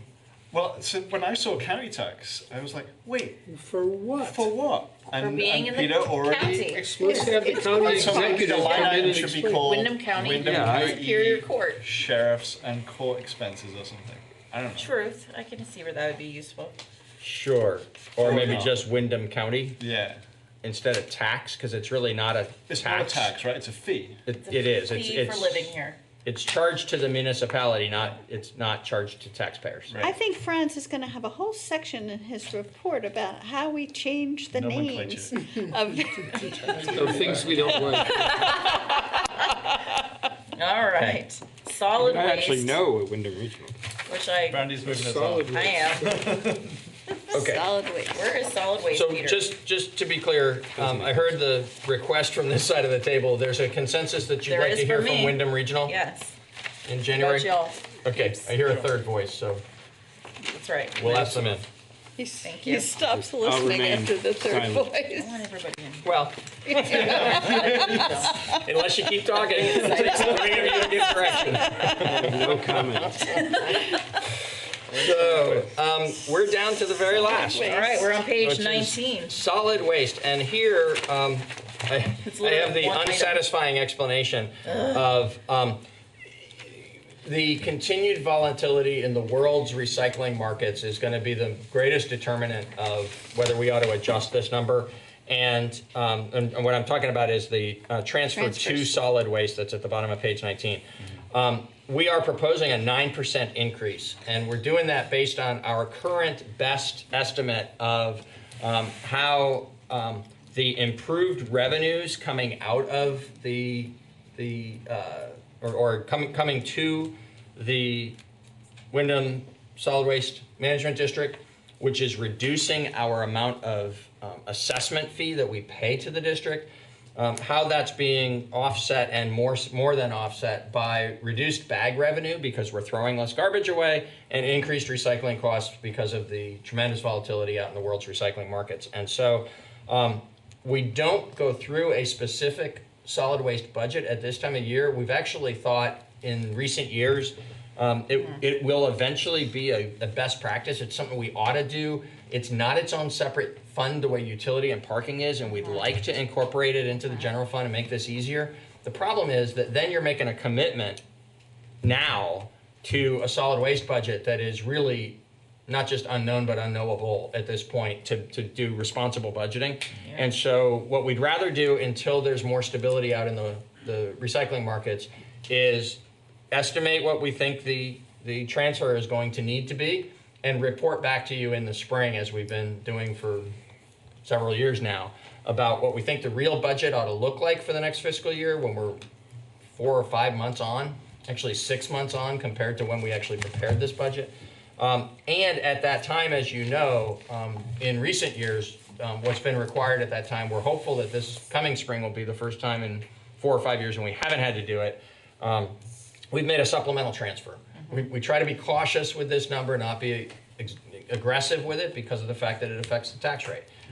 So we may find when we get to springtime, we still haven't really quite nailed it, and there might need to be a supplemental transfer done at that time. We'll avoid that if we can. Okay. Thank you for acknowledging that it's imperfect. And then I don't have to go, oh God, I hate this. You still could. I could. Can I ask something? It's not really about solid waste per se, it's more about like data. So I was looking at this number, and it's not insubstantial, right? It's like 555. That's nowhere near. And like, looking at this document, sometimes it's hard to kind of like make comparisons in like dollar value and percentage change. So maybe as part of our improved town report, we could have a kind of like top 10 items by dollar value and top 10 items by Great idea. percentage increase and percentage decrease. Sure. And Good then, idea. you know, That just was pulls sweet, out some of the Peter. stuff. Excellent. And we could have a you mean picture next to it. overall, the entire budget? Yeah. Like a cover sheet. You know, like healthcare's this amount of the That'd be pie. better Maybe like public program budgets, participation. yeah. Solid waste is this Is slice of the pie. 3%. Or at least, you know, it's Yeah. just Not it's that a you way to necessarily want to An eat that executive slice of the summary. pie. It does invite. It God, does I miss invite. those. I think it invites a little bit of editorialization. Is that the right word? Sure. Like, I don't know. I mean, By So, whom time? so we already do it. if one person's doing, Let it me by one acknowledge person, that we already if we're do it, doing and on the I board, feel very strongly that it's concerned about useful. What it's something. not is visually dynamic, but that's what your budget message is. Yeah. The budget message over 8 pages, single-spaced typewritten pages, is the attempt to provide that executive summary. These are the things of greatest importance this year, and in the context of our long-term planning. Now, we've had multiple requests to make some of this information pop better. I totally get that. I think that's a good idea. We're going to work on that. We're going to show you some things, and you're going to tell us whether it's heading in the right direction or not. We can make part of that this top 10 items thing. The thing I'd like that you acknowledge in that is the difference between, say, the top 10 individual line items and the top 10 areas of expenditure is a big difference, right? So within healthcare, we know there's 4 or 5 different line items. The one big one is the premiums. Right.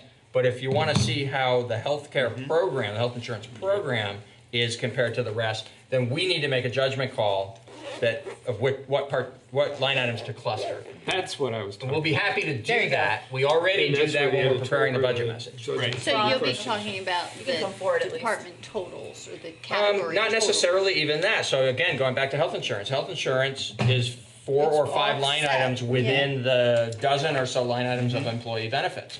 So we'll focus on a piece of a program rather than a whole program or a single line item when we report that piece out. And so there's a lot of judgment involved in that. There's a lot of judgment involved when I decide what to summarize in the written document that sits in the front of this. What I'm trying to do is be as transparent as possible about, in 18 pages of individual line items, what's the most important to look at to get a feel for whether we're responsibly serving the community or not. Peter, just a kind of a clarifying question to using healthcare, there are those 5 things a month, but there's also the payment to Richards for the services they provide. That's embedded within the and then administrative costs for various staff for the things that they do. Actually, we don't charge, so like there's portions of our time, Patrick's and mine, now Sally and others, Brenda in finance for sure. Yep. So there are employees who spend time working on health insurance. We don't separately charge that out. We don't separately charge it out to anything except the utility fund and the parking fund. Franz, would you like to come up and say something? Yes. I have a few things I'd like to address. I guess maybe now's a good time. First of all, I'll just note in passing that it strikes me that you're talking about moving from a New York Times model of annual report to the USA Today model.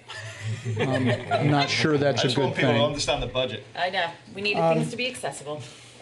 As far as solid waste goes, first of all, is it conceptually true that the sale of the trash bags is intended to cover specifically the amount of trash that's disposed of, and that recycling and composting is separate from that? Yes. So philosophically, we're still doing pay as you throw. We're just not counting composting and recycling as part of the throw. That's exactly right. And at the risk of annoying my bosses, let me just drill that down just a little tighter. Please do.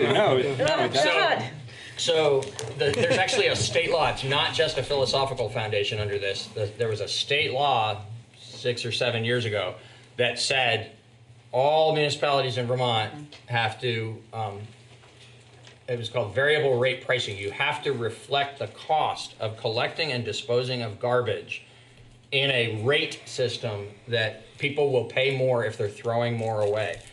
There have been places where that's worked out pretty well and places where it hasn't worked out necessarily as well. It's been an overwhelming success in Brattleboro. And so our volume of garbage has gone down. Our volume of recycling and compost has gone up year over year. And so, yes, our bag revenue is down because it reflects that part of the waste stream that is least sustainable. Right, and so our costs where we transfer general fund monies into the solid waste related expenses, which is also the complicating factor here, is it's not its own fund, and we kind of treat it like it kind of sort of is in order to compartmentalize those expenses and comply with the state law. But the part of that budget on the expense side that is in non-garbage is larger, and so our cash expenses that aren't reflected in the pay-as-you-go, pay-as-you-throw system have become larger.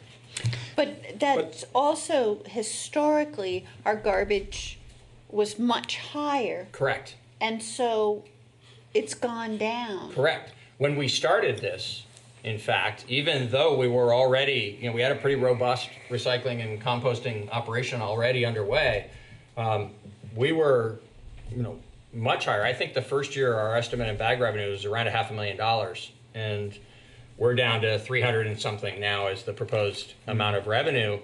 And each year that has declined, so it's still a moving target for us. It hasn't stabilized yet. But also before pay-as-you-throw, our garbage tipping fees were much higher, right? The actual tipping fees were not higher. The amount paid in tipping fees were, because more garbage was being thrown away. Yeah, that's what I meant. Yeah. Yep. Tim?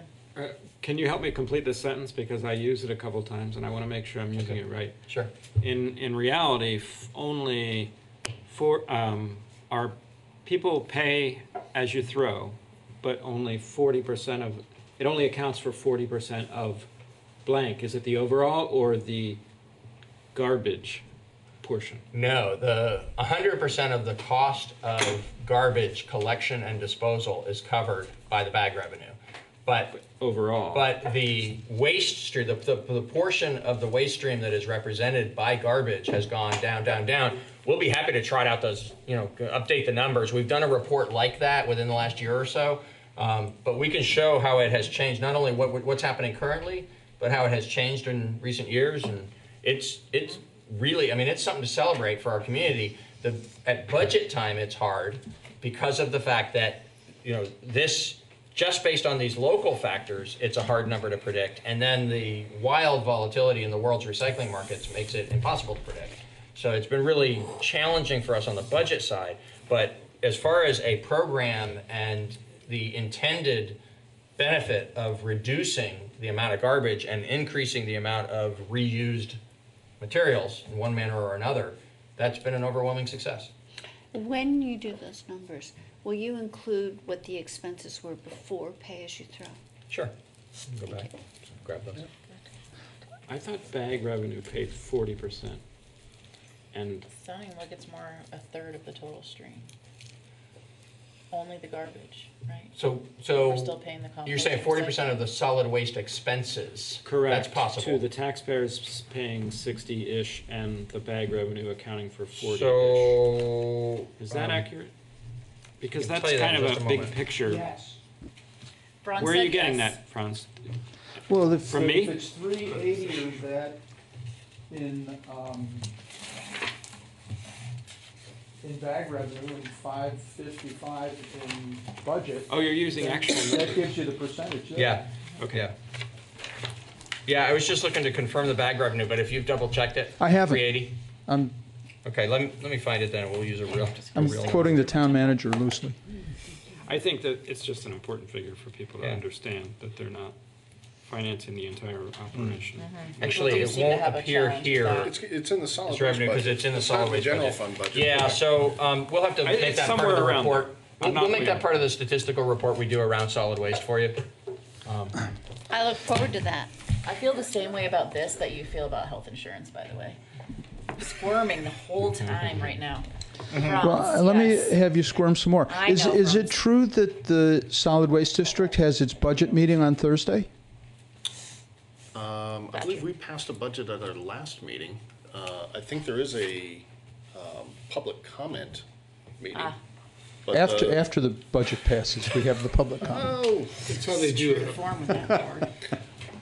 I think the finance committee, of which I am a member, submitted a budget. It was accepted by the board, and it now Goes to the goes to towns. the public.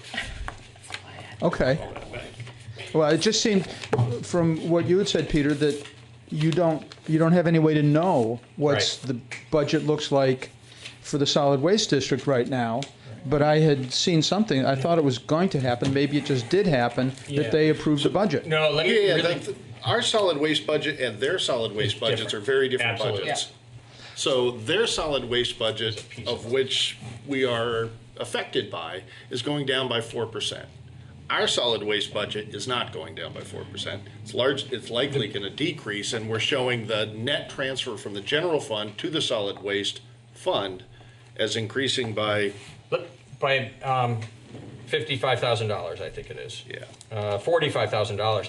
But let me be really clear about that. So the part of the town's expenses that are controlled by the decisions made at the solid waste district are really restricted to the assessment that's imposed upon us at the solid waste district. We also pay to Triple T for the collection services they provide.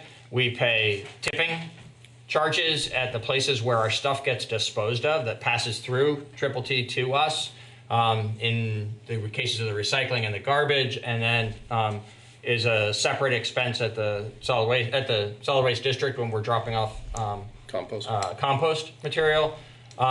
And yeah, so there's a bunch of different factors that have nothing to do with the solid waste district budget that are the major drivers of whether ours is going up or not. Okay.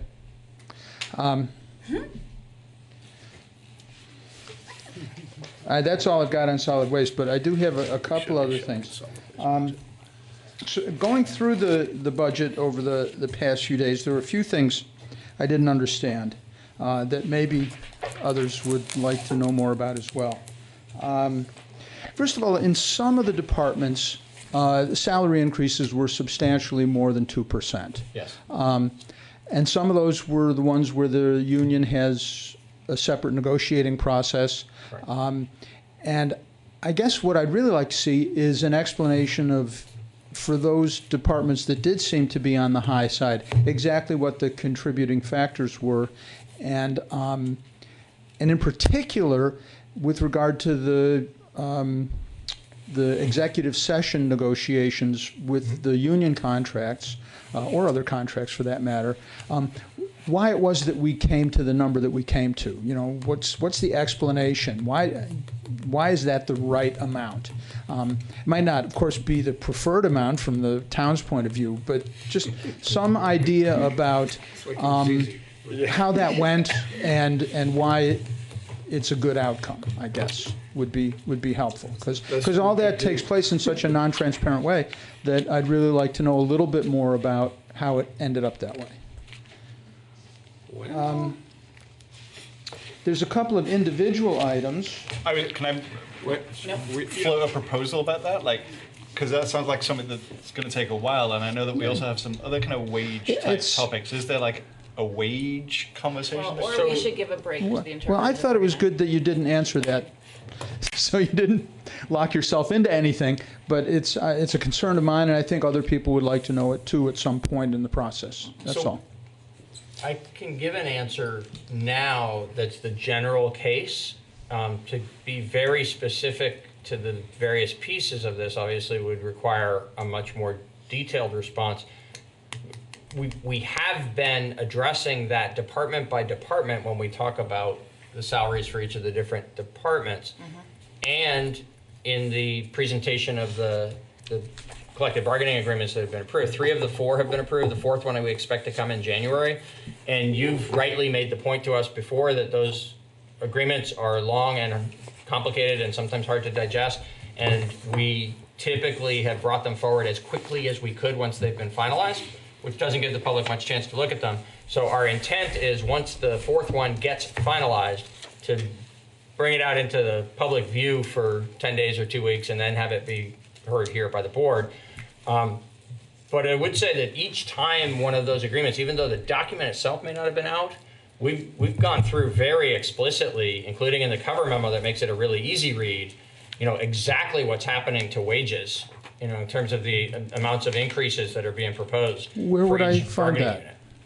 I don't recall seeing it. I may have not been paying attention. Okay. Is it available at the online? I'd be happy to give you the 3 of them that we've presented so far that disclose, you know, what the wage increases are. Maybe they were in the supporting documents and I didn't look at them. Actually, no, it's usually summarized in my memorandum, and then it's the details of it are in the supporting documents.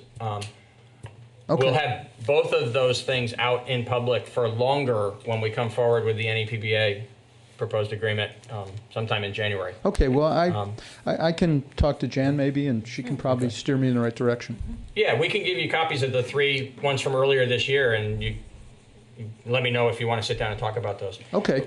The one quick thing, if the board can allow this, is in the budget, the way it is transparent in the budget is, and I believe there's reference to this in my budget message too, although I'm not 100% sure of that. As you go through department by department and you see places where employee salaries are increasing by more than 2%, that's the impact, almost entirely. That's the impact of the collective bargaining. And what we talk about is the fact that in the first year of implementing a new collective bargaining agreement, there's always greater impact than in year 2 and in year 3 because you're making changes. You're, to the degree that you've agreed to anything that restructures any of the pay scales, you know, that's going to be felt in the first year, and then the incremental annual increases occur in year 2 and in year 3. So that's where it is made transparent to the public. If there's a line item of employee salaries, unless, and we always call it out if there's like a new position created, which almost never happens. You know, last year we had the community say you got to have a sustainability person, and we're going to have one. It's good. And year before that, we asked for an HR director, and it was approved, and so we have one. Outside of that, there's like, I can't remember a time when we've added staff. So what you see, when you see changes in the cost of employee salaries, is anything that is beyond the amount of the across the board pay increases that are all very transparently disclosed is the impact of the collective bargaining agreement. Okay. I'm concerned maybe in more detail than that, but let me get caught up on that later. Sure. We'll give you the 3 packages from earlier this year from when the 3 other collective bargaining agreements were approved. Okay, yeah. A couple of items in the police department. One was I couldn't figure out how much they were paying per bicycle for their electric bikes. It's not a big deal, but I was just curious about that. And, you know, I don't need an answer right now. I think the line item is going to buy 2 bikes. I don't remember the exact cost. Right, actually. And, okay, and I think it was under equipment, went up by $5,000, and that was So that'd be specifically for 2 bikes? $2,500 a bike. Okay. The other thing is under equipment maintenance in the police department, there's a $3,000 increase that was attributed, at least in the discussion, to additional storage of For the body-worn cameras. for the body-worn cameras, yeah. Now, the chief said that he needed 2 terabytes of storage to keep track of all that stuff. Well, you can go online and buy 2 terabytes of storage for $89.99. So I'm wondering how that corresponds with the budget item and the $3,000 increase. Additional response to. We wouldn't have that. I don't know the answer offhand, but I Okay. do know that server storage is vastly more expensive than PC storage. Vastly more expensive. Apparently.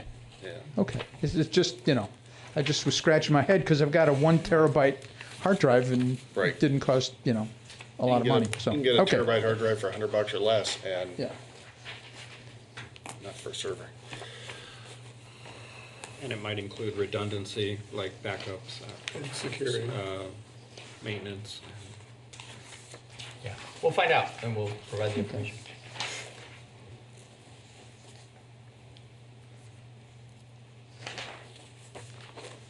Well, let me continue picking on the police for a minute here. So the staff salaries in the police department went up 5.2%, and I thought maybe some of that was because they were going to be more fully staffed and have less overtime. But the overtime budget also went up, so obviously that wasn't correct. So that's not what's driving that, and the what you'll see when you look at the difference between the actuals and the proposed, year to year, we propose the right amounts of money for salaries and for for the base salaries and for overtime. For if we were fully staffed, because we're always striving to get to the place where we're fully staffed. But most years we're not fully staffed. Some years we're way understaffed, you know, as low as 21 or 22 sworn officers when we're funded for 27. And so that delta shows up in the actuals as an over expenditure of overtime and an under expenditure of salary. And that when that happens, we don't like to have as much overtime as we've had in some of the recent years. But when that happens, it's always a significant savings to the budget. The underage on salaries always significantly exceeds the overage on overtime. Okay, so the budget has sort of a best case scenario, and then it changes from that. Well, no, actually, the budget has kind of the worst case scenario where we're expecting to fully expend our salaries budget and have a lower cost for overtime. It's the best case scenario for operations. That's what I meant. And the worst case scenario financially. Yeah. And but we don't normally achieve that. Okay, also, let me just correct myself. The overtime budget is not increased for the year. It's I think it's level. flat, right? Okay. Yeah.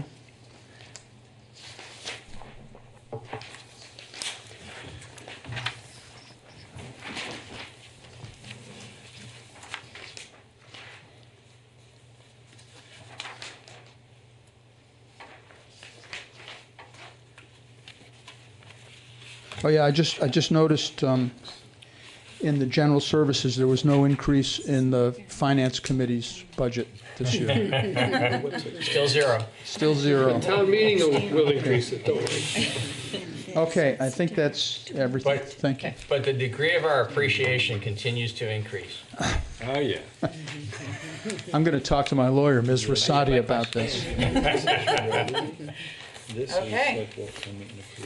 So solid waste was our final item on tonight's agenda.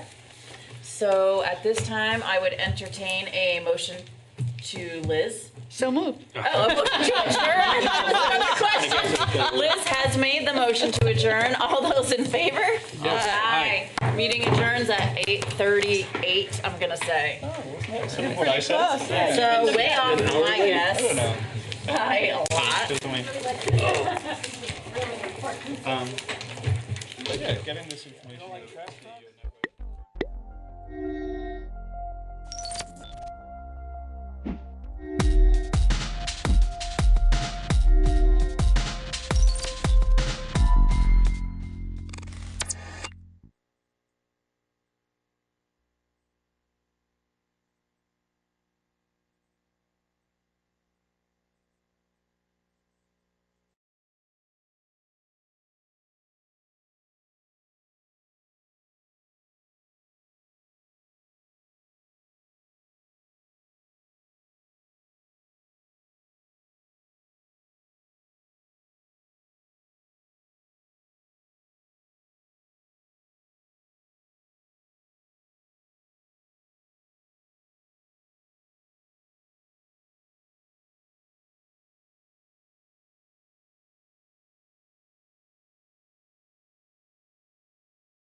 Hi, this is Pat McDonald, your host for Vote for Vermont, where our tagline is listening beyond the soundbites.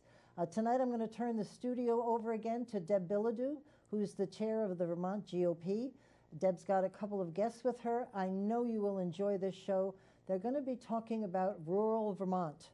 I hope you enjoy it, and I'm very glad to welcome Deb and her guests. Thanks. Thank you, Pat, for that introduction. We appreciate your allowing us to use your facilities for these panel discussions that we've been having. This is our third or fourth panel discussion that we've had so far. They've been very interesting, and tonight we have with us Chet Greenwood, Vicki Strong, and Rob LeClaire. And the overarching theme of tonight's discussion will be rural Vermont and topics and issues that affect rural Vermont. So thank you very much.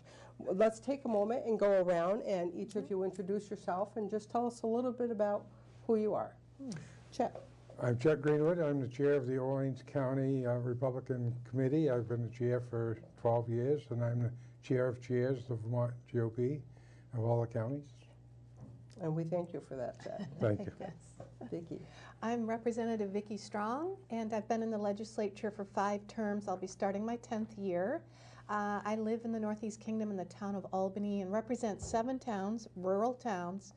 And I'm on the Ag Committee right now in the legislature, and it's been my privilege to serve there. I have several other hats as a pastor's wife and a Gold Star mother, and I'm also a Weight Watcher leader. Ooh. So quite a diverse background, and I appreciate being here and sharing with you today. Well, thank you, Vicki. Thank you for all that you do for us. Rob LeClaire. Well, I have several hats, most of them pale in comparison to my 2 folks to my right here, but I'm a state rep from Barrytown. I'm actually in my 3rd term.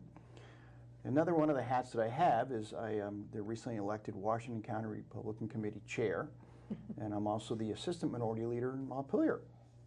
So we have a lot of different things that we're all doing. Thank you. We have a lot of quality in the room here tonight. Thank you all for your service to Vermont. So let's start off here. So Chittenden County. A lot of people outside of Chittenden County admire Chittenden County very much because it is Chittenden County. Kidding. So we know that Chittenden County has around 164, this is according to 2018 numbers, it has around 164,000 people in it. So that means approximately 1 out of 4 people in the state of Vermont live in Chittenden County. Interesting. The next largest county is Rutland, and Rutland is less than half the size of Chittenden in terms of population. In terms of density, second to Chittenden County is Washington County, Rob, where you live. Washington's very dense as a county as well. So for years, there's been a debate about Chittenden County versus the rest of Vermont. Political and financial powers reside in cities. What should we do, if anything, can we do to correct this imbalance? And Rob, why don't we start with you? Well, thanks, Deb. That's a great question, and there is certainly a lot of imbalance there. That said, you know, Chittenden County is an economic success for Vermont, but it has created some challenges, especially for rural Vermont. You know, we talk about things like the minimum wage. It may not be a huge issue for Chittenden County necessarily, but for rural Vermont, it is. Or if you're in a rural community that borders, say, New Hampshire, that can be a challenge. We've had discussions, there's been a lot of discussions about, say, the carbon tax. That is a major issue for rural Vermont, where Chittenden County, it may not have quite as much of an impact because of mass transportation or a variety of other things where they've got some town centers. Legislatively, you've got the 6-pack up there with the senators. I know that there's some legislation that's being proposed and hopefully will be enacted upon to sort of break that up and make the amount of influence that they have not quite so concentrated, so that, again, rural Vermont will have a bit more of a voice at the table here, because there's a lot of different things that are being proposed, and unfortunately there is differences between how it's going to impact Chittenden County and how it will impact other parts of the state. Good, thank you. Vicki, would you like to add anything to I that? would. Being in the legislature, I've seen how numerous types of legislation and bills, and let's use an example of Act 46, really shook down to the rural areas were against Act 46 and the more urban areas voted for it. And we need to have a mindset of we need to work together for the best interest of Vermont and Vermonters, not what's the best interest of Chittenden County or even rural. What's going to help us survive as a state? And until we get that mindset, Chittenden County is going to push their carbon tax and every other thing, like Rob said, their minimum wage and family paid leave. They're just going to be on this roll. But those things don't work in rural areas. And until we as legislators and people who are policymakers understand the best interests of Vermont, Chittenden County isn't anything without our farms and without our mountains and our ski areas and all the things we offer in rural areas. So we have to be thinking the bigger picture. Thank you, Chet.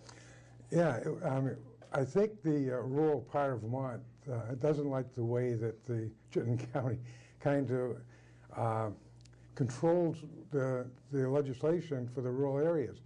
The Northeast Kingdom, made up of Orleans, Essex, and Caledonia County, has 2 senators. Chittenden County has 6 currently.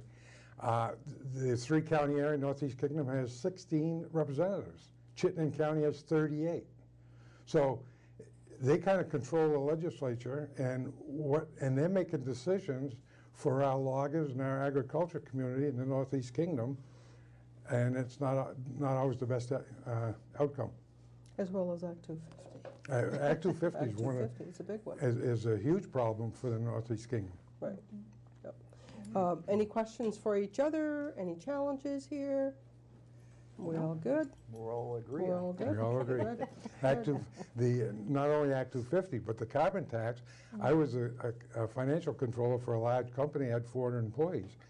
And most of those employees drive 40 miles round trip every day to work. And a carbon tax, they just can't afford to drive anymore. Mm-hmm. Yeah. So. Farmers with tractors and all their machinery. And heating their homes. Yeah.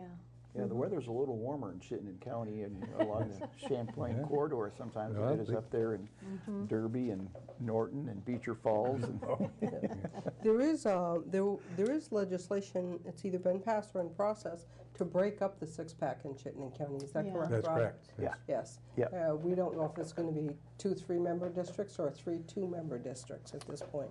And it'll probably be based on redistricting that's coming. And the fallout could limit the Northeast Kingdom to 1 senator instead of 2. So the Northeast Kingdom could be losing a senator. Wow. Well, good. how it all Thank plays you. out. Thank you. I'm going to jump over to schools. This was a very interesting topic that at our last panel discussion. So Act 46 has been, I believe it's Act 46, has been forcing, I thought at first it was voluntary, that merging was voluntary, but it appears that it's being forced now, although there are some communities that are voting no, we're not going to do this, or we're saying we're not going to do this.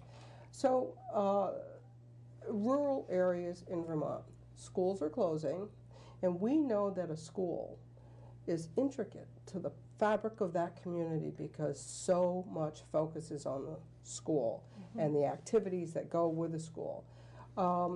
Where is the incentive for young families to move into towns and areas where there's no longer a school?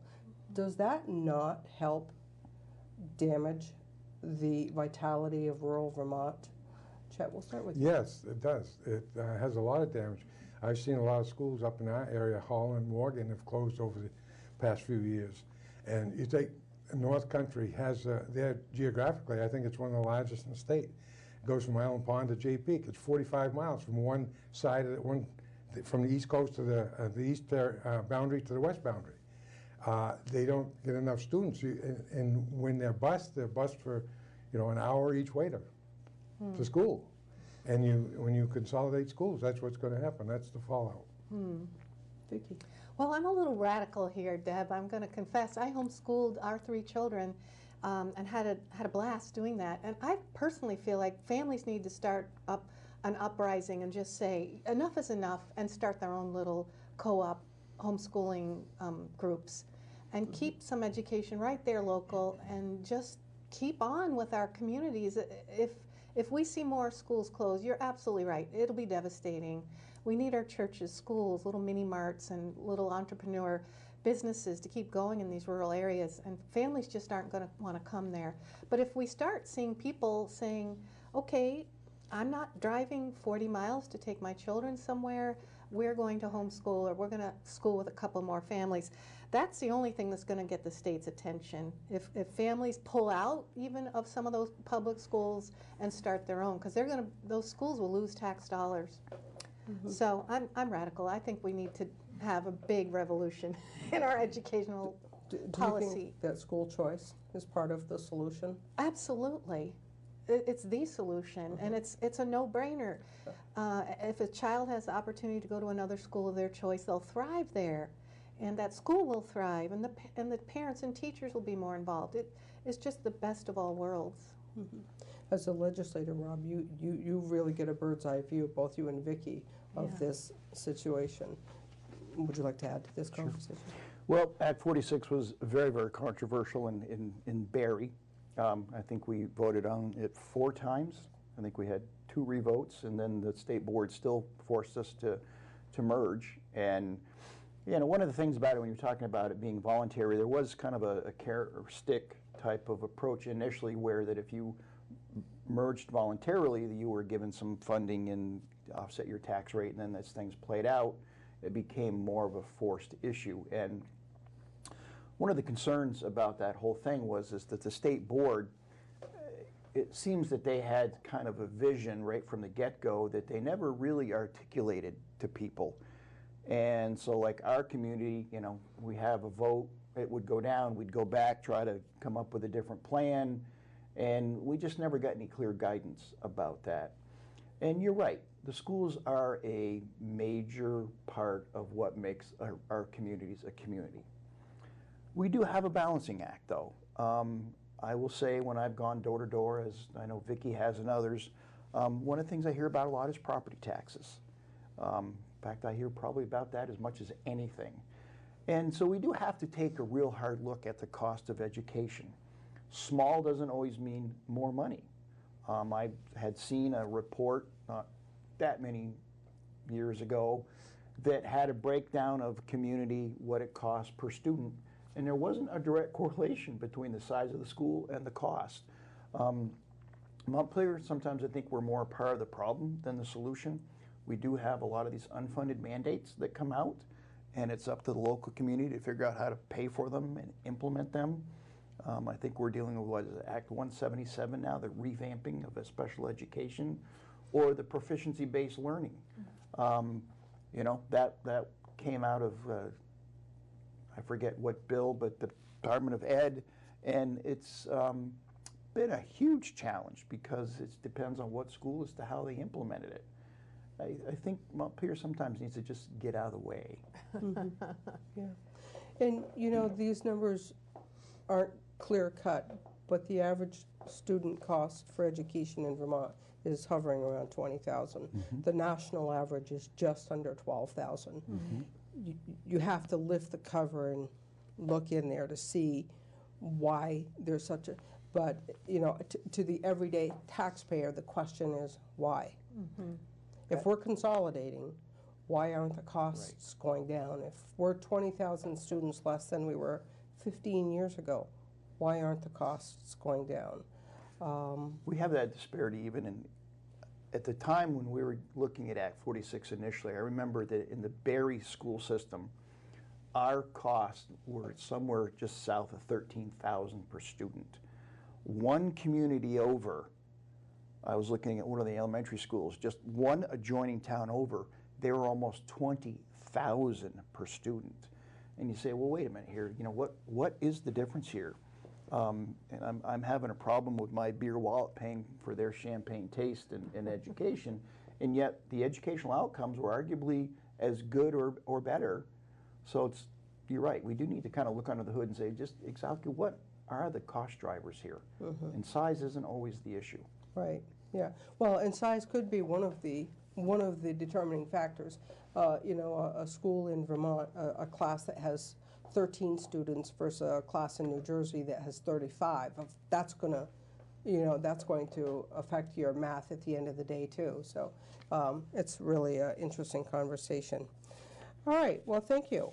Let's talk about sales tax, or the lack of sales tax in New Hampshire versus Vermont. Is this something that needs to be evaluated? What I don't know is, what can we now live without? You know, we have these budgets that the state lives to and needs to continue to feed. How do you ever back any of this up? But New Hampshire has zero sales tax, as you already know. We have 6%, and we have, I think we have 14 towns, I counted 14 towns, that have the local option tax of 1 cent. Many of them are large towns like Manchester, Burlington, Colchester, and so forth. But there's also some small towns that opted in for the extra tax because they need the revenues. Did it hurt the community or not? I don't know. In Essex, Junction, largest village in the state, we voted on a local option tax about 8 years ago, and the people said no. We didn't want to do that to the clients, the customers that come through, or the businesses in the community. So we opted not to do that. How do you feel about the state sales tax? Could we do something different? Vicki, we'll start with you. Well, from my rural area, it was a long time before we were even able to go to a Walmart, wasn't it, Chet? And up in Newport, we had to come a long ways, and a lot of people just went to New Hampshire and hop on 91 and zing down to Littleton. So I've seen a lot of people shop based on sales tax because I'm from an area that if you have to drive, you might as well go to New Hampshire, even to Lowe's and places like that. So I think it's a huge deal, and we do have a lot of our border towns, Massachusetts, New Hampshire, New York, that our businesses have to compete with. So we should stay competitive. There's no excuse. No matter what our budget is in Vermont, there's no excuse. Our businesses are suffering because of it, those border towns especially. Chet? Yeah, I agree. We had a retail business for years, and we lost a lot of business that drive to New Hampshire. And just look at the economy in White River compared to Lebanon. I mean, you can see it. And like Vicki said, back before we had a Walmart in Derby, you go down to Walmart in Littleton, half the yard would be Vermont cars. And it's New Hampshire just loves our legislature because, you know, we send more business to New Hampshire every time we're in session. And sales tax is one of them. I think we ought to get rid of it. Of course, you got to wean it down. You got to drop it a little bit and work on it. But this state is just too expensive to live in. I mean, we had 8,500 employees. That's more employees than the state of New Hampshire, or the same number for, I don't know how many more people New Hampshire's got. We got one of the highest property taxes, one of the highest income taxes in the country. Yeah. I mean, we've got to cut. We can't cut the sales tax unless we cut some of the bloated budget, but we have to cut the budget in the state of Vermont. Yeah. So whose job is that, Rob, to look at cutting the budgets? Well, it's all of ours for sure. I wish there was a few more of us under the gold dome that thought similarly, but you know, Chet and Vicki have identified some very great areas. You know, sales tax is definitely a major concern, but I think taxes in general, it's very expensive to live in this state. And we've got to take an awful hard look at the money that we spend. And are we getting the bang for the buck that we thought we would? You know, like take something like the Health Connect, for instance. I suspect that we've spent, at least I saw one time, we were approaching $300 million on that darn thing since it's been implemented, and it wouldn't surprise me if it's more. I saw some stats that if we went and just bought the people that we were looking to cover health care for the rest of their lives, we'd have saved money. Things like that we've got to take an awful hard look at. Affordable housing. We all agree that it's a problem.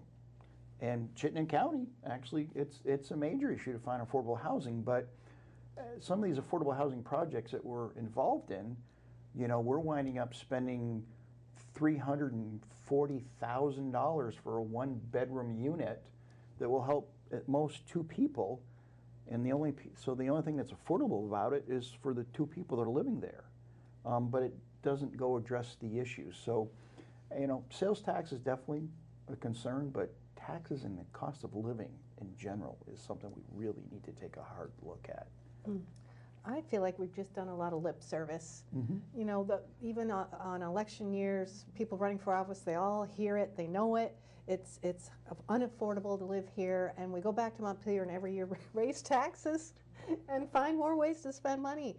And a lot of it is human services. It's a huge part of our budget, and we just offer a lot of money in terms of welfare and all the services we provide people.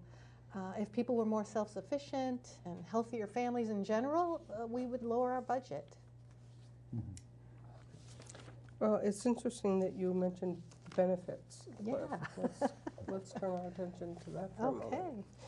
So, Governor Scott in 2017 passed H 326, and that lessened the burden on the recipients of some of our benefits. Prior to that bill, you only had $2,000 in personal assets that could be exempted. That number went to $9,000. You didn't have to claim retirement accounts or educational accounts any longer in order to qualify for benefits. We know that there's people in our state, no doubt about it, that need benefits. None of us will question that at all. The question is the benefits. The cliff itself, the number that I'm hearing is that you could get upwards of $42,000 worth of benefits from the state of Vermont. And that's more money than some people make that go to work 8 hours a day. Some of those benefits are from Reach Up, Reach Ahead, child care benefits, probably SNAP and other programs. Is this a problem more of a problem in rural Vermont than it might be in Chittenden County? And if so, how would you suggest we address this? Jack, we'll start with you. It's a big problem. You can't find employees because they're making too much off the subsidized rent, the free health care, and the SNAP cards, child care. They just, you can't pay them enough to come to work. Or the ones you hire, they want to work 4 days a week. They don't want to work over 30 or 32 hours because they lose the benefits. And we see it all the time. Mm-hmm. And it's, I think the benefits increased. You know, they're increasing faster than the minimum wage. And I'm not talking minimum wage people. These are we've lost, when my former employer, we lost employees who stayed home to take care of their children because they got better child care. They couldn't afford to come to work. And they were, you know, 15, I'm talking $14, $15 an hour employees. Wow. Right. I know that as a landlord for over 34 years, I've seen everything that you could see from a landlord's perspective. And I've seen situations, and I know of a current situation, that husband, wife, a couple of children, everything is subsidized. There's no incentive for them to go to work. The rent is paid, the SNAP, and a tax return of $9,000 is what they received last year. Oh my goodness. And I look at that, and I struggle with it in my head because they're capable of working. They're not working. And I'm wondering, where are the checks and balance? How are we monitoring the benefits that we want people to have, but we need to make sure that we're doing the right thing by these people? And just giving money and benefits is not the right thing. No. Rob, what do you think? I agree, and like you, I'm a landlord, and I've seen firsthand the benefits cliff. that it actually does act as a disincentive, because I have had tenants that had the initiative to go out and get a job, but by the time they went through and figured out what they were going to bring home with the job versus what they were going to lose in benefits, it certainly made sense for them not to work. And that's a problem. We should not have a system in place that disincentivizes people to go to work. You know, if somebody needs a little help with childcare, and that's one of the things that I don't think that we do a good job of, is there is a lot of benefits out there for these folks, and generally these people don't get in the positions they're in because of one poor choice or one stretch of bad luck. It's been a series. So what makes us think that giving them all these goods and services, that they're going to be making better choices? I feel that we need to have like a case manager get involved, help them along, make some of the right decisions, and it may be where this case manager's got the authority to say, okay, you know what, we're going to take a little bit of the benefit over here, but we're going to help you buy a car so you can go to work. Because if that's the difference between working or not, that makes some sense. But yeah, when we've got a system in place that one winds up being generational or multi-generational, I think we've got to take a hard look at that and say why, because it's to help up. It's, you know, a safety net. It shouldn't be a spider's web. That's right. Yeah. Yeah, there's a lot of people who need help, and I'm all for it. We should help them. But there's too many people that want it and don't need it. Yeah. I think the problem is in the distribution and or the management of the distribution. And I think our bureaucracy has grown so large that you can't get your arms around it, and the left doesn't know what the right's doing. And there's all these programs out there, and I don't know what sort of checks and balances. Too many programs. I had a tenant that was on a WIC, young mother with a child, and it was one of my buildings where I collect the trash. So for a few weeks, I am taking away these pre-packaged things of like baby food, never been opened, milk, black olives, just a bunch of canned stuff. And after about the second week, I said, geez, I can't take this anymore. So I made a phone call and said, hey, listen, we got a problem here. Either this young lady doesn't know what to do with what you're giving her, or you're just giving her too much. Because I'm taking stuff home like cans of salmon and tuna fish. To their credit, it seemed somebody got there, and I don't know what they did, but the left hand and right hand don't know exactly what's going on. That's why I said we need like a case manager. We've got to have more coordination here, because not everybody needs the same level of help or the same help. All right, let's go to agriculture. Vicki, you're on the Ag Committee, you said. And we know that agriculture is part of our brand. We know what the value of it is. I feel like, as a lifetime resident of Vermont, that farms are slipping away from us. Annually, we know that they're slipping away from us. I don't know what the number is that we're down to, 7,000 maybe? 700. 700, that's what it was, 700. It was like twice that. Yeah. Now it's down to Yeah. 700 dairy farms. Dairy farms, yep. What can we do? Is there anything we can do to revitalize the ag industry in Vermont? Well, right now it's really in a transition, I would say, from the dairy farm image, which we want to keep, but because of not just national pressure, but worldwide pressure, because the milk prices are tied to a worldwide scenario. It's pretty amazing that the amount of powdered milk in Europe has to do with our milk prices, or the amount of cheese in a cave in the Midwest. So it's complicated, and right now our farmers need a fire hose of help, and we're giving them an eyedropper. So they're struggling, many going out by the day, and the answers for those dairy farmers are not close, I'm afraid. But we do have our UVM Extension is an excellent organization that's helping But there's a lot of transition going. You're going to see a lot of farmers transitioning to new ideas, their own products made on the farm, whether ice cream, cheese, butter, cottage cheese. In general, dairy consumption has dropped dramatically. I just heard it on the radio, it's like by 20%. People aren't pouring milk on their cereal anymore. They're running out with a muffin or a dairy alternative product. So Vermont knows, and we're aware. Even our agriculture committee sent a letter to our congressman to say we need to stop calling soy milk milk.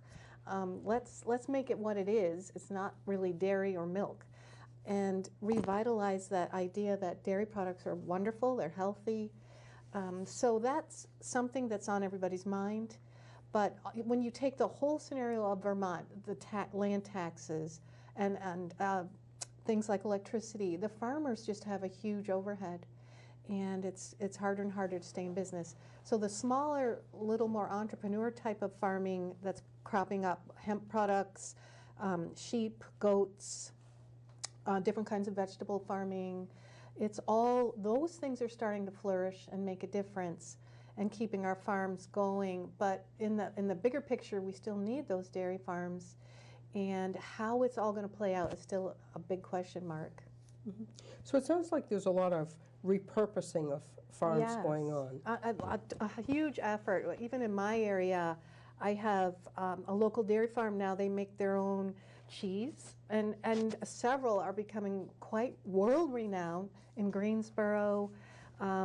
Albany has a great new business with a farmer. The hard thing I think too we want to look at is a lot of these farmers aren't making it unless they get grants and government help, and that to me is a sad, in a way, a sad thing that a farmer can't function without a grant. And they're getting grants for barns and other kinds of things to start a new type of business, that our economy is such that it takes that from the government to help them. That's one area where we can compete against Chittenden counties in our agriculture. Mm-hmm. We have the natural resources and the open land. There's no reason we can't grow all of our food. We shouldn't have to import any food. You know, promote the farm to school, promote farmers markets, and grow our own. And it's the small ones. It isn't the big farmers. It's like Vicki said.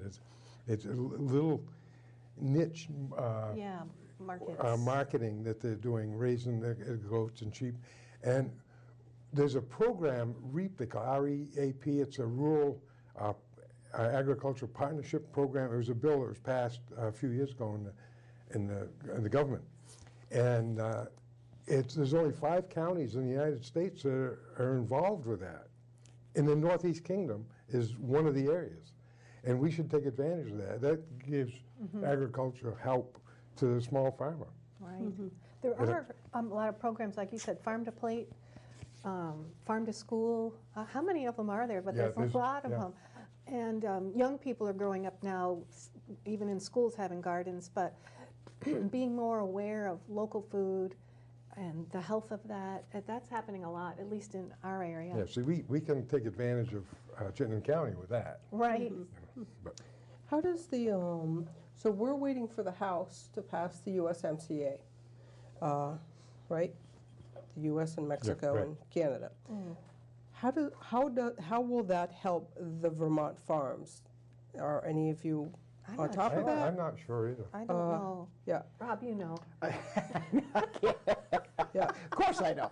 No, I mean, I can't say that I know any of the particulars. Obviously, the North American Free Trade Agreement and things like that certainly come into play, and the more trade that we can have and the more that our products can get to where they have to go, certainly the better off we'll be. I know the issue with the tariffs and stuff with China has certainly impacted some of what's going on, but wasn't there, I think, we just had a deal with, what was it, Canada and our maple syrup or something that ended up helping us. And, you know, because you talk about farming, I mean, dairy has been around forever, but so has sugaring or logging or other things that farmers have always done to supplement, you know, what they did. But we're in a bit of a different environment today, too, in that farmers are not held in the high esteem that they were. Yeah. I think they've taken more than their fair share of criticism and blame about the water quality issues. And there's pressures there that have made it much more difficult to make ends meet. And I think we've got to be sensitive to the fact that they want to do the right thing, but this problem didn't happen overnight, and we can't expect them to change farming practices to the point where they're just not financially viable, especially when Chittenden County has had a lot of growth, and I don't think there's much debate that stormwater runoff has been impacting some of the water quality on the lake.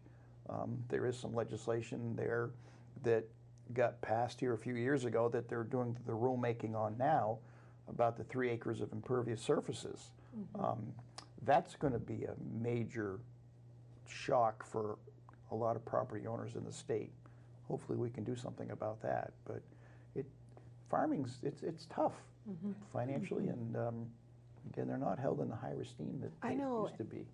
Thank you for bringing that up, because one more thing I'd like to mention is the Department of Agriculture, Agency of Natural Resources, these agencies that are regulatory in a lot of ways come across to farmers in the more oppressive, aggressive way in their attitudes and in some circumstances. And I feel like if we can lighten the load of a farmer in terms of, hey, how can I help you? I'm not here to penalize you and fine you.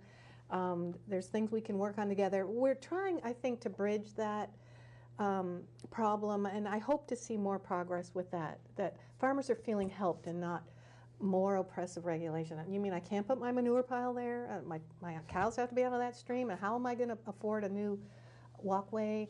There's help financially, but we really need to help farmers know we're on their team. We're not trying to shut them down. Yeah. Do you think some of the oppressive actions toward farmers are the result of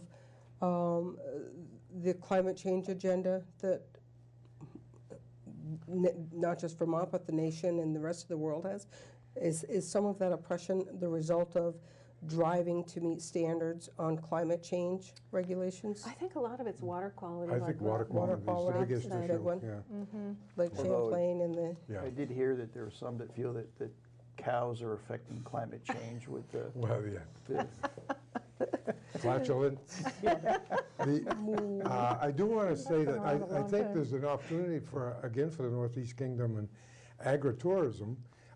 There's been at least 6 Amish families moved into the Northeast Kingdom, Brownington area, and there's more looking at farms now. And it's quite a tourist attraction. They do a great job making bakery stuff, and it's sold locally. So, and they're a welcome addition to the Northeast Kingdom. Yeah, they're buggies and horses. Yeah, and I love that. That and the other one is, and Rob mentioned maple production, in the old Ethan Allen plant in Island Pond, a Canadian company came down, opened up, and they tapped, I think, 87,000 taps. They've got a huge business. Wow. And that's something that you don't see in the metropolitan areas. So we should encourage that type. I mean, that's no impact on the economy, on the landscape. And I think it's great for the economy. Right. But even though we have these wonderful opportunities that are happening, as you just described, if you have no schools in your rural Vermont, there's no incentive for young families to move there. So the people that work in these businesses will be there, but... There's a lot of disincentive to move to rural Vermont. And one is the cost of building a new home. If you want to build beyond your water and sewer line, like out in the country, the cost is almost prohibitive. The requirements, and to make it a zero carbon footprint, you're paying a penalty up front, and you're told what to use and how to use it and what materials. Are there any proposed legislative actions in the next session in terms of Act 250, changing any of Act 250 to help the state? Not to help. Well, good way to put it. There are certainly some proposed changes out there. We'll see just where they go. They're very controversial. One of them is that any future development has to take into consideration its impact on climate change. And it's like, my goodness, how do you qualify that? And there's also, I've heard where, again, because of the climate change and people's personal philosophy, that they would like to not have folks living in rural Vermont anymore, and that we all move down into more of a city center, move into some 800 square foot little hovel and take mass transportation. There really are folks that feel that the way of life that we've had, and some of us still feel we have, we shouldn't have anymore. But there's alternatives out there that we can do. It's just either they didn't think of them or they just don't think that they're a good idea at this point. But yeah, there's not really anything about this Act 250 change that's going to make it any more user friendly. In fact, they're looking to make it much more restrictive. Again, how does that affect the agricultural industry in the state? Our little ag committees, as far as I can tell, we're anxious about hearing what that Natural Resources Committee is bringing forward, and it's going to be the leadership in our legislature that determines whether that goes forward or not. So we'll have to see. But I know my ag committee is nervous. And that includes loggers too, not just right. agriculture. It includes loggers. Yeah. They're a standstill in a lot of areas because of restrictions. Okay. Let's shift gears a little bit. As of August, the Vermont Remote Worker Grant Program, we all know about that, has been offering qualified workers, excuse me, up to $10,000 over a 2-year period, and I think that number's going to go up. I think I just read that number's going to go up. Okay. Over a 2-year period to relocate to Vermont. Do you see this as an effective program to attract and keep new workers, and are you seeing this program as a success? Rob. Oh, you know, that's a very good question, and I think that it's being asked, if I think I remember correctly, the auditor just took a look at this program and had some fairly legitimate questions about, is it really making the difference that they thought that it would? My understanding is that it did spark a lot of interest initially, and I don't think I'm making this up, but like 87, 89 people moved into the state. Again, there's a question as to whether they would have come anyway. Maybe not. I don't know. There's no doubt that we have a declining population in our state. We've got a demographics issue. Those of us that are here are getting a little older, some quicker than others. But so we do have to take a real hard look at why. I'm not sure that $10,000 per person is going to really turn the issue around. I think it's other things that we've got to take a look at. You know, we've got to take a look at, are there jobs for these folks to move to Vermont for? Now, they will tell you that we've got employers looking for people. I'm thinking that we probably do. But I'm not sure that we're looked at as a Silicon Valley or anything along that lines. You know, New Hampshire's got a very, very vibrant economy down there. They've got some of the very similar weather characteristics and things that we have. I think we need to take a step back and say, okay, just what's their secret recipe? And not always try to come up with our own. Yeah. I think I looked at something not too long ago, and the top 6 job openings in the state of Vermont were all in the service industry. Really? Yeah. We're talking about fast food, domestic work, landscaping, those jobs. And when we drive, and I know we all do this, as we drive around, we see all these wanted signs. They're all in front of $15 or $12, $10 an hour job opportunities. So we know we have a declining population. I think it's a national issue. But the question is, what can we do in Vermont to make Vermont more attractive? I look at Vermont and I see so much beauty here. We have the mountains, we have the seasons, we have the clean air, we have so much going on. I see this as an opportunity for parents with young children to get them out of cities and out of dense areas that may have problems that we don't have to deal with and come to Vermont. I'm not understanding why they're not coming here other than the cost of living here is so high. And again, that falls back to not just the legislature, it falls back to the utility companies, local governments. You know, I mean, even your local government within your town, every year their costs are going up.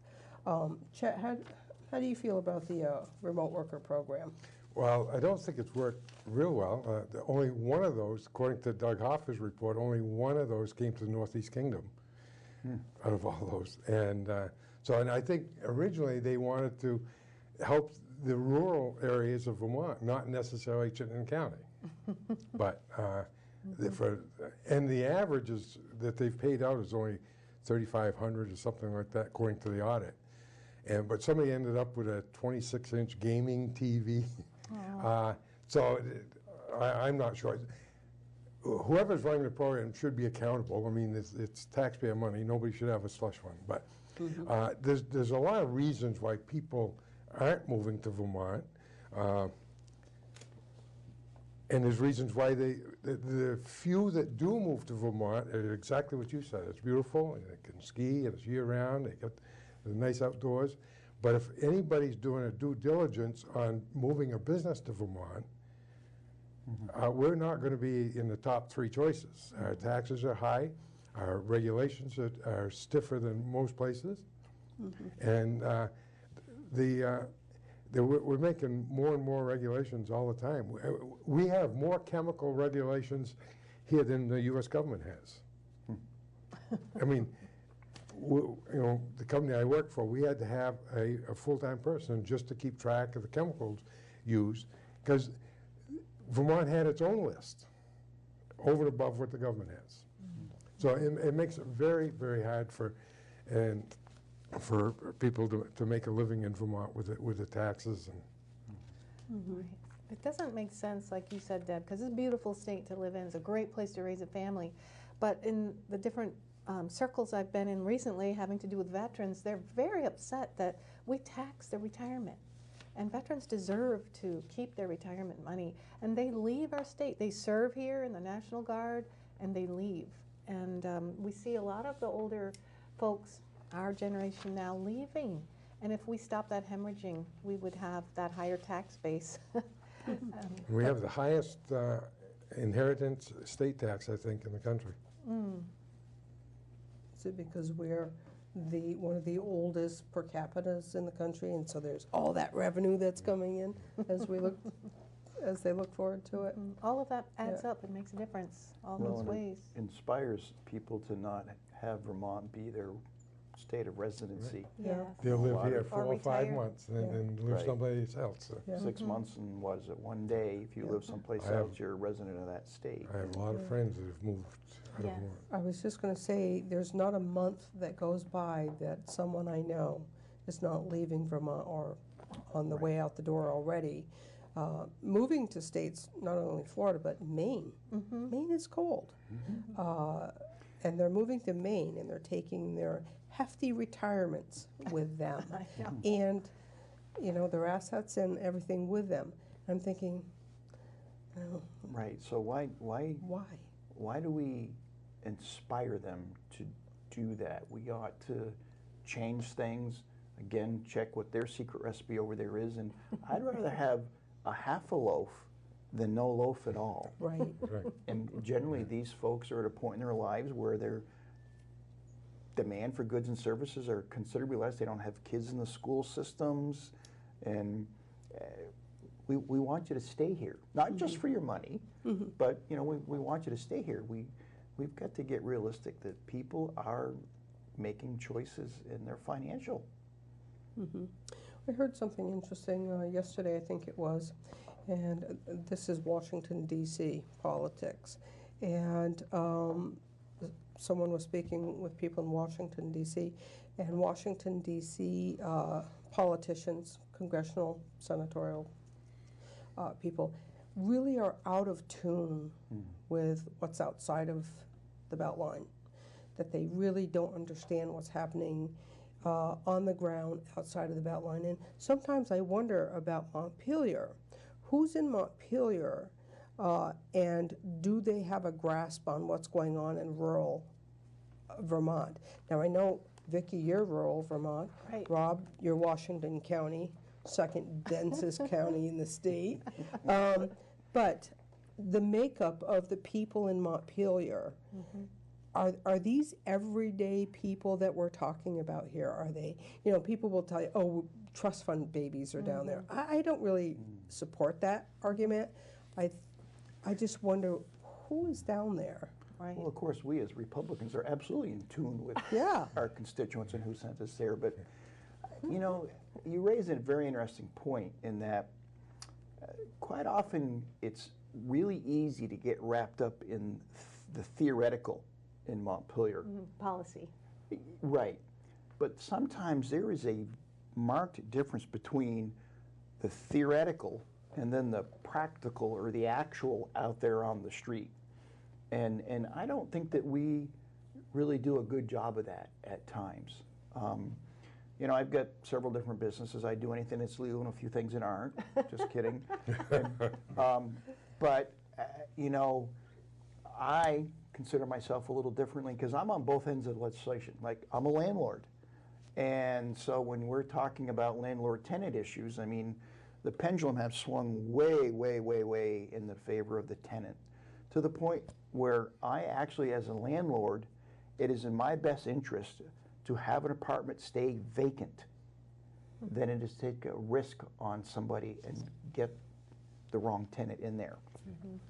There's something not quite right with that.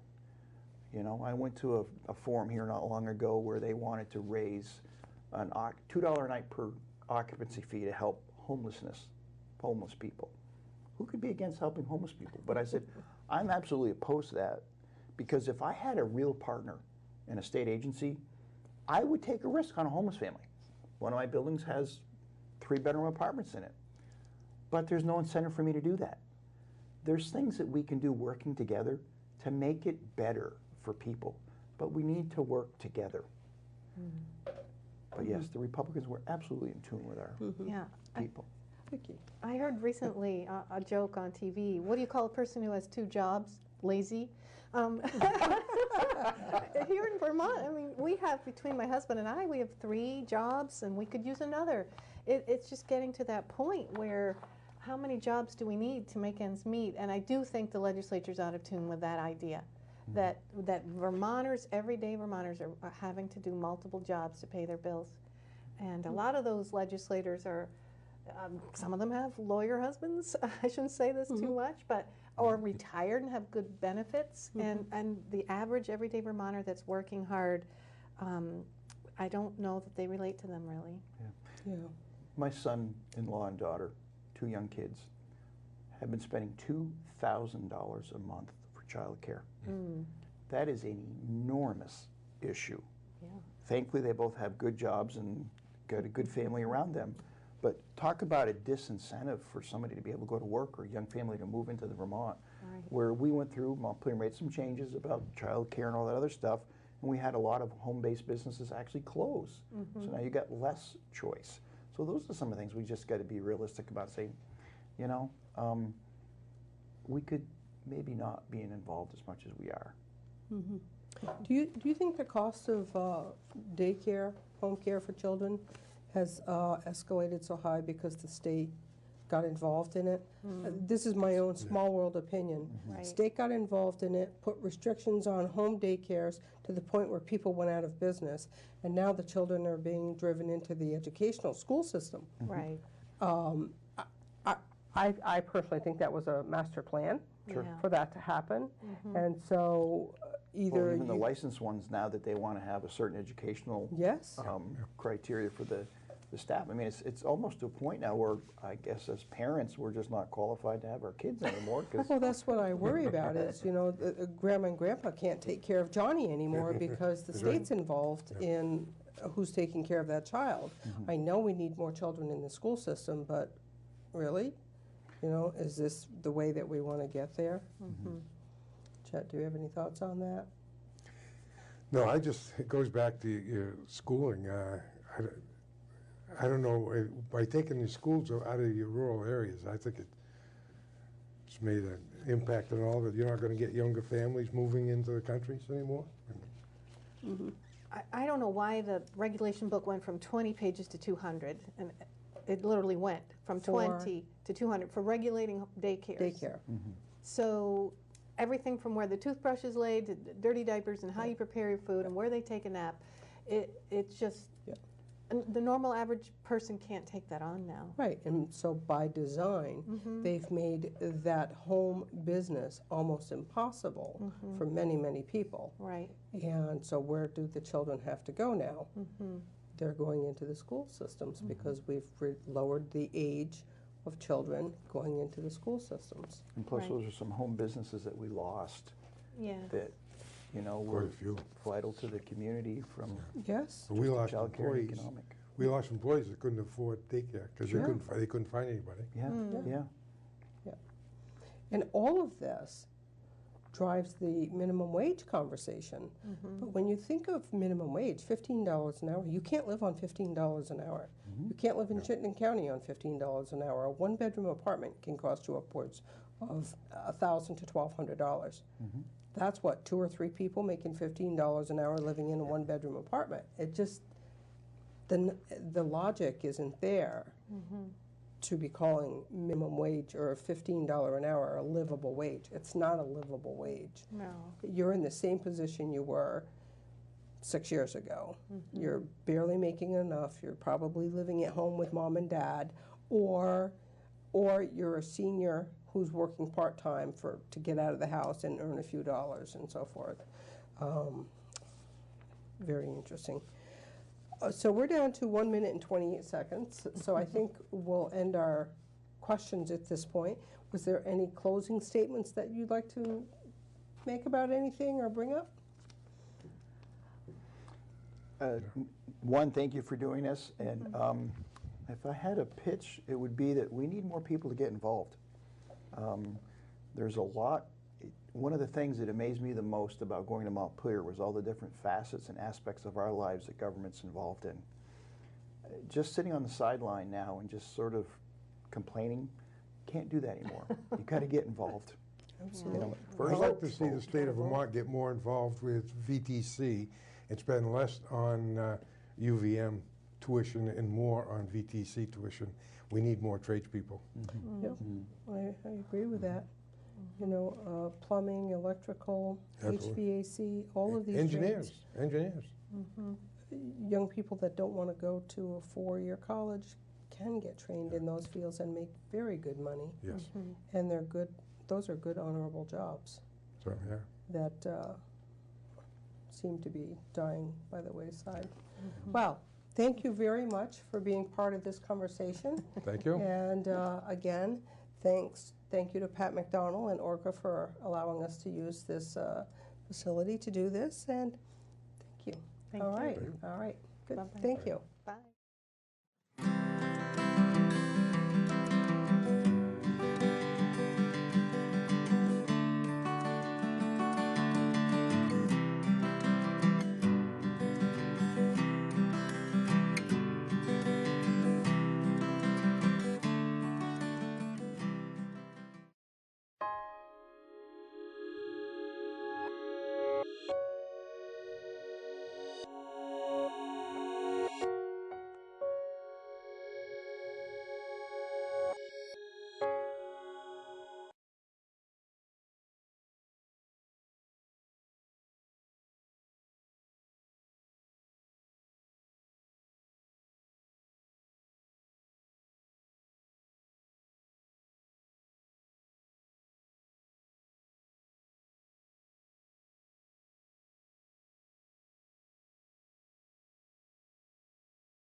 full agenda today. We're going to start with Mr. Carroll, Chair of the State Board of Education. I understand, Mr. Peltz, you also want to testify? I would. Okay, why don't you both come up at the same time?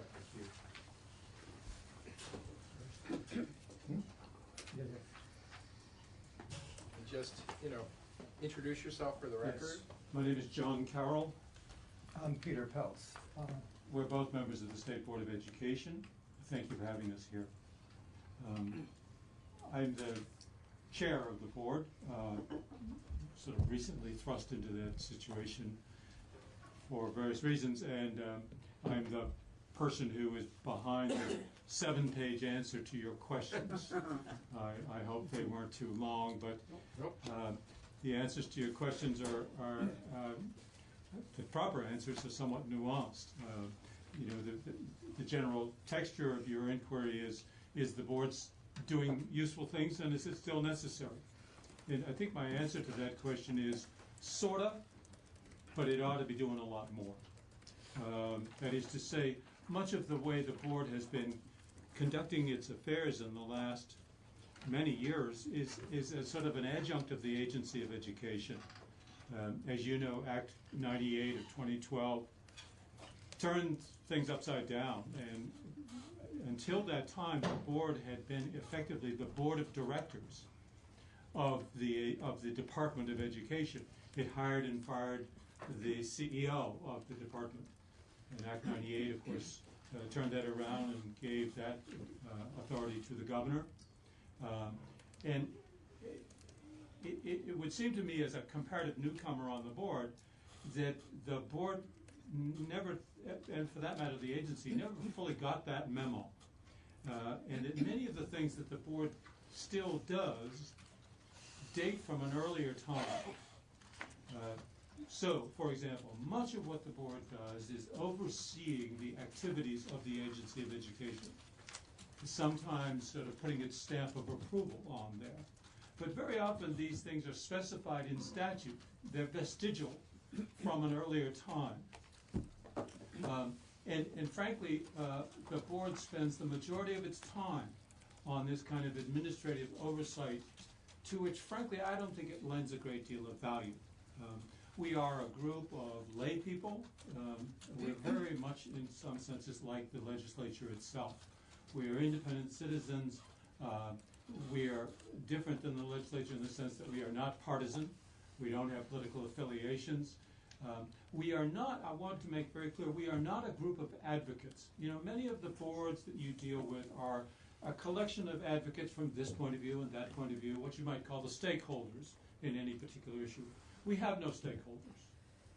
We are individual citizens. In fact, I noticed, looking at the history of Act 98, there was a provision in the early bill of Act 98 to assign to the board certain representatives of certain interest groups, like the Principals Association or the VSBA. And that was dropped out, and I think that was very wise and attentive to the board's kind of unique function. It's a very diverse group. A few former educators, a lot of people from other backgrounds, former legislators and business people like my colleague, Mr. Peltz. And the age is quite remarkable. The youngest member of the board is 16, bless her heart, and a very talented and terrific young woman. And the oldest member of the board is 60 years older, and I don't know who that might be. And we have everything in between, and we bring a diverse set of perspectives to our work. But we don't bring a lot of technical expertise. So in that sense, this seems to us little point in scrutinizing in detail what the agency is doing. They are more expert than we. Much of this is by habit and custom. Much of it is actually still enshrined in statute.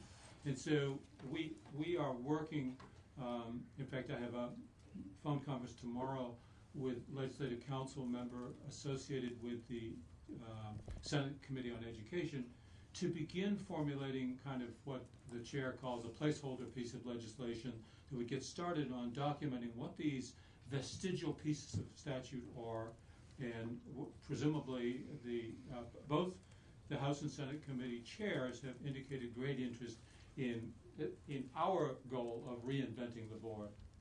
And frankly, that is our goal, to reinvent the board. I know that the board has its critics. Just a historical note that might be amusing at the very least. You know, the State Board of Education has existed for well over 100 years. It had its early formative shape in Civil War times. And it has existed and been terminated probably 3 or 4 times over the course of that 120 years. It's interesting to notice sort of when does the State Board get executed, exterminated. And it's usually at a time when there's a burst historically of localism. Local control becomes a fervent issue. It's always an issue in Vermont, as you know, but it has these sort of peaks and valleys. And of course, Act 46 kind of really nudged that bear. And you all knew that when you adopted Act 46, and you all knew that when you handed to the State Board the dirty work to actually implement it. And sure enough, we offended many communities, and some of us, I think, felt a great deal, many of us, whether we voted for or against the state plan, felt a lot of regret about how we were changing the landscape for these communities. But we felt that we were directed by you to do so. Of course, as a consequence, we've taken a fair amount of heat for that.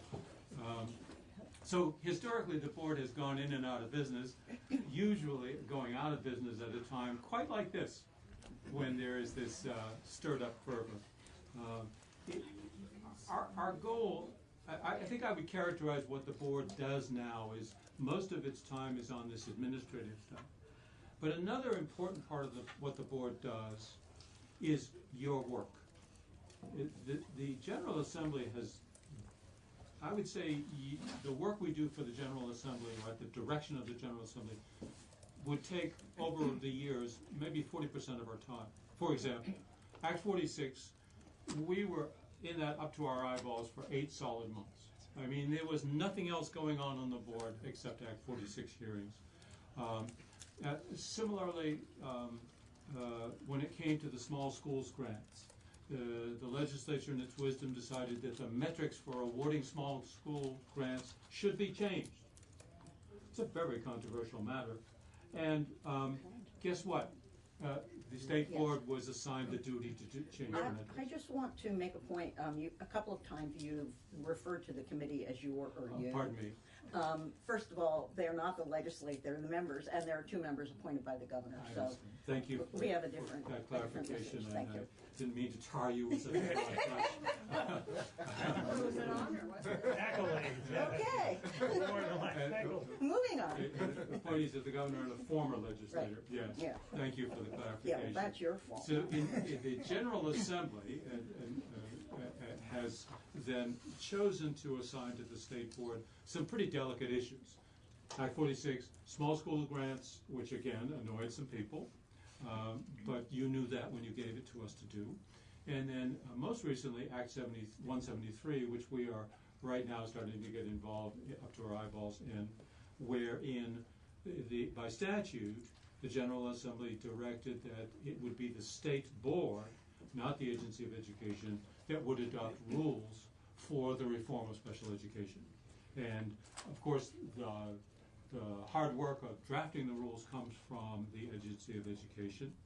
But in fact, there are other entities, a group created by the legislation called the Census-Based Funding Advisory Committee, which is an assemblage of special interest groups, stakeholders, and they have been kind of at loggerheads with the agency over the rules that the agency has proposed. And I think outside observers might note that the fact that the state board ultimately has the final say on these rules has contributed to maybe a convergence of views among the competing parties. Rob has a question. I just wanted to take a quick step back while you were going through the history of the state board. And has there ever been a point in time where you find yourself like you are now, where you have a secretary of education as opposed to, what were they, a commissioner or whatever before? I mean, has that relationship ebbed and flowed as well over time, or are we in kind of a unique area now? My sense is that this is a comparatively unique time because for the first time in the better part of 100 years, I mean, there have been some, it's a long and variegated history, but the general theme has been that the board has served as the board of directors of whatever was the state agency of education.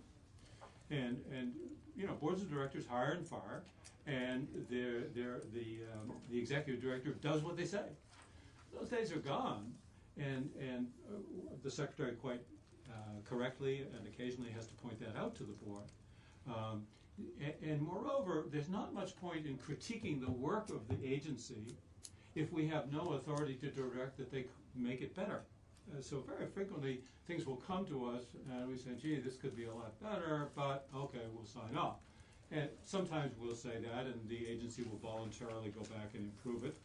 I mean, there's a collaborative, respectful relationship between the two, but ultimately we need to move past the time of, for the last 100 years, where we were calling the shots. We are not calling the shots. I just want to also just clarify that education in Vermont is perhaps after healthcare, the single largest economic activity of the state. On any given day, any given school day, there are 90,000 Vermonters in our schools. Think about that. That's the entire population of 5 counties. Are not at home, not in their county, they're in schools. Think of the power of that. It's sort of like healthcare. It's a huge driver of the economy. In addition to the 75,000 students, there are about 15,000 adults, teachers, administrators, school bus drivers, food preparation folks, all kinds of folks associated with making schools work. There's 100,000 parents, roughly, who are not in the schools, but they're waiting at the schoolhouse door at the end of the day and they want to know what happened, and they most of them really care a whole lot about what happens at schools. So education in Vermont, K through 12, involves probably at least a quarter of all Vermonters. And it's expensive. As you know, it's a third of state spending. It's a huge enterprise. It's also an important economic driver. It creates about 15,000 jobs, some of which are very well paying. So it's kind of a big gorilla in the midst. Excuse me, Senator, would you like to interrupt? First of all, my apologies. I guess I didn't get the memos, and I've been up at National Life along with Tim Briglin looking for a parking space. Anyway, so I apologize for missing the first part of your presentation, but just from what I've heard, I guess my question is, why do we feel that we need to have a board of education to direct the future of education as opposed to the agency of education when we have agency of natural resources, we don't have a board of natural resources, and the fact that all the members are appointed by governors, not the same governor, but appointed by governors, as opposed to coming from local school boards. Or so I guess that's my bottom line question is what, and the legislature did assign all of these things to the board because it was there. If the board hadn't been there, those things would have been assigned to the agency. Is that the way I see it? I mean, I'm not sure because I'm not in the education committee, but. So. If I may, I'd like to answer that. I do my best. Again, Peter Peltz, I was on the House Education Committee for 8 years, and I was on the committee when Act 98 passed. It was not, it was controversial. There was, but I can tell you why I voted for it. I really think, well, first of all, our Constitution, the state has a vital role in providing education to the youth and preparing them for their adult lives. They called it virtue in the Constitution, but they were really looking at it was in the best interest of the students and getting them ready for their adult lives. That hasn't changed. And when we did this, I thought that the role of the board should be a gatekeeper, a buffer between the administration and the legislature and the district district levels. I thought it's a very important role to play, just to make sure that there is a position for the board to act in the best interests of the districts. I asked to be appointed onto the board when I resigned from office in 14, and I feel very strongly about that. And just to sort of demonstrate, I mean, I think the governor has appointed some really good members. We coalesced, it's nonpartisan. 46 was a hard nut to crack and to work together. We did it collaboratively, and I think we did it well. And I think that stands well for our position in regards to why we should be there and why we should continue. I really feel very strongly that, I'm not to disparage, but just the bureaucracy of educating our kids is very significant, and I really think the state board has a role in sort of being that buffer. And to demonstrate this, we have decided at our last meeting that we will no longer meet during the regular hours of the day. We're going to meet late in the day and then go to regional I'll go throughout the state to have meetings and have our regular meeting at 3 o'clock, and then at 5 o'clock we will open it up to the public to hear from the public on what their thoughts are and what how we can best represent their interests. So I hope we continue in that vein and really clearly define that. The agency owns this. I mean, we have no staff, we have no budget to provide a staff, so we're really sort of at a transitional point in terms of trying to get us focused and be very efficient in what we're doing. Thank you. Rob, do you have a question? I do, and maybe it'll get clarified a little closer, but your comment about the state ed being a large bureaucracy. Well, I'm just, yeah. Well, I happen to agree with that somewhat. My question would be, is the current structure, with you folks being kind of a separate entity, does it add to that bureaucracy, at least from the user end of things, as opposed to from your end? Let me just clarify. When it's working properly, the state board has no power. We have no power to direct. We have no power to demand testimony or anything. The state board, in its best form, inquires, that is, asks tough questions, and integrates conflicting information, which is all around the state, and informs the General Assembly and the governor about issues that perhaps, or informs the agency, or informs superintendents, whoever is closest to implementing solutions. If I may, I'd like to return to Senator White's question. Why have a board when the natural resources people don't? Education is not constructed in any way like any other government enterprise in Vermont. Nothing like it. Education in Vermont has at least 5 major constituencies and power centers. So when you, for example, use the term that the agency directs education in Vermont, frankly, it influences it, but education in Vermont is so democratized and so locally based and so heterogeneous that, frankly, nobody directs it. Not even the General Assembly or the governor, and certainly not the agency or the board. Yes, the agency can adopt rules and regulations which require certain behaviors, but frankly, what happens in the classroom is far beyond the influence and control of anybody, except perhaps the principal and the teacher involved. It's an extremely decentralized democratic institution. There's the federal government, there's the state agency of education, there are regional superintendencies, there are multi-town school districts, single-town school districts, there are schools, hundreds and hundreds of them, there are classrooms, thousands of them, and by the way, 100,000 parents who also think they know something about education. All of these are players in this process of education which is not directed from the top at all. It's nothing like a corporate organizational structure. It's heterogeneous. And so the question gets to be, who sees the whole thing? Who has no stake in any of it and sees the whole thing? And that, I think, is the unique role of the board. We're not players. We don't have power. We shouldn't have power to direct or force. We're not a legislative entity. There were times when the board got over its skis, as they say, and did do that, and should, at least in this leadership, that will never happen again. Our role is to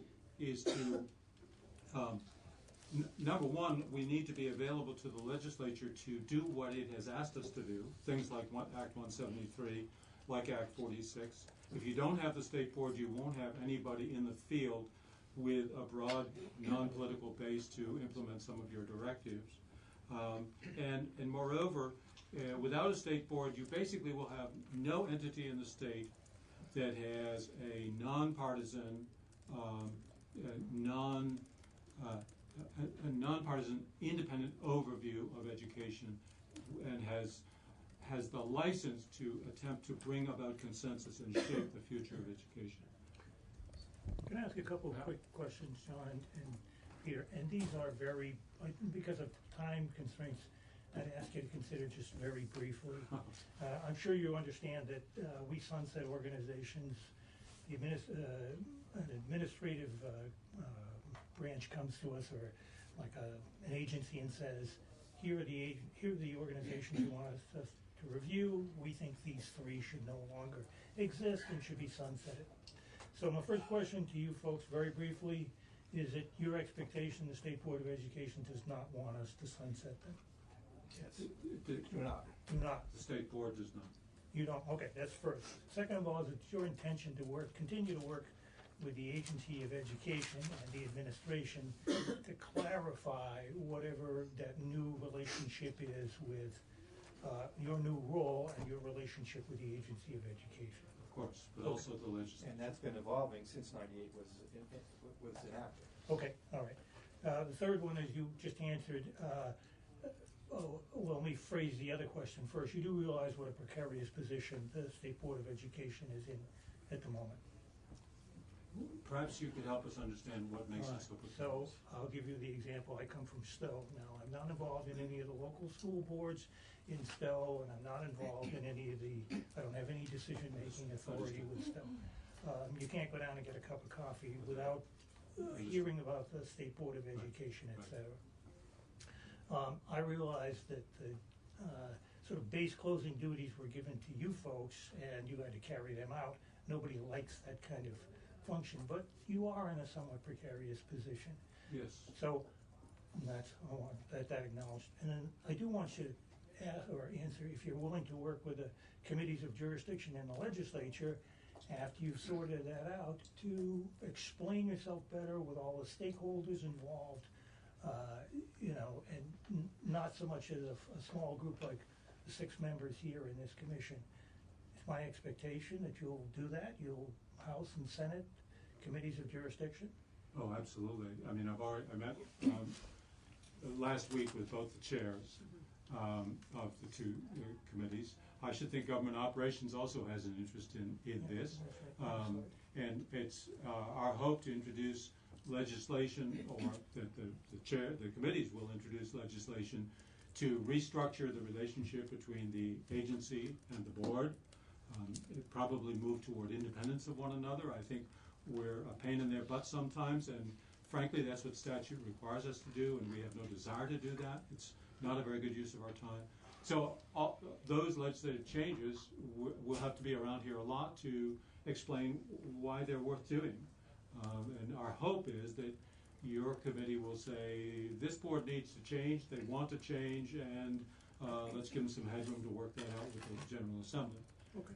And then one last question I have. Would you be willing at some point or to return to this commission, and say, well, here are the changes that we've made, here's how we think we're making progress, here's the groups that we've brought into the process, here's what we've been doing. I'm sorry, Peter, did you? Yeah, and I would hope that the dialogue and the exchanges between the legislature and the board would be a healthy, and the board has not always been in favor, had strong standing with the legislature.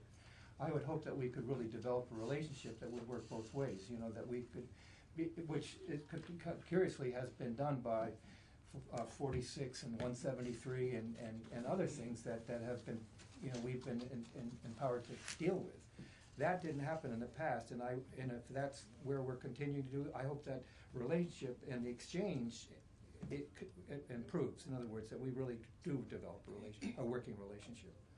Yeah, I might just observe that my colleague here is a card-carrying Democrat, and I'm a card-carrying Republican, and he's been on the board much longer than I, and he's the one who wanted to come here and be with me to advocate with you. So we and that also, if I say, I have never seen any partisanship at this board. It's a good, healthy exchange. Good, healthy exchange. Informed exchanges. But we have a lot of work to do.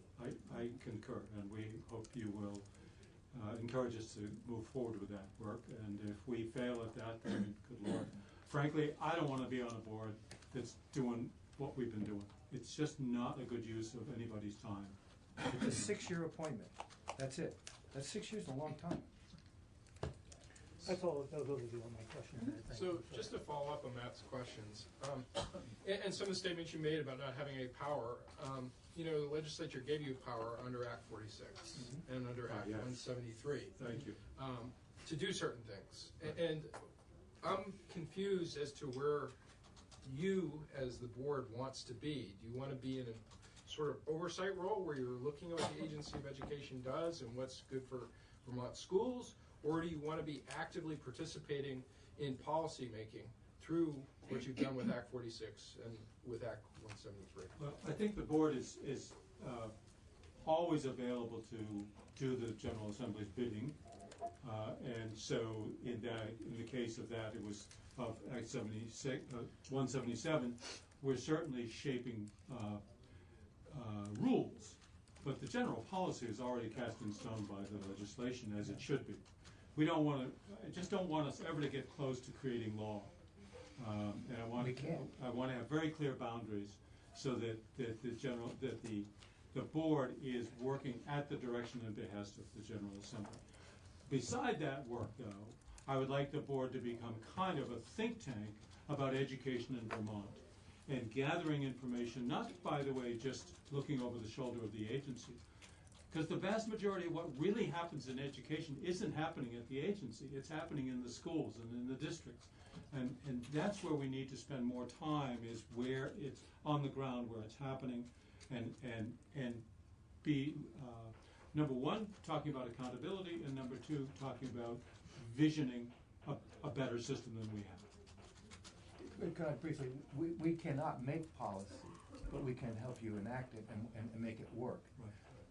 But I guess following up on that, I'm concerned. I mean, okay, so we passed education legislation.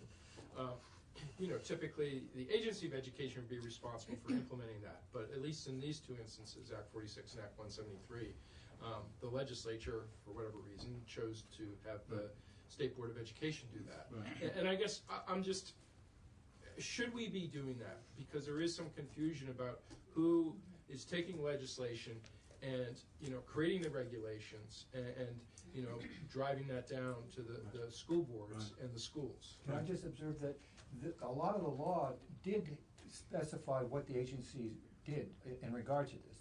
They set the table, and then they say, okay, it's up to you to make the decisions. But they set the table. That's exactly correct. It was in that case a collaboration where the actual rules or state plan was drafted by the agency, handed to the board to then sign off on, and we made some changes. Stowe being a good example. But in general, the less rulemaking and directing the board does is probably better, because we don't have the expertise that educators do. Or the resources. Yes, and definitely not the resources. There are, though, exceptional cases where you feel, that is, the legislature feels, that we want an independent entity of citizens, not civil servants, making the final decision about this. And that's precisely what you did in Act 173. And we're available and reasonably capable of doing that work. Rob, did you have a question? Well, I And then did. Jeanette. I'm curious as to how you get the feedback from the local levels. Does it come directly? Do you end up having to get it indirectly through the Department of Ed? As far as, what got me thinking about this is it was just really quick this morning, but I'm listening to the proficiency-based learning. It sounds like that there's a little confusion and some concern about that. It sounds like you folks went out and made some decisions that were within your purview, but yet, and again, I just heard this quickly, but it seems like that the Secretary of Education's out there trying to explain it.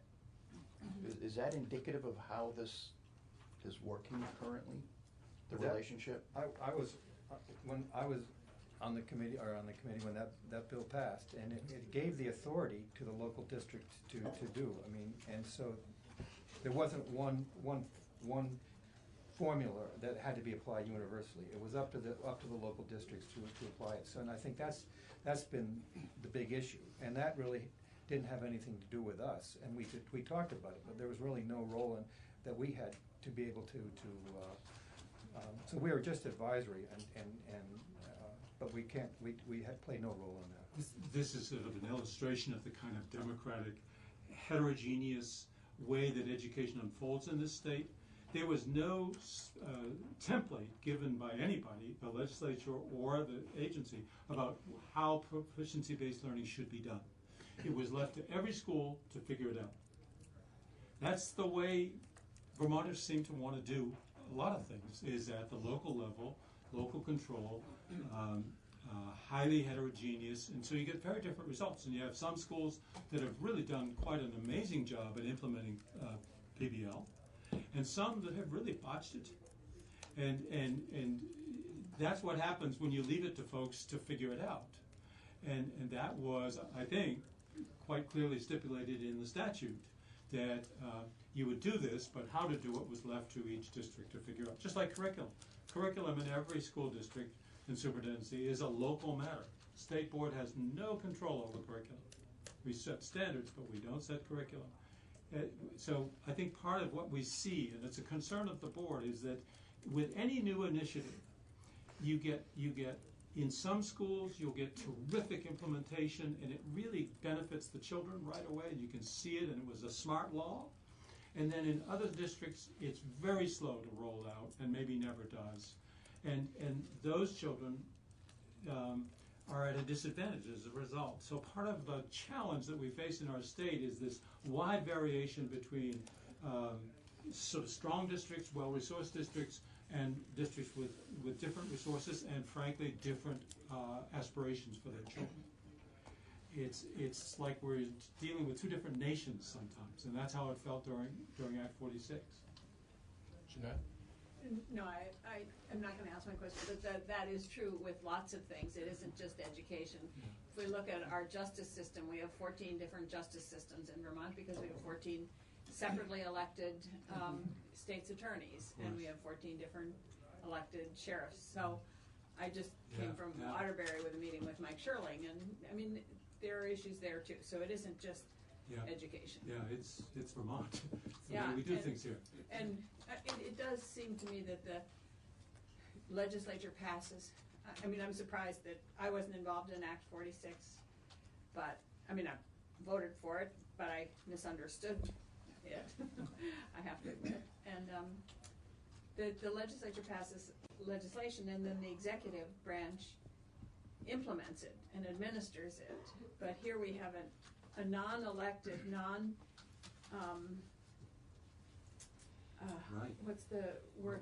You might say we're not accountable right. to anybody group implementing the legislation. And I'm not sure that that's, anyway. Well, that's for you all to decide. Right. It really is. And I hope you think about what would it be like without the board. I mean, that's I think I firmly believe we play a vital role. Otherwise, I don't think we have the quality of the people that are on it. Quite honestly. Well, no matter what we do here, that any recommendation that we make clearly goes to the two education committees, and they're the ones that. So we don't have any final say. Right, but you have influence on, and we're hoping to encourage you to Right. give us room to improve. Thank you for offering that time.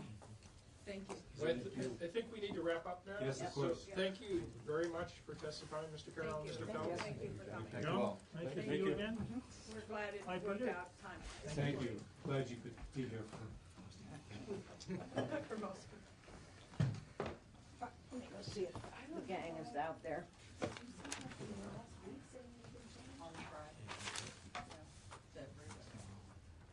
Oh, on Friday? Oh, okay. Let me just give a little background here of what happened and why you're all here.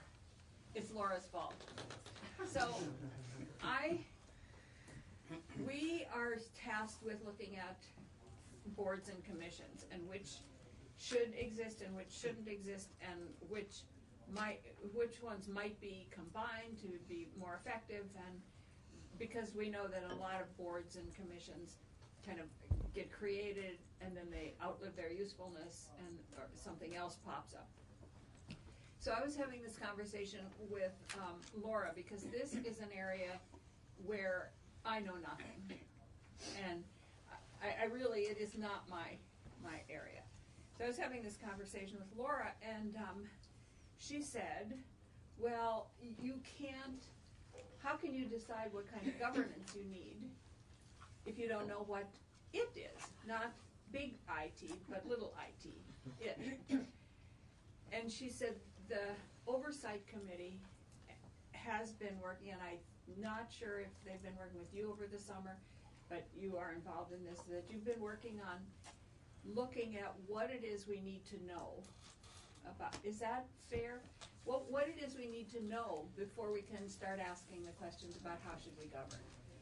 And you're not looking at governance necessarily, but you're looking at what it is we need to know about this whole area. So we decided that it would make sense to just have a roundtable discussion about where you guys are and what it is we need to be thinking about before we start thinking about governance. Does that make sense at all? Yeah. So, may I Yeah, enhance that? Yes. Yes. May I do that now? Yes, Okay. you may. So, specifically, the Joint IT Oversight Committee has been looking at cybersecurity, Mm-hmm. and also some of the larger IT projects. And I think that what I really wanted to share with you when you and I met was that the cybersecurity issue is very serious, and that the legislature does not have a handle on it, and that we really needed to focus energy on getting a handle on it, which is going to be difficult, and that I hoped we would focus our efforts on that in this session as opposed to creating a new oversight structure for governance structure. And then you said, well, why don't you come and talk to us? And that's why you're here. Now, I should say that we started our effort, though, by trying to get a handle on the totality of IT in Vermont, starting by looking at, in effect, every agency of state government, every department of state government, every independent officer, the legislature, the judiciary, of just creating a map that says, what is the IT structure? Is there one there? Who's responsible for it? What is the relationship between it and the Agency of Digital Services? What's the role of the Chief Information Officer, if any, with respect to these? And we found stuff all over the map. And to me, it's clear that, well, of course, I asked the question, why do we need a government structure since everything we have is working so well right now? And it's not. That's a cynical view. There are lots of things that appear to be uncoordinated. The overlay of this, I think, is to also be thinking about IT in a broader sense, because the whole issue of information technology and telecommunications, for example, are increasingly intersecting. We used to deal with them separately.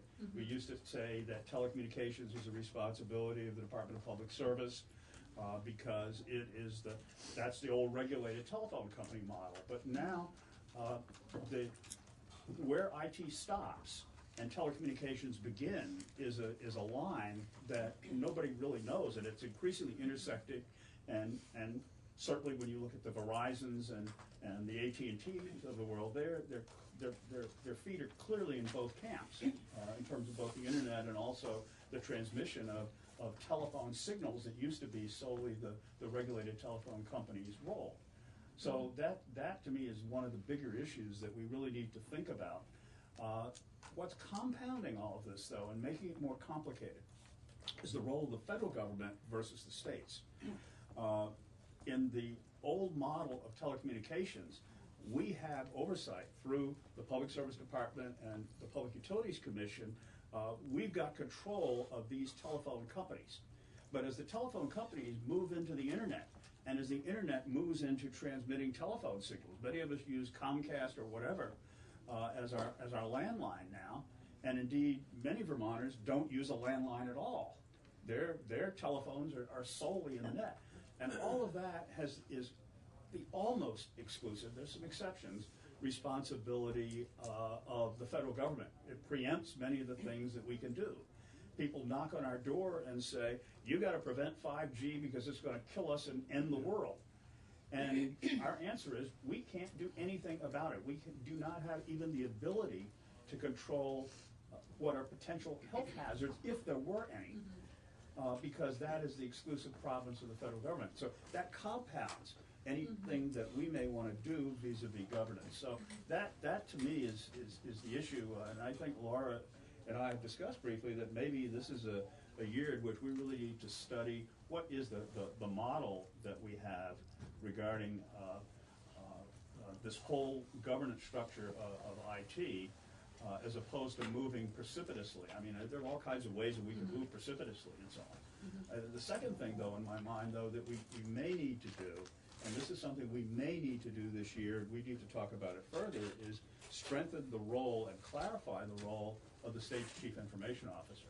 Because one of the things in terms of the matrix we did is to at least establish the fact that we're all over the board, and the notion of some dotted line responsibility to the chief information officer for information technology throughout the state may be a role. Don't kill everything until we study it about how things are organized now, but look at the role of the chief information officer as, in effect, a dotted line responsibility to stay on top of IT throughout state government. That may be something, a limited step, that may make sense at this point. And I know there are differing views of that, but so that's kind of the long-winded summary of just what I see in the landscape. Yeah, I know that this came up last year. So Senate GovOps is in the room right here, and institutions is here, and finance is here. We're right there. All. And whenever anything would come up in finance and institute, it seemed that it was going like this. Well, we do that, but we don't do that. They do that. We do that, but they do that. And so from a governance standpoint, we started saying, well, who is responsible and who does run the shop? And we couldn't figure out. You guys might have been smarter than us, but we couldn't figure it out. And so that's, yeah. And the Senate is, we don't have a committee like the House does that deals with I've addressed that with the pro tem and said that we need to sign it someplace. We need to, put it in someplace. But realistically, the way we're structured, there are things that each of these entities does that are sufficiently unique that even if we had a separate committee, and I'm not necessarily advocating that, the other committees, the things that are in their jurisdiction are still going to be involved. They are, but we do need to have a central, I think, that's going to be the main committee, and then as things, I mean, if it's a utilities issue, clearly it's going to have to go to finance. But I think we need to have one place where they can look at it more comprehensively. What is it? What is it? I don't know what it is. That's. I think that's part of the problem. Is that I don't know what it is. So that's what you're here to tell us. Well, I think maybe it might be useful for you to hear from Secretary Quinn as to what his view is.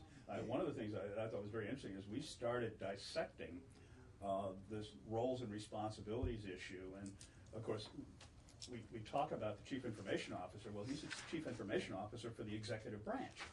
And you've got a separation of duties issue right out the gate because, you know, you have the judiciary and you have the legislature, and they're in very somewhat different places in terms of how they're structured, and the Chief Information Officer can't necessarily tell them what to do. Before we started our work on joint IT oversight, they didn't even meet. And we've got them now meeting on a regular basis together and collaborating, and clearly... We believe. We believe. But clearly that's an issue. You know, you have, obviously, the legislature somewhere intersects with the executive branch in terms of the internet and some connectivity issues, but in other places, it doesn't. So, can I ask another question? You don't have to ask okay, permission. so, Just jump. So with regard to this group, we're sitting here now, and then you have a number of different boards and commissions that are coming in afterwards. Do we relate to that, to those people that are coming in? And if so, how? How can this panel be helpful with those boards and commissions? Well, I guess what you can do is, if there are things on those boards and commissions that you know right now that you've already looked at, share with us. Because we will be, you know, each board and commission that comes in here is handed a standard questionnaire that we ask about as to whether or not they should continue to exist. If they should, what modifications, if any, should be made in legislation with respect to what their mission is. So that's basically what we'll be reviewing this afternoon with these various boards and commissions that are on our agenda today. And, you know, anything that this roundtable discussion can help us in educating us as to what that is. And I should say that, you know, their coming in today is the first step in the process. If we were to recommend the elimination of a board or commission, we would typically take testimony from other people who are interested parties. And so I know you have the Public Utility Commission. Yep. Yep. And the Department of Public Service on this list. Yes. Okay. And one of the things is that one of the questions is, I don't know if you guys saw the questions, but one of the questions is, if your mission is still relevant, whatever it is that you were doing, could it be better accomplished someplace else? I mean, this particular board need to exist in order to carry out that mission or to oversee whatever it is. And we have heard from, in other areas, people who've come in and said, the mission is still relevant, but it could be better handled over here instead of by this board. We don't need this board. Is that good? So, before we get into some of that, can I just mention quickly a couple things, very briefly? Yeah. I know Senator Brock. I know Oh, Secretary I'm sorry. Young. I don't think I know Representative Brickland, is that how you pronounce it? That's correct. All right. I don't know, Good point, Matt. Let's all introduce ourselves. Okay. Okay, Suzanne start. Suzanne Young, Secretary of Administration. John Quinn, Secretary of Digital Services and State CIO. Laura Sibilia, Chair of Joint IT Oversight and on the House Energy and Are you from Dover? Yes. Okay, all right. And there's a reason why I asked that question. Keep track? Maybe it's I know somebody. Okay. And I'm Senator Randy Brock, representing Franklin County and part of Grand Isle County, and I'm Vice Chair of the Joint IT Oversight Committee. I'm Sue Zeller. I'm the State Chief Performance Officer and one of the governor's non-legislative appointees to this commission. I'm Jeanette White, Senator from Windham County, and I chair Senate GovOps. John Gannon, State Rep for Wilmington, Whitingham, and Halifax, and I co-chair this committee, and I'm Vice Chair of GovOps. Senator Brian Collmore from the Rutland District. I'm Matt Krause. I'm one of the gubernatorial appointees. I'm Rob LeClaire. I'm a rep from Berrytown. Thank you, Matt. was an oversight. Well, you let Tim. Oh, You don't mean to ignore him twice. Sorry, Tim.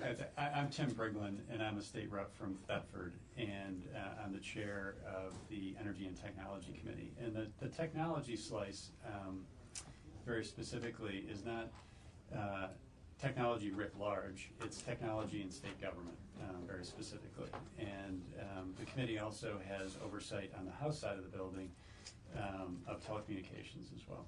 Okay. Is my rep on your? Who's your rep? Heidi Sherman? Yeah. Okay. All right. So then I had a couple of quick points and then I'll be quiet. So I'm a 30-year state employee, so I'm going to direct this to Mr. Quinn. It's not a question, it's just a comment. For 30 years I served in state service. Every time we asked IT for something, the automatic response, well, not automatic, but most of the occasions was, we can't do that. So it was always frustrating to me in state service that that was the typical sort of default response. So all I would ask you to consider is that the default response is, we'll figure out a way to do that, okay? The second thing is, just very briefly, I'm a very practical kind of person, and I always think of, this is a huge subject. I mean, it's a really large subject. And I always think, to the human being, you know, what would they like to see, what sort of solutions? And so for a couple of them, one, the feds are tackling anonymous spam phone calls, which is, as a citizen, I love. Take care of that. That's a problem for me. I get phone calls that say 802 all the time. That's good. I'm happy that they're doing that. I would ask you to consider, as a group, the same kind of thing. Focus on some very concrete solutions to problems. And one I'm sure you've always heard or continue to hear is coverage, cell coverage across the state. You know, you're in a car, you're traveling someplace, out it goes, and that type of thing. So I would only ask you to consider, as you take a look at the big subject, the large entities, to not forget the little solutions that the average citizen would appreciate. I mean, the average citizen focuses on it. That's a good thing. I like that. Okay, that's it. I'm done. Yeah, I would just add that I think you've got a good point, but there's an enormous amount of work, not just something like the Joint IT Oversight Committee, but the committees of jurisdiction to deal with some of these issues like cell phone coverage. I know we did a lot of work between the Energy and Technology Committee in the House and Senate Finance, on which I serve, of producing both a broadband bill and a bill designed to tackle the very points that you make. And I do have another bill that I'll be introducing this year. It's to reinstate capital punishment in Vermont. Now, it is limited, though. It will only apply to robocallers. Might get that bill too. But what that bill, though, focuses on is the work some other states are doing, like Indiana, for example, has adopted some criminal penalties and fines for robocallers, and people do get picked up nationally elsewhere. And the notion of creating fines and so on for those people who get picked up in national sweeps. And Indiana, for example, has got something like $12 million in the past 5 years for robocallers as a result of their law. So we are doing something about it.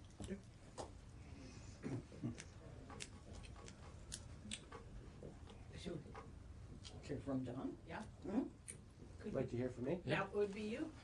Sure.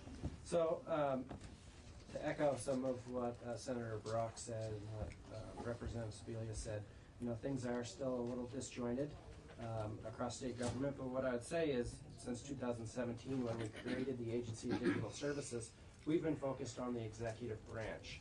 Each agency, each department had their own IT person or multiple people. And so, excuse me, over the past couple of years, we've been reorganizing them and making us more efficient and trying to spend smarter. We've documented in the first 2 years $5.5 million of cost avoidance by being able to reuse what we already have across state government, being able to use employees across agencies rather than just in one agency where they may have been before 2017. Now, if they have a specific skill set, we're able to look across the enterprise and pull those people around, which has been valuable to the enterprise overall and saves money. So I think we've done some good things from that standpoint. In regards to cybersecurity, when you look at the state's posture prior to 2017 and then now, We have visibility across the enterprise. We know what we have and where we have it. We know what our assets are. We didn't before. Our risk to a cyber threat was much greater than it is now. It's still great. It's great for all states. But right now we're in a much better position to be able to not only stop an incoming threat, but be able to respond in a faster, more coordinated way. So those are some of the things that we've done in the executive branch as a new agency. And those are just some of the highlights. But, you know, some of the areas that aren't included in the Agency of Digital Services are separately elected offices. So whether it be the Attorney General's office or the Secretary of State's office, 3 branches of government, so the legislature, the judiciary, radio services and public safety.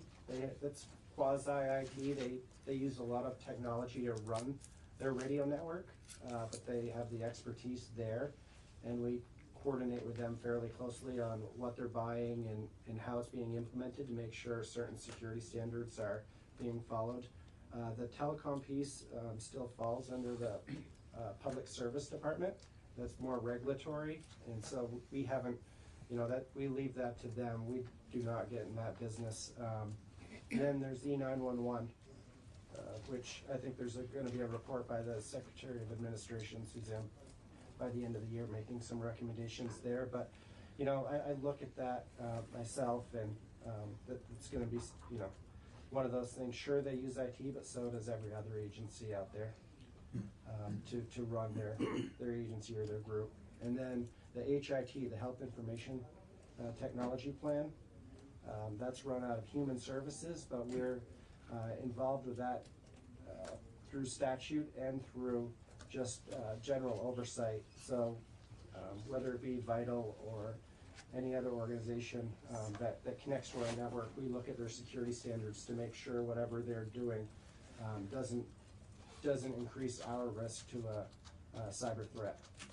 So they have to follow certain standards if they're going to connect to us. So a lot of valuable things that we've been doing, but there's still some, you know, better coordination that could happen. Rob, you had a question? Well, I got a couple. I mean, there could be some. One of the issues that seems that we've had, especially before the creation of your position, was that we never had the ability to quantify what we had, what we were spending on IT, what we had for resources in IT. Have we been? Are we at a point now where we can say, you know, how many folks we have in IT, what we spend, say, on the executive branch side on IT, and more importantly, what we have for in-house capability? I've heard the example a few times, like the Health Connect. One of the reasons that it has been the ongoing, I guess I'd have to say failure that it has been, is that we just did not have the in-house capability to deal with, one, even what we were asking for, and two, to deal with it after the fact. Are we in a better place now in regards to that? And the last one is I know that on the human resources side, there's an awful lot of activity going on about dealing with legacy programs, and all those come with an enormous price tag. Do we have a plan in place for that sort of stuff? I know I ask you a lot, but that's it. Okay, so I'll try to address some of those, unless if someone else wants to. So we've done an inventory across state government. Before, we didn't know who was IT and who wasn't. We have about 386 IT professionals across state government. That includes business analysts and project managers and IT managers and system developers. We know what we have for assets. We know what we have for the number of computers, the number of servers, the number of switches. We manage over 20,000 devices and 1,400 applications. That's about one application for every 6.5 state employees, which is a lot. It's a lot of applications for that group to manage. There are about 10 security professionals for all of those applications. So that's one area. I think we had 7 before the Agency of Digital Services. So as positions come up, as vacancies come open, we look at every single position very carefully to see, you know, what is the skill set that we need, what is the priority. So we've transitioned 3 people to security already. We've built a business office, which, you know, was which was something that I overlooked in the beginning. We used AOA Business Services, and we really needed our own for the amount of services that we provided in the build-back structure. So we moved a bunch of business office positions around and have a full suite of business office professionals, including payroll and those type of things. Are we properly staffed, or do we have the right skill sets? In some areas it's very challenging. So system developers, people that are developing connections between systems, people that are developing certain code for regulatory or legislative changes on legacy systems that are up to 40 years old. Those are really challenging positions to fill. They're challenging not only for state government, but they're challenging for Vermont employers, just with the demographic issues, the unemployment, the low unemployment rate. Vermont doesn't have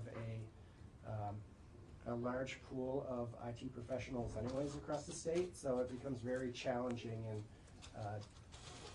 the structure that we have in place across the state as far as being able to telecommute, broadband issues, makes it a little harder to hire outside of Chittenden County for the most part.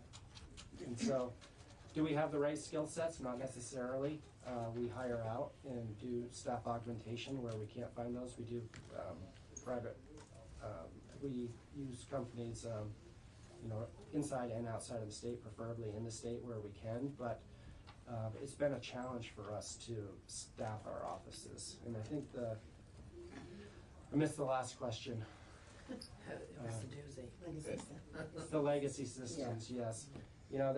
That's a challenging thing for us. I think we've been talking about it quite a bit as an administration. How do we move forward with IT? How do we keep up with the changing landscape?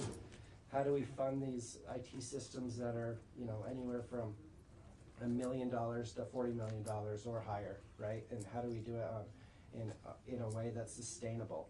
And so, one of the things my agency is looking to do is consolidate towards platforms, consolidate towards, I'm trying to think of something that everyone would know.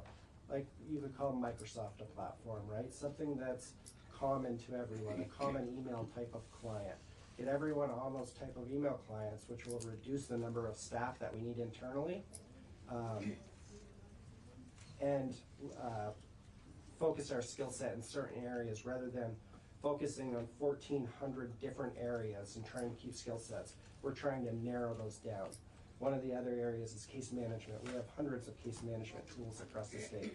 We're consolidating where we can to one platform, right? Everyone may still have a separate instance, but we're gonna focus on getting everyone on that platform rather than needing 40 people to manage that. We may only need 10 people in the future. So we're focused on things like that, and that's how we're trying to get off the legacy systems. Technology's changing every day, which makes it challenging.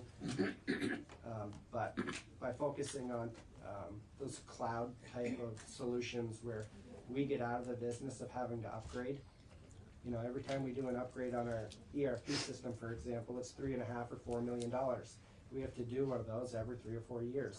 We want to get out of that model. We want to move to the cloud software as a service where the company that's hosting that has to do those updates, and we're continually up to date.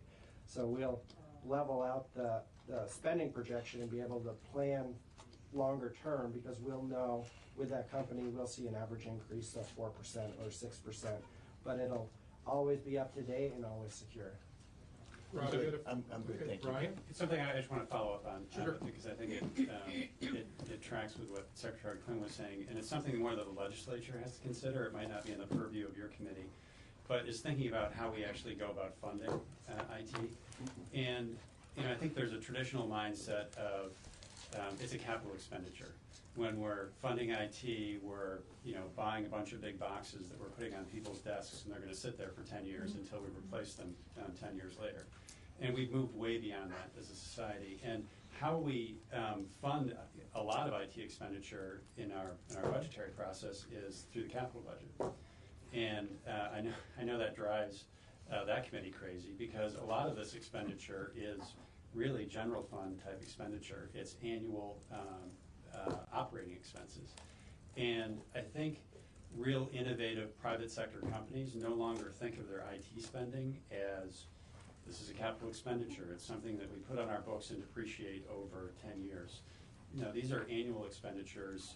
As Secretary Quinn was saying, a lot of this stuff is subscription services that you're paying for year after year, things that are updated, but it's not a pay for it and forget it type of project and then we'll come back to it in 10 years. These are expenditures that go over time. And in a perfect world, and we're a long way from there, this would be more general fund focused as opposed to things that we bond for and pay for over time. I think one of the things that also we ought to be thinking about is the strategic changes in the way IT is being run. We've learned, for example, from Vermont Health Connect that this massive, large project, as opposed to what we're doing now, and I think Secretary Quinn can perhaps address it more specifically about cutting things into smaller chunks so that we can measure them and then adding oversight both from the IT Oversight Committee and from the Joint Fiscal Committee and others to look at those chunks as they're being done to measure how we're doing relative to what it is we're trying to do so that we can stay both on budget and on target. And John, you may want to expand on the strategic changes. Yeah, I think, you know, when you look at how we would go about a big monolithic system like my Health Connect before, it was all one, it was all integrated, every piece connected in some way, and if one piece failed, the whole thing went down, right?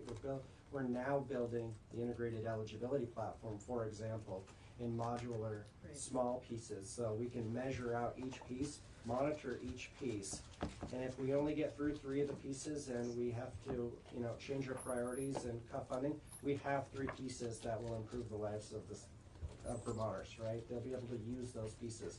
We'll be able to build off from them. It won't be a failure because we'll have things that we can actually use, things that we spent money on.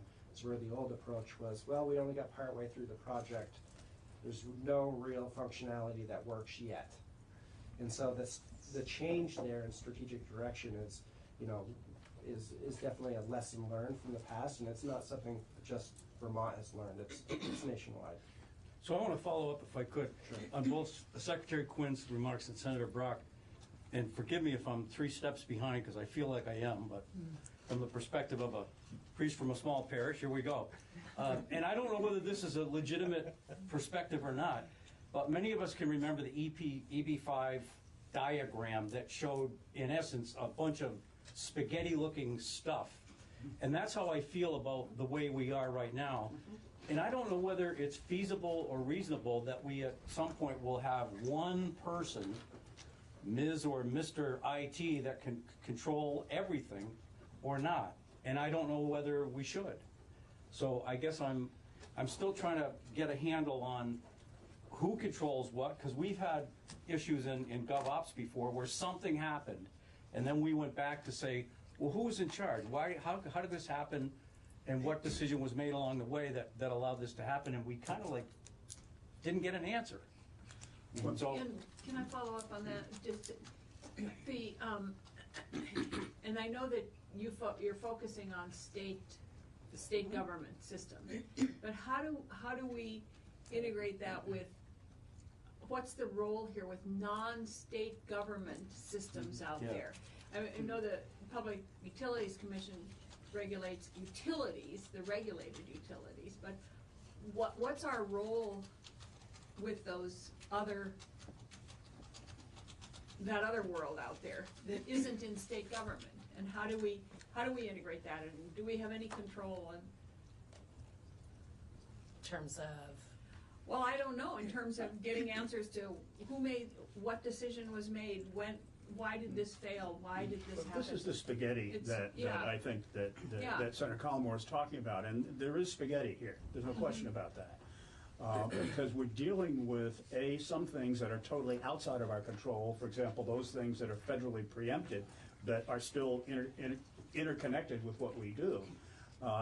One of the things in terms of looking at a governance structure, it's very difficult to take a governance structure and put one person in charge of everything because we have different organizations, different branches of government, different agencies that have systems that they have to manage, and that's why I'm suggesting that at least as in effect as an interim step, that we should be thinking about dotted lines as opposed to a whole bunch of single lines, because there are responsibilities in terms of things like technology standards, information security standards, and so on, that should be consolidated really across government. And that, to me, is the role of a chief information officer, and that's normally the way it's done in the private sector. But at the same time, people who own businesses within government, such as the agencies and departments and independent offices, they have responsibility for their own systems, and there is a command and control piece there. The dotted line and direct line have to integrate with each other. The dotted line is standards, it's consistency, it's those kinds of things that get driven through government. On the other hand, agencies do need to control their own systems because they're responsible for managing them on a day-to-day basis. So there will be a degree of spaghetti, but not the kind of spaghetti that we saw in the EB5 diagram. I think one of the things that we have been talking about on the IT Oversight Committee, though, is on the governance structure, taking it a little more slowly to really define what it is and how it ought to work. And that may be the kind of study that needs to be done between now and the session beginning in 2021 to create a structure that really works and that has thought through all of these things rather than our doing so on the spur of the moment. So it's kind of a two-step process that at least I, and I don't know if I speak for everybody on the IT Oversight Committee, just think that may be an appropriate way to manage this. I have, so, sort of, I guess I have a question. So where does the overall vision, where do we think that's coming from? For instance, like something as simple as should something be cloud-based, or I don't know what the term is, site-based, server-based, okay. And my sense is, like when I heard you say we've got like 1,400 different type of programs that we're trying to stay on top of, who's going to have this say as to whether how customized a program is versus you're just going to have to deal with what's out there commercially and figure it out? Where does that happen? I can jump in. I really appreciate having this conversation because it's a very important one. You've touched on funding, you've touched on infrastructure, you've touched on governance.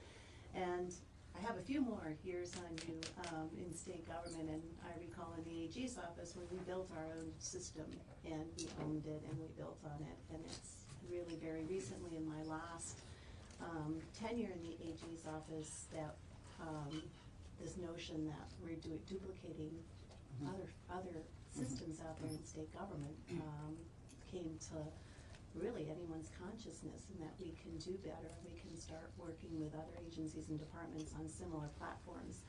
But 2017 and the creation of the Agency of Digital Service, I think it was just the absolute right thing to do, and I think it's been very successful from my perspective as a consumer and as the head of an agency, and also the one that has to sort of figure out how are we going to pay for our IT needs. So I will just echo that. I think we are. It's going to take a while, but we're starting to unwind the spaghetti, at least internal to state government.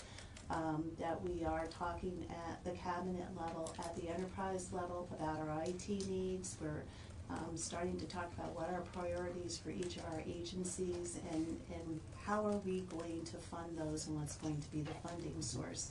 And that has been a conversation we couldn't have had, I think, any earlier than this summer because of the work that Secretary Quinn and his team have done in terms of inventorying our assets, inventorying our needs, and inventorying the risks and the cyber risks. And so I think a lot of work has gone into that's going to be very fruitful to this conversation. We purchased cybersecurity, for the first time as a state. Hasn't been a product that's been out there for very long, but we've started to really look at IT as an enterprise basis instead of each little program or department has their own thing that they built, that they own. So moving to platforms, Secretary Quinn's been great. If you have a need, it's like, well, we have this over here that will help. Don't go duplicate, efforts. So I can't say enough about I think the work that's been done to date is gonna help inform the conversation. I think when you talk about outside IT, when we need to go to outside contractors, I think that we've got a pretty robust review process for certain projects. Again, at ADS, where we're applying the standards that we want all our contractors to comply with in terms of privacy, cybersecurity, and the like. And I think that that's, you know, critical to when we have to go outside. And I think the real nut to crack is the things that are circling around outside us that rely on IT to deliver services and telecom. I mean, it's become a much more compressed world, I think, than when it was all separate. And so I think that's the real challenge for all of us is the telecom piece of it, and the federal government's preemption on cable and the like. And I'll just add to that I mean, ADS is the internal executive branch agency of digital services. And while John and his people are responsible for what goes on in the executive branch, not including the separately elected offices, he's also responsible for how the state entity of IT integrates outside, but not for things like outside telecommunications and, you know, all corporate other things. And as to funding, I would make a comment that Representative Briglin made about the general fund. One of the reasons we have like hundreds of customer management systems and, you know, case management system is the federal government.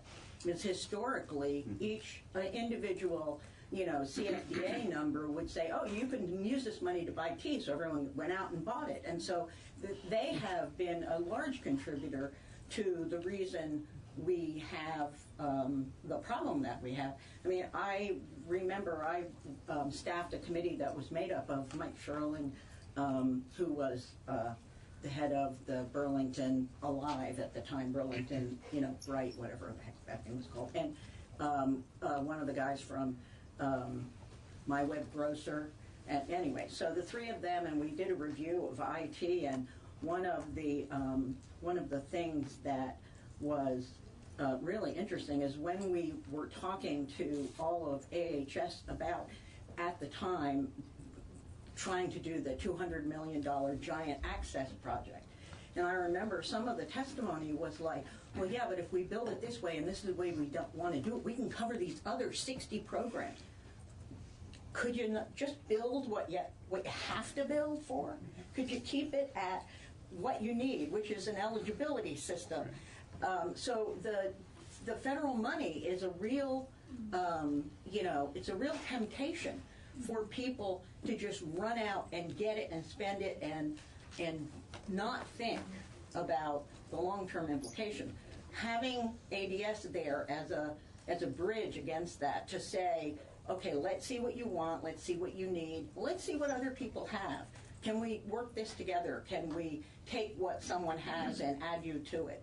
It's such a better conversation than just run out and get that federal money. The feds have not been helpful. I mean, they have been part of the reason we have the structure that we have. That isn't true just with IT. That's oh no, that's true with they anything. Have, yeah, they have. It's very tempting to set up a program. Absolutely. Yeah. So how do we? Oh, I'm sorry.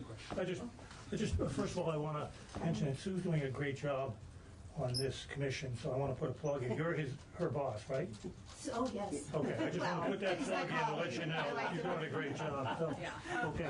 Well, you got to quantify great here. Oh, thanks, Rob. I did have a couple of things that I just wanted to bring up. First of all, I'm appreciative that the state created an agency for the digital services. That's a real big promotion. And I'm glad that they centralized everything, because that's important too. I used to spend my entire career in Department of Human Resources, and the last couple of years it was very good about getting notices that somebody had opened something up. It opened up a virus, et cetera, don't do it, et cetera. So it was fast response, and I really appreciate that. But I do have a couple of things that are of concern to me. There's 7,000 state employees, and many of them have access to terminals. And with the best of intentions, sometimes people access stuff they're not supposed to.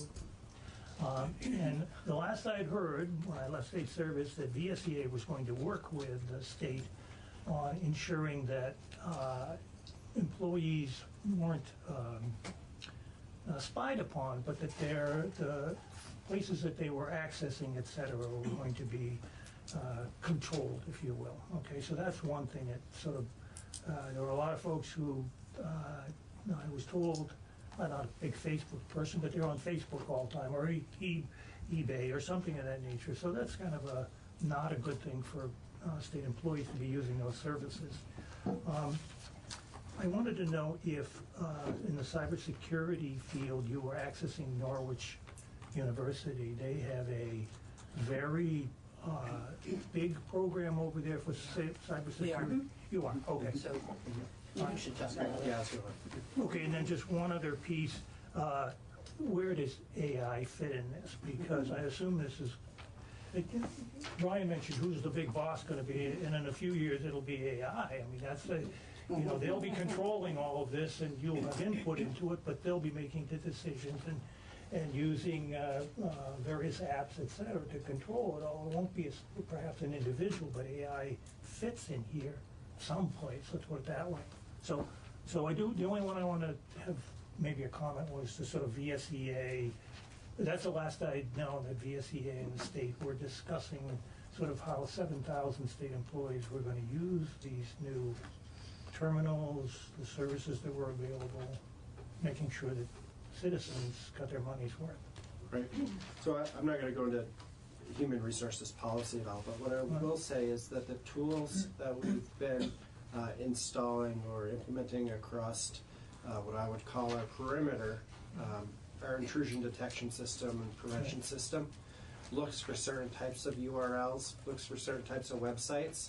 We block those at the gateway into our perimeter, right? So the ones that we know about that are just downright bad, we block those right away to make sure that we're preventing ransomware and viruses from coming in. It's not 100% foolproof, none of them are, but a lot of that stuff is blocked on the outside. At this time, we don't monitor usage of state. You do not?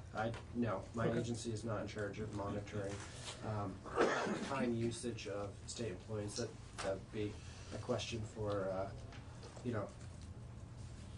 Department of Human Resources, but we haven't been instructed with implementing anything like that. But overall, the tools that we've been putting in place are really to mitigate the risk if employees do stumble onto a website that may be harmful to the state government data. So, and I would add, one of the risks that we're currently trying to get our hands around at the Joint IT Oversight is what risk legislators pose to the systems. We're working to put together a class for legislators, as well as our municipalities who are tying into these systems. So I think it'd be really good to touch on the Norwich University thing for a second. 2 years ago, I believe it was 2 years ago, we created a partnership with Norwich University to bring in cyber talent into the workforce, into the state workforce, and to give students the opportunity to work in a environment that has about every type of technology you can think of here, right? We have legacy technology that's 40 years old, that's hard to secure. We have new technology, we have everything in between. So we've created this partnership that does not only internships, but a security operations center at Norwich University where students can get real-world experience watching our log data coming in from our firewalls and things like that, and detecting potential intrusions or attempts at intrusions into our network. So it's been a really good partnership, and I think it's benefited the state. I think we've hired 3 people from the program already, full-time. So it's definitely been one of the better things we've done. All the states are having a hard time hiring cyber talent, but this seems to be working out really well for us. Good. Okay. So, thank you. Well, I would also add Norwich has helped coordinate this cyber class that hopefully will have legislators taking, as well as municipalities. I'm an alumni of Norwich, and I'm really pleased that they, well, I don't want to put a plug in, but I'm pleased that they, as an academic institution, they don't sort of sit in an ivory tower, that they're out there into the community, into the, where they can help out, resources or the organizations in a state. Okay, we're small. Anything that they can do to assist is really vital. It's important. One of the other things I failed to mention was we implemented a security awareness training program for our state employees. The last time I looked, we had, I think, 4,600 people that had taken the awareness training, and it walks you through different modules, whether it's identifying an email that may be a spam or phishing attempt, or how to identify websites or links that maybe you shouldn't click on. And we just bought a new software that's going to further refine that effort and be able to offer more trainings in depth over the course of the year. And the last thing I would add is we did pass an AI commission. We created an AI commission a couple of years ago. I saw some. I'm not as in tune with the legislature, with the legislative members. They're more closely attuned to what's taking place. I heard something about that, but AI is going to connect all of these things in some fashion. Like I say, AI is going to be able. They'll be able to manage all the information that's coming along and coming in. Yeah, I mean, I note that you are talking in the future tense, but I mean, it's now. present tense. Okay, sorry. So, and it's growing. So two things. First of all, our IT staff at the legislature has me so nervous about clicking on anything that my family gets really annoyed at me when they send me a link to something and I say, don't trust you. I'm not opening it. But anyway. Is that why you didn't check your email? Delete. Well, we tell people not to click on any emails from Hormel because they may contain spam. That's a good one. So, You had me at capital punishment there. So, I kind of going back a step here. I'm a little concerned that, just given what you were talking about with the federal preemption, that we can't, is there any governance structure at all that can that can somehow, and I don't know what it is, but You're talking about two different things, Senator. Right. Yeah. So when we look at, what John is not, Secretary Quinn is not. No, I'm not talking about state. Okay. I'm not talking about the state here. The state government. Okay. No, I'm going back farther to where Brian and I were about in the wild world out there. Yeah. That it seems to me we need some focal point that looks at kind of the world of IT out in Vermont, not in state government necessarily, and I don't know what that is, I don't know what it looks like, but how do we do that? We just heard from the State Board of Education.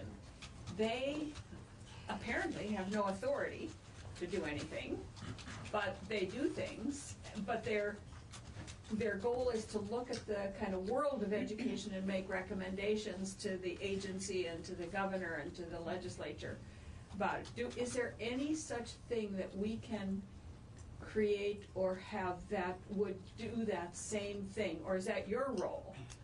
I don't know. Because I'm talking about outside of state government, so that we can. So you're talking we about have infrastructure. any control over the Verizons of the world and the AT&Ts, and when we ask them questions and they just say, no.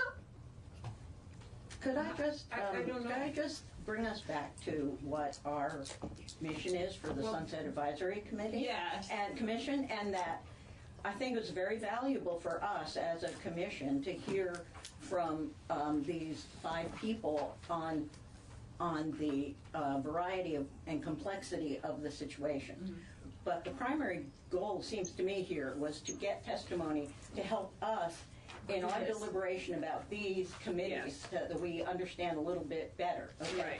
Right. Not that I'm not wanting to talk about the greater world, but It seems to me that that's probably something that the legislature as a whole needs to work on with, contact with the administration. But for purposes of this, I think we should, if we need any more information that will help us in our deliberations about the remaining committees and boards that we're looking at today, I think we should ask those questions. But sort of a wider discussion about governance and outside of state government, I think we should probably leave to the committees of jurisdiction. Well, that's what I was wondering, if these people in their wisdom could say, well, one of these is something that could expand into that, what I was thinking, or none of these are, or you should eliminate all of these and start all over again, or... So you have different focuses on some, so like the agency is all internal, right? Yes. And then you look at the PUC and the department, and those are really looking external. Right. At our infrastructure, right?